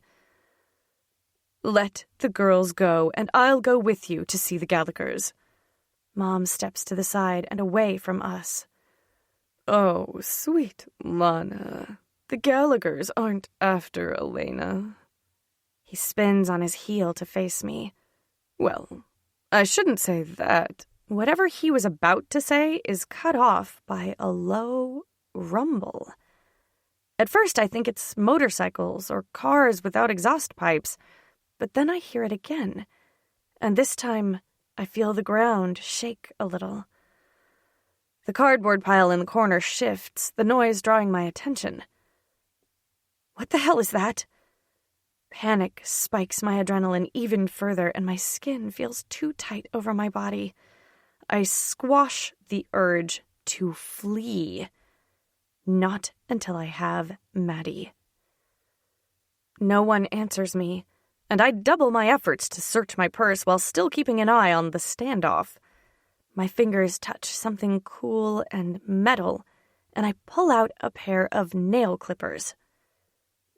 You got a choice to make, Liam. Me or the girls. Your life or your death. Mom delivers the ultimatum with cool indifference, but I catch the way her hands tremble as she clenches them at her sides. Death, Lana?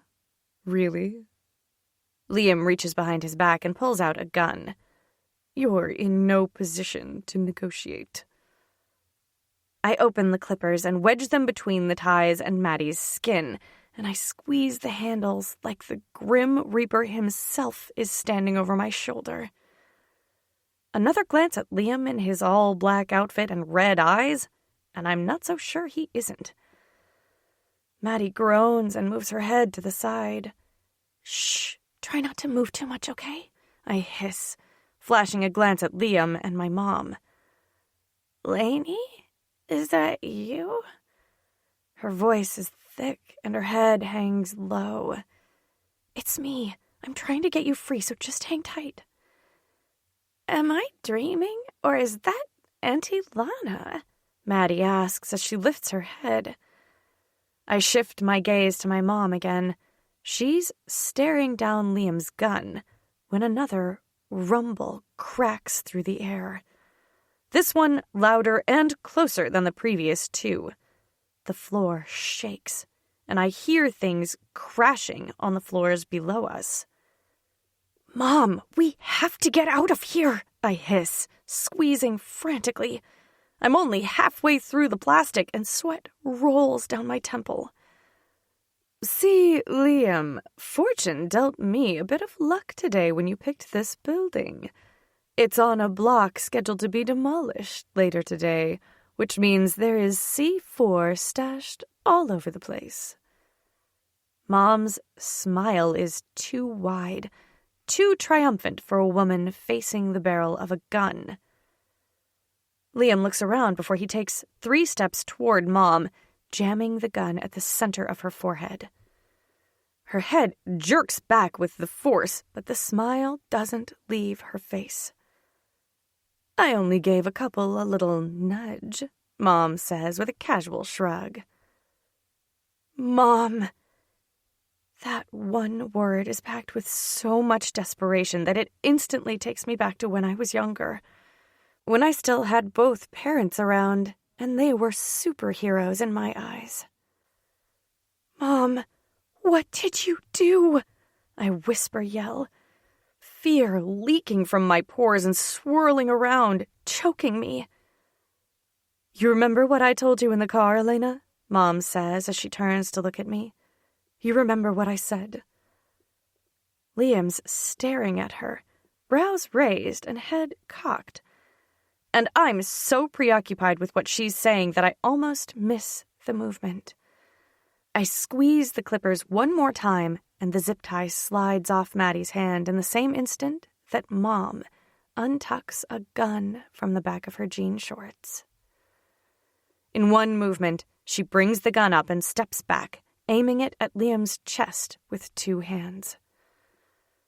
For a second, it feels like the world pauses.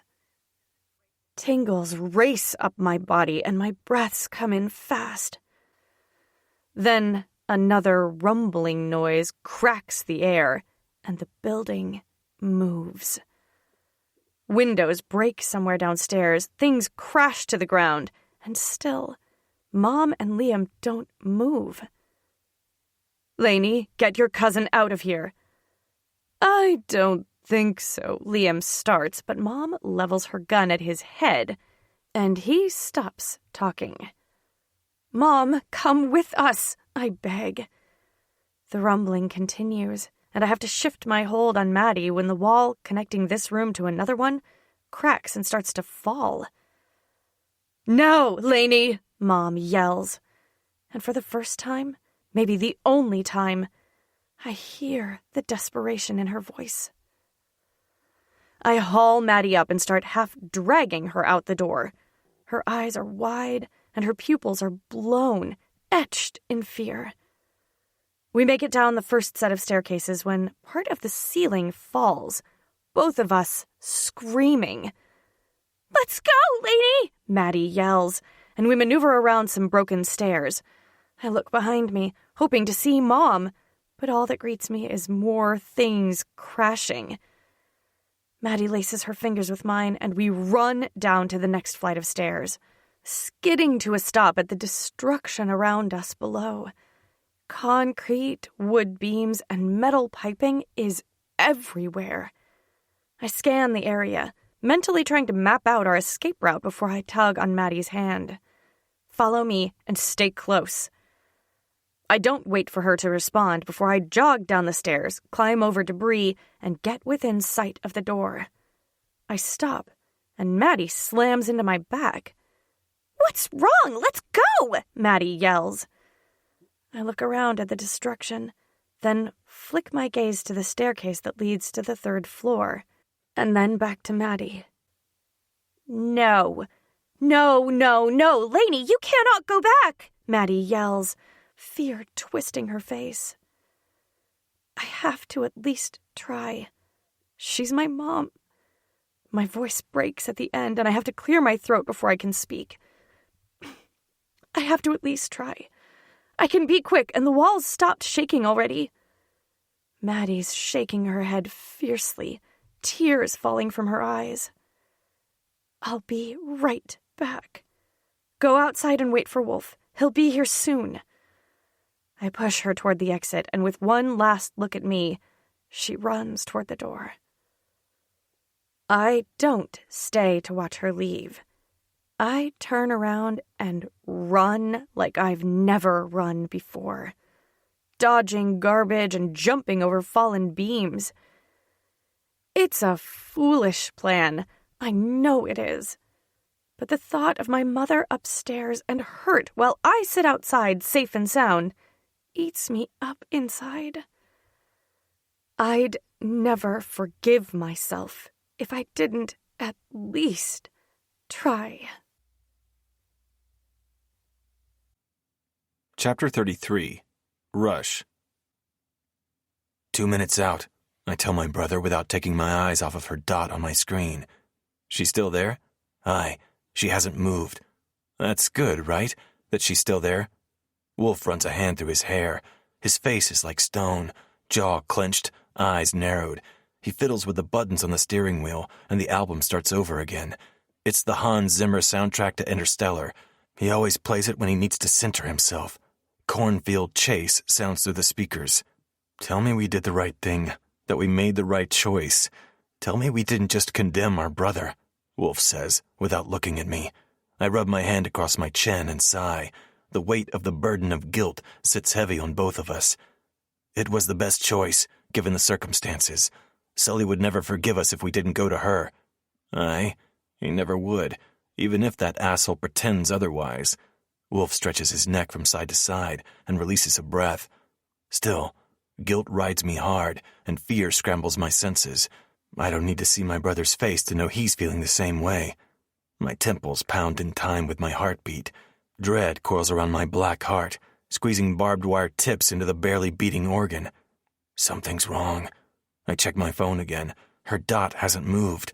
I try Sully's phone again. Still nothing. Anything from Mateo? Wolf asks. I check my phone again, even though I know there's nothing new. No. He's got some of his boys looking for Sully, the ones he can spare. Wolf nods, this staccato movement that belies his trepidation. A bead of sweat rolls down my neck, and I roll down the windows. Air's on. Aye, but I need some air.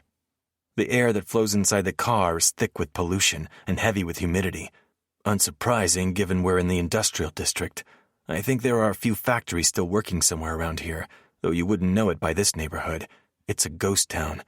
There are cracked sidewalks, overgrown weeds, crater-sized potholes, and litter on every block. And with each broken window and each graffiti-tagged building we pass, my heart beats harder, faster. Wolf cuts me a look, and I know he's trying to decide if he should ask me again about Elena's location. I open my mouth to tell him anyway, just to alleviate a little anxiety, when sirens pierce the air. Wolf looks in the rear view, and I turn around to look out the windows behind me. Red and blue lights flash in the distance as the sirens get louder. They're getting closer. Wolf and I share a look, and without any prompting, he steps on the accelerator, pushing me back into the seat with the force. Wolf drums his fingers on the steering wheel, obsessively glancing in the rearview mirror every other second. I think I can outrun them. I tap my fingers against my leg, weighing the options. If you can't, and we end up arrested, you know what we'll have to do, right? We can't leave Elena like that. We won't, Trust me, Wolf says, as he glances at me. Aye, get us to our girl, brother. 60 seconds later, Wolf slams on the brakes and the car skids to a stop. I don't wait for Wolf to throw it into park. I toss my computer to the floor and rip open the door, my heart in my throat. 768 West High is shaking. The 3-story building looks like a war zone with its blown-out windows, missing exterior walls, and concrete dust hanging in the air like fog. A boom cuts the air, and another piece of the exterior explodes, sending shards of concrete and metal into the air. Are we too late? Red! Wolf yells as he rounds his car. The word sounds like it's ripped from his soul, battered and bleeding. The sound is enough to kickstart my heart, and I sprint toward what's left of the building, my brother by my side. Everything else fades away until only one thing remains. Elena. Out of the corner of my eye, I see her cousin, Maddie. I spare her a single glance, but I don't stop. She's kneeling in the middle of the street, bleeding from the head and sobbing. She went back in. She went back in there, and I couldn't stop her. We're 5 feet away from the door when something shifts. Energy fills the air, pulsating outward a second before half the building collapses. Broken pipes, pieces of twisted metal, wooden beams, and chunks of concrete go flying, some inside the building, some into the street. Wolf grabs me by the arm and wrenches me to the side 2 seconds before a metal beam pierces the concrete where I was standing. A boom wrenches the air, the noise loud enough to pop an eardrum, and I know what's coming next. A second later, we see it. Part of the collapsed building goes up in flames. My black heart clenches, reminding me she's the reason it even beats. I look at my brother, and I know my pain mirrors his own. His brows scrunch and lips purse, but it's his eyes that give him away. Despair shines back at me through his brown eyes. Devastation threatens to drown me, but I wrestle it into submission. I've never given up a day in my life, and I sure as hell won't stop now. Brother. With that one word, he knows what I'm asking. We always come for our girl, Wolf says through a clenched jaw. I nod and wrench open the door. It falls off the hinges and crashes to the ground. I don't give it a second thought as I sprint through the wreckage inside. Piles of garbage, broken concrete, wooden boards, and a few small fires litter the floor like a fucked-up obstacle course. The whole back right of the building is covered in flames, and I hear another siren pierce the air. But we don't have time to wait for them to find Elena. I'm on borrowed time.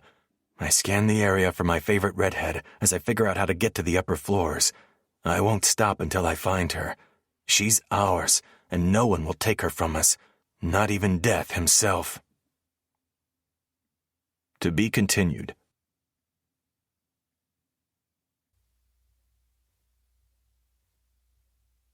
This recording of Rush, an Irish Mafia romance, was presented by Dreamscape Media, LLC.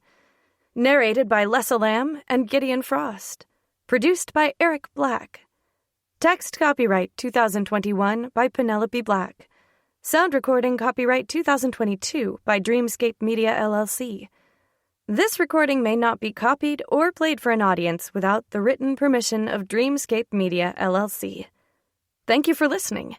Please check dreamscapepublishing.com for Dreamscape's latest releases.